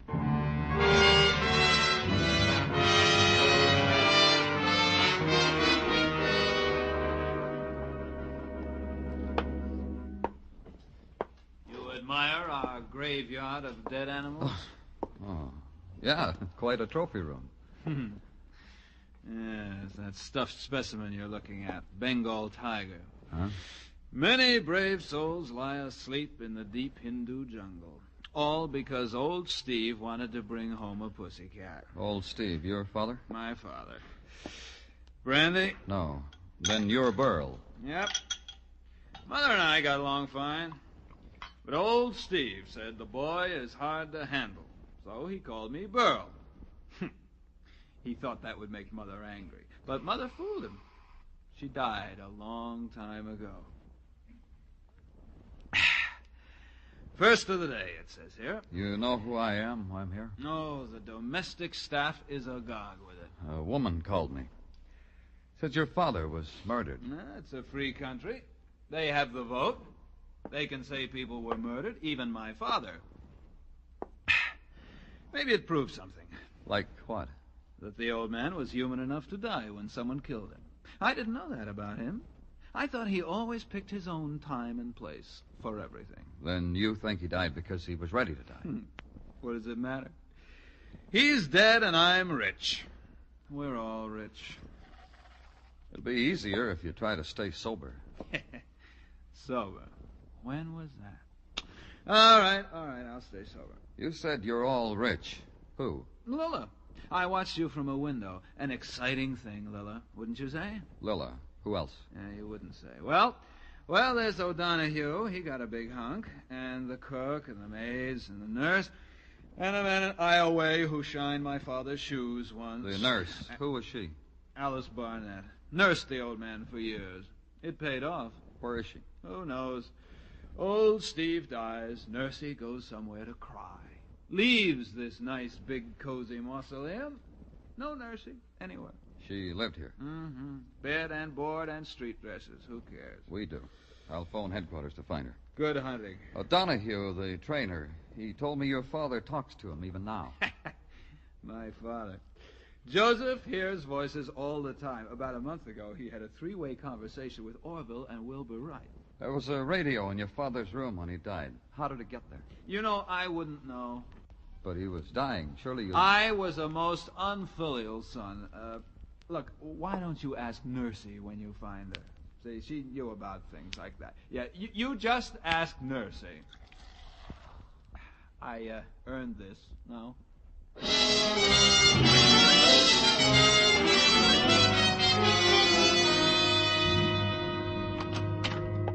Welcome back to the doldrums, Danny. Huh?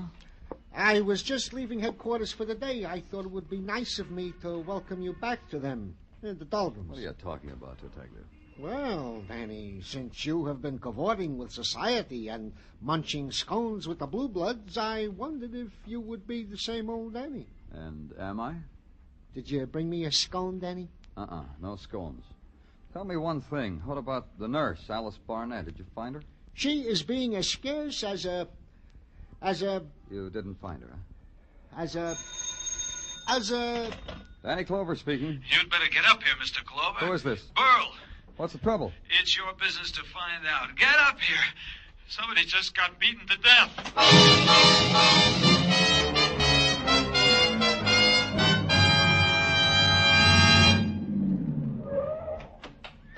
Over here!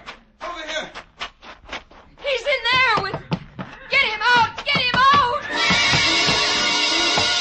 It was a design in horror, done in grotesques. The horse, rearing, screaming, clawing its hoofs against the stall. The girl, disheveled, twisted with terror, pleading with it. Tia, leave him alone, no more.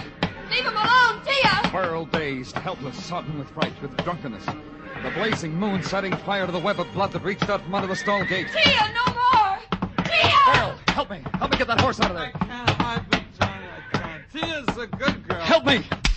Help me. All right, don't slide me anywhere. All right. I'll open the gate. You grab her mane. Come on. Now. Come on, Tia. There's a good girl. Come on, Tia. I can't hold her. I can't. Let her go.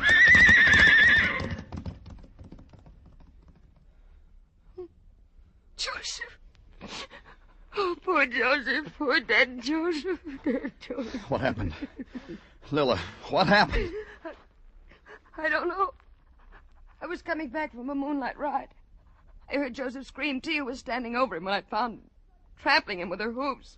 I tried to pull her away. I called Burl. We tried. Tia must have kicked him. He fell, and then she... till he died. Tia. No, not like that, Burl. Joseph died because he was murdered.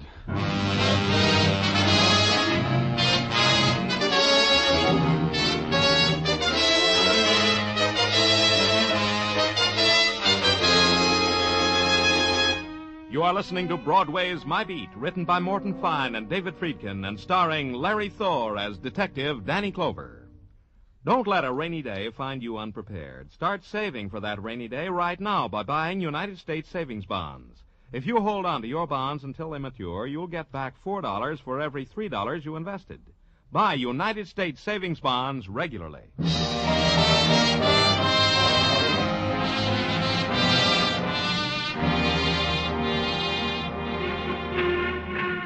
In June, Broadway bursts out all over. It lolls in the breezes of the air-conditioned movie. It compares postcards from the family in the Catskills.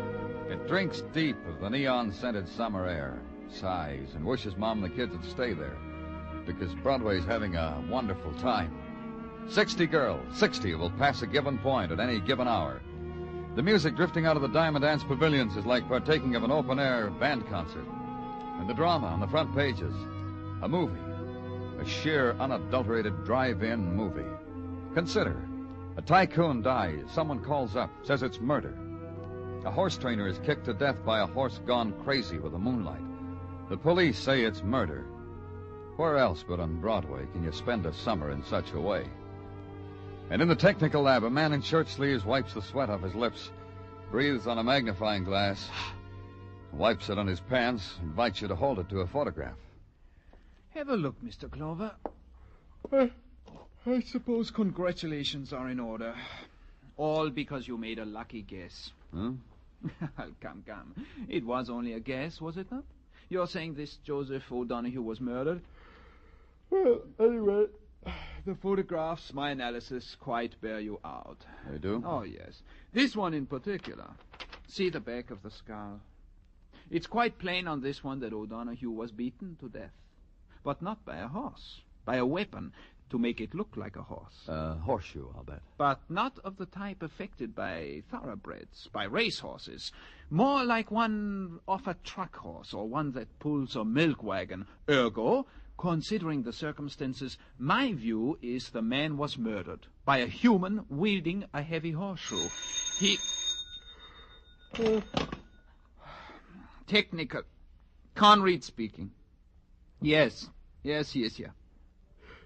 Yes, I will tell him. There is a woman waiting for you in your office, a Miss Alice Barnett.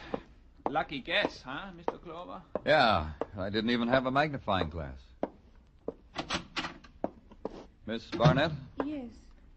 we've been looking for you. Yes, I thought perhaps you were. I've come to give myself up. You're the one who called me, who told me Stephen Courtney had been murdered. Yes, I wrote you a letter, too.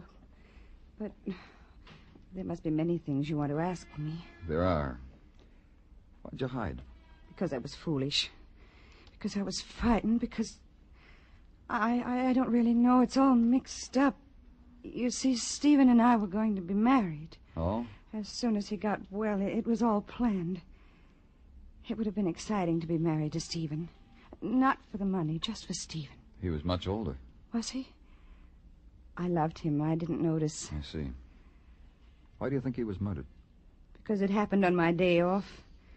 Because I don't think he would have died if I'd been there. Where were you? In town, shopping, walking in the park, feeding the pigeons. In St. Patrick's for a while. It was quiet there, restful. But no place we can check. No, I don't think so. On your days off, who took your place? We had an arrangement with the nurses' registry. I don't know who it was that day. It was usually a different nurse each week. I'll check. Where? On Madison at 49th. It's in the book. You think Stephen was murdered. In your opinion, who would have a reason? Whoever wanted all the money. The money Stephen would have settled on me as his wife. Lilla, Burl, O'Donoghue. But O'Donoghue's been murdered. That makes the jackpot bigger for the rest of you, doesn't it? It does. It means another $50,000 for me. I don't know about the others. Where were you the night O'Donoghue was murdered? At a movie. It's a feeble alibi, isn't it? I'm holding you, Miss Barnett, on suspicion of murder. Miss Barnett accepted it. She folded her hands in her lap and waited patiently until a man in uniform nudged his head through the door, got the signal from me, and gave the signal to her. Somehow I got the idea that as long as she would stay in jail, people would spend their time apologizing to her. It was a time for thinking about things. Too many people had been unconcerned about the death of Stephen Courtney. And in the murder of Joseph O'Donoghue, the man who heard voices, there, that was the thing to think about. Somehow the first death necessitated the second. And in the matter of the nurse sent by the registry, that also needed looking into. I did. The receptionist said you were a policeman. That's right. You wish to hire a nurse? Maternity? Your wife? No, it's not that at all. We're conducting an investigation. And you want to see me? That's right. It's about one of your nurses. One of the newer ones, I suppose. If you would have seen the crop that just graduated, that just registered with us. Some of them are pretty. I wouldn't know. I want some information about the nurse assigned to the case of Stephen Courtney. There were several of them. I'm afraid you'll have to help me if you want me to help you. The relief nurse assigned to Mr. Courtney on June 16th, the day he died. Facts. That's what I like. Now we shall see. Courtney. You see, we have them cross-filed. Patient's name, nurse's name, doctor's name, name of the illness. Courtney. J. Courtney. S. Samuel. Courtney S. Stephen. Here we are. I said, here we are. Tell me about it. I was never much good with charts. Each little line has a meaning all its own. As you see here, there is no line at all opposite the date of June 16. So we turn the chart over. Naturally. And we see the reason why, written in longhand. On June 16, there was a phone call from the Courtney household telling us not to send a replacement on that day. Oh? Who called and said that? Why, I wouldn't know. for information like that, you'd have to go straight to the source. Naturally.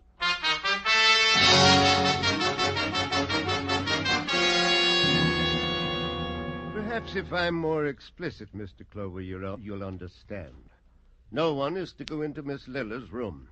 Not even the police. Those are your orders, Doctor? Precisely mine. Then you won't mind justifying them to the mere police.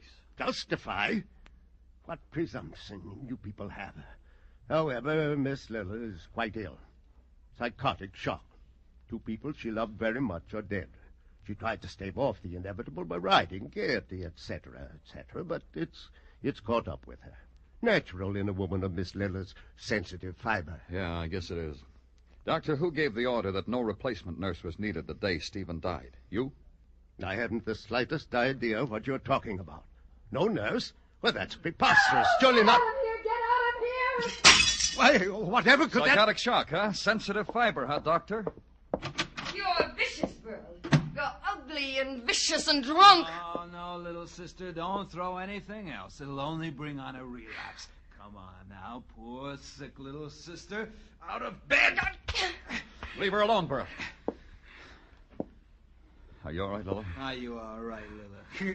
Sure, you're all right. Everybody thinks you're so sick, little sister. Shut up, Burl. You can't say that to me. I am the master here now. You, Lila, O'Donoghue, old Steve, I crack the whip, and I...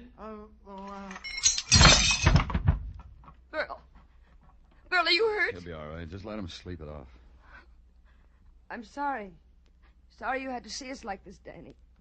It's all so ugly. So like they want us to be in the papers, isn't it? You're not really sick, are you? No, Danny, just tired. I fixed it up with Dr. Fulbright so they'd leave me alone. I don't know doing it this way. Maybe it proves I really am sick. You think? Lila, listen to me. The day your father died, there should have been a nurse here. Why wasn't there? I don't know. We thought maybe things got all mixed up down at the nurse's registry. No one showed up. Because they were called and told not to. Who did that, Lila? Someone called it. I don't know. I don't know who it could have been, Danny. I told you I don't know. Try to think, Lila. I told you. Get out, get out. I can't take any more.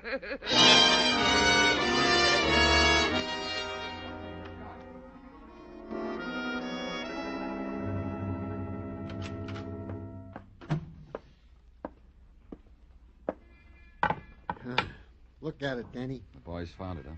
It's not pretty. Yeah, a horseshoe nailed to a club. They dug it up back of the far turn of the Courtney track. Murder happened, Danny? The thing that beat O'Donoghue to death? I'd say so, Tartaglia. You know, it's not enough. I'm up to my elbows in the solution of this case with horses. But I had to go to the movies last night. Poor you. Comes the newsreel and more horses. The running of the Westfall Handicap. Nip and tuck all the way home. Oh, Danny, that Sun Prince. What a horse. Who? Sun Prince, the horse that almost won the Westfall Handicap. I'm telling you, I almost had heart failure. Why? Well, look, here was this horse, 6 lengths out in front. He stumbles, throws his jockey. This Westfall Handicap, when was it run? Oh, Danny, I can see you are a man who is not smitten by the bobtails. This handicap was run last Saturday. Let's see, June 16th. Gino, you went and did it. You put 2 and 2 together. And I got 4, huh? Not only that, Gino, you got a murder. There was no hurry after that. Took my time driving out to the Courtney estate. I didn't even have to go to the house. I saw what I was looking for on a small knoll that overlooked the grounds. Lila. Lila holding the reins of a black stallion, standing against the early evening. A precise composition, sculptured to catch the eye. There was a flaw to it. Lila had seen me coming, and the pose she'd struck was too studied, too pat. But it held until I walked to her, touched her arm. Oh, You've recovered, Lila. not really. Look at me. How do I look? The same. You've got some more clothes on than the last time I saw you. Outside of that, the same. I'm glad. But I need this. The quiet, the evening, riding. You want to ride with me, Danny? No. I expected you to come. I thought sometime soon you'd come back and use the gamut of let's ride together, Lila, and I made it easy for you. Now I don't understand you at all. I'm trying to make up my mind about you. Oh, how can you? You're not really trying. Whether murder becomes you or not. It made me ill for a while. You saw that. You're faking, Lila. It's how you reacted to committing murder. Me? Your father's murder, O'Donoghue's. Oh, you're a fool, Danny. Your father's murder by attending him yourself instead of a nurse, by turning on the radio when his prize horse raced. The excitement when the horse stumbled stopped your father's heart and brought you a lot of money. Is that murder? Because a horse stumbled, because my father's heart stopped, eventually it'll happen to all of us. Donahue, because you were afraid of him. Because you really believed he heard voices. Because you thought one day your father's voice might tell Joseph who killed him. Ride with me, Danny? No. Come on, Lola. You're a fool. Son, Prince! Get off that horse. Up, Prince! Up! Kill him! Kill him, Prince! Kill him!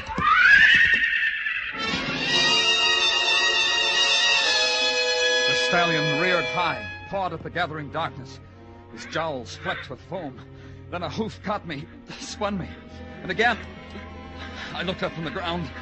He was a monster, poised on his haunches. Prince! And suddenly he lost balance, fell to his back, recovered.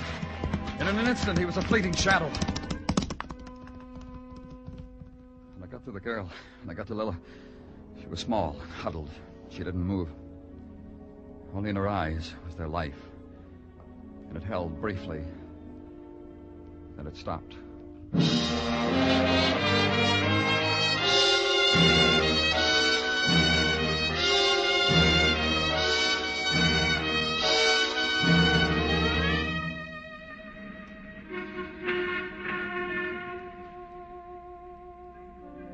When the night turns into Broadway, the streets burst into fragments of electric flame, fling reflections hard into the shadows. It's a piece torn out of a jagged dream, the twisted concrete, the blare that ebbs, then screams again, the faces that dart and waver and are lost forever. It's Broadway, the gaudiest, the most violent, the lonesomest mile in the world. Broadway, my beat.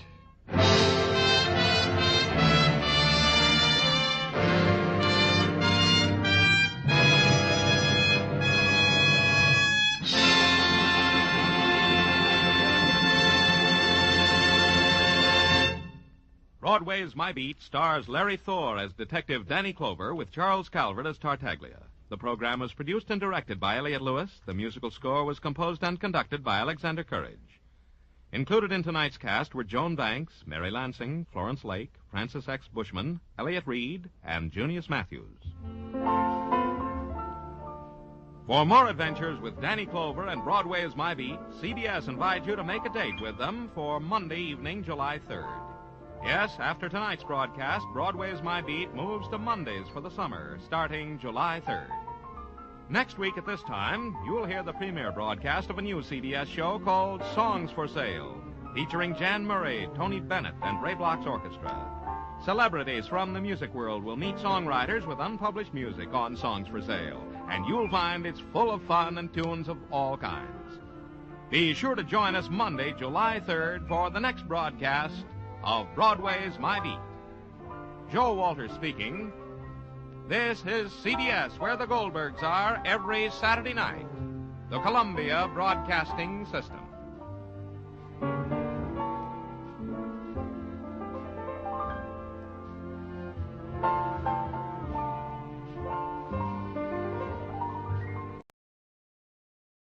Tired of the everyday routine?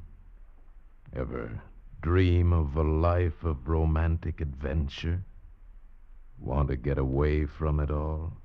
We offer you Escape. Designed to free you from the four walls of today for a half hour of high adventure. Escape. Brought to you by the Richfield Oil Corporation of New York and the independent marketers of Richfield gasolines, motor oils, and other petroleum products. Look for the Richfield Eagle on the cream and blue pumps.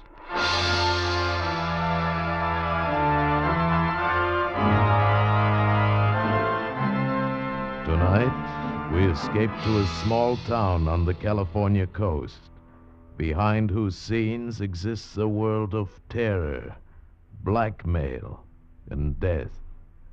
As H.V. Dixon tells it in his exciting new novel, Something for Nothing.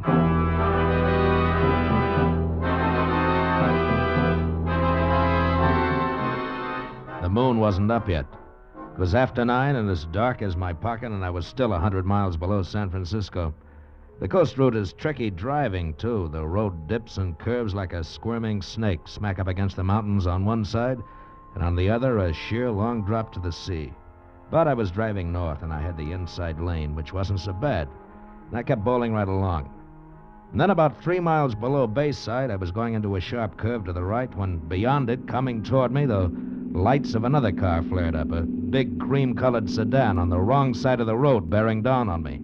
I slammed on my brakes and skidded sideways. The other car barely skinned past, and I saw a woman hanging halfway out the door on the driver's side looking scared to death. She didn't even try to make the turn. Our car went straight for the lip of the cliff, and just as it went over, the woman jumped. And the car went smashing down the face of the cliff, easy, a 200-foot drop all the way to the ocean. Hey! Hey, are you all right? Maybe she slid over. Hey there! Oh. What? Where are you? Don't bother. Oh, there you are. I'm all right. Here, hold on. Don't fall over the edge now. I'm a little shaky. There we go. I didn't see your car not till the last second. Look, lady, I didn't run you off the road. You were way over on my side. Oh, I didn't mean it was your fault. My brakes failed. I was coming down the grade. I guess I lost my head. You could have made it all right without brakes. You weren't going very fast. Oh. I can't see your car down there. It's probably underwater. Might have landed on the rocks, huh? No, I heard it splash. Can I drive you anywhere? I wasn't going your way. Oh, that's all right. I'll go back to Bayside. I was going to see some friends down the road, but I don't feel like seeing them now. You can drop me in town. Fine. I'd be glad to. Oh. Whoa, you're pretty wobbly. Here, let me help you. It was a shock, I guess. Yeah, that was a close one. Say, wait a minute. Hmm? There wasn't anybody else in that car, was there? No. No, I was alone.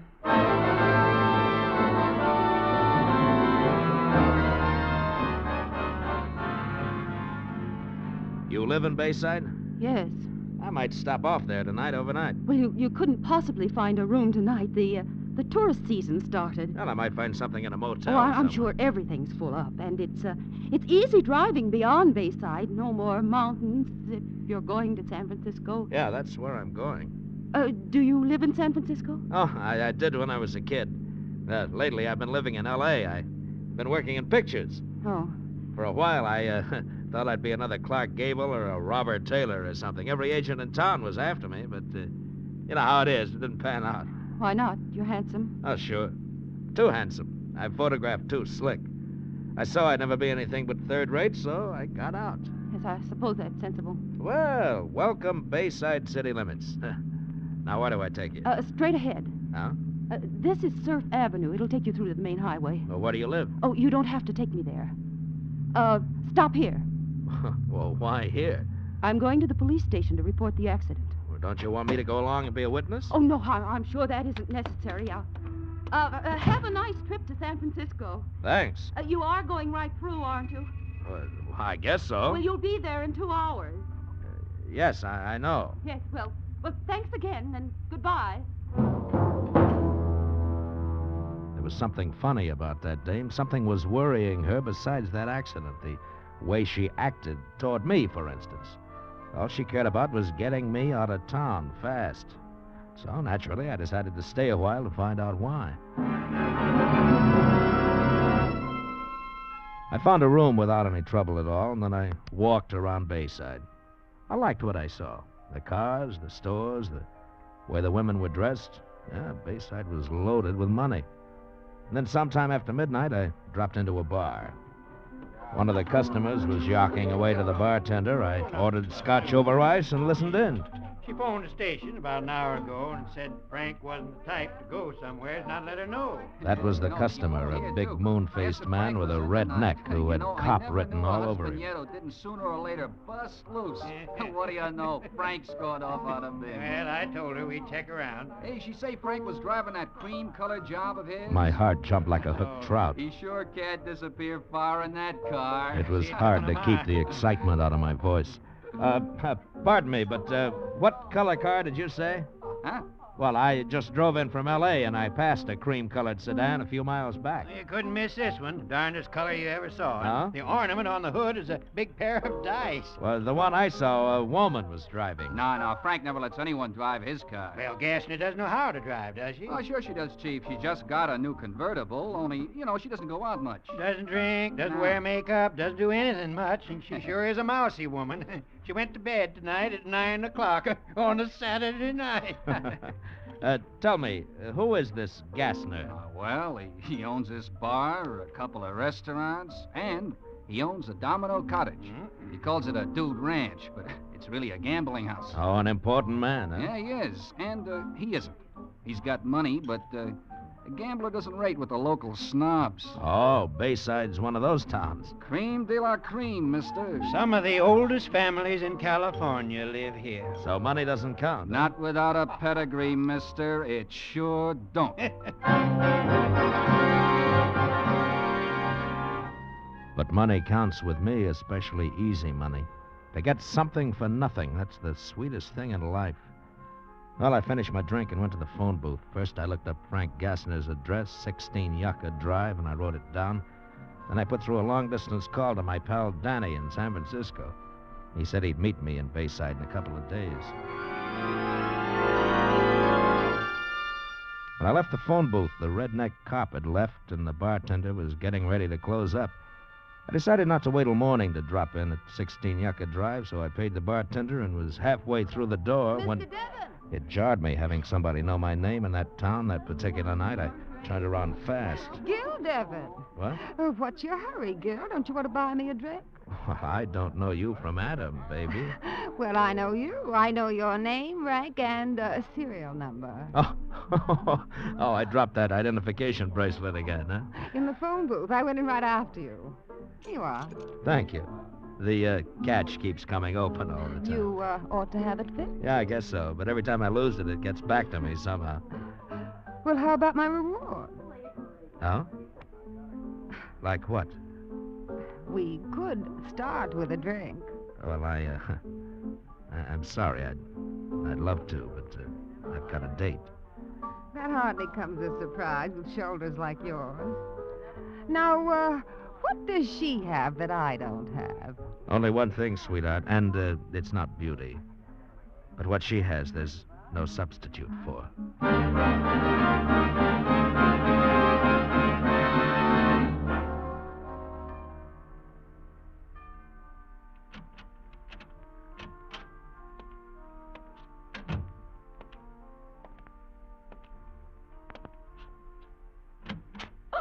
Hello, Mrs. Gassner. You forgot to lock the front door. Why didn't you go to San Francisco? Well, when I get a feeling I'm not wanted, that's when I stick around to find out why. There was no reason for you to feel that way. Yeah, maybe. I don't know. Is there anybody else in the house? No, I sent the maid home for the night. Oh, that's good. That's real good. I just heard a couple of chatty men in a bar talking about a husband who hadn't come home and a wife who'd gone to bed at 9 o'clock. I don't see why you've come here to tell me that. Stop stalling. The husband's name was Frank Gassner, and you're the wife. And at 9:30, you were out on the highway driving his car over the cliff. I saw it go over, remember? If I give you $2,000, will you leave town? You don't think I'd let a thing like this go for $2,000? But I shouldn't pay you anything at all. I haven't done anything. So you'll pay me $2,000 for nothing? Well, the circumstances are peculiar. Yeah, I'll say they are. Your husband was in that car. You murdered him. Oh. Well, how much money do you want? No, later. First, tell me about it. Everything. Well, come on, give. How did you kill him? I heard him drive into the garage, but he didn't come into the house. And I found him asleep in the car. He'd been drinking. Passed out cold? Yes, he often did that.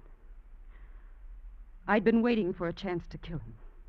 So I started the car and closed all the windows and ran a hose from the exhaust pipe in close to his face. When I went out later, he was dead. Oh, carbon monoxide.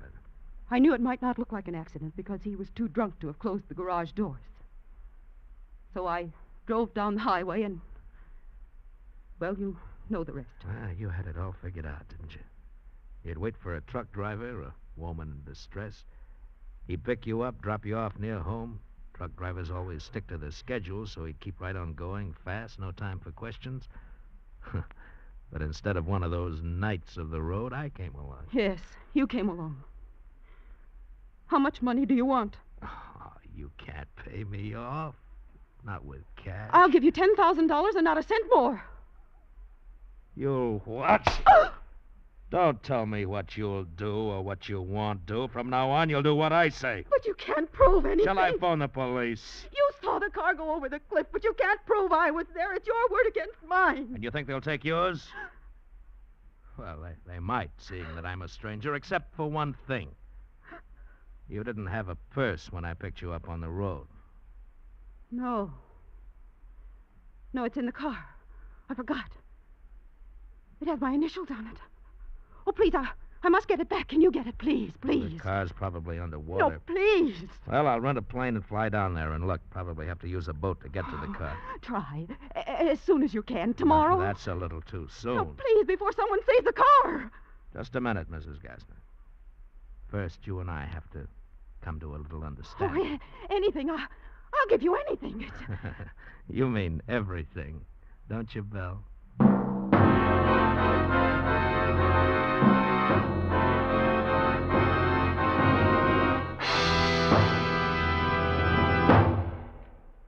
What is xylene? A petroleum chemist will tell you that xylene is one of the highest octane components of gasoline known to science. But here's what's important to you. Xylene is contained in every gallon of Richfield gasoline. Let me repeat that. Xylene, one of the highest octane components known to petroleum's high octane at regular price for the average motor. Each Richfield brand is tops in its class. Don't waste gasoline, don't waste money. Let the Richfield dealer help you select the right gasoline for your car.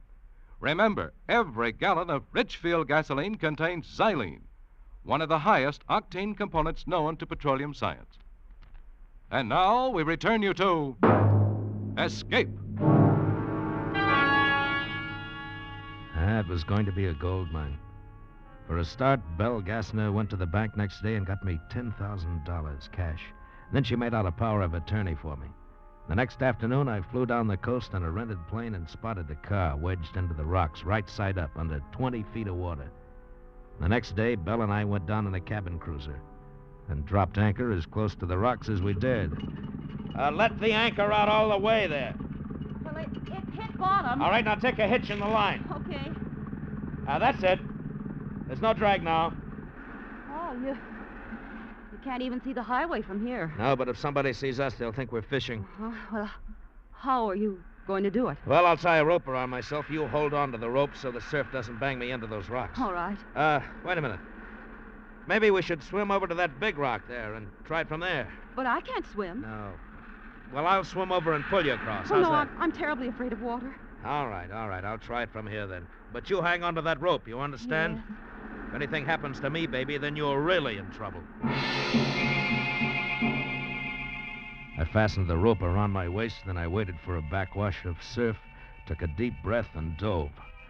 My dive carried me down to the top of the car, and I hooked my arm through the front window and held myself against the force of the current. And then I looked in. It was a world of greenish twilight, but I could see everything. Frank Gassner's body was floating against the ceiling of the car, his arms and legs waving in the current, his coat flapping as if it were in a breeze. I looked away from the body and tried to find the purse. I hung onto the steering wheel and finally saw it on the floor, held on by the weight of the flashlight. When I went after it, the body brushed against me in a kind of a caress. I grabbed the purse, shoved myself out of the car, and struggled to the surface and clambered aboard. You've got it. Oh, thank heaven. Of all the fool women, you would leave something like this in the car.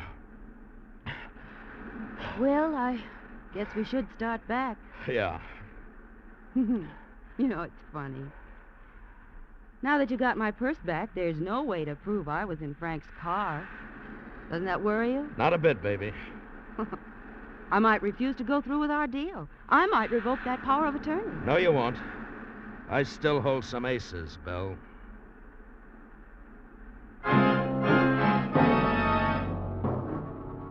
That night I started playing those aces.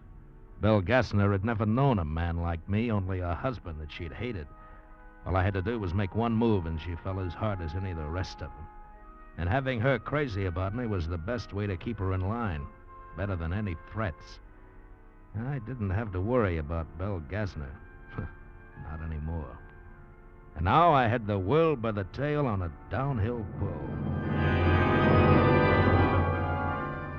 When I got back to the Bayview Lodge later that night, Danny was waiting for me.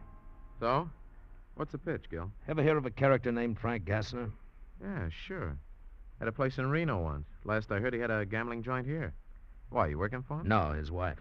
Huh? Gassner's missing. He took a powder, met with an accident. Nobody knows yet. So she's appointed me manager of the whole works with power of attorney. I want you to front for me, Danny. Why do you want to front?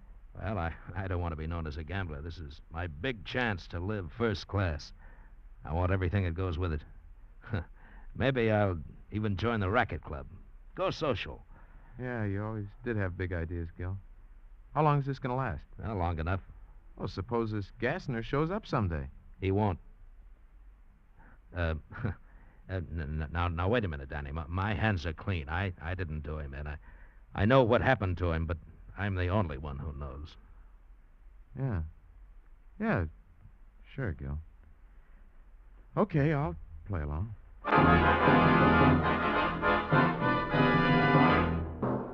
A week later, Belle introduced me around, and I took over. Danny did most of my work, and I began living high. I even bought a brand new plane, a beautiful low-wing 4-place job. And I took Belle up the first day. You know, flying's the only time I'm really myself, Belle. There's nothing like it. I know a little about it. Oh, you do? Uh-huh. I took lessons for a while. Frank was going to buy a plane. Well, how many hours do you have? Oh, almost 20. Oh, then you're soloed, huh? I wasn't very good. Just never could get the hang of it. Well, come on, try it. Take over. No. Oh, come on. Do you think I can? Why, sure, it's a cinch. Well. There we go. Oh. Yeah, that's very good. Now, try a turn to the left. Huh? Oh, no, not too steep. There we go. You got the feel of it? Oh, it's fine. Why, it's wonderful. Yeah, sure it is. You must have had a bad instructor. But now, baby, you've got me.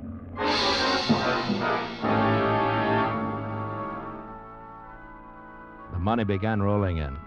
I bought a bachelor house on the beach. I joined the racket club. It seemed like there was no end to the good things I'd heard about and never known. Yet, slowly, little by little, a sour note crept in. Belle began to get on my nerves. She was so possessive, I began to hate the sight of her. Now, one night at the racket club, she was dancing with someone, and I was having a drink at the bar.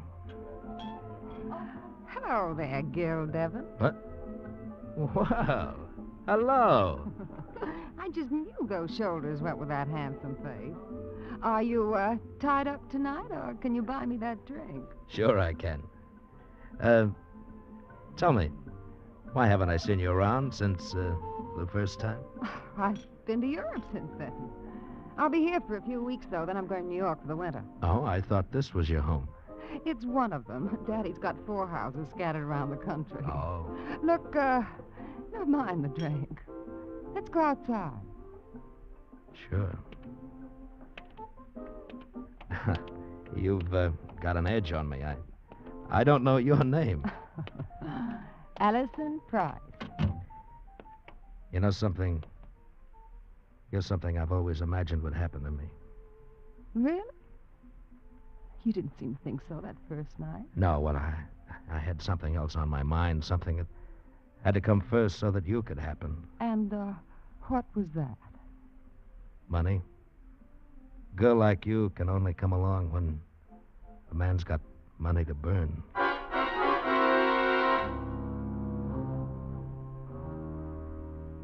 And on the way home that night, I was in real trouble. Where were you? I saw you leave with Allison Price. I told you, Belle, we were outside talking. I warn you, Gil. If you ever think of leaving me, I'll go to the police and tell them we both killed Frank, and I mean it, Gil. Oh, calm down, Belle. I'm not interested in that Price girl. Are you sure? Why, sure. As soon as you're legally a widow, we'll get married. That's a promise, Belle. I felt like a steel trap had closed on me. That Belle was dangerous. She had to be handled right. I planned everything down to the last detail and then waited until one night pretty late. Yeah, Gil, they found him. what are you talking about? Found who? Gassner. Gassner's body's been found. The car's down the road a ways at the bottom of a cliff. Somebody spotted it from the air. It must have been an accident. Yeah. Look, should I call Mrs. Gassner? Chief Arnold's not going to tell her till he's poked around. No, Danny. I'll call her. Thanks for letting me know.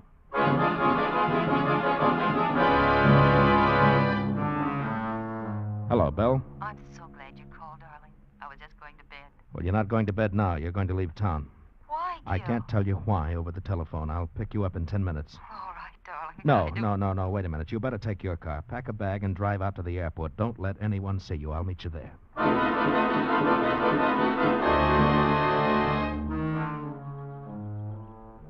They found Frank last night. Danny called. Oh, is that all? Well, what a relief. I couldn't imagine Wait a why minute, you'd... Belle. Danny says that Arnold's already figured out from the wreckage that Gassner wasn't driving the car. That doesn't mean they'll suspect me. And the autopsy shows that he was dead a long time before the car went over the cliff. They know it was carbon monoxide. No. And somebody on your street saw you walking home that night. Then Chief Arnold knows I was lying. Oh, what'll I do? That's why I asked you to meet me out here. You can take my plane. But I'm no pilot, Gil. You can do it, dear. You can fly up the coast past Frisco across the state line to Medford, Oregon. Oh, what shall I do there? Stay there. You'll be out of the state. Then when I straighten things out, you can come back. But I can't do... It's the only thing you do, Belle. Now, trust me, darling. It was barely dawn, and there wasn't a soul around. Belle stayed in her car while I got the plane ready. I rolled it out of the hangar and parked it just over a water drain, and then I opened the valves to the gasoline tanks and let almost all of it drain out, so she'd have only enough fuel for 15 minutes of flight. I rolled the plane out on the runway and got it warmed up, and then Belle ran across, and I helped her climb in. Now, just follow this course I've marked, dear. Yes? Stay over the ocean at least an hour. Why, Gil? Well, I don't want you spotted. It's safer that way. oh. This engine runs like a wristwatch. All right, darling. Oh, Gil. Oh, you're okay, honey. Don't worry about it. Now, depend on me. Now, don't start crying, dear. You have to get out of here. Gil. Goodbye, darling.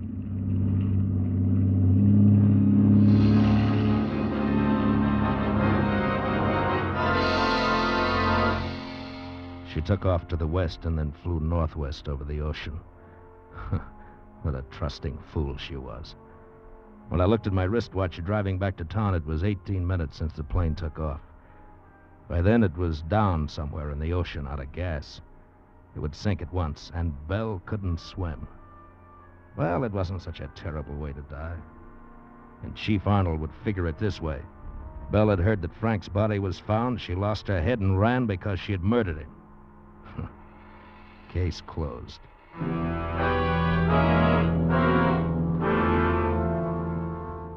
It was a nice day. Nice day to take Allison swimming. Or for a drive up the beach. When I got to town, nothing was open yet except the drugstore, so I stopped and bought a paper. Folded it under my arm and started back to my car. And then I spotted Chief Arnold coming toward me, grinning like an ape. I wondered what was on the old fathead's mind. Hey, Mr. Devon. What? Whoa, there. Well, hello, Chief. You look happy about something. Gil Devon. I arrest you for the murder of Frank Gassner. What? Are you nuts? What gives you the idea that I had anything... Ever seen this before, Devon? Sure. That's my Army identification bracelet. I haven't seen it for weeks. I'm always losing it. Well, it's handy for us cops that you do.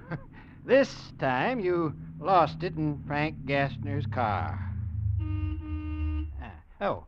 Say, isn't that Allison Price? Well, I'll be darned. She's got under your skin, too. Shut up. Shut up, you flat-foot. Gil! Come here. I want to talk to you. Oh, beautiful girl. And so near. So near. And yet so far.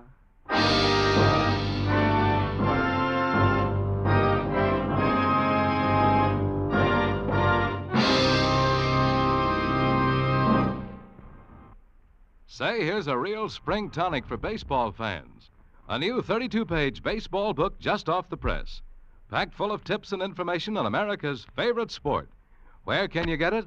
At the Richfield Gasoline Dealer Station. And this new Richfield baseball book is absolutely free.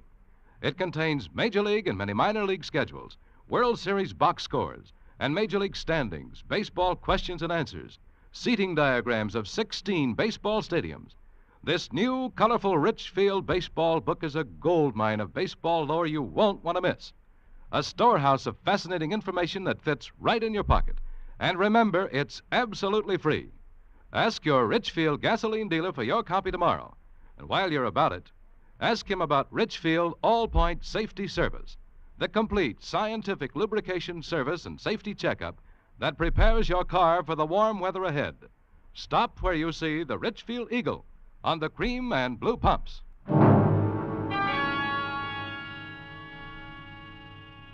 Escape is produced and directed by William N. Robeson and has tonight presented Something for Nothing by H.V. Dixon, adapted for radio by Sylvia Richards. Featured in the cast were Bill Conrad as Gil, Ann Morrison as Belle, Frances Cheney as Allison, Will Gear as Arnold, Rick Vallon as the bartender, and Paul Frees as Danny. Special music was arranged and played by Ivan Ditmars. Next week. You are being whirled through the streets of New Orleans by the gay revelers of Mardi Gras. But somewhere in the crowd, dressed as a clown, is a murderer. Your murderer, from whom there is no escape.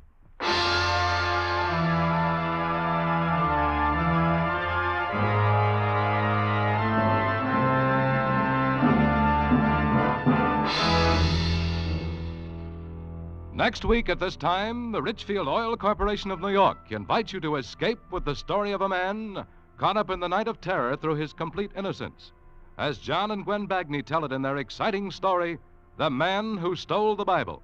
Be listening.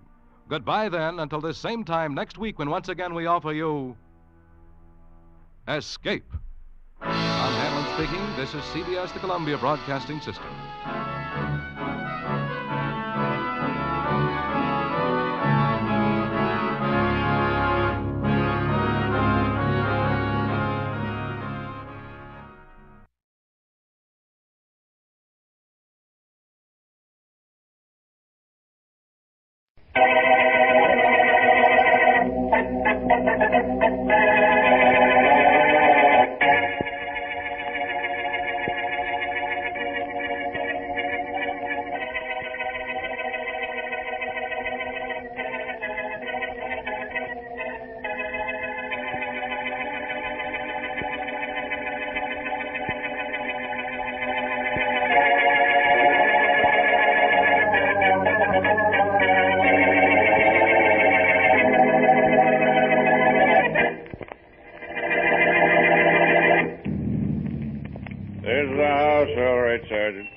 Tumble it all, Inspector Wells. You want me to wait? No, I don't think so. It's one of those phony calls we get at headquarters. But I've got to investigate it just the same. Well, what's the score on this one?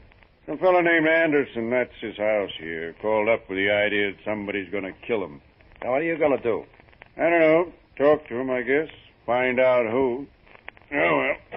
I'm through for the night after this, so I'll just phone in a report. Take it easy, Collins. Thanks for the lift. No trouble. I'll wheel this prowl car around for a couple of hours, then I go off duty, too. Have you seen you, Inspector Wills? Right.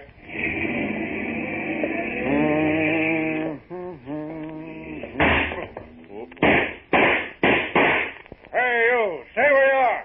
What went on in that house?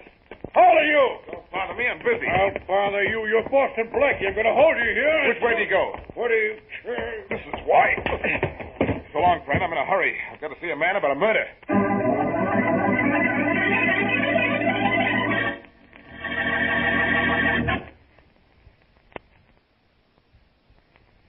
And now back to Dick Calmer as Boston Blackie. Enemy to those who make him an enemy. Friend to those who have no friend.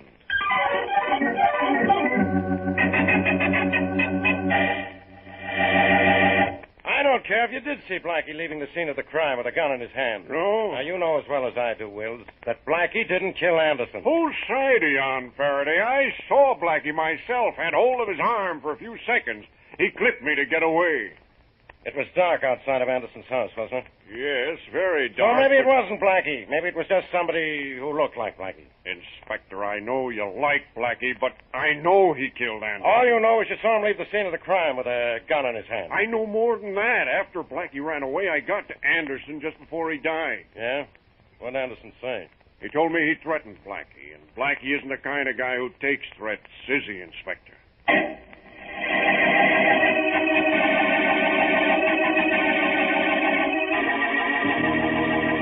Blackie, for goodness sakes, tell me what happened last night. I don't have time, Mary. I just dropped by your apartment to tell you that I'll be too busy to see you for the next couple of days. And I know why, too. Inspector Faraday phoned me just a little while ago. You were at Don Anderson's house last night when he was killed. Well, and you were seen running from the place with a gun in your hand. Deputy Inspector Wills saw you. that's right. I clipped him. Oh. How did I know it was a cop? Well, I was in a hurry, and it was dark. Blackie, what were you doing at Anderson's house? Well, Mary, it's a long story. Well, come on, tell me. Anderson was trying to make a deal with my friend Charlie Kingston. Yeah.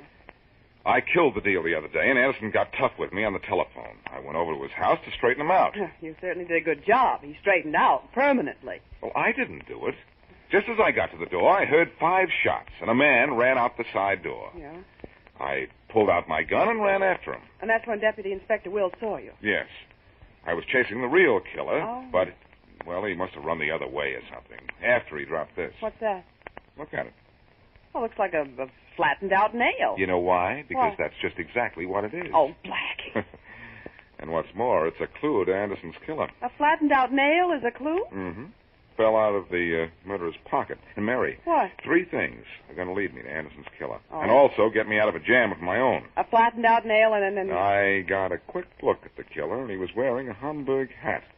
Then there's the fact that Anderson was hit by 5 bullets. 5 shots, Mary. Yeah? Those 5 shots, a Hamburg hat, and a flattened out nail are going to help me nail down Anderson's killer.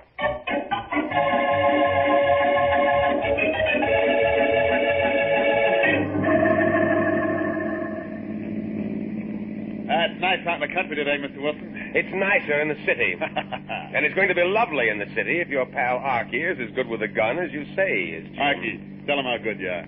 The best. I'd prefer it if you showed us, Archie. He'll show you, Mr. Wilson. I'm interested in action. Sorry he didn't get in town yesterday like you wanted, but he got delayed. Stop the car a minute. All right. Archie, see those tin cans stuck on the fence post over there?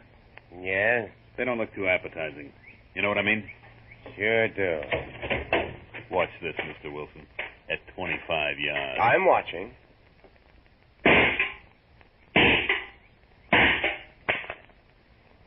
How's that? 3 for 3, Archie. That's par for the course, ain't it, Mr. Wilson? Very interesting, but Jim, the target I picked out for Archie may be a moving target. Yeah? Well, Archie's good at moving targets, too. Let's get moving, and I'll show you. All right. Roll down the window, Archie. Sure, Jim. There's more cans on the fence down the road away here. Get 'em as we go by, Archie. That'll be some shooting if he can. You wait and see. I'm going to be going pretty fast. You'll get 'em. Won't you, Archie? Sure thing. Watch, Mr. Wilson. Here they go. 3 for 3 again. You'll do, Archie. That's great. You'll certainly do. But first you got to tell us what to do, or who to do. His name is Sims, George Sims. George Sims. You got his address? I've got everything you need. But I certainly wish your friend Archie had arrived here yesterday, as he was supposed to. I got delayed. Jim told you that. Yes, I know. Archie not being here yesterday wouldn't have nothing to do with the shooting of a guy named Anderson, would it? Shut up, you. I was just thinking out loud. Well, don't. Okay. I hear Boston Blackie is supposed to be responsible for Anderson's death. It's perfectly all right with me if the police continue to believe just that.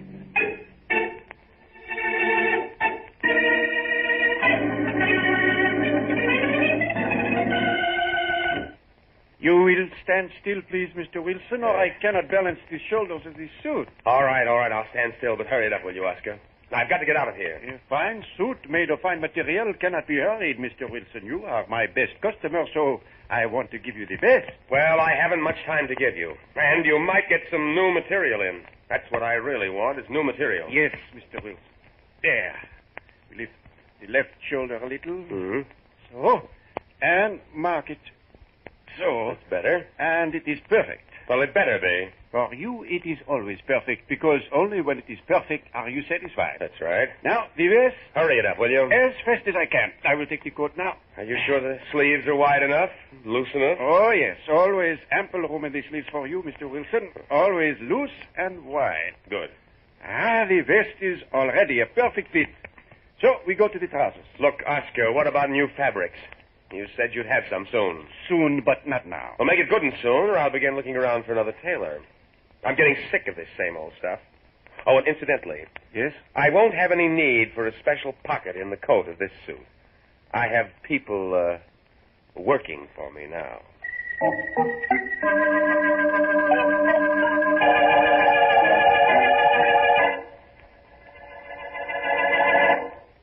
No, never mind.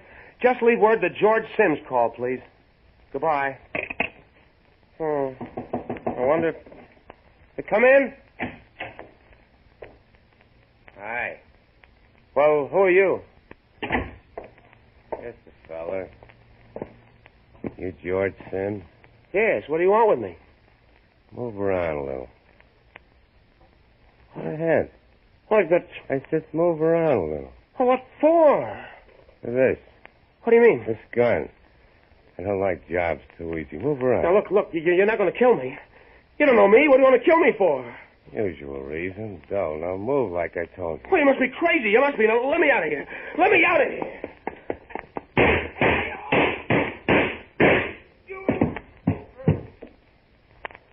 Guy should always move around while he can. He's going to be still for such a long time.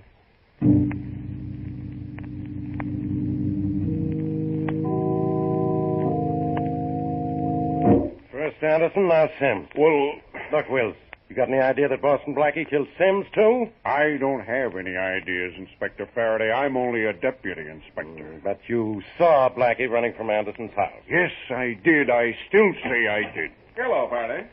Blackie, get out of here. Not right now. Then you get out of here, Wills. Somebody get out of here. Nice poke you gave me outside Anderson's house the other night, Blackie. I'll return it sometime. You like that one? Crazy I'm about surprised. I've had better ones than that. Next time you grab me, for the love of Pete, tell me who you are, Wills. It was pretty black out there. The eye you slugged ain't exactly white. So long, Inspector. All right, Blackie, what is it?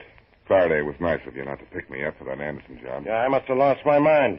I'm going to lose my badge if you had anything to do with it. You lost your mind, you might lose your badge. Well, I agree that you do have a badge to lose. You're darn right I haven't. What? Never mind. Let's talk about this case. Okay. Did you know that Don Anderson and George Sims were partners? They are now, in the morgue. Faraday, Anderson was shot 5 times, and the same fellow killed Sims. That means Sims was killed with 5 shots, too. I know the kind of a man that keeps only 5 bullets in a gun. How do you know he kept only 5 bullets in it? Let's agree that the killer would empty his gun into Anderson, inasmuch as he must have known Anderson was still alive after the first few shots. All right. But only 5 shots were fired. That means he only had 5 bullets in his gun. There's one type of person who always leaves 1 bullet missing from his gun. A careful person. Okay, suppose there is. You think the same guy killed Anderson and Sims? That's right. What? That's how I know Sims was killed with 5 bullets. There were 6 bullets in him. What do you think of that, genius? I don't know. Kind of stops me. But one of the things I have left to go on, then, is something I picked up when Anderson's killer dropped it. What is it? This nail. This flat nail. And that's a clue? Get out of here, Blackie, before I hit that nail right on your head.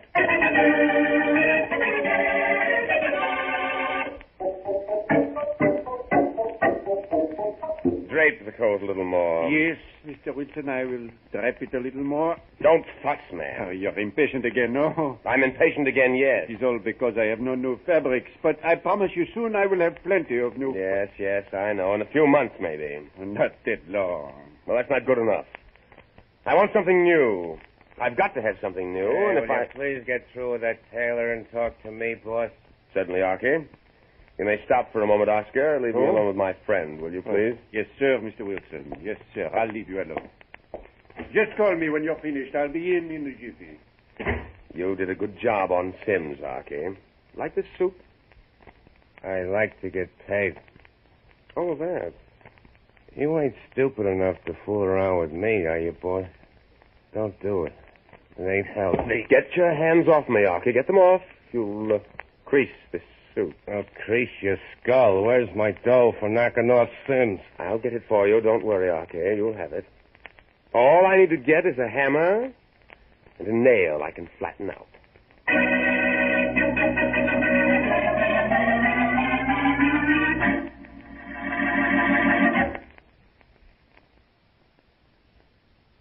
And now, back to Boston Blackie.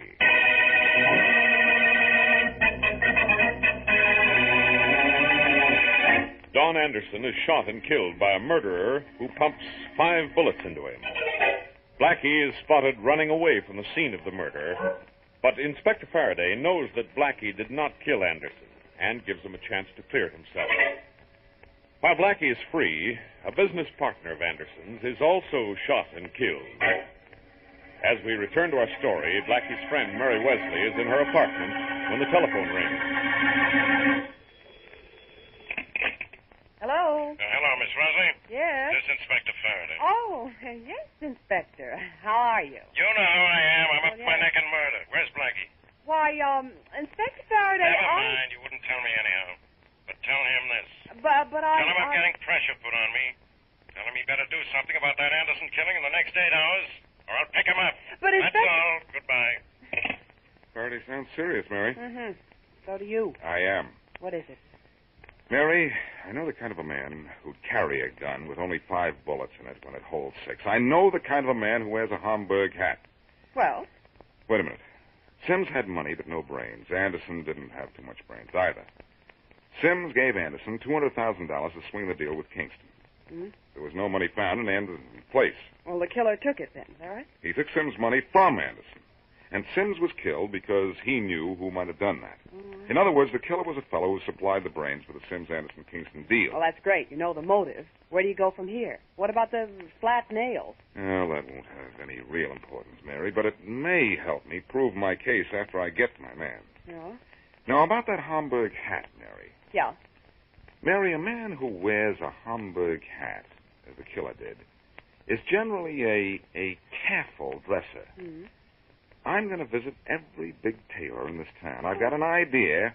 I've got just an idea. It'll be a tailor that helps me get the goods on our murderer.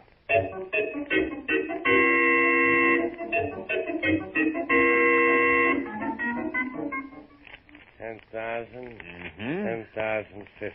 Not Yep. bad, huh, Jim? I told you Wilson would pay off good, Ike. If you'd gotten into town a day sooner like you were supposed to, we'd be loaded with dough. What do you mean, we? Who did the job on Sims? We? You did it, Ike. That's right. But who put you in on a job? Me. I got to get a cut. You ain't dishonest, are you? Stand up, Jim. What? Stand up and start walking around. Archie. Do like I told you. Nobody cuts in on me. Start walking. You ain't going to do nothing like that to me, Archie. Not when I got 2 hands and can fight. Get that gun of yours. Over in the corner it goes. Now, let's see how tough you are. I got you. What? I got you. This is what you'll get.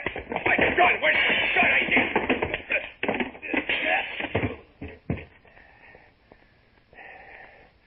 Get moving, he tells me. I'll get moving. Right out of town with this dough.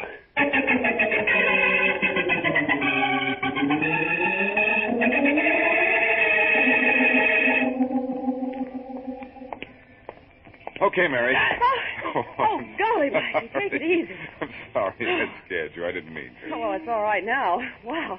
What happened, Blackie? Did you go to all the tailors? Oh, Mary, there are thousands of tailors in town. I can't possibly see them all. I could have told you that. To as many as I could. But I've got a better idea. Oh? What are you going to do? Mary, a man who wears a Homburg hat has $200,000 that doesn't belong to him. Yeah? He got it And I've just thought of a way to find a way to get him.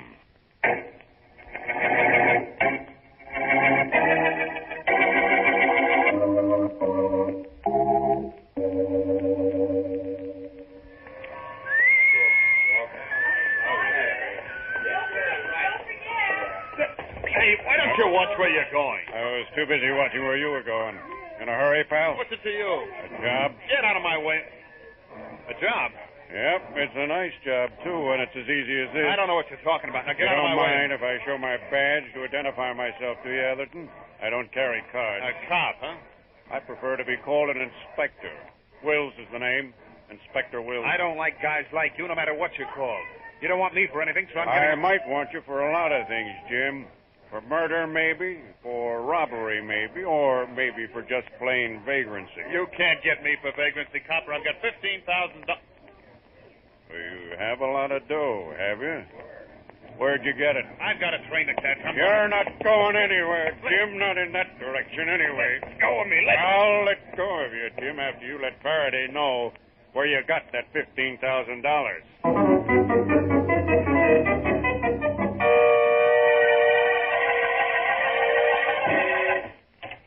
Yes, sir? How do you do? I saw your ad in this morning's paper. My name is Wilson. Yes, Mr. Wilson. I'd like to see some of the fabrics you advertise. Of course. We're the only shop in America that carries them.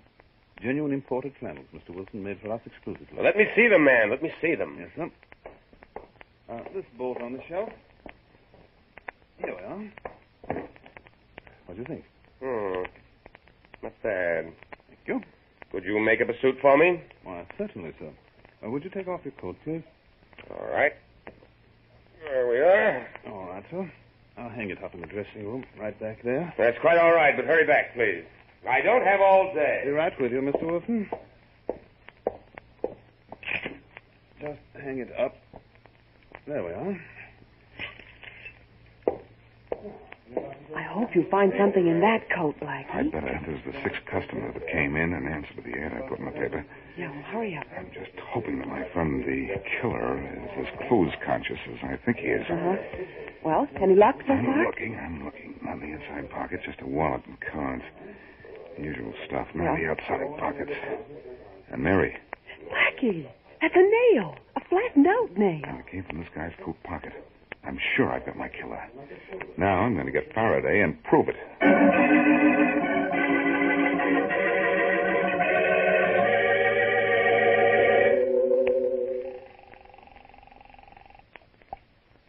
Faraday speaking. Hello, Inspector, old pal. I know who it is. Blackie, where are you? Not where you want me, in jail. That's right. Or have you equipped your prison cells with telephones? I'm going to equip a cell. Will you? No, not yet. Look, Faraday, I know enough to break this case if I can just prove it. You leave this case to me. I'm making plenty of headway without you. That's a novelty. I just picked up a guy named Jim Atherton, trying to leave town with $15,000. A killer, Faraday? No, he never killed a guy in his life. Not the type. Well, there's a hired killer in this case, a case I'm about to break wide open, if you'll help me. I'll help you into a cell. No, you won't. You're going to meet me in 30 minutes. Keep your eyes open and watch me close this case.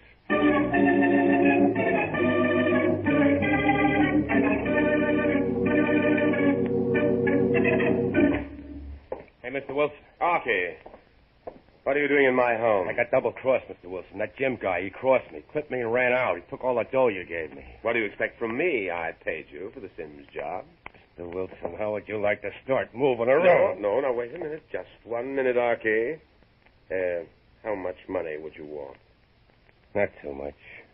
Ain't unreasonable. You paid me once $15,000. A tidy sum. Give me another $5. That'll get me out of this town. Too many crooks around here to sue me. All right, Archie. I think the job you did was worth another $5,000. Come in here with me. That flattened nail in your hand. What's that for? Don't get nervous. I keep a lot of cash lying around the house. The way I operate, there's no telling what hour of the night or day I'll need it. And the banks and safety deposit vaults keep rather regular hours. I still say, what's with the flat nail? I shouldn't let you see this. There's really nothing I can do about it, I guess. You wouldn't trust me to go into this room alone. What do you think? That's what I thought. Come on. Right here at the end of this room is a floorboard, which is removable. When a flattened nail is inserted between the board and the wall, like this. Want me to help you? No, I can manage, I think. There we are. How much dough you got in that box, Mr. Wilson? Don't get any ideas, Archie. You wanted 5,000. That's what you get. This dough belonged to Sims, the guy I knocked off, didn't it? That isn't where I got it. No? I figured you got it from Anderson, the character you killed. Really? It's a lousy job. He was sitting down when you let him have it. Is that so? You ain't much of a sport, Wilson. 5,000 you wanted. Here you are. Thanks. Oh, by the way, you can do me a favor, Archie, for the 5,000. What? I've kept the gun that killed Anderson in this box. Get rid of it for me, will you? For $5,000? Why not? Well, that ends out of the transaction, I think. Right. By the way, that revolver of mine's loaded. So I see. I hope you also see the gun in police! my hand. Shoot, Archie! Shoot! Sorry, I can't wait. Shoot now. Come on, Blackie. Come on. Sorry, I'm coming. Come on. You better get this guy. Just hit Faraday. This other character has an idea about the window. No, you don't, Wilson. Let me go.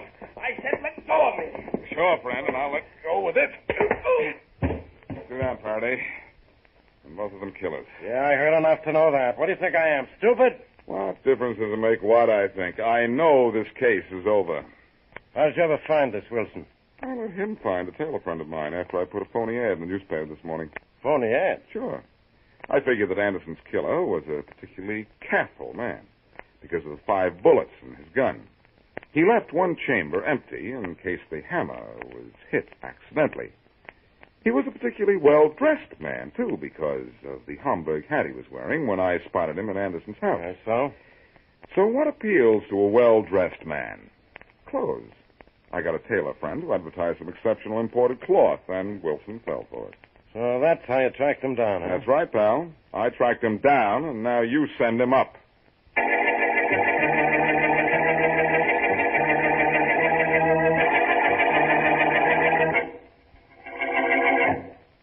Blackie, a person has just so much luck and no more. When are you going to realize that? I've always known that, Mary.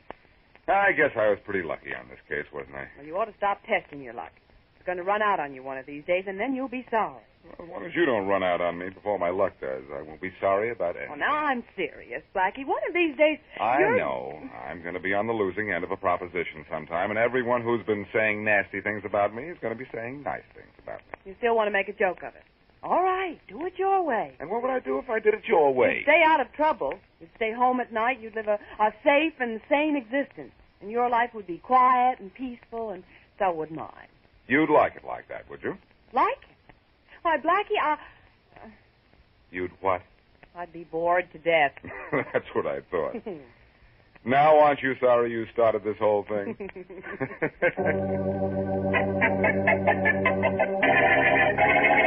Healthful, refreshing, delicious. Double Mint Chewing Gum presents for your listening pleasure Broadway's My Beat.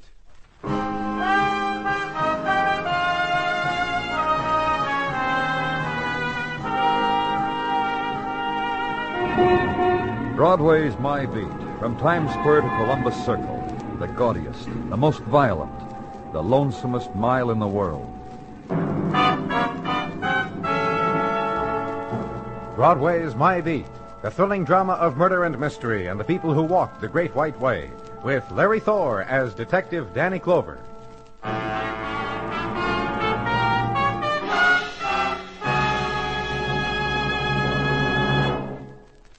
Chew delicious Double Mint gum, often, every day, and see how much more you enjoy things. The refreshing Double Mint flavor makes your mouth and throat feel cool and comfortable. The smooth, easy chewing gives you a bright little lift. So, at work or pleasure, indoors or out, enjoy chewing delicious Double Mint gum.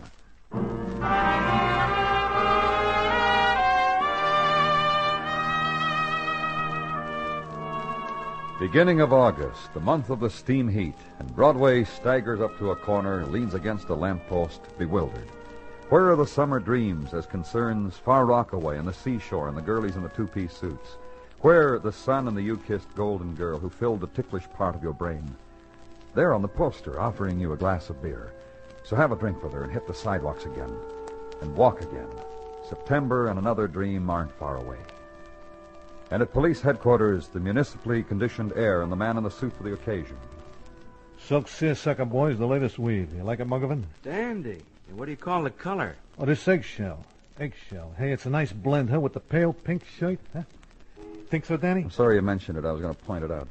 All right, so you're going to hold me or are you not going to hold me? Because if the former, I would like to give you instructions as to the care of these garments, because What if are you talking about, Mike? Huh? The lieutenant asked what you're talking about. Look, don't speak to me like I'm an idiot. I asked you a simple question. Why? What do you mean, why? Throw him out, Mugger. Wait till I wash my hands. I don't want to get the garment. Okay, all right, okay, I'm going. I drop in here friendly, in 2 minutes flat, you hate me. Mike? Come back here, Mike. What's this all about? Why'd you come down here and ask whether we wanted to hold you? Because if you don't, I got to go to Atlantic City. You see, we carbonated beverage people, we are having a convention. Nobody's down questioned whether you're legitimate or not, Mike. Well, thank you, thanks. Well, it's just this way, Danny. You see, Floyd Decker murdered. I figured that you who want to murdered? question... Floyd Decker. And me and him lumped together under the title gangster in the old days. When was he murdered? Huh? When was he... Wait. You mean that you don't know? No.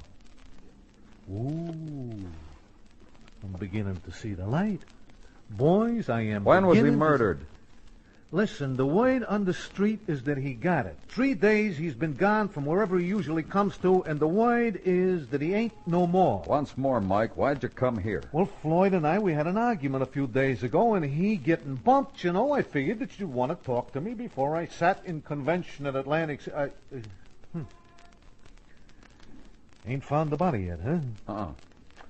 Well, what am I talking to you like I'm an idiot for? Boys, goodbye. Take it easy. Don't pinch the silk seersucker, Muggavan. No body, no murder, no nothing. Me neither. I'll send Taffy.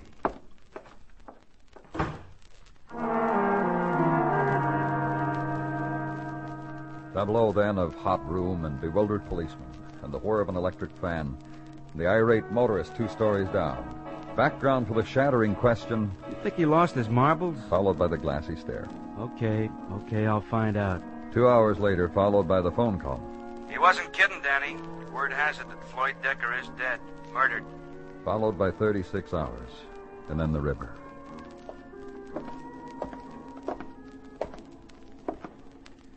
Now, take a look, Danny. Yeah.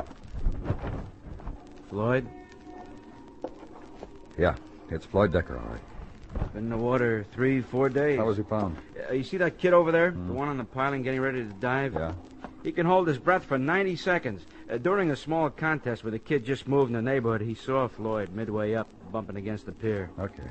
You want to talk to Mike Paulus now? Uh-huh. Call Atlantic City and have the police relay the message that I'd like to talk to him. You don't have in mind sending anybody down to Atlantic City to see Mike gets back, do you? No, in a word. Well, in another word, my wife wouldn't let me go anyhow. Who won, Lieutenant?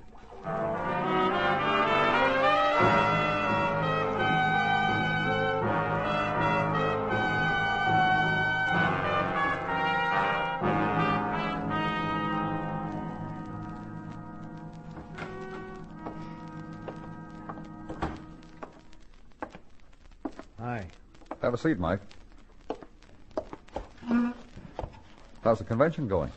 You know how these things go. Oh, then we're not dragging you away. You from- are not dragging me away from anything. You understand that, don't you? Now, look, Look, I got word that you wanted to see me, and I ducked the caucus should we go into canned soda pop, and I got the first train in, only on account of you requested me. Requested me, Danny, not dragged. Requested you. Yeah, okay. We found Floyd Decker. I heard. Fished him out of the East River. I heard. Stabbed in the back and thrown in the river. You said you had an argument with him. That's right. About what? Money?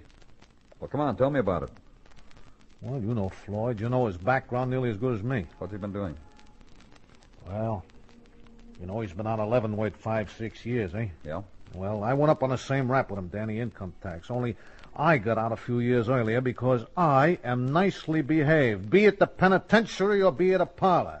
And you know, Floyd... Not very well. Well, he's impetuous. Impetuous. Yeah, I'd have got it myself if you gave me time. Well, he gave the feds all sorts of trouble, you see, so he didn't join us until his full 20 years. Now you ask what's he doing, so I answer. He's been a bum. Oh? A panhandling bum. That's how he lived, huh? Yeah. And the argument you had with him? It's about dough. I got tired of giving him handouts like everybody else. Everybody else? On the street, everybody else. Listen, Floyd was the type of fella can best be described as misfit. You can ask your head shrinker how many of those there are around. You got any idea who killed him? No. Anybody you know didn't like him enough to... Everybody. Why? Well, all the world hates a failure. Well, let me put it this way. All the world feels sorry for a failure until they got to bail him out, and then all the world hates a failure. People on the street got tired of supporting him, is that it? Well, I would say that that's an apt appraisal of the situation, yeah. When did the word first get out that he was murdered? Let's see. When it would be, about last Monday. Then it'd be about it. So, as soon as he didn't show up one day with the outstretched hand, everybody was going, meaning that somebody stabbed him in the back and put him in the East River. Also an apt appraisal. Yeah. Last make we had on him was a boarding house in the Bowery, Mike, but it's old. He's been gone from there for a couple of years. Well, I wouldn't know where he lived. Also, his sheet says he had a wife. Yeah, Alma. Yeah, that's right, Alma. Well, I'd canvass the bars along 3rd, Danny. I would look for a blonde, turning gray, dyed back to blonde. She's kind of tall, kind of slender, and kind of tired. She's kind of an inside laugher and crier. She's likable. She drinks 3rd Avenue scotch and never gets loaded. It's a nice woman. Likable.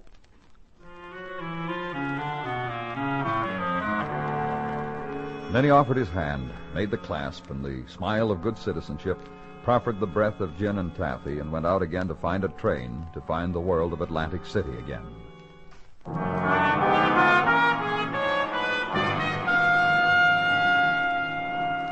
Legwork now. The bars of 3rd Avenue, alternate establishments between hand laundries, delicatessens, used furniture, used bric-a-brac, used clothing, and good-as-new women's wear.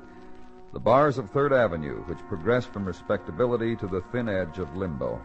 Pose the name Alma Decker, also description, and get the shake of the head, the shrug, and sometimes the thumb jerk over the shoulder. Downtown, further downtown, mister.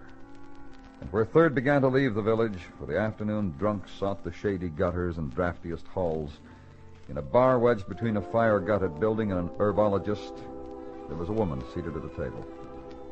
Sure. My name's Alma. She said, holding high the glass and trying to find the sunlight through it. Finding something else and hating it. And him? This boy seated across from me and adoring me? I do. I do adore you, Alma, very much. His name is Edwin. My name is Edwin Hempel, a man's man. Drink it down. Drink it down, drink it down. Sit down, Edwin. He's drunk. What's your name? Danny Clover. Cop? Mm-hmm. About my husband? That's right. What about him? Did you kill him? He's dead, huh? Hey, Edwin. Floyd's dead. Did you hear me? I drink him a toast. A man. Oh, shut up. What'd you do that for? Where'd they find Floyd? What'd you do that for anyway? In the river. That's nice. Some of our best friends have been found in the river down there. Of course, not recently, but there was a day when Floyd was out there. Yeah, I heard. I'm nice. I'm nice to you. Please don't do that again. What's this boy doing here? Please, Ask please, him. please. I swear I haven't quite figured it out myself. You. I'm nice to her. He's been to college. I've had a year of college, sir. Edwin. Yes, Alma? Let's not be ridiculous, that's all. I quote from Cyrano. He always does. Saying, "It comes to me from all sides that I am jeered at, that..." Edwin passed out early this afternoon, Danny. It's turning into the kind of day when I might end up with nothing. Right, Danny?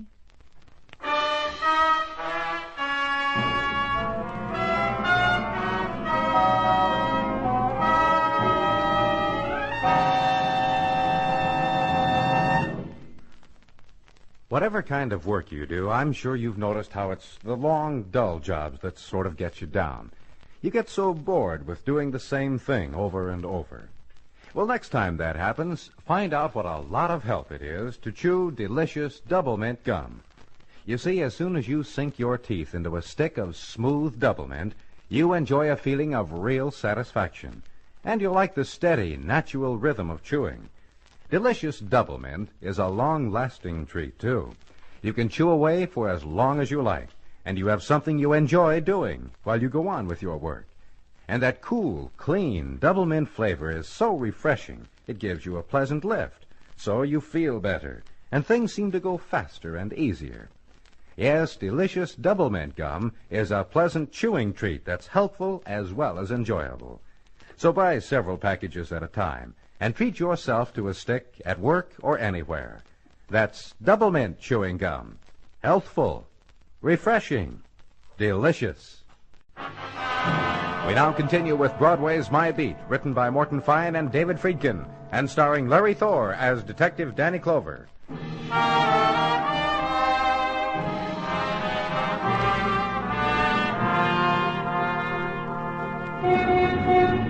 In the high blaze of summer, Broadway walks soft and slow. The dream walk, the careless walk, rhythm to a regret for things that have not yet been. Because other summers have flowed in this street, and other winds, and in their ebb, the erratic gutter dance of the litter of the season. Snapshot of the tennis girl whose hair was braided and who was summer love. Snapshot torn in half, then torn again, and once more. The phone number scrawled in lipstick on a barroom napkin that rang on emptiness. No answer, the code for last summer. But this time it'll be different. So walk into it, but soft. And at headquarters, a room of 1,000 transients. Room where interrogations are made and motives poised and concern shown. Where's Edwin? What'd you do to him? Booked him, put him in the drunk tank, Mr. Decker. A kid like that? Drinks with a lady, gets a little high, ends in a heap in a drunk tank. Too bad. Where'd you meet a boy like that? Don't get subtle with me. Don't say boy to me. I just asked you where you'd met him. On Coney. Middle of May. I was sitting there. He came up and asked if he could talk to me. I said, sure, talk to me. You kill your husband, Mrs. Decker? Just right out? Did you kill your husband, Mrs. Decker? It's going to be like that, huh? Uh-huh. No, I did not kill my husband. I don't know who did. I don't know why he suddenly got that important, so... Mrs. Decker. Let me finish. I gave the desk sergeant where I live. So if you ever want to chat some more about young men or about the dead, come around, because I'm not going anyplace. Okay? Yeah, for now. Like you said, Mrs. Decker, don't go anyplace.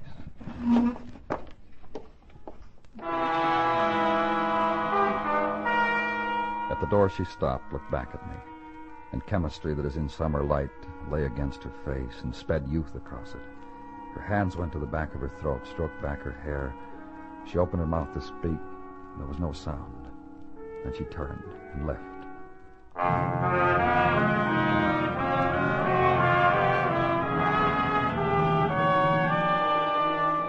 It took 4 hours to find him, to find the man I was looking for, needed to talk to. Man of all trades, man on the move, man of shouts and man of whispers, listener and purveyor of Broadway's secrets, Benny Fane. Hawaiian sport shirt, beer in hand, leaning gracefully against the jukebox of Maury's 3rd Avenue Bar and Grill. Be my guest, Danny. Take this quarter from me. Buy yourself whatever dream music your heart desires. You're doing fine, huh, Benny? Oh, Hawaiian sport shirt, free with 2-bit pieces? Hey, this shirt's a present. From whom, Benny? What are you implying, Danny? I heisted it, I crimped it off a rack at a garment center? You said it was a present. If it wasn't, would it fit so well? The shoulders through here tailored to my measure, Danny? On the insistence of a young woman who was grateful for me for... Say, you ain't been looking for me for 4 hours, Danny, just to ask how come I wear silk. No. Floyd Decker, huh? Uh-huh. Anything you've heard that... I didn't hear. I saw him. When? 3 or 4 nights ago, prior to his river bit. Well, go on. Floyd finds me by asking around by methods just like you did. Benny. No hard feelings, Danny. I'm telling you the bit. What happened? Floyd finds me, asks me where's the crap game. The big crap game. Right off, I laughs in his face. Why? Well, first, how would I know where's the crap game? Second, if I knew and such things were truly happening around Broadway, crap games, what would Floyd Decker be using for scratch, for juice, for bankroll? Floyd the beggar? Floyd the panhandler? Well, you could have knocked me down with a... Well, I'm giving you the bit, Danny. Floyd flashes a roll at least as fat as 5 G's. He let me feel it. Yeah, it was 5 G's.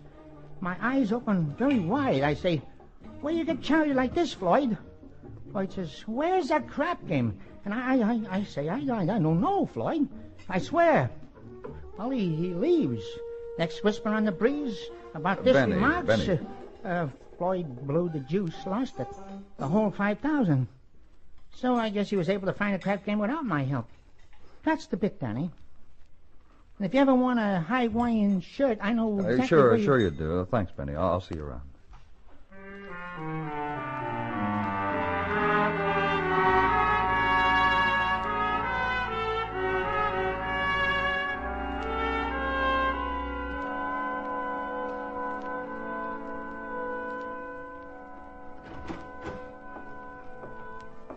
Good morning, Danny. Good morning, Gino. Early morning and already a scorcher. Gino, do something for me. Yeah. Mrs. T often says to me, it would seem, Mr. Sergeant Tartaglia, you were put on Earth for the sole purpose of doing things for your Danny Call Cole. downstairs. Get Edwin Hempel released to my custody. Have them bring him up here. No sooner said. Morning, Detective Muggerman. Pardon, but I am on a mission for Danny Clover, and the pleasantries must I be- understand, Gino. Hi, Danny. What's Gino's He's mission? bringing the Hempel kid up here. Oh, that story Benny Fane gave you? Yeah, what about it? I did what you told me. Walked Broadway, stopped a few people, asked questions. Well? It checks out. What Benny Fane told you checks out. Floyd Decker lost $5,000 in a crap game. You know where the game No, was? and I'll tell you why. Because it was explained to me by several persons at Broadway like this. The heat and the humidity, they do something to the brain cells, especially the memory valves. No one remembers where the game was, is that it? That's right. They wouldn't tell me. I brought him down here. I said, in this cooler atmosphere, maybe their memory valves would... Anyone know where Decker got the 5,000? That they don't know for sure. They don't know how a broken-down panhandling bum got 5,000 together. All they know is he lost it and left the game and... In here, Edwin. This way to see Danny Clover. Well, that's all, Gino. Thanks. Sit here, Edwin. Well, this is Detective Muggerman. Hi, Edwin. How do you feel? I asked. I heard you. Well, then answer me. How do you feel? Hungover? Dirty? Ashamed? Now you'll answer me something? What? Mrs. Decker, Alma. What did you do with Alma? What kind of... You like her a lot, don't you, Edwin? Maybe it's the wrong word. Maybe I should have said you love her. Still not the right word. Not like, not love? Give us the right word, Edwin. I worship her. I worship the ground she walks on. I adore. You know the literal meaning of the word adore? Mrs. Decker's over 40, Edwin, over twice your age. 40 years old. So she said twice as long to get, twice as lonely as... As you, Edwin? The first day I saw her, very first day, I said to myself, there's a very lonely and a very beautiful woman. She has solitude, and there is sorrow on her brow. Well, this was at Coney Island. A week I watched her. How she came to the beach in beauty, all by herself. Men tried to get fresh. She'd say something. They'd go away like their mouths had been struck. But she didn't send you away. No. And I know why. Why? Because the kind of woman Alma is. Because she saw right away I was offering my heart at her feet. And my soul. If you knew the life of sorrow and bitterness that woman had led. Tell us about it, Edwin. What it was to be married to a man who had been glorious and who was now a shell, a ruin. You mean she hated Floyd? Hated him because he was a bum, a beggar, and once he was... No, not hatred, but bound to him and chained. Because once she had been Caesar's wife, faithful and loyal. And she's still... Get off it, will you, Edwin? I didn't have my year in college, so get off it. Just tell us. It's simple, really, what I'm telling you. Alma was married to a man who was once a sort of king, who fell in favor. But still, Alma was his wife, all he had left of his riches. And therefore, Alma was unapproachable and lonely and must sit on a swarming, infested beach with a ridiculous young man who... I told her how to get out of it, though. How she could rid herself of it. Rid herself of Floyd? And I know the formula with which you gain freedom. Go on. You buy it. You get money and buy it. I told Alma, and she thought it a splendid idea and said she knew where to get money to buy herself from Floyd. There's another way to get free from someone. You mean to kill him? No. It was much simpler to buy it. Especially if he's a beggar like Floyd was, like... Yeah. You want to see Alma, Edwin? Of course. Come on.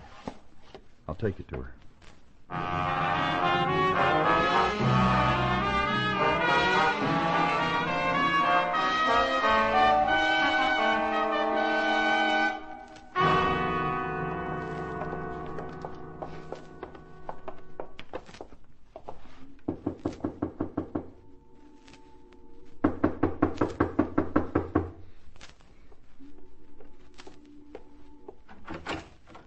Yes, Hello, dear.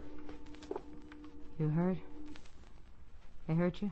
No, dear. Oh, stop that. Stop that dear business. Mind if we come in? Come on. You don't want to drink, do you, Edwin? You wouldn't let me. Would you let me? No. Just sit down. I said to you once, Danny, I said you want to chat about young men or about the dead to come around. Is that what you're doing now? That's right. Which? Both. Well, I'll sit over here and rest elbows on knees and chin in hand and listen. Edmund told me about the kind of life you had with Floyd. How he was a fallen Caesar. Ain't he a kick, that Edmund? Well, he was, kind of. Well, he was. Whatever he was, Mrs. Decker, was pretty rough, huh? Is that what you heard? But he didn't work. Yet he was a bum. Your husband was a bum, Alma. Whatever he might have been in the old days, truly, he was a bum. He went to college. He ought to know. Then how did your husband get $5,000? What? Before he died, that's the amount of money your husband suddenly had. Well? Where'd he get it? A man like him? A man like him. With his connections? He didn't have a connection in the world. The people he knew, and you say he didn't have connections. Let's try it this way, Mrs. Decker. Where did you get the $5,000 to give to your husband? Who said I gave him My tongue slipped, dear. I blurted it out. Bless your heart. What harm? No harm at all, Edwin. I wanted your heart blessed. Well, then, dear, I also told them what for. Edwin said you tried to buy off your husband. Oh, I did. I gave him the money. He said he'd never bother me again. He lost it all in a crap game. He said he was going away with the money. He could buy himself a steak and a small setup in Vegas. Instead, he finds a crap game in a garage off Broadway. When he came back here and started to plead and whine, that's when I walked in and stuck him in the back with a knife. Get him. Get the collegians. Is that the way it happened? What do you want from me? Don't you tell him anything. Listen, you, I stabbed him in the back. He wants to be a hero. Listen. What? Everything. All of it's drained away now, anyhow. He came back, he fell on his knees, and he cried like a baby. Like he's been doing ever since he's out of Leavenworth. Recalling the old days. And then he came for me. It was the scissors. Where'd you get the money? Mike Paulus. In court, I'll swear it wasn't. My husband says to me... You know what he had the nerve to say to her?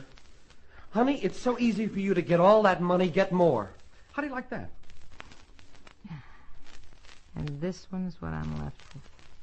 This little nothing with his 1 year at business college to buy me cheese sandwiches, to drive me around in a 29 car. Don't believe her. Oh? He wants you to know that besides the cheese sandwiches, he helped me throw my husband in the river. Didn't you, Edwin? Yes, I did, dear. Yes, I did, dear. He's what I got, Danny.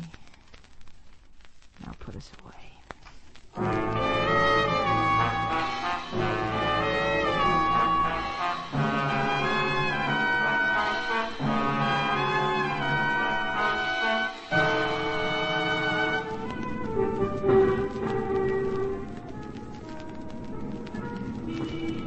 In the minutes before dawn, Broadway lies huddled in a dreamless sleep. And the silent street is a part of it. The long night, the time of no stars, and the muted wind. Then from far away, listen. The whispers gather and take away the night. It's Broadway, the gaudiest, the most violent, and the lonesomest mile in the world. Broadway, my beat.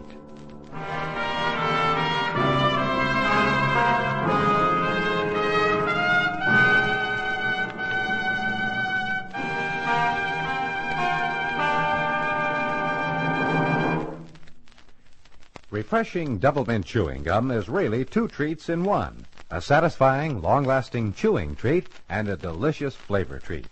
That's a pleasant combination for real enjoyment and for a good many welcome helps that mean a lot when you need them. For example, when you get hungry in between meals, chew a stick of double mint and you'll find it's easier to wait until mealtime. You see, the smooth chewing is satisfying and gives you something pleasant to do. And double mint is light and agreeable, never rich or heavy. The cool, clean double mint flavor freshens your taste and sweetens your breath, too.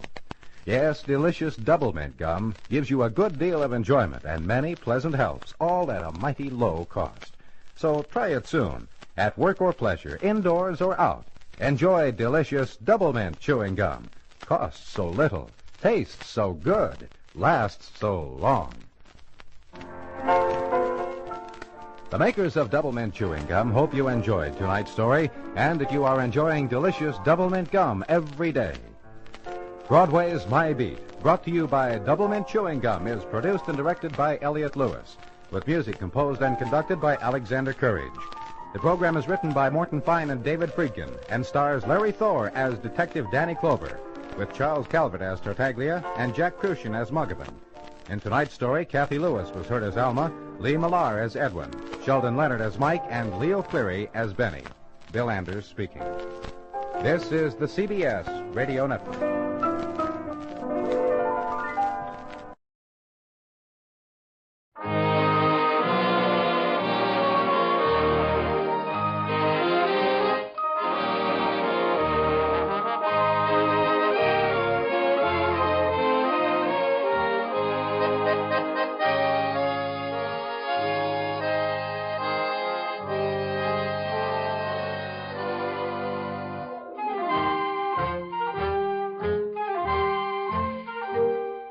Tonight, we again present the famous Mr. Chameleon of Central Police Headquarters in his famous cases of crime and murder. Mr. Chameleon, as you know, is the famous and dreaded detective who frequently uses a disguise to track down a killer. A disguise which at all times is recognized by the audience. Tonight, we give you Mr. Chameleon in The Locked Room Murder Case.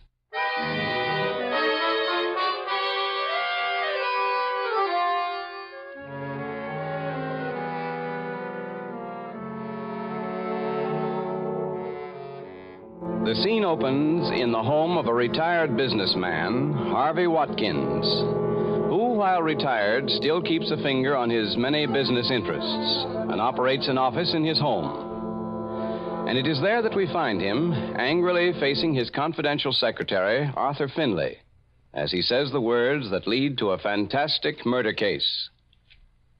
Finley, I've been going over your accounts. You're $5,000 short. There must be a mistake, Mr. Watkins. No, there's no mistake, Finley. You stole $5,000. I want it back. I've taken a lot from you, Mr. Watkins, but you can't brand me a thief. You get that $5,000 back before 3 o'clock this afternoon, or I'll have you jailed. Is that clear? Let me pay it back to you, Mr. Watkins, out of my salary. Hold out $100 every month. I said today, Finley. Get out, Finley. 3 o'clock or jail. When you leave, ask my daughter Rosalind to come here. Here she is now, sir. Oh, come in here, Rosalind, and shut the door. Yes, Father, what is it? I just gave Arthur Finley until 3 o'clock to pay back $5,000 that he stole from me. Stole from you, Father? Why, that's awful. Rosalind, there's also some $20,000 in bearer bonds missing from my strongbox. What? Do you think he stole those too, Father? No. You or your husband, one or the other, stole them. Bruce or I stole... What are you talking about, Father? I'm talking facts. You tidy up this room in the morning? That's because we haven't a maid now. I keep the whole house clean. We haven't a maid because you're too stingy to pay the current wages. Chances are you found the key to the strongbox in my room, gave it to your husband, Bruce, and he used it to open the box and nip the bonds. This is fantastic. Find that husband of yours, Rosalind. I'll make him the same proposition I made Arthur Finley. Tell him to get those bonds back to me before 3, or I'll have him jailed. But, Father... They've only been missing a couple of days. Chances are he hasn't cashed them yet. He never took them, Father. Bruce just wouldn't. You heard me, Rosalind. The bonds back before 3 or jail for the both of you. Father, think what you're saying. Having your own daughter and her husband arrested as thieves. It's too horrible. It won't be if you return what you stole from me. Here by 3 or jail. Stop slobbering, Rosalind. It's cold in here, Father. Shall I light the gas grate? You light out and tell your husband what I said. That's all you've got to worry about. All right, Father. Oh, you, Mr. Fisher. Hello, Rosalind. Your father sent for me. I'll say I sent for you, Fisher. Come in. Mr. Fisher, please intervene with Father for me. I've done it lots of times, Rosalind. What's up, my dear? Get out, Rosalind, and shut the door. Remember what I said. Yes, Father. What's happened, Watkins, old man? You look ready to break a blood vessel. Now, listen, Fisher. I'm telling you this because I'm surrounded by a pack of thieves. Pack of thieves, Watkins? You've had these ideas before. I caught that confidential secretary of mine red-handed. Stole $5,000 from me. Gave him till 3 this afternoon to make good, or I'd have him jailed. Arthur Finley, you mean? By George. I'll take the responsibility for that. I hired him for you. Forget it, Fisher. That's not the half. And my own daughter, Rosalind, and her husband, Bruce, snitched $20,000 in bearer bonds from my strongbox. What do you say to that, Fisher? What would you do about that? I'd say Rosalind is your daughter, and that to err is human, and to forgive divine. That's because you're a soft-hearted old fossil. I gave them the same treatment I gave Arthur Finley. Return what they stole before 3 or jail. No, not that, Watkins. You simply can't. I can and I will, Fisher. And I'll tell you another thing. Any of the 3, including my daughter, is capable of killing me. I know murder when I see it blazing from people's eyes. Let me try to straighten this out, Watkins, old man. Look before you leave. I am looking, Fisher. Here's a letter I've written to police. If anybody kills me, you give it to them. Or better still, stick it in the mailbox when you leave. I'll not mail any such letter, Watkins. Do as I say and don't argue with me. I won't mail it. I said to look before you leap.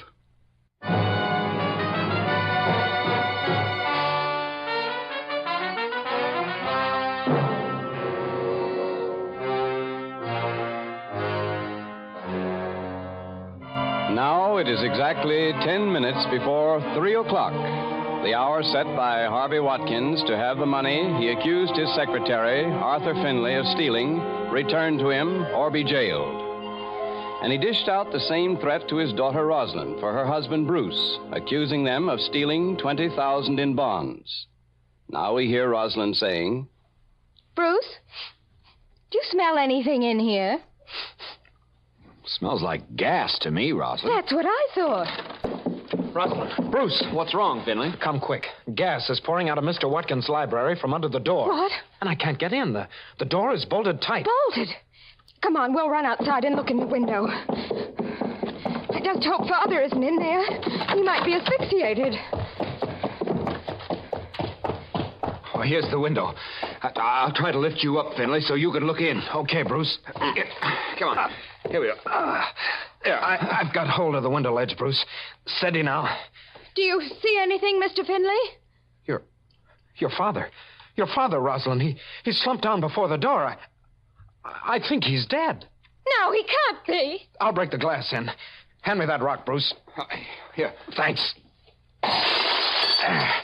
That'll let some of the gas out of the room. Is Father dead? Yes. I'm sure he is, Rosalind. Then he committed suicide. Call a doctor. I'll phone the police. Why the police, Finley? Because I think you and Rosalind killed him, Bruce. Killed him? What do you mean?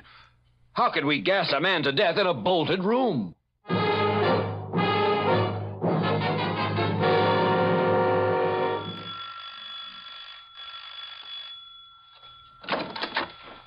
Good afternoon. I'm Chameleon of the police. You called for us? Yes. My father committed suicide. Oh, please come in. Thank you. We had your call to that effect. I take it that you are Rosalind Watkins Rogers? Yes. This is Detective Dave Arnold. How do you do, Mrs. Rogers? I can't understand why Father should have ended his own life, Mr. Chameleon. Well, after your call reporting his suicide, Rosalind, we had a second call reporting that he was murdered. I don't understand. Detective Arnold and I do not investigate suicide cases, Rosalind. Only murders. Nobody could have murdered my father, Mr. Chameleon. He locked himself in his study, turned on the gas logs in the grate, and died in there alone. The door is still locked. We couldn't get in. That's quite true, Mr. Chameleon. Oh, this is my husband, Bruce Rogers, Mr. Chameleon. How do you do, Bruce? That's the door there, Mr. Chameleon. Try it. You'll see it's bolted from inside. Well, I'll leave that to do Detective Arnold. Shall I smash it in? No, Dave. Try your keys first. Okay, Mr. Chameleon. Hey. What do you think, Mr. Chameleon? I think the door was not bolted from the inside, as Bruce and Rosalind said, Dave, but locked from the outside by the murderer. What does that mean? If your father had locked himself in, Rosalind, Detective Arnold's key couldn't have entered the lock so easily. There's no key inside on the floor, Mr. Chameleon. I can't understand this. Nor can I, Mr. Chameleon. You wait here with your wife, Bruce. After Detective Arnold and I have seen the body and looked over the murder room, we may have something. There's the body, Mr. Chameleon. Died from gas, all right. See his color? Yes, Dave. I think I'll look over the gas grate. Well. The on and off lever has been tampered with, so the gas can't be turned off. And the damper to the chimney is dead shut. And that's not all, Mr. Chameleon. This murdered man was bashed on the head before he was bumped. What do you know? I know why I never believed in locked room murder mysteries, Dave. And that most murderers are stupid people. Sure, but where does that get us? Easy. Easy, Dave. I think I hear Bruce and Rosalind talking outside. Come, sneak over to the door. If Mr. Chameleon is suspicious of us, it'll be because you told him that door was bolted instead of locked, Bruce. I know how to handle that, Rosalind. I'll tell him a few things when he comes out. Open the door, Dave. Well, Rosalind, your father did not kill himself. He was murdered. How unspeakable. Mr. Chameleon, I've been thinking about that locked door. You have, Bruce? The only person who could have locked Rosalind's father in there to die was his confidential secretary, Arthur Finlay. Really? Father gave him until 3 o'clock today to return $5,000 he'd stolen from him. And threatened him with jail if he didn't, Mr. Chameleon. That's what I was leading to. Why didn't you tell me this before? Why, I had no opportunity, Mr. Chameleon. Oh, it's the phone. I'll answer it, Rosalind. Hello, Chameleon of the police speaking. Oh, Chameleon, this is the commissioner. Oh, hello, Commissioner. Funny thing, Chameleon, but a special delivery letter just got here from the murdered man, Harvey Watkins. From the murdered man? Right. Want me to read it to you, Chameleon? No, tell me what's in it, Commissioner. Well, the letter says he caught his confidential secretary stealing $5,000 from him. Yes, I know that already, Commissioner. He also says that his daughter Rosalind and her husband Bruce Rogers nipped $20,000 in bearer bonds from him. What? Go on, please. He says he gave them all until 3 o'clock today to make good, or he'd have them jailed. And follow this, Chameleon. What, Commissioner? The letter says he's afraid the daughter and husband, or the secretary, Arthur Finley, may murder him if they can't make good. Says he saw murder in all their eyes. Well, he saw it in somebody's eyes, Commissioner. Goodbye. Bye, Chameleon. Well, Bruce, that was the Commissioner of Police. The police commissioner, Mr. Chameleon. Yes, Rosalind. And it seems I have a pretty clear murder case against you and your husband. No. No! He's bluffing, Rosalind. Don't let him frighten you. Oh, come now. You stole $20,000 in bonds and had until 3 o'clock to return them to the murdered man or jail. That is no bluff. And your wife reported a phony suicide at precisely 5 minutes before 3. We never stole any bonds from Father. That was pure imagination on his part. Oh, come on. We've got a letter at police headquarters to prove that you did. Written by your murdered father. Oh, no. No. Pull them both in, Dave. Hold them on detention. Okay, Mr. Chameleon. That's the doorbell. Let me answer it, Mr. Chameleon. All right. Open it, Rosalind. Oh, Mr. Fisher. Mr. Fisher. This is Mr. Chameleon, the detective. Tell him Bruce and I didn't murder Father. Of course you didn't, you poor child. I can explain everything to Mr. Chameleon, dear. Well, if you can, you're good, Mr. Fisher. Incidentally, who are you? My full name is Jazzle Fisher, Mr. Chameleon. And I've been the partner of Rosalind's dead father some 30-odd years. And this dear child or her husband didn't kill him. Well, whether you think so or not, Mr. Fisher, I'm holding them on suspicion of murder. You won't hold them after I tell you what I know, Mr. Chameleon. You'd be making a fool of yourself, sir. And I'll tell you why. All right. Why, Mr. Fisher? My murdered partner, Harvey Watkins, got me out here this morning. This morning? Yes, Mr. Chameleon. He was in a state of fury. Why? He told me his confidential secretary, Arthur Finley, was short $5,000 in his accounts. And he's given him until 3 today to make good. Yes, I know, or he'd have him jailed. Exactly, Mr. Chameleon. Then he told me Rosalind and Bruce here had stolen some $20,000 in bonds from his strongbox, and that he'd given them until 3 to return the bonds. That is why I'm holding them on suspicion of murder, Mr. Fisher. But they didn't steal any bonds, Mr. Chameleon. Watkins later found the bonds in one of his desk drawers. Found them, you say? Yes. Dave, look through that desk in the murder room, please. Right away, Mr. Chameleon. I don't think Detective Arnold will find the bonds there, Mr. Fisher. Not there, Mr. Chameleon? Why not? Because of a letter the murdered man sent to police headquarters. What? Did Watkins mail that letter after all? He asked me to, and I refused. He must have been completely insane. Chameleon, here are the bonds. 20,000 even. Oh, thank heaven, Bruce. That leaves us out. You bet it does, Rosalind. Thanks to Mr. Fisher. It's too early for thanks, Bruce and Rosalind. You're both still under suspicion of murder. Father's confidential secretary, Arthur Finley, killed him. I know he did. I know he did. Give me his address. Leave it to me to find out if he did. All I know is that you insisted your father had killed himself in a locked room when he actually was murdered.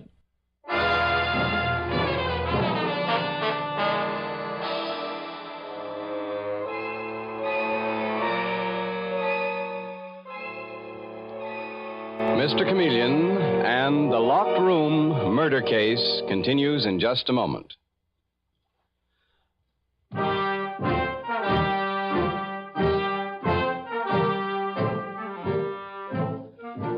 And now back to Mr. Chameleon and the locked room murder case. When Harvey Watkins, a wealthy retired businessman, is found dead in his study with the door locked and the room filled with gas, Mr. Chameleon discovers that Watkins' own daughter, Rosalind, and her husband, Bruce Rogers, might have murdered him. But now, shortly after, we find Mr. Chameleon and Detective Arnold confronting Arthur Finley, the murdered man's confidential secretary, in his modest flat. And we hear Mr. Chameleon say, "Finley, I wonder if you realize you are giving me one of the most ridiculous stories that I've ever heard. A kid just learning to walk wouldn't fall for that one, Finley. I'm telling the truth, Detective Arnold. Oh, come now, Finley. Are you trying to make us believe that $5,000 cash you've got there was lent you by a friend to make good the $5,000 you stole from your murdered employer, Harvey Watkins? Mr. Chameleon, I didn't steal, embezzle, or make off with a cent of Mr. Watkins' money. Oh, now let's not be too ridiculous, Finley. Why go back to Watkins' house to make good $5,000 you didn't steal from him? It's nuts on the face of it. I tell you, rather than get pinched for a crime I didn't commit, I borrowed the $5,000 to give Mr. Watkins. Oh, come on. I knew he'd give it back to me when he found out that my accounts were straight, Mr. Chameleon. So just as you were entering the house, you smelled gas, found the door to Mr. Watkins' room locked? That's what I said. I ran and called Bruce Rogers and his wife, Rosalind. We ran outside, and I smashed in the window and saw him dead. Why didn't you unlock the door in the first place, Finley? You had a key to the murder room, didn't you? Oh, I didn't have the key with me. I left it here. Who loaned you this $5,000, Finley? My mother. Where is your mother, here? I lied about that. My mother is dead, Mr. Chameleon. But I won't tell you where I got the money. Oh, you won't you? Never mind, Dave. Come along. We put men up for murder on less likely stories than this bird's. You can't put me there, Mr. Chameleon. I'm telling the truth. Well, I've caught you in one lie. Tell me, did Bruce Rogers give you this money? What? Him? Why, he killed Mr. Watkins himself. Okay, Finley, that's all for now. Let's go, Dave. Goodbye, Finley. But don't get the idea that I finished with you. Oh, brother, what a cockeyed story that guy gave us, Mr. Chameleon. He's near enough to the electric chair to be singed by the sparks, Dave. I'll say he is. The whole case hinges on whether his accounts on the murdered man's books were off to the tune of $5,000 or not. Yeah, I get you, Mr. Chameleon. Now, I'll get back to headquarters, Dave, and start the wheels turning to find that out. Well, what about me? Where do I go? Back to the murder house, Dave. Sneak in if you can and look for any clues that indicate who turned off the main gas line to the house, near the meter. Hey, so that's why there wasn't much gas coming out of the grate in the murder room. Oh, what a dope I am. It was probably turned off by the murderer. Afraid, perhaps, that somebody might snap on a switch or light a match and blow up the house.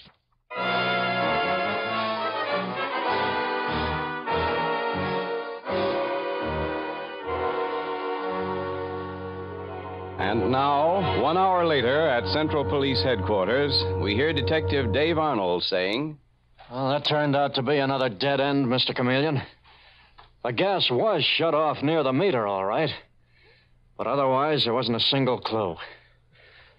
Get anything yourself on Arthur Finley's books? Well, I found out they seem to be in order, Dave. Didn't take you long, Mr. Chameleon. No, Mr. Fisher, the murdered man's partner, put me straight on that point. But, that doesn't mean that Finley isn't our man. No, but if he is, that lets out Bruce Rogers and his wife, Rosalind, the victim's daughter. Nobody's out, Dave. Well, then who did it, Mr. Chameleon? When I get out there disguised as a gas fitter named Al Hicks in the next hour, Dave... You want me to get everybody out to the murder house now? Yes, Dave. Especially Finley, the young secretary. Mr. Fisher is going to be there waiting for you. Come in while I'm getting on my disguise. I'll tell you what part you play then. Okay. But I sure wish I knew who we're coming out with, Mr. Chameleon. I think I do, Dave. But it'll take some fancy footwork to pin the killer down.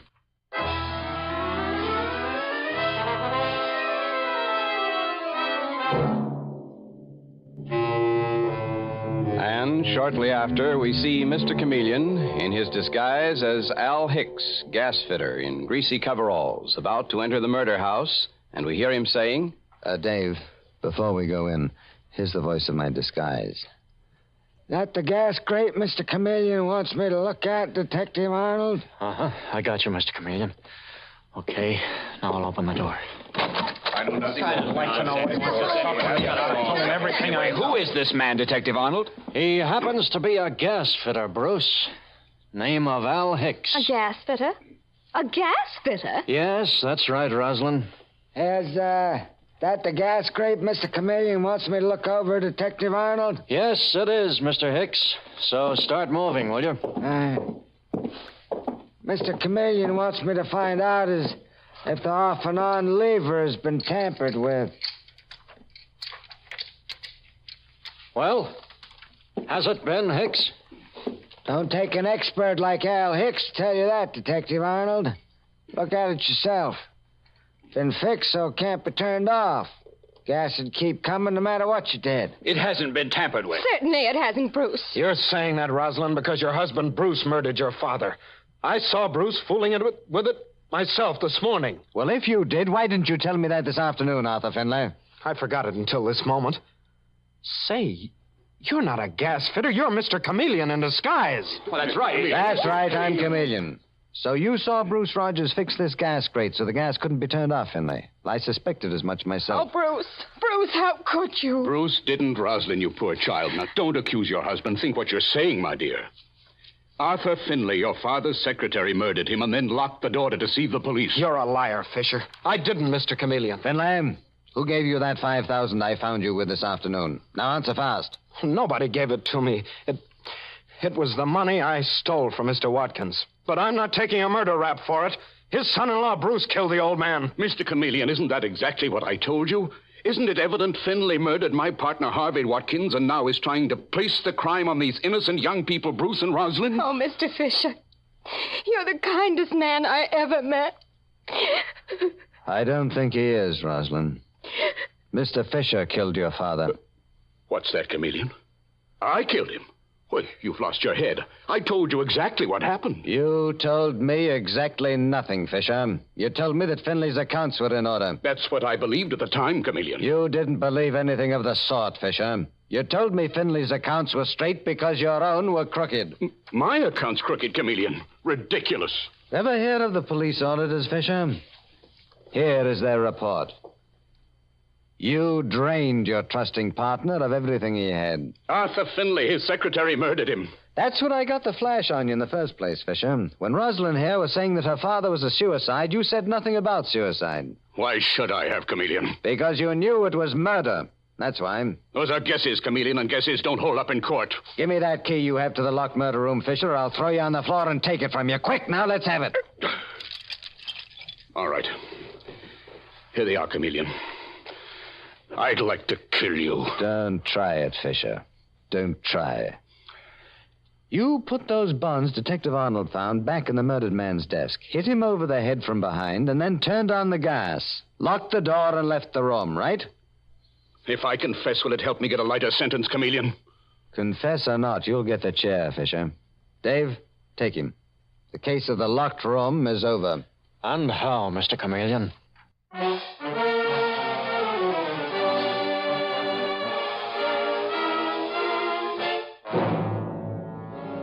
And with these words, Mr. Chameleon concludes tonight's murder case.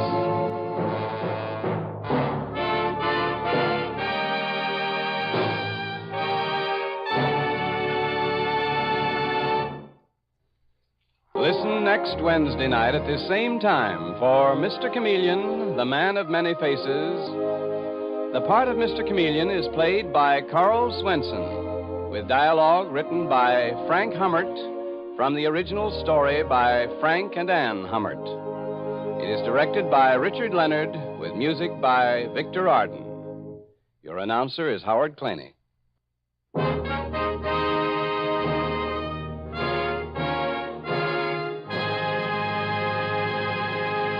This is CBS, the Columbia Broadcasting System.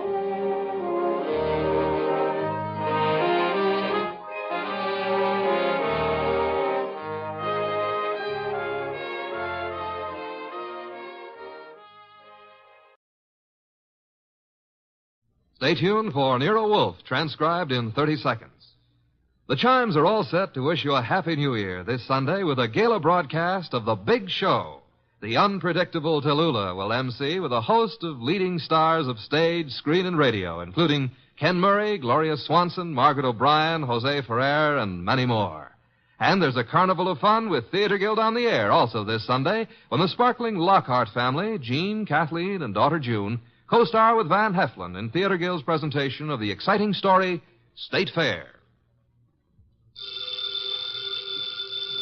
Ladies and gentlemen, the ringing of that phone bell means mystery, adventure. Nero Wolfe's office, Archie Goodwin speaking. Who? Oh, I see. Oh, and you think Mr. Wolfe might be interested in going over and... Hold on a minute. Archie, I'm not interested in going anywhere. Ill-considered movement is the curse of our times. Not to mention the mania for fresh air. Phew. Bottle opener, if you please. Here you are. But that was Zabro's flower shop, Mr. Wolf. Indeed. Got a new shipment of orchids from upstate. In that case... Mr. Wolf, remember the curse of our times? Not to mention the mania? I'll be there. He'll be there. After all, a man must risk his life sometimes.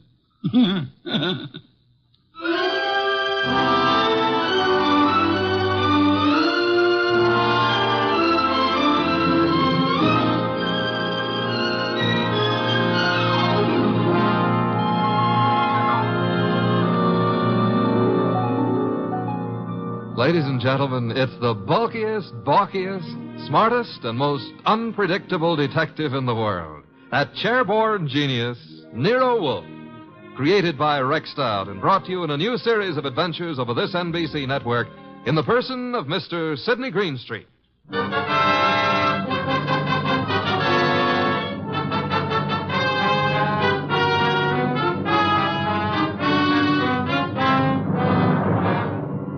Orchids don't grow up overnight. They have to be carefully planted, tended, watered, and watched. And the same thing goes for murder. Take Zabro's flower shop minutes after we got that phone call. Zabro!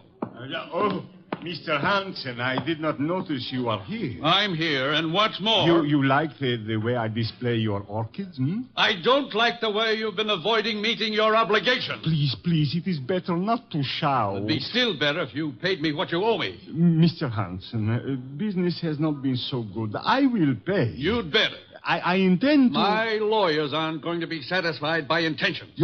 Your lawyers? I've no particular desire to own a flower shop, but it looks as if I'm going to, unless you raise some money. Mr. Hansen, I have worked years. I have given of my blood to make a success of this establishment. You cannot take him from me. You are a rich man. I intend to stay rich, too. You've got 24 hours, Zabro. A man can accomplish a lot in 24 hours. Yes, Mr. Hansen. Even maybe murder.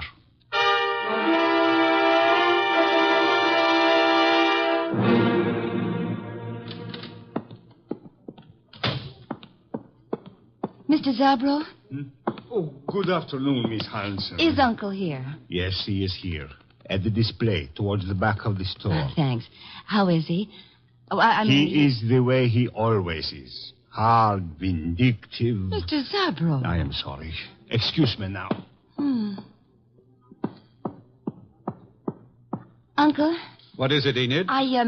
Have you seen my display? The lilies? Uh-huh. Yes, pretty. Oh, thank you. He's not here. Well, I didn't say... You didn't have to. John Arndt is not here. Why he is not here, I don't know. His job was to look after my display. Perhaps he doesn't need a job anymore. You know he does. Fiddlesticks. After all, if he marries my heiress... Uncle! My dear girl, John Arndt is a fairly capable man with orchids. Outside of that, I have no use for him whatsoever, especially in the role of your husband. Well, isn't that for me to decide? Of course it is, except that, pretty as you are, John Arndt is seeing you through a golden haze. To be precise, the money that will come to you from me when I die. That's nasty. It's the truth. Well, you can't know that. I'm going to find out. What? I saw my lawyers this morning. Among other things, I instructed them to draw up a codicil to my will. A codicil to the effect that all my money goes to you on one condition. Oh, you couldn't. I did. The condition was that you refrain from marrying John Arndt, either now or at any time in the future. Well, that's not fair. It's a very good way of discouraging Mr. Arndt. What'll you bet his ardor cools off quickly, You told him? Yes. Probably why he hasn't appeared as yet. He's sulking. You really signed that codicil? I will, as soon as the papers are drawn up. Where are you going? I don't know. I've got to get away someplace and think. Very well. Think about forgetting John Arndt. Best thing in the world for you. Uncle, do you really think you can manage other people's lives for them? I don't see why not. No? Well, people don't like to be managed. They get desperate sometimes. And sometimes they kill.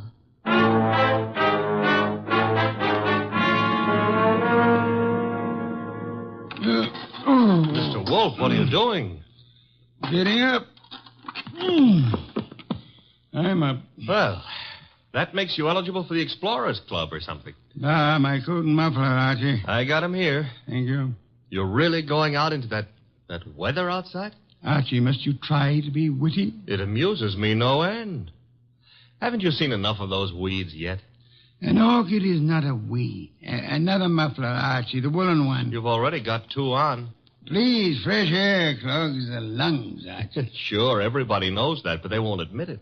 Of course not. A conspiracy of silence. Archie, I'm ready. You sure? I can see a square inch of skin showing. Come, you're driving me to Zabras. Mm-hmm. All right, careful, and take a deep breath. I'm going to open the door. You ready? Yeah, very well. Open it. Be brave, Mr. Wolf. We'll keep the car window shut, and maybe you'll make it. Careful. The risks one takes.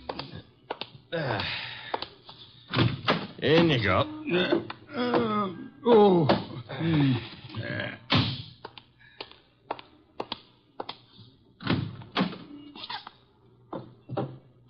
Well, okay, boss. Now, where is Zabros? 45th Street. Gee, 10 blocks. Grit your teeth, Mr. Wolf. We're off.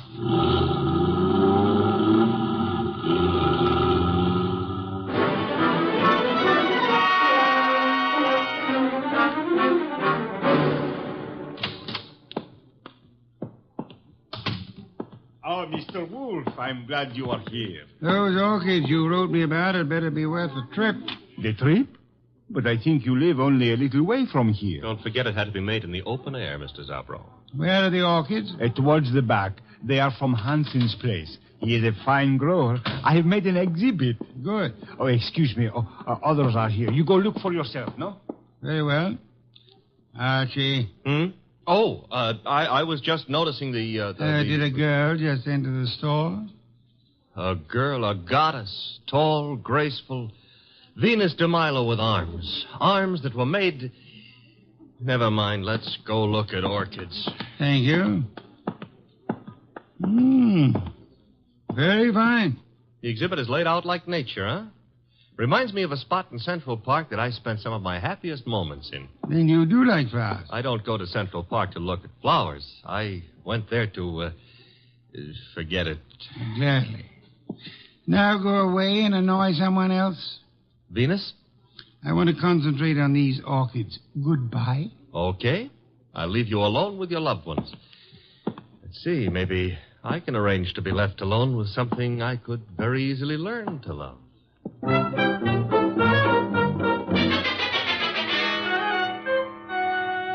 Hey, boss. Don't bother me, Archie. Oh, this is serious. There's a lily display just like this one over at the other end of the store. Nothing connected with lilies could possibly be serious. Maybe not, but there's a corpse planted among these lilies. Indeed? A lot of ferns were banked up in back of the display. I saw a foot sticking out, so I slipped back, lifted a few ferns, and found a body. Fresh? Very. The wound was still bleeding. Knife wound. Sad, very. Now run along. Well, aren't you going to do anything about it? Why should I? Anyone who'll permit himself to be found dead or alive among a display of lilies is beneath contempt. Well, maybe the poor guy didn't have a chance to crawl into an orchid display before he died. However, if that's the way you feel, I'll tell the police all about poor Mr. Hansen and let them... Who? Hansen, the orchid grower. He's one of the finest in the country. Not is. Was. Wasn't me who pushed him under the lilies. Under lilies? Bah. He would have hated that. Have you told Zabro? No. Zabro's been busy up front. Where is this display? Right along here. There's been a number of people in the store since we came. Someone else may have noticed that dead man's foot. I covered it. Satisfactory. At times you give the illusions of intelligence. Is this the display? Yep. Come around to the back. There's a little space between the back of the display and the wall. Yeah. Now, here, right under this pile of ferns... Yes, Archie? Hey, that body. What about it? It got bashful. It's gone. Indeed. The corpse was dead. Corpse is off now. Confound you, Archie. Have you been drinking too much milk again? Now, look, boss, I saw him there. The blood's still coming out of his back, and I tell you that... Let me understand you. Are you suggesting the corpse rose and walked away? No, but somebody could have dragged it away. Somebody who put it here in the first place. Pictures, no doubt. Come along, Archie. If this is some half-witted trick to distract me from the orchid... Oh, no. I never come between a man and his love. Hey, wait a minute, Mr. Wolf. Yes? Do ferns bleed? Let me see. Oh, indeed. Yes, there is blood. Fresh arterial blood on these ferns. Bright red color. Which means there was a wounded person among these lilies recently. Thanks for the late vote of confidence. Whoever killed Hanson apparently found a better place for him. Mm-hmm. Took him home to put him over the mantelpiece. Unlikely. Hanson wasn't very decorative. Okay. Now shall for the police? You have nothing to show them except a fern leaf covered with blood? No. Don't tell me you smell a fee among all these flowers. Hanson was a man I admired. Good heavens, Archie. The number of first-rate orchid growers is small enough without one of us being murdered. Mm-hmm. Unsportsmanlike, huh? Okay, we won't stand for it. What next? The body was removed from the building. How? Well, I wouldn't swear to it, but there's a window here that leads out to an alleyway. Could the alleyway be seen from the street? I don't think so. There's a bend in it. Wide enough for a car? Yep. Bring Zabro to me. Oh, don't bother. He's coming himself. Well, Mr. Wolf, what do you think of the... Mr. Wolf, I do not believe this. What don't you believe? You are looking at lilies. Not exactly. Whose flowers are these? Mr. Hansen's niece grows lilies. I see. Zabro, did you get all your orchids from Hansen? Oh, yes. He is an artist. Practically an old master at the moment. How much money did you owe him? Who tell you I owe him? You do, don't you? Well, yes. Business has not been so good. But did he speak to you? No, I guess you owed him money. But I do not understand. Was Hansen in the store today? Yes, he came. You hear us quarrel, eh? Where is he now? I do not know. He leave, maybe. I rather think he did. Zabro, who else was in the store within the last half hour who might have known Hansen? Oh, Miss Hansen was here, and John Arnold. He is Mr. Hansen's assistant, and how you say, sweet on Miss Hansen. Was she the tall girl came in shortly after we did, Mr. Zabro? Tall? Yes, I think so. Are either of them still here? No. They go. Together? Miss Hansen go first. Very well. Come along, Archie. Okay, Mr. Wolf. You will not tell Mr. Hansen you know of my debts. No, Mr. Zabro, I won't tell him. As a matter of fact, even if I wanted to, I don't think he would listen.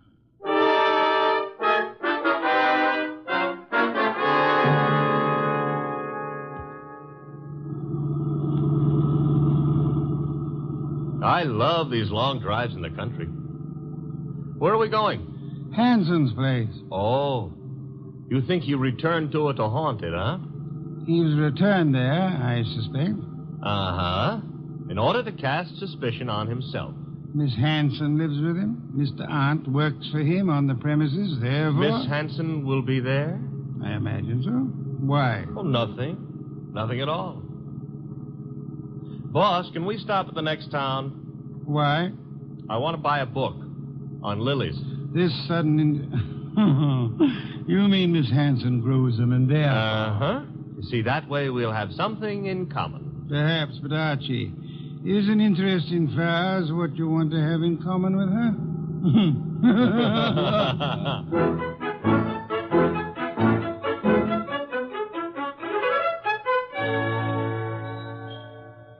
So this is the house that Orchids built, huh? Snazzy.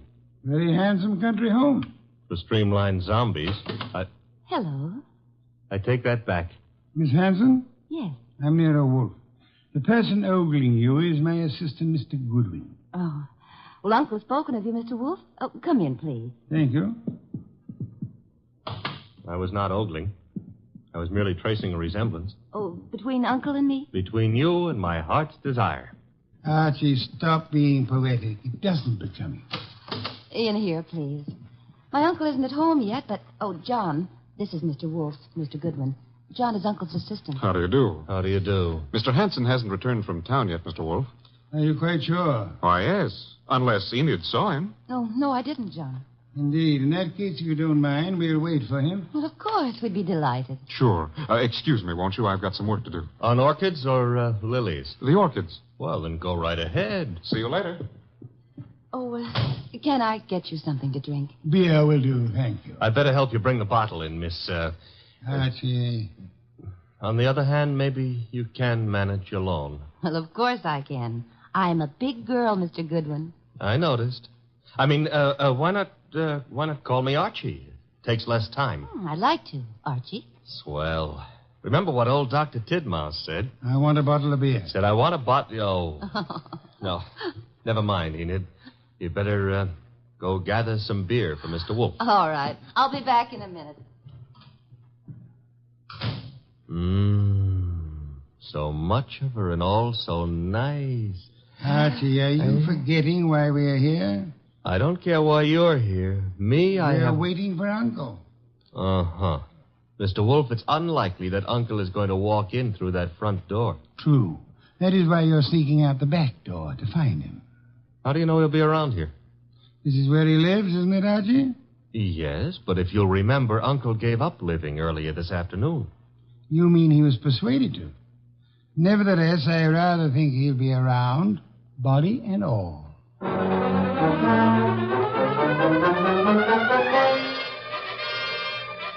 He wasn't in the house, so I tried the conservatory, hothouse, what have you.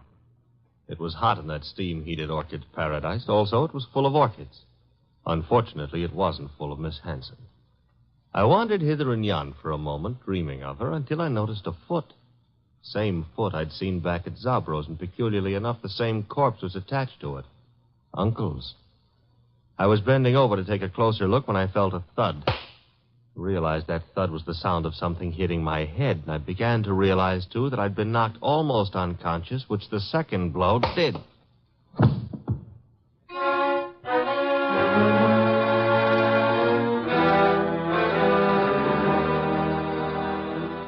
I can't understand where my uncle is, Mr. Wolf. His staying away so late is unusual, then. Of course it is. Which reminds me, Archie's been gone for several hours. Yeah. Where did he go, Mr. Wolf? To look about? Were you in the hothouse, Mr. Hunt? No, I was packing some plants. You, Miss Hanson? Well, after I brought your beer, I went upstairs and rested for a while. Why? Because if either of you harmed Archie, I shall personally murder you. Oh, Mr. Wolf. Come on, we got to find the boy. Why should either of us want to harm him? Because he probably found your uncle's body. His body? What are you... I don't understand. Mr. Hanson has been murdered. Oh no. Enid. Oh, stop that, Miss Hanson. You're a perfectly healthy young woman. There's no reason for you to swoon. Now, look here, you. Besides, I rather suspect she lost no love for him. Am I right, Miss Hanson? He was my uncle. You're aware of the fact? He opposed your marriage to Miss Aunt here, huh? That's none of your business. Which means he did oppose it. Mr. Aunt, Mr. Hanson was a friend of mine. I intend to find the murderer after I find his body. It shows a lack of proper respect to transport a corpse about the countryside. Come, both of you, we must find Archie.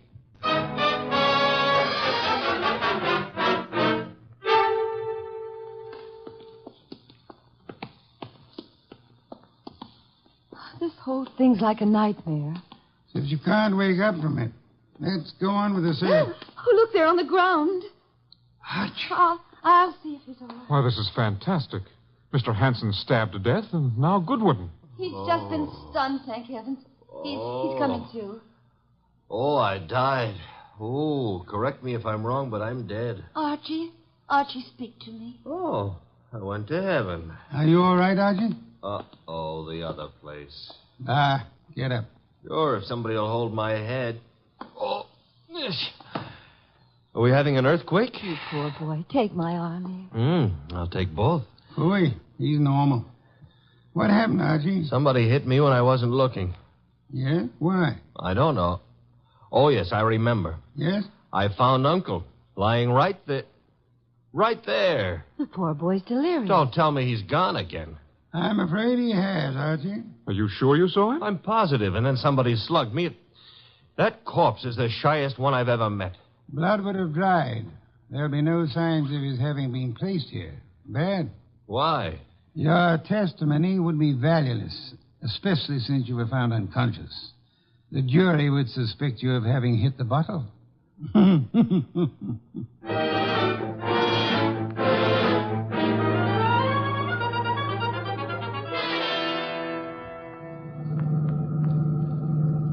Why didn't we stay the night? I'm a sick man. Enid would have nursed me. Ah, you're not sick. And I won't have you taking advantage of that girl. In my condition, I couldn't have. But maybe she would have taken advantage of me. Phooey. Is that what they called it in your day? It's Zabro. Stop the car. Okay.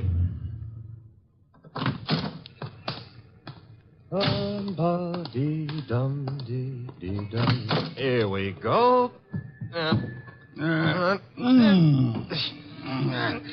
Oh, I can manage. I'm not entirely helpless. Place is closed. Dark. I was afraid it might be. Don't tell me Zabro's gone traveling, too. Possibility, Archie. You mean he killed Hanson to cancel the debt he owed him and then followed us out to the country house and dumped Hanson there, hoping to pin suspicion on Enid and John? Perhaps. Uh-huh. Slugged me when I found the body too soon, and then... Uh-huh. Guess we better get into the joint. Door's locked?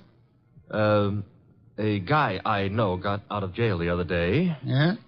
He's reformed, so he gave me all his skeleton keys. You have them with you? Mm-hmm. And we'll find out in a minute just how good a burglar he was. Very good. Will you come in? Shut the door. Okay. Now. What's that?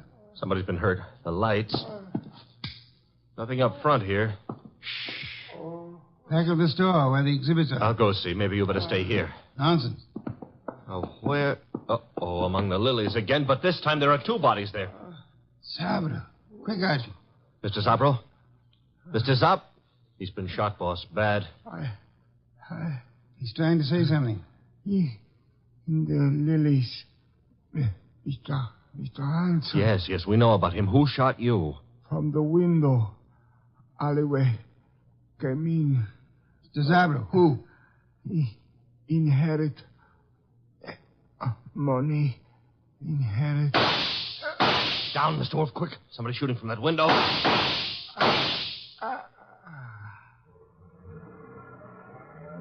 Archie. All in one piece. Are you all right?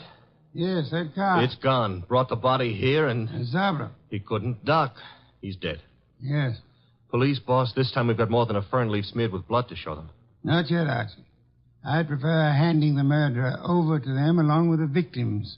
I'm going home. Archie, get Miss Hanson and Mr. Arndt there as soon as you can.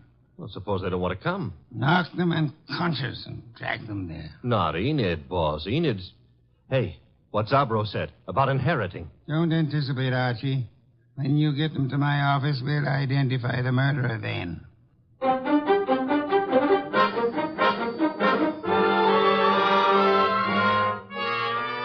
Mr. Wolf, don't you think this is all a little high-handed, dragging us here in the middle of the night? Murder is even more high-handed, Mr. Arndt. Please, John. Miss Hanson, do you inherit? Well, I guess so. I'm Uncle's only relative, so I suppose. Wait a minute, Enid. Mr. Wolf, are you suggesting that she had anything to do with this invisible corpse? The corpse is no longer invisible, Mr. Arndt. You've seen Uncle? Yes, dead in Zabro's establishment. Lying with a knife in his back in his own orchid display. Now you're trying to pin something on me. You know I set up that orchid display. Indeed. The police will be interested in that information. But he wasn't found in the orchids. He was... Yes, Mr. Arndt. He was found where? I don't know. You were about to say the lily display, weren't you? I wasn't going to say anything. You're a little late. You already informed us that you knew his body was not placed in the orchid display. How did you know? I just guessed. The jury will be very much impressed by your remarkable clairvoyance, especially since... Archie, ask Mr. Zabro to come in. Mr. Zabro? Okay. Don't bother, Goodwin. John, that gun. Shut up, you little fool. Enid's a big girl. I don't know how you tumbled, Wolf. Lucky guessing, maybe. Oh, come now. Neither of us has indulged in guesswork. You killed Hanson, placed his body in the lily display to attract suspicion towards Miss Hanson. You felt sure she wouldn't be convicted, so you were safe. She would inherit, you would marry her, a marriage which your uncle opposed. When you saw that Archie had discovered the body too early for you to establish an alibi for yourself... Then he sneaked the body out of the window into his car and then dumped it in the hothouse. For time. Go on, Mr. Wolf. He didn't intend it to be discovered there, which was why he knocked you unconscious, Archie. Oh, I'm so glad he had a good reason for it. He had a body on his hands. He decided to double back, put the body in its original place, and carry through his plan. But Zabro caught him at it, poor fellow. I thought Zabro was in the other room. Lost you, you fool. Do you think I, too, am addicted to carrying corpses about? Zabro is dead. And you've given yourself away unnecessarily. Archie? All right. Archie, quick! Let go, Edith. I've got his arm. I'll give him mine with a fist attached. Very satisfactory, Archie. Now call the police. Inform them you have 2 corpses and a murderer for them.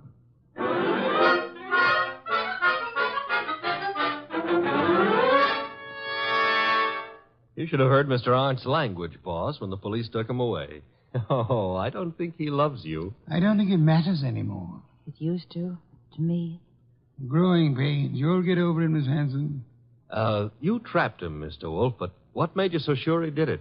At the hothouse, when you were unconscious, Archie, Mr. Arndt deplored the fact that Mr. Hanson had been stabbed in the back. And no one had mentioned how he was killed. Therefore... The reason Arndt knew was because he himself had killed Mr. Hanson. Murderers seldom get away with it, no matter how tightly they button their lips.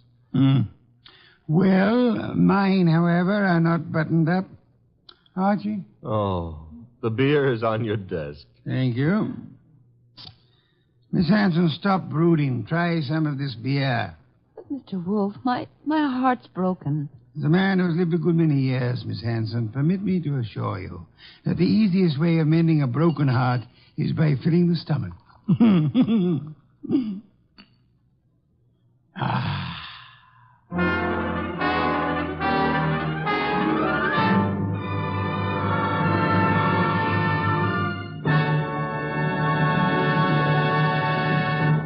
You have been listening to The New Adventures of Nero Wolfe, starring Sidney Greenstreet.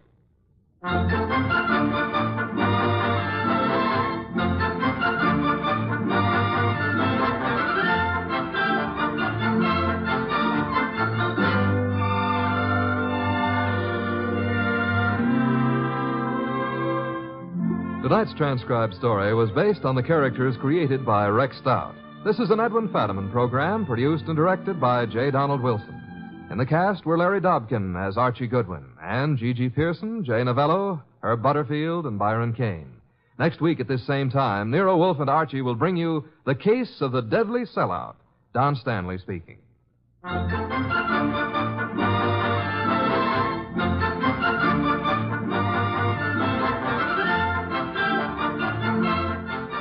Three chimes mean good times on NBC. Friday means another visit with that entertaining eating establishment Duffy's Tavern.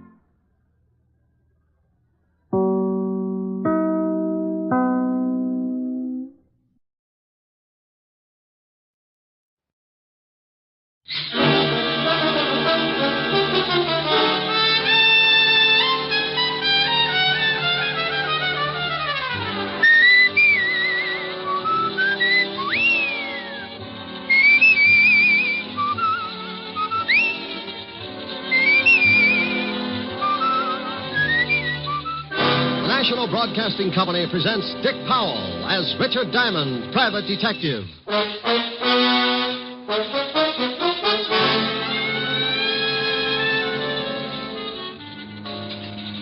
Are you Mr. Diamond? Yeah, unless there's a warrant out. Mr. Diamond, I'd like to talk to you about a man. Oh, don't look so unhappy. Can't talk about girls all the time. Mr. Diamond, this is pretty serious. I'm scared stiff of him. Why? Because he's dead. And here's another exciting case from the files of Richard Diamond, private detective, starring Dick Powell.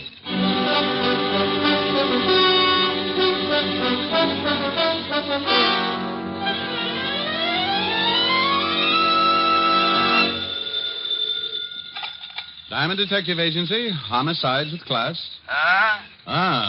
Well, that's a pretty good answer. What kind of a slogan was that, Chavez? Oh, my goodness. Sergeant Otis. That's right. Well, don't take any bets. I know a dozen people who would swear you were something else. Oh, now stop the gags. I got something important to talk to you about. I know what it is. You do? I bet you've lost your shoes.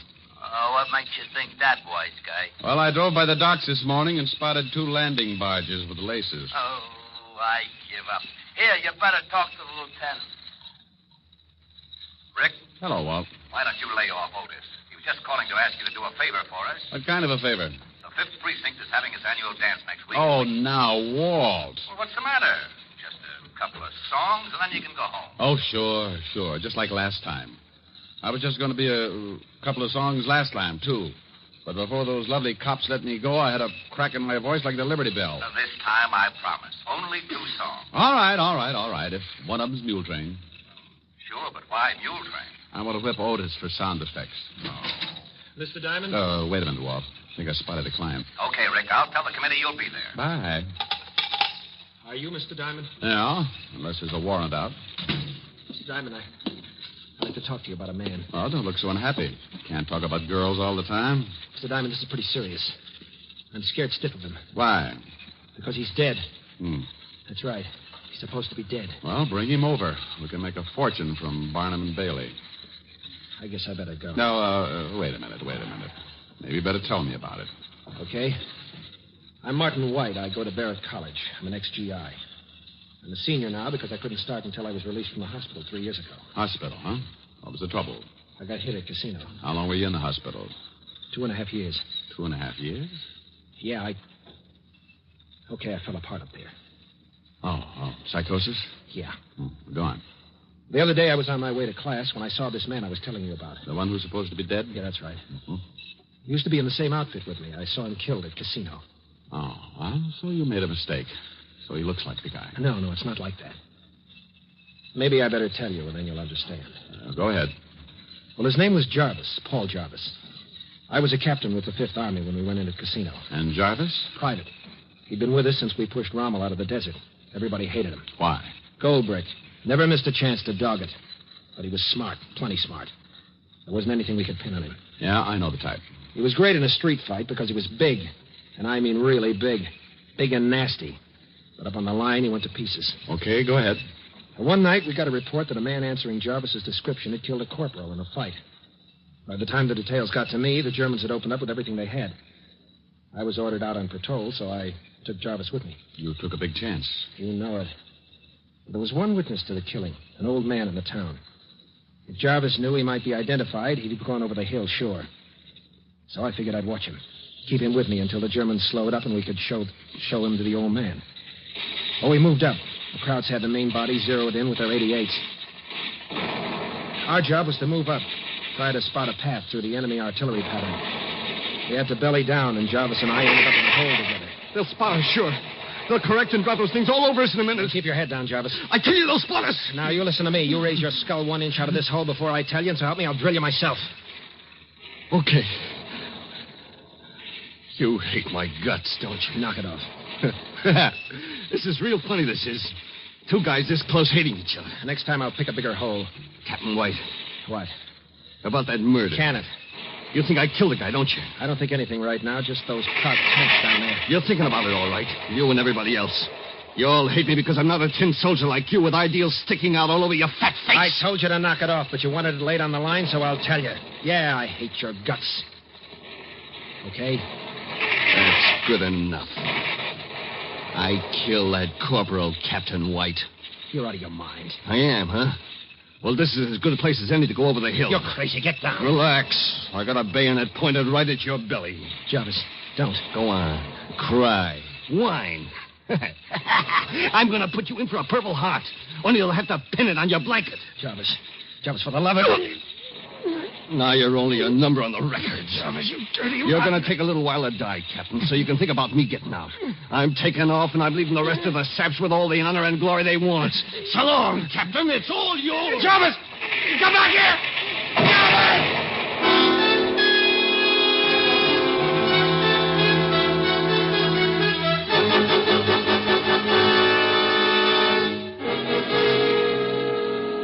Well, Well, it was one of those lucky things, Mr. Diamond. I got out. Spent a day and a night in that hole until the medics found me. What about Jarvis? I'd swear he got the 88 right on top of him. But now you think you've seen him and you're not sure. I'm not sure of anything right now. But I saw that 88 hit, and I saw Jarvis go down. Okay. Let's say you did see Jarvis. He got out some way. Looks pretty simple to me. Call up the authorities and tell them you spotted a man wanted for murder. There certainly should be a lot of guys from your outfit who could identify him. No. He's done something to his face. Maybe the shell did it for him, but I know it's him. You can't miss a guy that size. A lot of big boys. Sure, but he's got the same rotten eyes. That didn't change, and that nasty smile he gets. I'd know him anywhere. In a dark room, I'd know him. No. Well, you said you were scared. Why not go to another school? I can't. I've got a job up there, and I've got a wife and a kid. That's why I came to you. I can't go to the police. They might put me back in that hospital. They'll think I'm slipping again. Up here. Uh-huh. Well, let's say it is Jarvis. What in the world would a guy like that be doing in a college? Don't you think I've asked myself those questions? Just forget the whole thing. No, wait, Martin. Look, if I prove to you one way or another about this Jarvis, will you forget about Casino? Yeah. What name is he using? Blackwell. John Blackwell. Okay, let's go. Don't you get a fee or something? Your wife a good cook? The best. Well, I'm staying for dinner, and after you see what I put away, you'll probably wish you'd paid the $100 a day in expenses.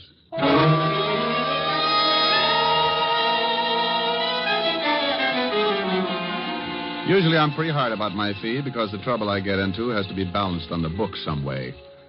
But a young guy comes in with a real problem, and old hard-headed Diamond gets a fast softening of the skull. Well, 2 hours later, Martin White, me, and my real soft skull were on the campus of Barrett College and in the converted Quonset hut the Whites called home. He's hungry, Mr. Diamond. Hiya, fella. Well, nice-looking boy. Yeah, takes after his mother. Martin, if we're going to do something about this thing, we'd better get a move on. All right, where do we start? Well, I think I'd like to look at this... what's the name this guy's using, you say? Blackwell. Oh, well, I'd like to look at Blackwell's school record. How about it? Well, I think I can fix it. Let's go. Oh, dinner's at 6, Mr. Diamond. Yeah, we eat early because I'm night watchman on campus. I go on duty at 7. I'll be on time, Mrs. White. It's Nan. Oh? Well, love corned beef and cabbage, Nan. Well, I'll walk out with you. I have to go to the store. Come on, Mr. Diamond. We'll walk Nan out across the street. Martin, look out! Oh, that idiot. Must have been drunk. Nanny, all right? Oh, sure, but you, Martin, he came right at you. I know. Mr. Diamond, that guy wasn't drunk. Yeah. Well, Nan, you think you can go to the store alone? Oh, certainly. I'm fine now. But that car... Now, come on, Martin. We've got to check those records. Well, I see you at dinner. And, Martin, you listen to what Mr. Diamond has to say. That man was probably drunk. Good girl. Yeah. What about that car? Could have been an accident. Let's think it was for a while, anyway.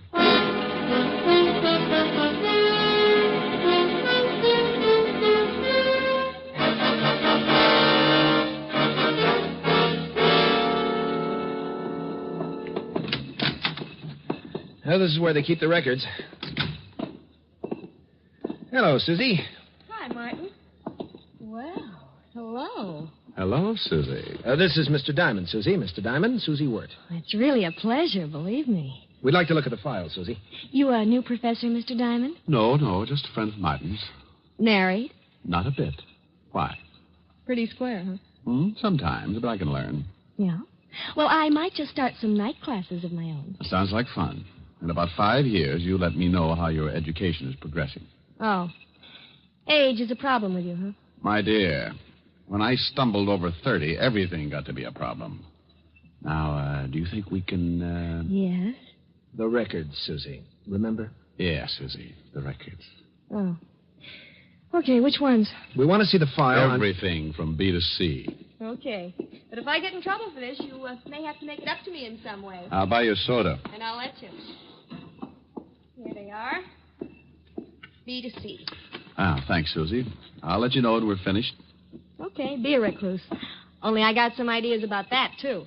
I'll be in the next room. Youth. Well, let's take a look. How come you asked for everything from B to C? No sense in letting everybody know what we're doing. If we just asked for Blackwell's file, Susie might have said something to him. Oh. Here it is. Yeah, it says here, John Blackwell, 28, resident of McAllister, Oklahoma. Hey, get a load of this. Height, 6'6", weight 240. Like I said, he's a big one. If he fell down, he'd be halfway home. Look, Martin, where can I find this Blackwell? Now, let's see. What does it say about his classes here? It's 2:30 now. Yeah, he should be in English Lit.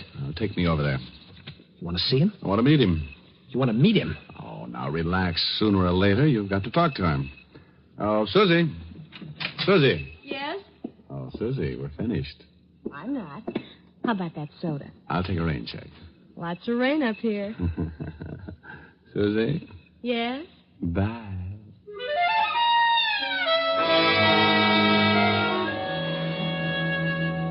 Well, we left Susie in the middle of a pout. Martin took me across the campus to another building. We went up a long hall and stopped at a door marked English Lit. Martin looked in for a minute and then pointed. That's him. That's him right there. Now, relax. Hey, he must get a bloody nose from the altitude. He's head and shoulders over the whole room. I'm sure of it. I tell you, when I get around to that guy, I'm sure of it. That's Jarvis. Get back from the door. The class is breaking up. Let's get out of here, Mr. Diamond, please. No. Now, I want you to introduce me to him. I can't. I tell you, I got the shakes. Oh, you're going to have to face it sooner or later, Martin. Here they come. Okay, I'll try. There he is. Blackwell. He sees you. Over here. Now, what do I say? Just introduce me. I'll do the rest. Yes? You call me? Yeah. You don't know me, but I understand you're a new student. I'd like you to drop by the fraternity house and meet some of the boys. Oh, well, thank you. I'd be glad to. SAE. This is Mr. Diamond, Mr. Blackwell. How do you do? Fine, thank you. You a professor here, Mr. Diamond? No, just a friend of Martin's. This your first year at college? Yeah. You're a little late, aren't you? What held you up? Service? That's right. Oh, well, I was in the Army myself. What outfit were you in? I didn't say I was in the Army, Mr. Diamond. Matter of fact, I was in the Navy. Oh. Well, Mr. White, I have to be going now. When would you like me to stop by the house? Oh, anytime. Around 6. Most of the boys are in then. See you then. Nice meeting you, Mr. Diamond. Yeah. Well? You've never met him before. I mean, here on the campus? No, why? When he left, he called you Mr. White. Yeah, and I didn't introduce myself. Well, I do know one way to clear this whole thing up. How? Fingerprints. Washington's got a record of Jarvis. If I can get Blackwell's, we can compare them. It's a swell idea, but about as easy as going after a mountain lion's molar. Oh, I'll think of something. And you go on home and stay with the wife and baby. All right.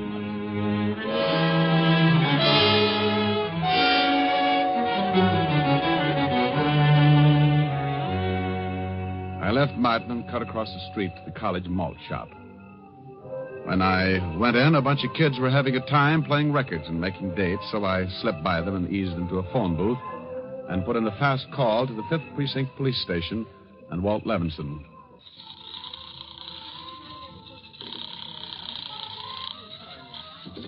Fifth Precinct, Sergeant Otis. Oh, good grief. I got the zoo.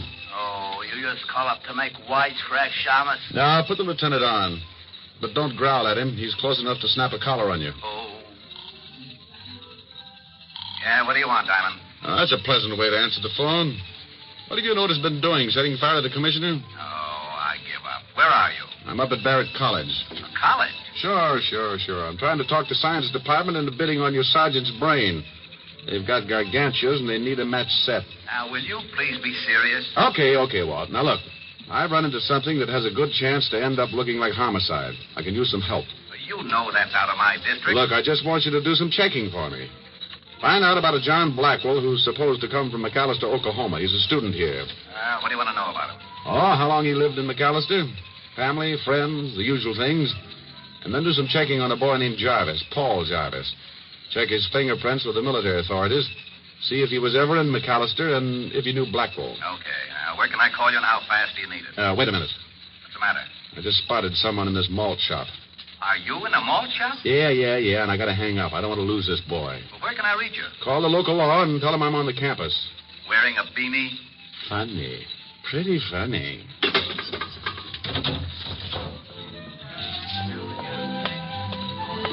Ah, Mr. Blackwell, isn't it? Huh? Oh, yeah. Mr. Diamond. That's right. Mind if I sit down? Not at all. Just finishing my malt.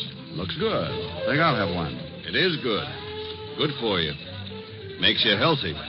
Live a long time. Well, I guess that's what we're all after. I guess so. How long have you known Martin? Martin White? Yeah. Not long. How long have you known him? Just met him today with you. Why? Oh, nothing. Wondered how you knew his name. Oh, he was pointed out. Mm-hmm. Well, I gotta be going, Mr. Diamond. This little chat has been very enlightening. Goodbye. Goodbye. For now. Hey, waiter. Huh? Oh, you want something, mister? Yeah, the small glass. Just the glass? Don't touch it. Well, what's wrong with it? Is it contagious or something? Yeah. Here's $5. Huh? Give me a napkin to wrap it up in. Oh, a collector, huh? Yeah, something like that. Okay, take it. I had a girlfriend who used to collect beer cans, but this is a new wrinkle. Thanks. Oh, it ain't nothing. Come back again, get a load of our ice cream dishes. You'll lose your mind.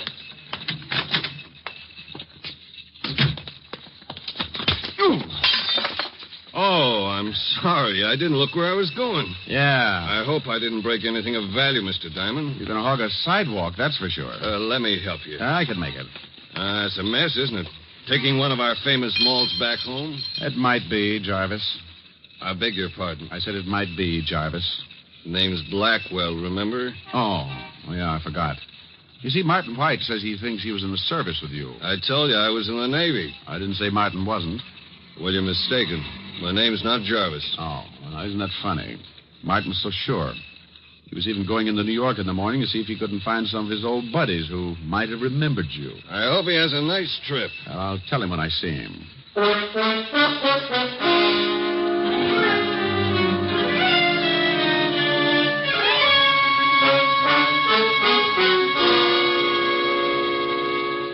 But I don't get it, Mr. Diamond. Why did you tip him? Oh, you knew it before I tipped him, Martin.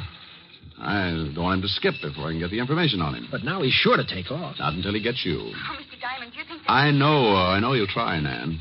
Martin is the only one here at Barrett who can actually identify him.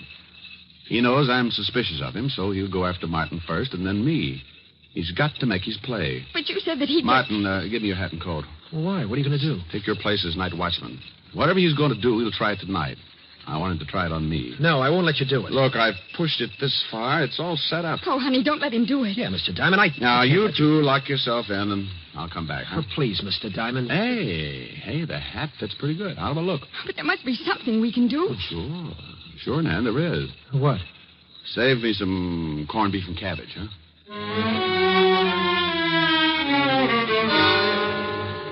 It was dark when I walked out with Martin's hat and coat and started across the campus. I had a flashlight. The night was black, solid black. But I had a feeling that sat on my shoulder and raised goosebumps.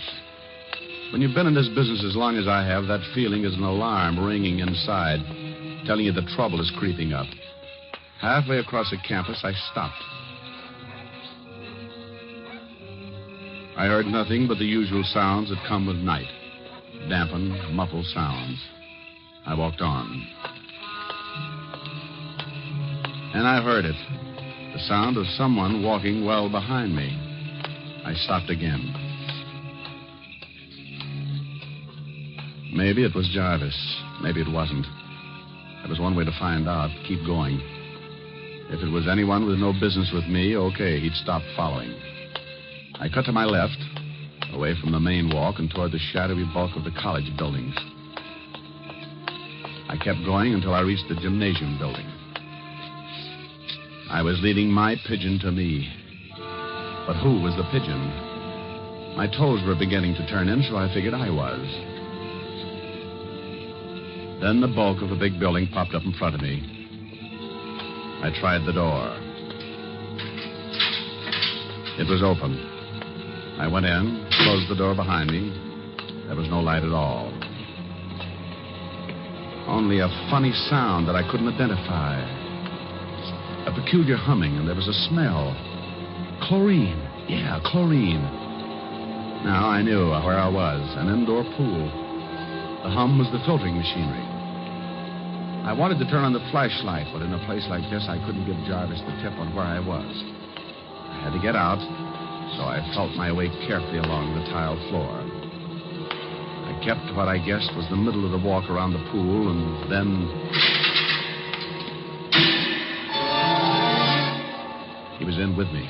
I stopped, but he didn't.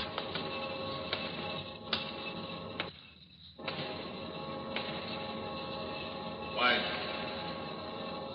White. I know you're in here. This couldn't be better. You're a sap, White, coming in here. Don't be silly, White. You know that door leads to the filtering machinery? Come on, this way. It's the only way out, and I'll be waiting for you. Okay. It's all the same whether you come to me or I go to you. Stay where you are, Jarvis. Who's that? We met before. You're not White. No, I'm not. Diamond? Yeah. Not White, and you're not Blackwell. You're Jarvis. Surprise, Buster? What's the difference? None, I guess. Where's the real Blackwell? Where you're gonna be, Diamond. Stay right there, Jarvis. Sure, and let you shoot off your mouth? All right, Diamond. It's all the same to me whether I get you first or White. I gotta do both. Now we'll see just how tough you are, Diamond. Well, the boy's got a gun. You missed, Diamond. And too bad the flash gave you away. Now I gotta do this fast. This is it, Diamond.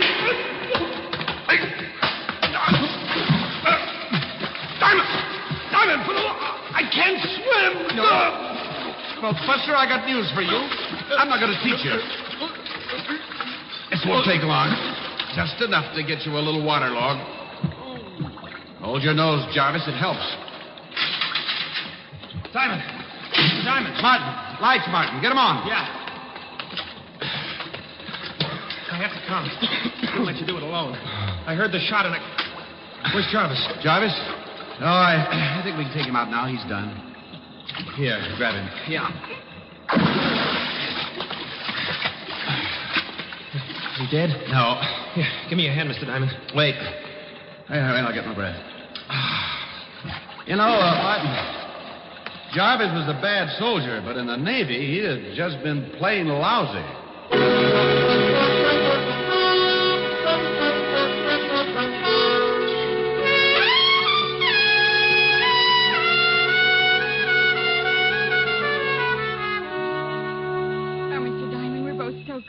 We've got to pay you something. Okay. Mail the recipe for your wife's corned beef to a gal named Helen, huh? But, Mr. Don't Diamond... forget it. Jarvis won't... he won't... Come back? Oh, no. The Army picked him up. They've got first crack at him.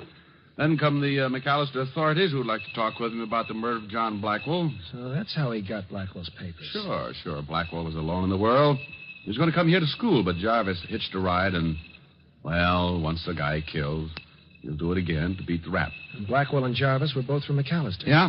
Jarvis figured this college would be a great hideout under a different name, papers all in order, but you saw him and he saw you, and that put a crimp in his plans. From there on, you know the rest. Now, I guess... Oh, I'll get it. Be back in a minute. I'll send your clothes to you when I get back to the city, Martin. No hurry, Mr. Diamond. Oh, Mr. Diamond, the phone's for you. Me? But no one knows I'm here but the McAllister police force, Levinson, Otis, Jarvis, Susie, the campus, and you. Well, he asked for you. Oh, thank you. Hello? Diamond? Levinson? Yeah. Well, what's on your mind? Are you all right? Never better. Why? Because we got the report on Jarvis. He's a bad boy. You watch yourself. Don't get caught alone with him. Oh, sure, Walt. I'll be real careful. The only place I'll be seen with him is in a swimming pool. Huh? And I'll cut the wisecracking.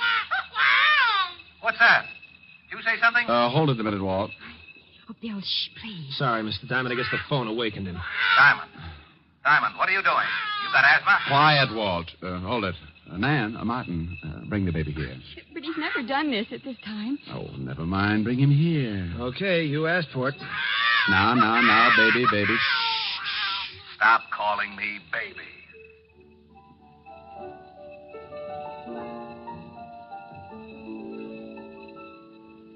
It's twilight on the prairie, and the moon will soon be high.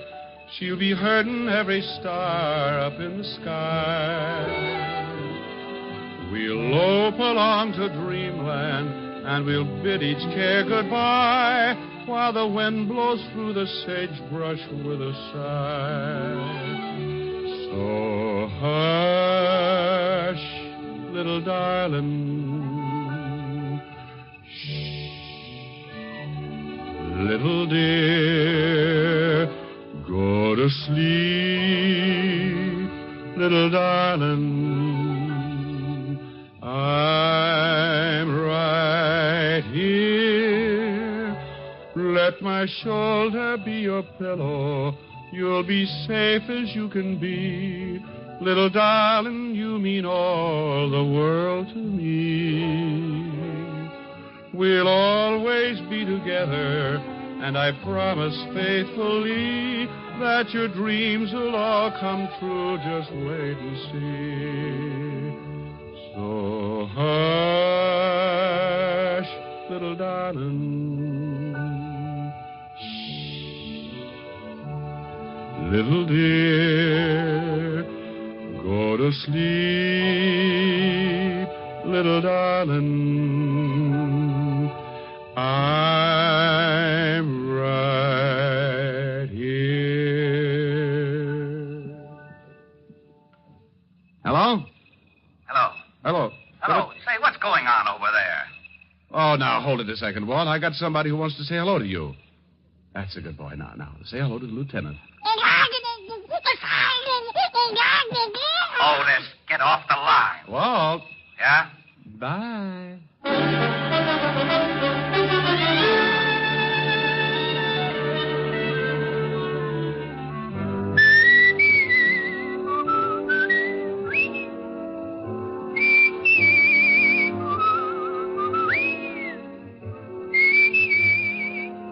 You have just heard Richard Diamond, Private Detective, starring Dick Powell.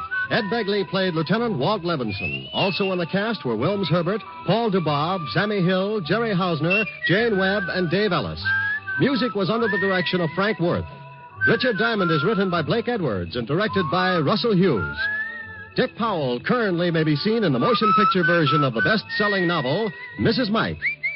This is Eddie King inviting you to be with us next Sunday at this same time when we will again bring you Dick Powell as Richard Diamond, Private Detective.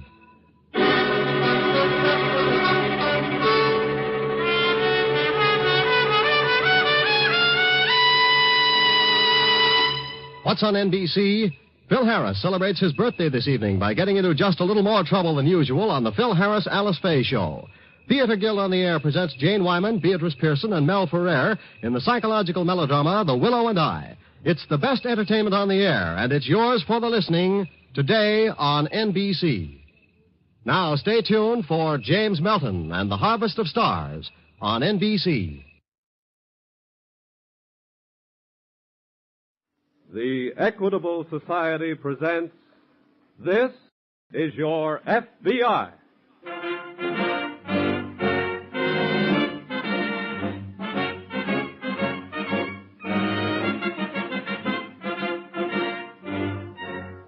This is Your FBI, an official broadcast from the files of the Federal Bureau of Investigation, presented as a public service by the Equitable Life Assurance Society of the United States and the Equitable Society's representative in your community.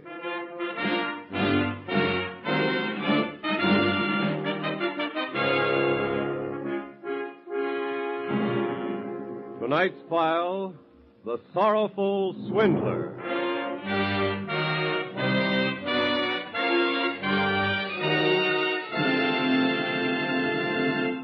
Before opening tonight's file, it is my pleasure to bring you season's greetings from the Equitable Society.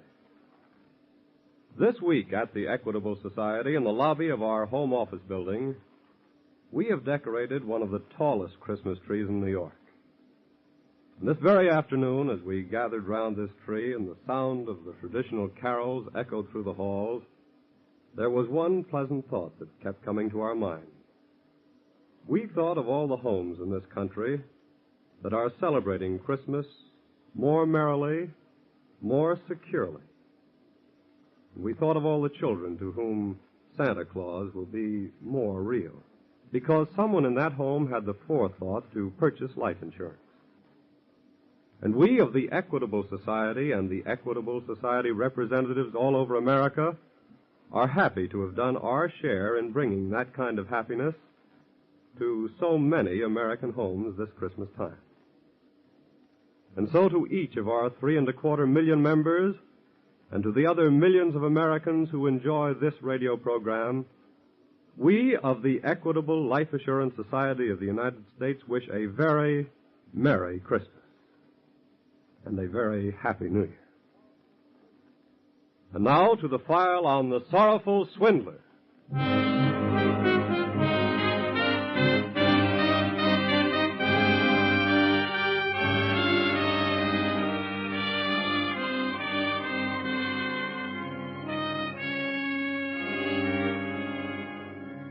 With America virtually on the eve of celebrating her first peacetime Christmas in several years, the topic of crime seems hardly in keeping with the mood of the day.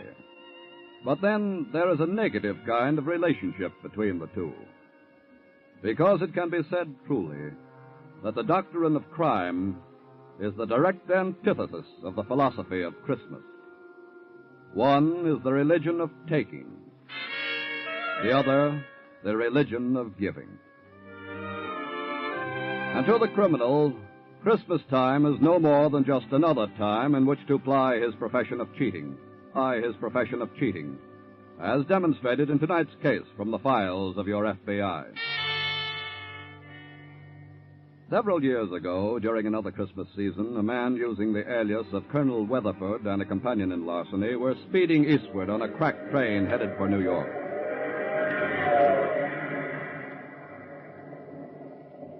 You know, Colonel. Yeah? I still can't figure out how come we leave Chicago so quick. I think, Michael, we may sum it up in one word of 2 syllables. Like which? Police. You mean they were hep to us? They would have been, Michael, shortly after that check I cashed began to ricochet. Yeah, but suppose they get an idea we caught this train and they got the New York police waiting for us when we roll into Grand Central. Please, Michael. I'd rather not have to wrestle with that remote contingency for the moment. Huh? Allow me, if you will, to revel in a vision of the unbounded joy of my dear Valerie when I show her the fruits of this little mission to the west. You ain't gonna give her the whole $5,000. Valerie has demanded a mink coat of Santa Claus. And Valerie, my dear Michael, knows who Santa Claus is.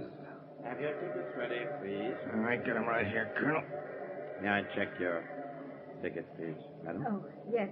Here's my ticket right here. Thank you. What time do we get to New York in the morning, Mr. Conductor?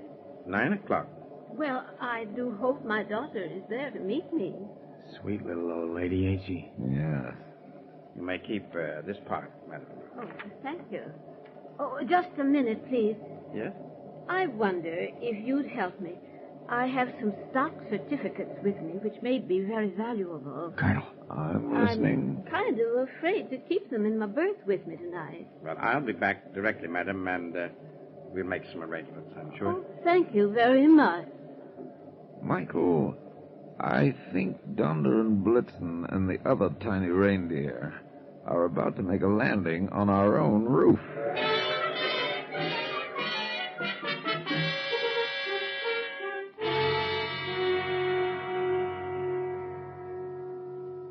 Since crime never takes a holiday, neither does your FBI. And at about the same moment that the pompous gentleman on the New York-bound train became stock certificate-minded, Special Agent Barclay in the New York office of the FBI was handed a teletype from Washington. What does it say, Alan? Well, Jim, there goes my Christmas shopping push with Marjorie today. Oh? They want us to go to work on a swindler. Oh, anybody we know? No, he's avoided federal violations up to now. Well, what's the up to now? He put over a fraudulent deal in Denver a few days ago by posing as a United States attorney. Uh-oh. He may have stopped over in Chicago, but they believe he's headed for New York. Oh, is this his home? He's got a record here. Well, who is he? Several persons, it seems. Colonel Josiah Weatherford and about 6 others. Well. Here, look this over and let's get busy. Right. While you're digesting the teletype, I'll check with the New York police. And also put a cover on railroad, plane, and bus terminals. I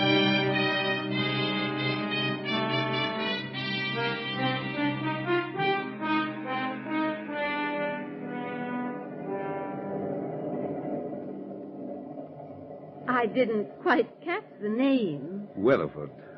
Colonel Josiah Weatherford. Oh, yes. Well, I'm Mrs. Greeley. How do you do? Will you please sit down? Thank you. I came primarily to apologize for staring at you as I did. Oh, I didn't think anything about it. You see, you look so much like my own dear mother. Oh, then I feel quite honored. She passed on last March. Oh, I'm so sorry to hear that. This is to be my first Christmas without her. It'll be most desolate. Yes, I know it will. You live in New York, Mrs. Greeley? Oh, land, no. It's too big a place for me. I'm just going there to spend Christmas with my daughter. How fortunate for your daughter. Oh, I suppose that you live in New York? Well, I sort of divide my time between Chicago and New York. I have an investment business with offices in both. Investment business, did you say? Yes.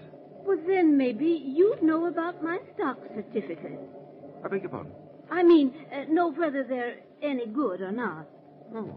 Well, I don't know. May I see them? Oh, dear. I've already let the conductor put them away in a safe place for the night. Oh. You see, I was going to have them looked into while I was in New York. I could do that for you. You see, my husband has been dead about 10 years, and I didn't know he'd left anything like that till the other day I was rummaging around in his old desk, and, well, there it was, 1,000 shares, all tied together. 1,000 shares of what? Lodestar Mining Company. What was that again? Lodestar Mining Company. That's what I thought you said. Do you know something about it? Well, it's not listed on the exchange anymore that I know. Oh, then you mean it's no good? I wouldn't say that. I want to look it up for you. Oh. You will let me serve you on this, won't you? Oh, I'd be very glad if you would. Especially since that's your business. Well, now, you just leave everything to me, and I'll be talking to you again in the morning before we get off the train. Oh, thanks. Oh, thank you so much. Well, how'd you make out? Santa Claus is not merely knocking at our door, Michael. He's trying to break in with a pack full of gold.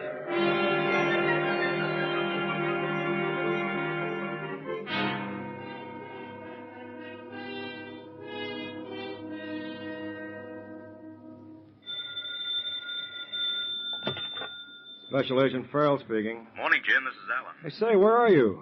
Grand Central, waiting to cover the Manhattan Limited when it gets in. Good. I was just going to have to hop over there myself. What's up? Well, Weatherford's on that train. How do you know? A teletype just came in from Chicago. He passed a bad check there yesterday. And the ticket agent at LaSalle Station remembers selling Weatherford and a man with him space on the Manhattan. Then I better run. It's about to pull in. Right.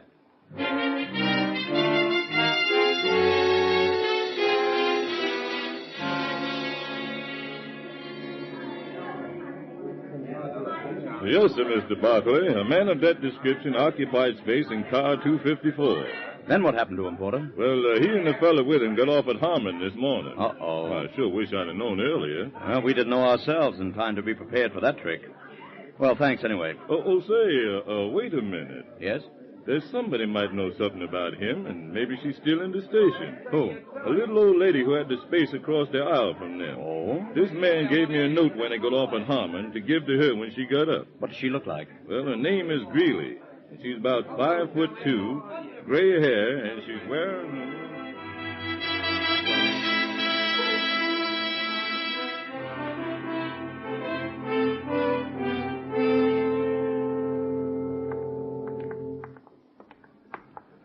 Michael. Yeah? Valerie's waiting in the apartment here for me. I prefer to see you alone. Yeah, I prefer the same thing. I'll wait for you downstairs. Splendid. Valerie? Valerie? I'm in here. Valerie, my darling, come here. Wait a minute, not so fast. But, my dear, aren't you glad to see me? I don't know. How was your trip? How was it? Look, my sweet. Here. $5,000. Let me see one of the bills. They're genuine, every last one of them. Oh, my darling, I am so glad to see you. I have missed you so much. And now I can go right down this very day and get my mink coat. Oh. Well, you see, Valerie... What's the matter? Well, naturally, you're going to get the fur coat, Valerie. That's right. But tomorrow will be ample time. What is, my sweet? I'm waiting for the hook. What is it? I merely want to retain possession of the money for the balance of the day. Go on. For $5 a share, darling, I can pick up 1,000 shares of Lodestar mining stock from a party who doesn't know their true value. Have they got any true value? Have they? Lodestar merged a few years ago with Rocky Mountain.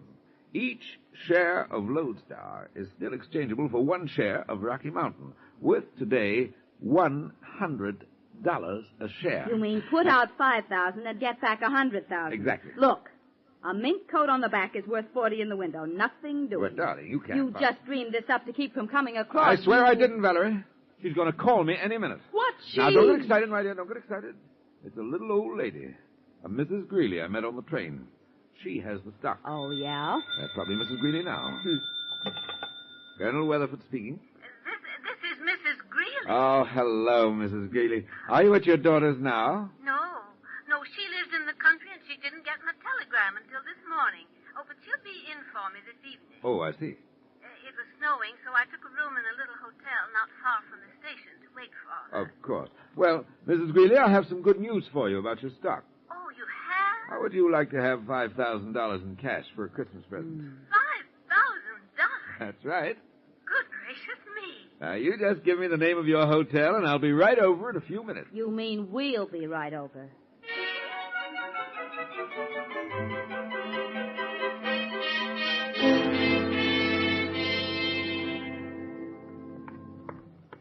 Alan. Yes, Jim. Well, I mushed over as soon as I could. Good. I think this is our best prospect of getting a line on Weatherford.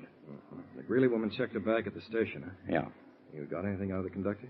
Mrs. Greeley gave him what she said was some stock certificates to keep safe for her last night. Oh? Weatherford was across the aisle and saw it all. I see. 10 to 1, he's trying to pull a swindle on her for that stock. Well, I hope she comes back for her bag before the job's done. Yes, but she checked it 2 hours ago. And a lot can happen in 2 hours.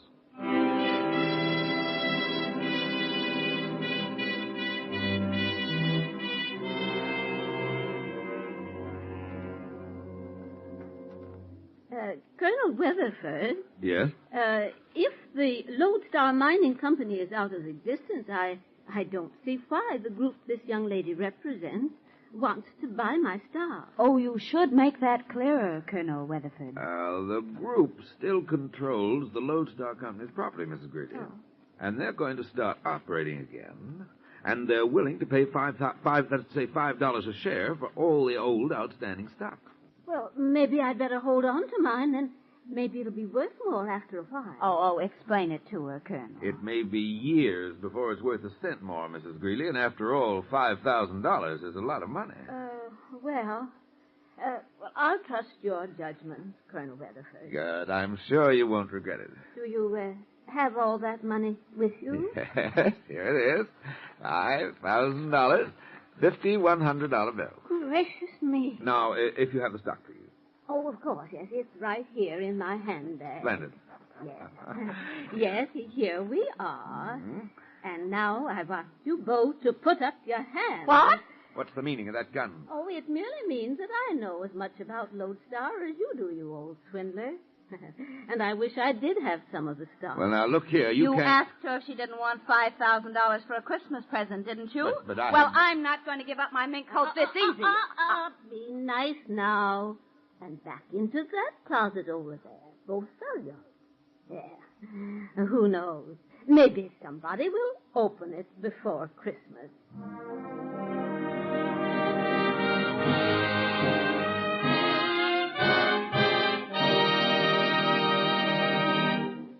Crooks don't qualify as men of goodwill, do they?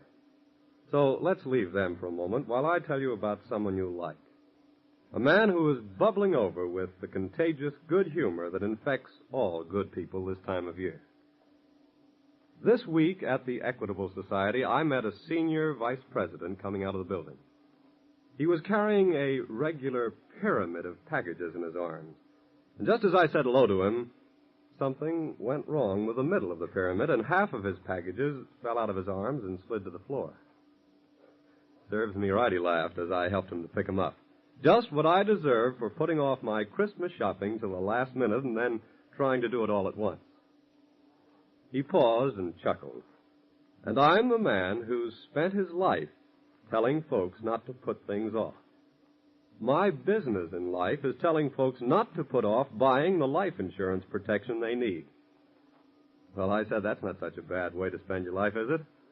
He smiled and answered, saying, yes, there are a lot of people in this world who are much happier right now because someone from the Equitable Society kept urging a husband or father not to put off buying life insurance.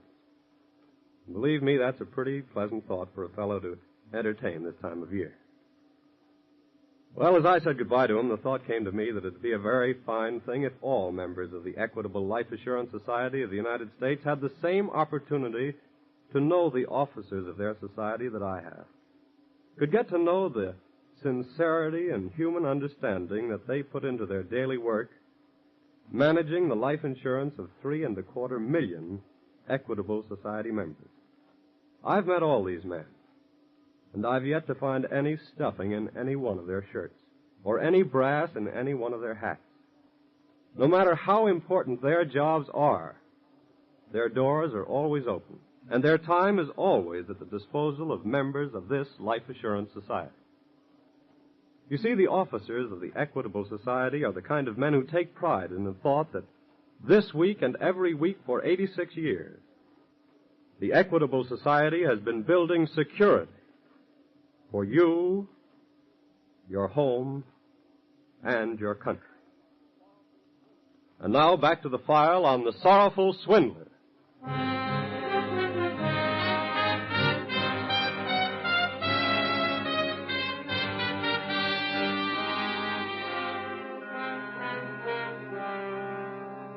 There is a saying that no one is so easily swindled as a swindler, and the victim, intending himself to commit a crime, can ill afford to complain to the law.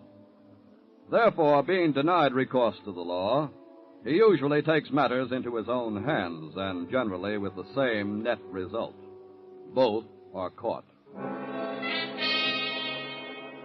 At the moment, however, the little gray-haired confidence woman is trudging through the snow away from the hotel with $5,000 in $100 bills, while behind the locked door of the closet in the hotel room. But, Valerie, darling... Don't darling me, you financial wizard. Nagging me is not going to get us out of here. You just be glad it's a closet where there's not room enough to swing at you. Michael's waiting just outside the hotel. Sure, probably building a snowman. But he's surely seen the woman leaving by herself. Oh, of course, of course. He probably helped her across the street. You'd think he'd suspect something and come up here to see about us. Oh, no, that calls for thinking. Valerie, if you'll help me push against the door just once more, I'm sure we can force it. I should knock myself out getting you out of a closet. Look, you're in here, too. You got us in, you get us out. Well... 5,000 and get back 100,000. Please. Can't miss. It's a sin. Oh, for heaven's sake, Valerie, shut up. Come on. Let's get out of here quickly. Wait a minute. Now, I'm warning you. I'm getting a mink coat tomorrow, or else. Or else what? Or else the police are going to learn where you got that 5,000 in the first place. But, Valerie, darling, you can't... You heard me. It's the mink or the clink.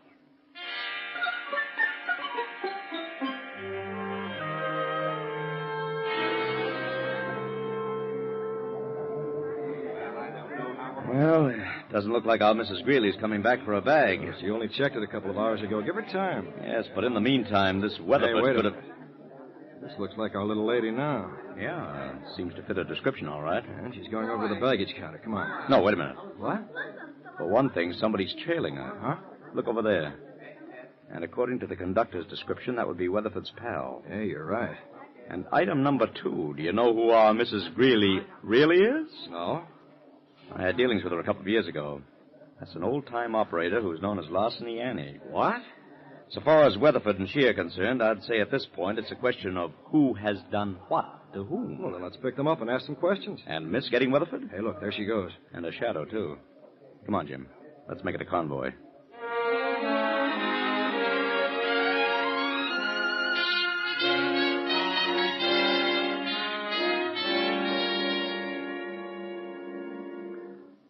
What good is it going to do to come back here to the apartment? Michael wasn't in front of the hotel, was he? So what? Darling, please. Patience and fortitude. Probably saw the woman leave and suspect... Oh. Just a minute. Hello? This is Mike.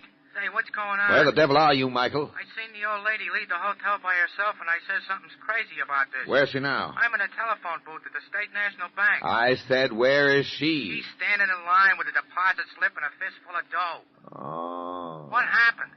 We've been robbed, Michael. Yeah? Don't take your eyes off her until she holds up somewhere, and then call me, do you hear? Sure, If you slip up, Michael, it'll be a cheerless Christmas for you and me. What do you mean? Did you ever spend Christmas behind the bars, Michael? Not yet. Then do what I tell you, or you will.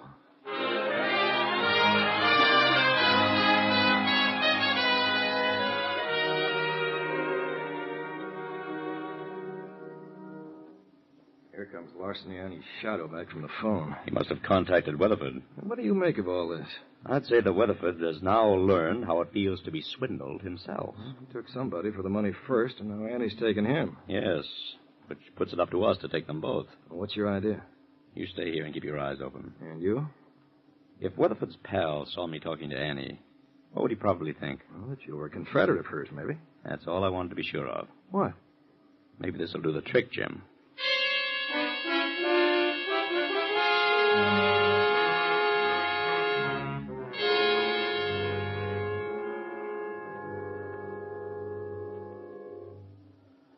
Come, darling. Let me help you trim the Christmas tree. You better get out and trim somebody for that mink coat. I tell you, I'm waiting on a telephone call from Michael. I'm surprised he can even use a telephone. You should not disparage Michael's intelligence, my dear. Ha! Providence beat me to it. Michael is a simple soul, but a loyal one with a great amount of common sense. And on occasion displays a flash of superior intelligence. Maybe you ought to be working for him then. May I fix your cocktail? No, and don't try to soften me up because I'm... Yes? It's me, Colonel. Well? I done what you told me. Where is she? You better meet me quick, corner of Madison and 91st. There are 4 corners, Michael, you know. Yeah, but I'll be standing on just one of them, boss. East side downtown. You better hurry. I'll be there right away. You mean we'll be there? Then come on quickly, my dear. Now you shall have that mink.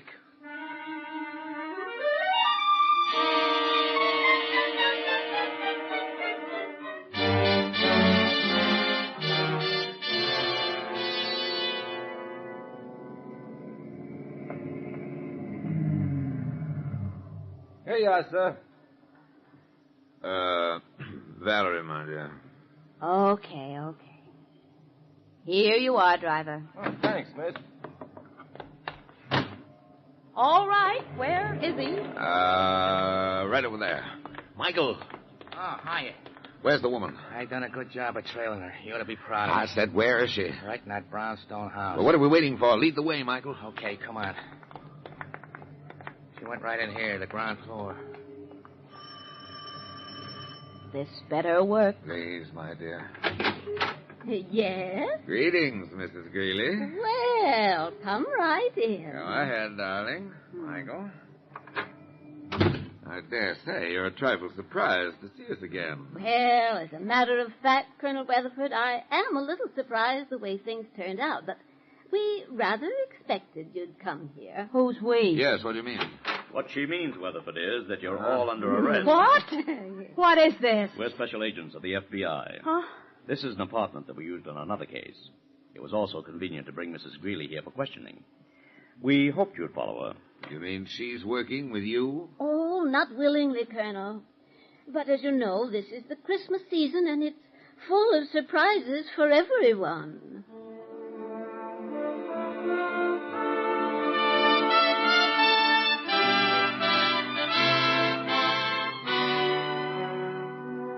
And now, your FBI, would like to take this opportunity to wish for all of you a Merry Christmas and a happy, peaceful, and prosperous New Year.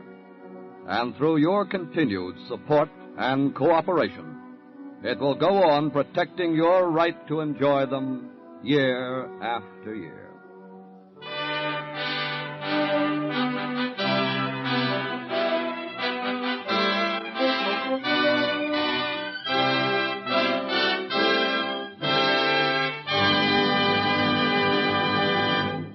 Before we tell you about next week's thrilling case from the files of your FBI, a word about a man worth knowing. To your FBI, you look for national security, and to the Equitable Society for the financial security of life insurance.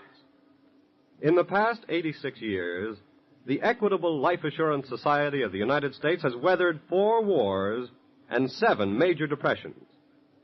During that time, over $5.5 billion have been paid to policyholders. This tower of strength, security, and stability is represented in your community by a man whom hundreds of your fellow citizens know as their good friend, the Equitable Society agent, who, like your FBI, is dedicated to the protection of you, your home, and your country.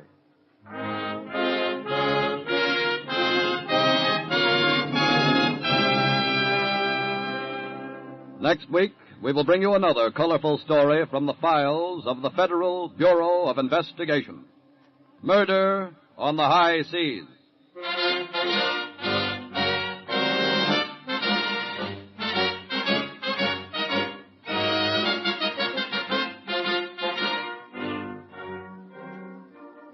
The incidents used in tonight's Equitable Society's broadcast are taken from the files of the Federal Bureau of Investigation. However, all names used are fictitious, and any similarity thereof to the names of persons living or dead is accidental. Programs in this series of particular interest to servicemen and women are broadcast overseas through the worldwide facilities of the Armed Forces Radio Service. Tonight, the music was under the direction of Frederick Steiner, the author was Frank Ferries, and your narrator was Dean Carlton. This is Your FBI is a Jerry Devine production. Now this is Carl Frank speaking for the Equitable Life Assurance Society of the United States and the Equitable Society's representative in your community, and inviting you to tune in again next week at this same time for This is Your FBI.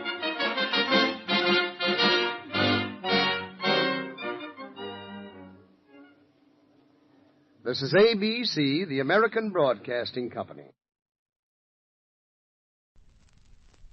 After all, a girl might expect almost anything on a second honeymoon. Anything. But murder.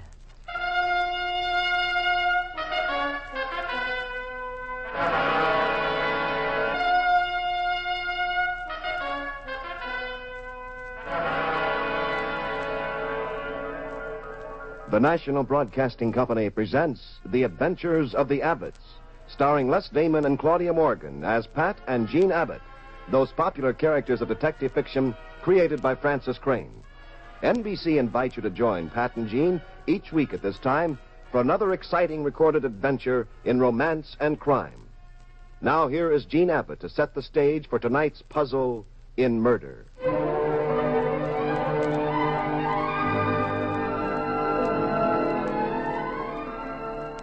Pat and I had left San Francisco, our hometown and headquarters for Pat's business as a private detective.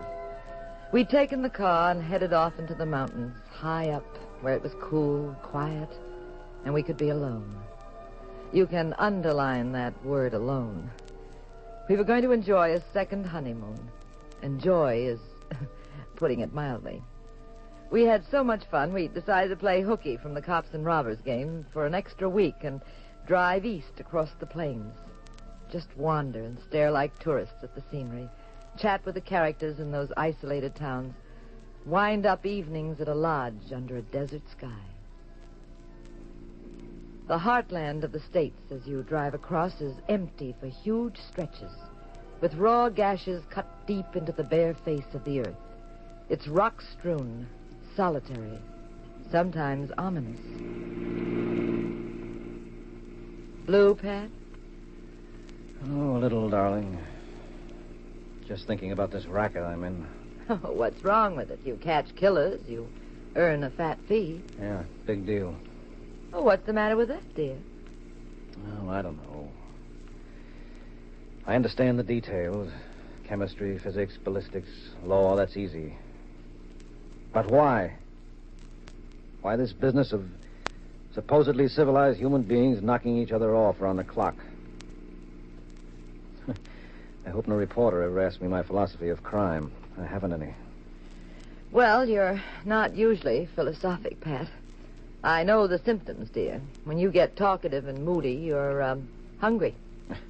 Maybe. Look, that sign. Where? Oh, we just passed a sign. It said, approaching Carville. How's for stopping there and having a steak? Okay. Carville. Carville? You know the town? Oh, yeah, now I know. Larry Martin works here. Well, who's Larry Martin? He's a newspaper man, friend of mine. He used to work in San Francisco. Now he's managing editor of the Carville Register. We look him up. Oh, that's a novelty. What is? An old friend of yours turning out to be a man instead of a gorgeous woman. Dull, huh? Oh, no, not for me. Maybe for you. You used to know women, brother. Please. My wife is around. Oh, sorry. What kind of guy is Larry Martin? Oh, he's a crusader type. He used to say, I may be a starving newspaper man, but I take no applesauce from anybody. Sounds corny, but he meant it. He's out of date, but wonderful. You like him. And yarns. Oh, that guy will spin them all night. People he's met, impressions he's had about life. Well, let's not get too enthusiastic, pal. We'll end up killing a whole evening with him. And this is our second honeymoon, remember? Oh, no. Later on, you'll have to do something to remind me of it.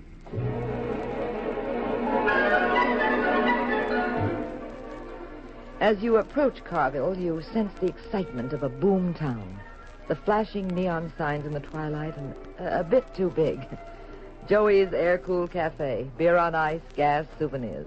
The field hands dismount from their horses to play the pinball machine in the lobby of a cheap hotel. The newly made signs are crude with staggering prices. Shave, $1.50. You tense a bit coming in over the railroad tracks and the highway. For you know a boom town often has a rough crime rate, too. Carville was a mining town before. The wooden arms of the old dredges and cranes loomed up against the dark sky, like gallows.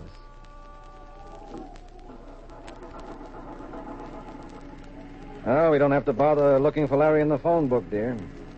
See the little two-story building over there? Carville Register. Oh, fine, Pat. Oh, there's a parking spot. Uh-huh. I used to tell Larry... But don't turn around, dear. Huh? Just park quickly and quietly. Why, what is it? A staring contest. First, that cop glared at us for no reason, and now there are two men behind us staring. Oh, so what? It's a small town. We're strangers. It looks like they hate you before they met you. It gives me the shivers. We raced up the rickety stairs of an old building. We found Larry Martin, the newspaper man. He was surprised and happy and insisted that we walk around with him and see his presses and teletypes. Then we went to dinner at a roadhouse on the state highway.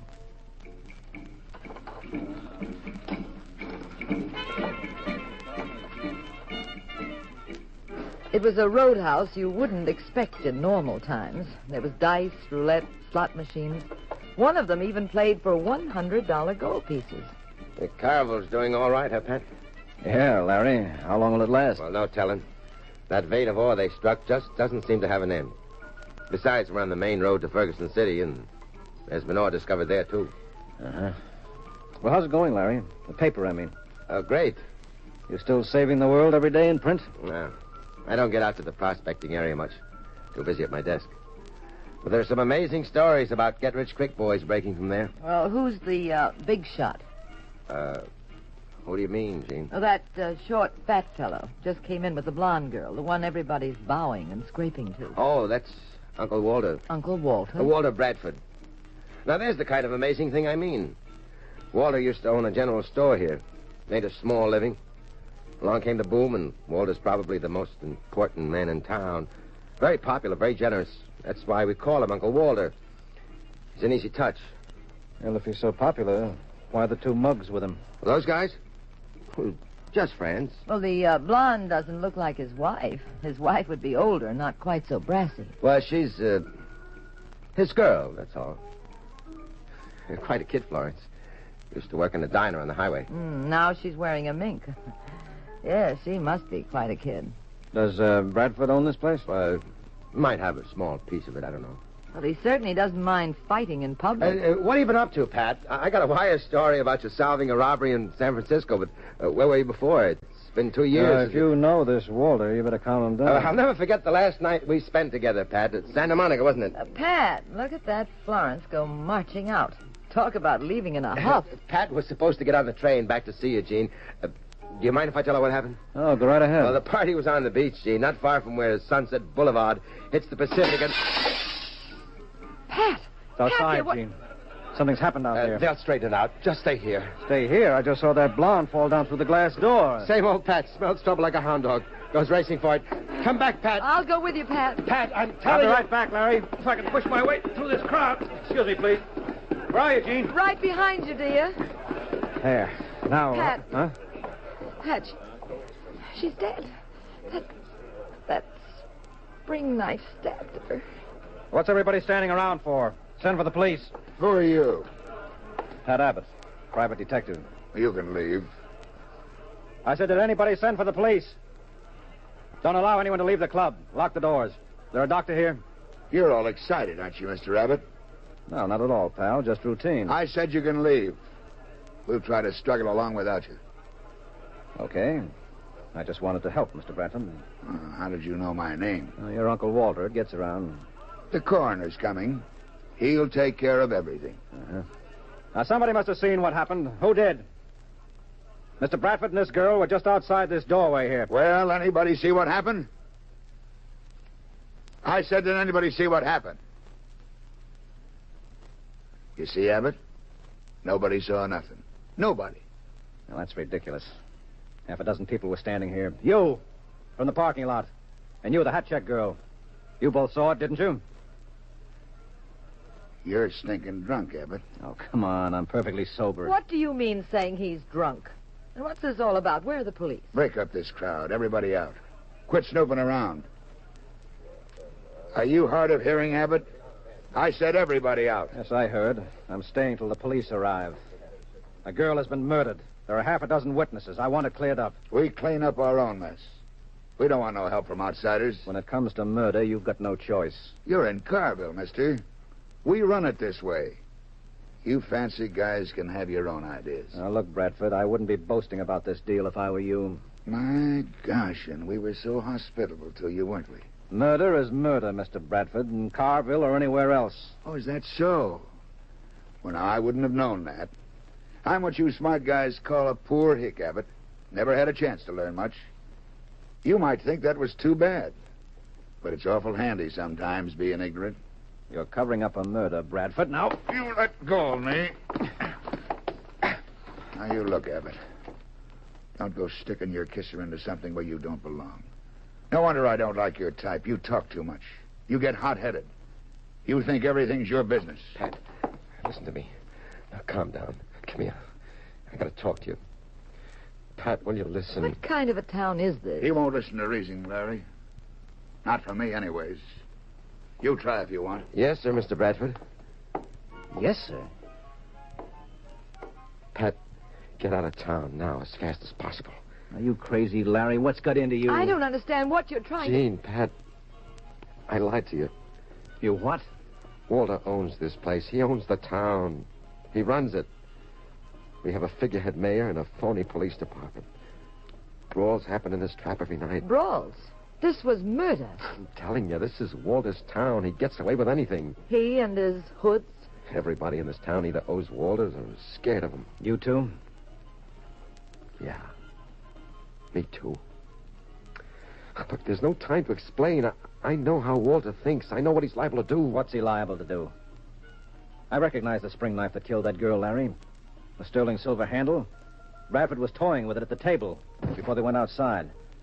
This is an open and shut case. Any jury would convict him in a minute. He'll be in the death house very soon. That's what you think. Oh, you're still the same, Pat, huh? Same cockeyed sense of justice that works overtime. Doesn't always come out that way, Pat. Larry, you can't just write this off. They aren't going to wipe that girl's blood off the floor, toss the body in the drink, and forget it. I won't let them. The authorities won't let them. What authorities? The police of this town? Some other town, you think? Who's going to tell him? Who'll testify against him if by some miracle he's brought to trial? Run for that parking lot, Pat. Take Gene and head for the highway this minute. The coroner will clean up. Clean up? Run away? Me? Yeah, you. The big deal detective was up against the facts of life for a change. He'll knock you off, Pat. You're the only thorn in his side now, you and Gene. As long as you're within this city limits, you're fair game, a walking target. I've got to get back to the office, make up the first edition. Remember, just get out. Don't pick a fight. Don't ask questions. Write to me, huh? Tell me how it goes. And take care. Keep your nose clean. Now, Larry, wait a minute. I don't get it, Gene. He's like a terrified rabbit. Well, what'll we do? Call the state police, that's what. Come on, I'll show you. Now walk out casually. No wisecracks. Head for the door, then dash for the car.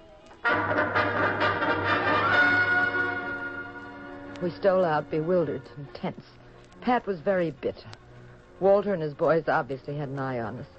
But we got out and found a phone booth. All right, this will do it. Who are you calling, Pat? Ferguson City.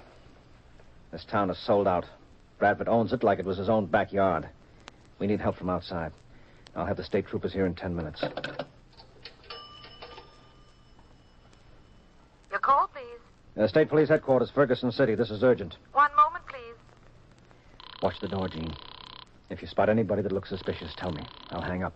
We'll try from another place. Sorry, sir. Lines to Ferguson City are tied up.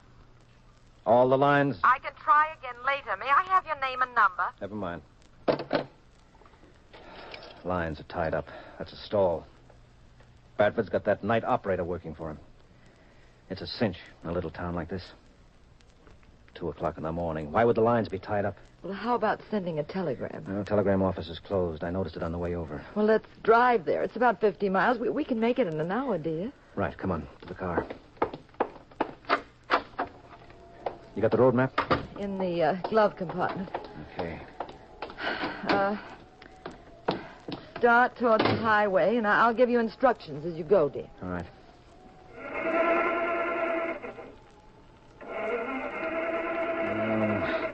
We forget to put gas in this thing? No, look. Tank is full. I'll try the lights. Oh, they go on fine. Nothing wrong with the battery. You can hear the spark. Yeah. I think I know why we can't start.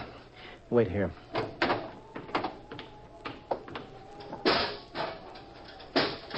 What is it, Pat? That's what I thought. They botched up the motor while we were calling. We'll never start this car tonight. Come on, Gene, get out. Okay. Where are we off to? To the bus station. Wait, Pat. Huh? Don't move. What? Across the street, 2 mugs. They were with Walter. You see them under the street lamp? Yeah. All right, walk slowly. That's it, easy.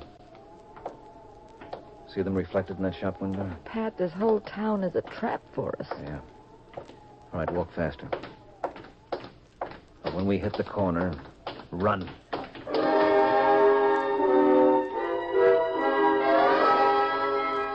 We made it to the corner. We ran 2 blocks in the pitch-black night. We saw the bus station. It was deserted.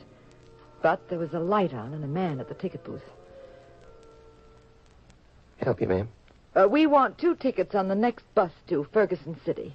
Ferguson City. Please, hurry. Ferguson City. Sorry, it's all reserved. When does it leave? Be here in about 30 minutes.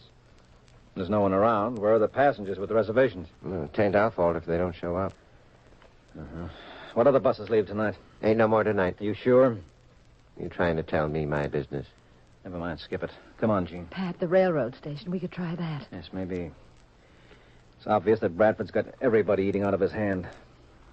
Which way is the railroad station? 2 blocks north. Thanks. Let's go, Gene.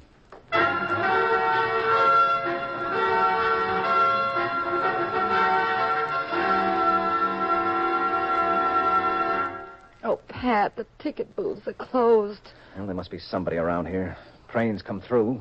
They wouldn't desert the place. Hello in there. Anybody inside? Open this window. Come on, open up in there. Take it easy, stranger. What are you trying to do? Break something? Wake up the whole town? Oh, I'm sorry, officer. There doesn't seem to be anybody around. So what? Well, I want 2 tickets on the next train out. Ticket seller's going to eat. Well, there must be somebody here. Ain't nobody. Are you sure, officer? I'm sure. Now cut out banging on the door and yelling, or I'll haul you in for creating a public disturbance. Well, when is the ticket seller coming back? I wouldn't know. Where does he go to eat? What business is it of yours? He ain't here. He won't be back for a long time. Now move along.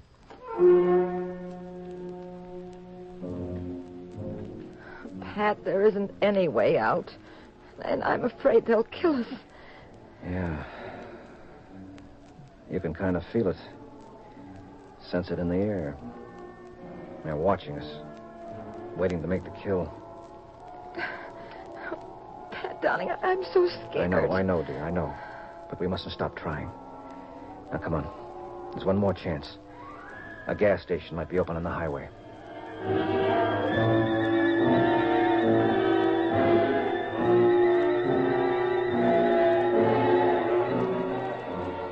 Yes, look, there's a gas station, see?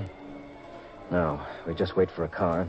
It's awfully lit up here, Pat. So we'll crouch down here, back of this sign. Now, if anybody leaves a car open for a second, we grab it. Uh-huh. Shh. There's one. No, he won't get out, Pat. He'll just ask for gas and sit there. That's right. But the station attendant will turn around then. Maybe go inside to get change. We'll get a break. The driver will be alone at the wheel. We're lucky. The man is driving and he's alone. How do we handle it? Now, look, I'll slug the driver. You jump in, grab the wheel. I'll toss him aside and get in with you. Now, this is our last out, Gene. Now, come on. Watch. Wait. He asked for the gas. Good. He wants something the guy has to get from inside. All right, now I'll sneak around the far side by the guy's wheel. Grab him from in back. You go in the other side. Now, it's got to be done very quickly. You ready? Ready. All right, let's go. Sorry, pal. I'll take this car. Get in, Gene. I'm in? I'll let go of your throat in a minute, pal. I'm not going to strangle you. I just don't want you to make any noise. Sorry, I've got to borrow the car. I'll just toss you over the side. Take it away, Gene. Which way, dear? Just follow the signs to the state highway. Oh, brother, I thought we'd never get out of this town. Oh, I guess we're in the clear. No, faster, Gene. Drive faster. That truck, Gene, look out. You all right, Pat? Yes. Oh, that crazy truck driver cutting us off.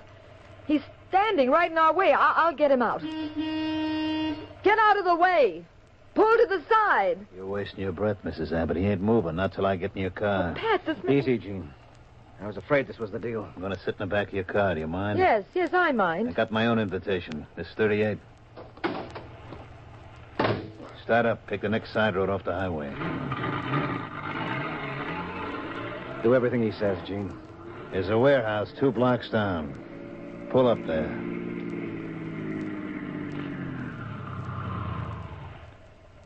All right, leave the car. Don't worry about it. You won't be coming back. Walk into that warehouse. Go on. The side door is open. Push it and go on in. All right, shut the door and walk down to the far end.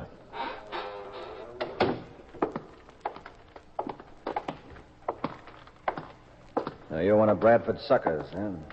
Taking a chance on a double murder rap for dear old Uncle Walter. Shut up. Suppose it gets out that you knocked us off. What'll Bradford do? Send a love letter to the death house? I said shut up. We drove here from farther west. They'll know we passed through Carboon. They'll know we never got any further. They'll... Stop, Gene! Behind these barrels. Follow me. You all right? Yes, dear.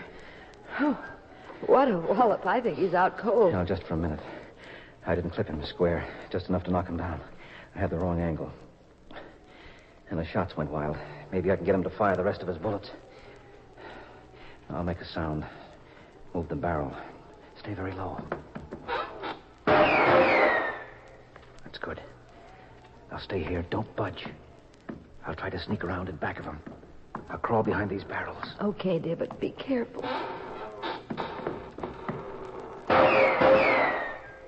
Come on out, Abbott. I dare you show your face.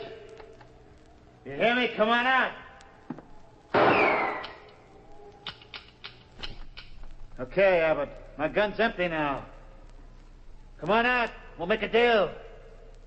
Abbott? Where are you? Run for the door, Gene.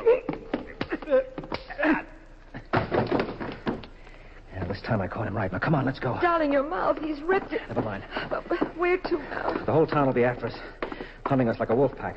A lynch mob. And where's that side door? Oh, yeah, good. Sure enough, there's more hoods coming down the side street. Here. Oh, we're lost, Pat. It's just no use. It's no use at all. Wait a minute. There's one outside chance. We're going to the newspaper office to see Larry Martin. Even if the whole town's bottled up, there's one gimmick. Come on, Gene.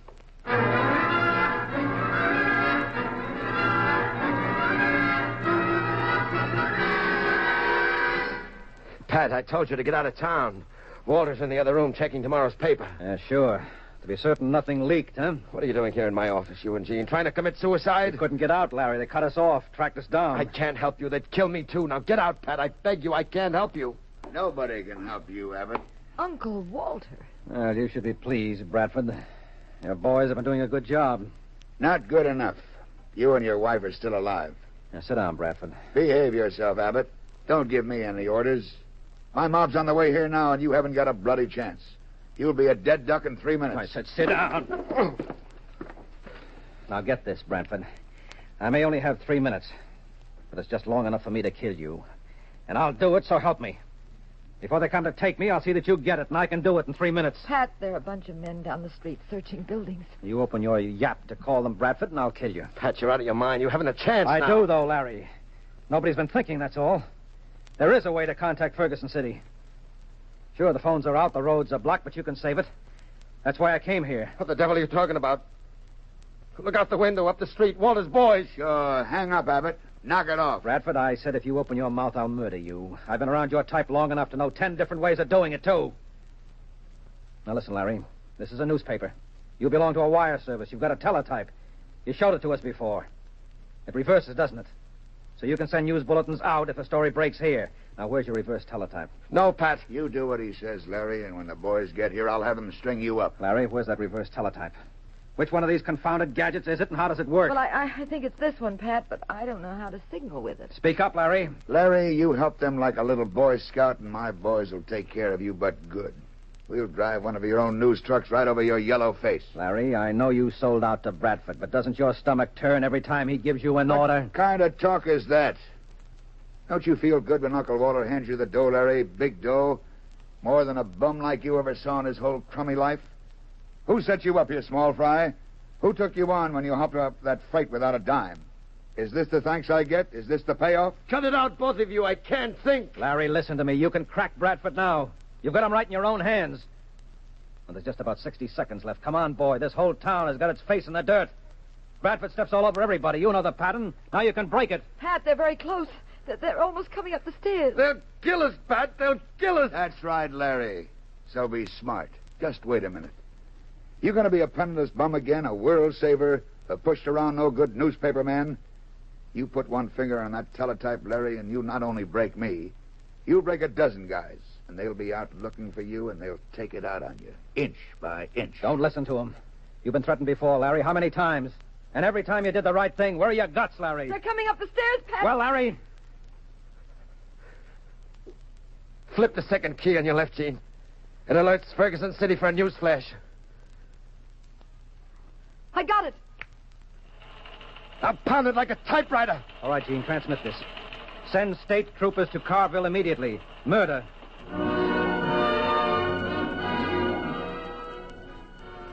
Walter realized it was all over. The boys, terrified when they realized state troopers were coming, backed down. Several months later, Walter was tried for homicide and convicted. He said he'd killed Florence in a fit of passion when she threatened to leave him. Nobody bothered going to Walter's execution. Nobody gave a hoot.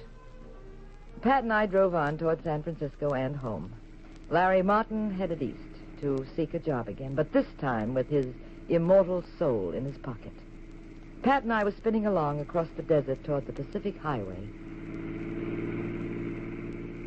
Fine thing. Meaning what? Second honeymoon. Ducking bullets. Well, it's different. You've got to admit that. Well, I'm not that progressive, Mr. Abbott. Me, I like my second honeymoons not different and fancy and new. I like everything the old-fashioned way.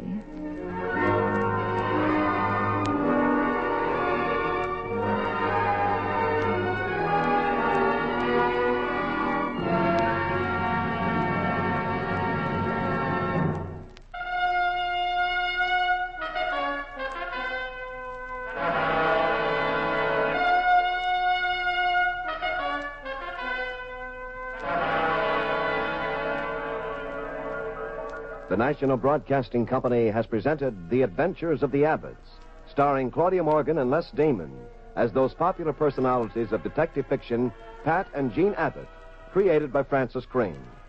The cast included Tom Shirley and Joe DeSantis. The Adventures of the Abbotts was written by Howard Merrill. Original music composed and conducted by Dewey Bergman. Produced by Ted Lloyd and Bernard L. Schubert. Directed and recorded by Harry Frazee. This is Wayne Howell speaking. Next week, same time, same station. Another exciting adventure in crime with Pat and Jean in The Adventures of the Abbotts.